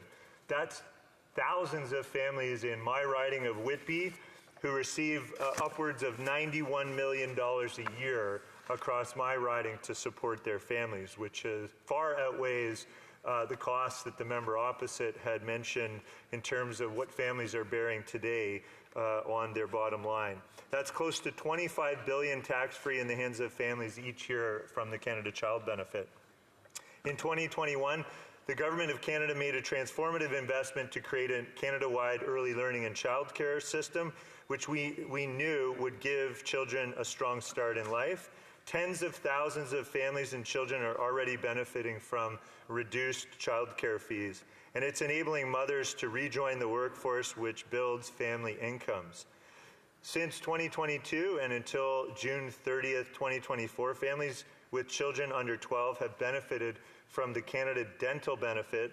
With the new Canadian Dental Care Plan, the Government of Canada will continue to help families access the dental care that they and their children need and, I would say, deserve.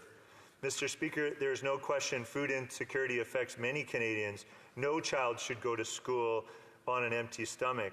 But the rising price of groceries makes it difficult for many families to afford nutritious food. That's why our government put in Budget 2024 a $1 billion investment over 5 years to create a national school food program. This program will increase access to school meals, as I said, for an additional 400,000 school children a year and help more Canadian children get a better start each day. It will ensure that they can focus on learning, not being hungry, and it will take some of the pressure off family budgets, helping make life more affordable. Mr. Speaker, we're also helping deliver relief at the grocery checkout counter in 3 ways. This includes, first, amending the Competition Act, something that our government has done in 3 rounds of changes.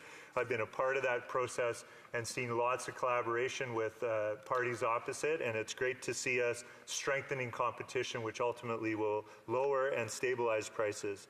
We've also secured commitments from Canada's 5 largest grocery chains to help stabilize those prices. That was months ago. Members mocked that initiative, but it certainly had some impact. The third is a grocery task force to supervise the big grocers' work and investigate unacceptable grocery sector practices such as, for example, shrinkflation. These are all great examples, Mr. Speaker, of government working for Canadians. Since 2015, we've enhanced the Canada Workers' Benefit, we've increased old age security, the Guaranteed Income Supplement, we've implemented a new Canada Disability Benefit, and many more to come. We're strengthening the social safety net in Canada to ensure all families are taken care of. For Stormont Dundas, South Glengarry. The member and I have had an exchange before about the Liberals' promise and promise and promise of a national school food program. That member and I are both from the class of 2019. For years and years and years, they've been standing up and promising help. How many children have been fed after 9 years of this Prime Minister? Not 9 days, not 9 months, but 9 years. 0 children have been fed through their national school food program. The only people getting fed are a growing bureaucracy here in Ottawa, not helping families. We talk about the carbon tax, and they say, oh, it's not punitive, it's not a big deal at all, because there's so much more money going back to Canadians than before. So many families are getting more money in these rebates than they're paying in the carbon tax. If that were the case, why is food bank use in this country up 79% in the last 5 years or so? Why are there now 2 million visits to a food bank per month in this country? Why is there 1 million more people going this year? If things are so great, why are their numbers so bad? The Honourable Parliamentary Secretary. Well, Mr. Speaker, thank you to the member opposite. So obviously, feeding children in schools through a national school food program that exists, an investment of which is $1 billion over 5 years in this year's budget, is obviously going to roll out in the coming years and months. So obviously it hasn't fed children in the past because it wasn't in existence in the past. School food programs exist all across the country, but they've needed an injection of additional funds. We've heard their cries for more funding to help feed more children, and that's exactly what we're doing. We've put it in this year's budget. The member opposite doesn't seem to want to support that. They're voting against a budget which helps feed 400,000 more kids. I can't understand it. It's so ironic and hypocritical of them to stand here and say that Canadians are not doing well and standing in food bank lineups. Yes, we empathize with that. That's why we're trying to feed children in this country. The Honourable Member for York Simcoe. Well, thanks, Mr. Speaker, and have I got a story for you. It is going to blow the hat right off your head. Now, Mr. Speaker, I know you're not allowed props in the House of Commons, but pretend. These are binoculars. I can see you, Mr. Speaker. I can see way over there the member for Whitby who's going to get up shortly. And why does this matter? Because I can't see the CN Tower in here. And I can't see the CN Tower in my riding of York Simcoe. But this Liberal government over here has classified York Simcoe as part of Toronto when it comes to the carbon tax. And why does that matter to people in my riding, Mr. Speaker, being rural? Because we are not eligible to the 20% rural top-up. Now think of this, Mr. Speaker.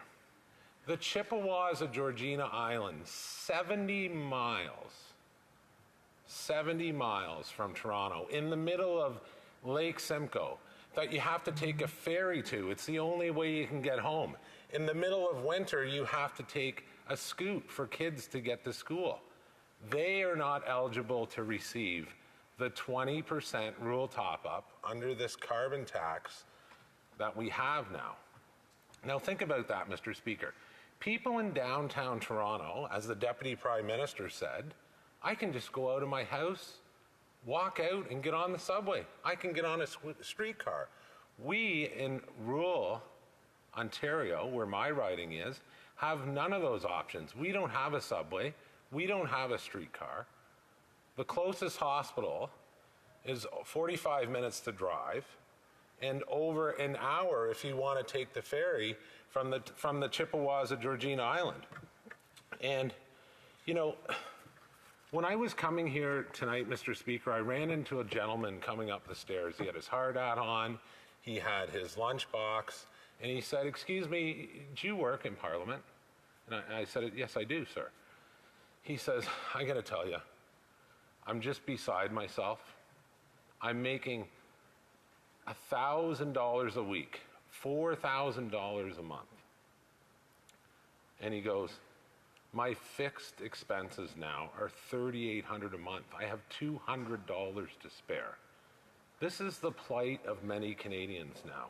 He said to me, "If I have my fridge break or my car break down, I am upside down underwater." And again, Mr. Speaker, this is the plight of many Canadians. And that's why, in my riding, the millions of dollars since 2017, that people of York Simcoe are entitled to under the rural top-up, that we've been denied. We've been denied from this government. So, Mr. Speaker, that's why I'm here tonight. You know, I've talked about this for over 2 years with this government. My last adjournment proceeding, my honourable colleague got up and said their answer to this was, "Scott, have you heard about the 20% rural top-up that we're giving Canadians in rural Ontario?" And the point of the matter is, York Simcoe does not qualify for this 20% rural top-up, and many communities in rural Canada, right across Canada, don't qualify for this top-up. And to make this government understand this, Mr. Speaker. The Honourable Parliamentary Secretary to the Minister of Innovation, Science and Industry. Thanks, Mr. Speaker. Our government does not shy away from the facts. And the facts are that climate change is real. The Canadian Climate Institute points to how much climate change will cost our economy in the year 2025. And you know how much they say? $25 billion a year. That is 50% of projected GDP growth in 1 year, and that's next year. That's the estimated loss and damages due to climate change. I know the member opposite comes from a riding, is very proud of the soup and salad bowl of Ontario, or of Canada, he calls it, and I know the Holland Marsh well. It's a beautiful asset to our province of Ontario. I wonder what he would say to the farmers in that area when the derricos and other climate-related events are happening. I'm sure he wants them to have a future, a sustainable future for their farms. Now, carbon pricing obviously is one essential tool in our government's comprehensive climate action plan. It's estimated by many reputable sources that up to 1/3 of Canada's carbon pricing, or carbon emission reductions will come from the price on pollution. That's a significant amount. 1/3 of our emissions reductions will come from the price on pollution. Our government is making evidence-based decisions that will serve the health of Canadians, of the planet, and the economy for decades to come. So why is carbon pricing so important? Well, of course, because it deters certain types of behavior and promotes other types of behavior. It is a mechanism, a market-based mechanism that the Parliamentary Budget Officer and over 300 economists have signed a letter saying that this is the most cost-effective way to reduce emissions. It's actually when I talk to people, they say, this is actually a conservative, small c, conservative policy. Conservatives ran on a price on pollution in their last election platform under their previous leader. I get that they have a new leader now that denies climate change is real and would do everything to take us backwards in time. But honestly, Mr. Speaker, does this member really care about the farmers and the people of his riding? Does he care about the children and grandchildren of future generations that he will literally leave a planet to burn? I don't understand how you can oppose the most cost-effective market-based mechanism for reducing emissions in this country as one of the tools in the toolbox to reduce emissions. Does the member opposite actually believe in climate change, or does he just want to abandon all hope for a sustainable future? Because I think that's what the member opposite is actually advocating for, is that we not address climate change at all, because he wants to abandon the most cost-effective method for doing so that economists around the world, the International Monetary Fund agrees. So I don't know what the member opposite wants us to do. Take a hiatus just because he doesn't like that for the moment? Or I'm not sure, but I just don't think that he really takes climate change seriously. Thank you. The honourable member for York Simcoe.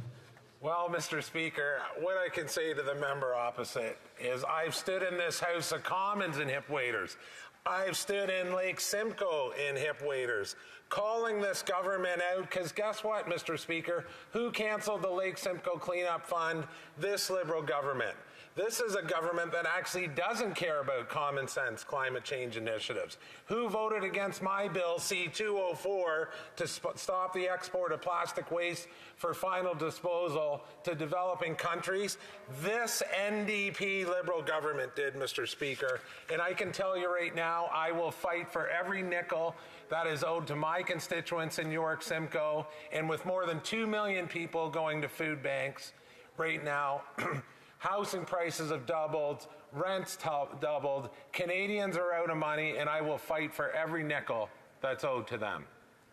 The Honourable Parliamentary Secretary. Thanks, Mr. Speaker. I note that the member opposite has talked about food bank lineups again. It's really a shame that he wouldn't vote in support of feeding hungry children. I don't know how he can say over and over and over again, as their party does every day in question period, that they care about people in food bank lineups, but then are not willing to support a national school food program. I just don't get that. I understand that the member opposite is ideologically opposed to any action on climate change. Our government takes climate change seriously, and honestly, we have a commitment to addressing climate change. Why? Because the people of Canada voted us in multiple elections because they want to see climate action.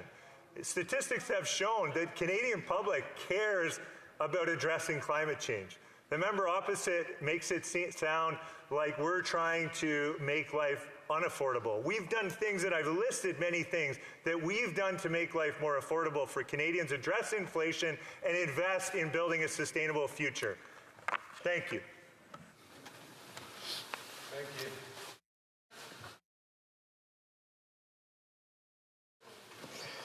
The motion to adjourn the House is now deemed to have been adopted. And accordingly, this House stands adjourned until tomorrow at 10 a.m. pursuant to Standing Order 24-1.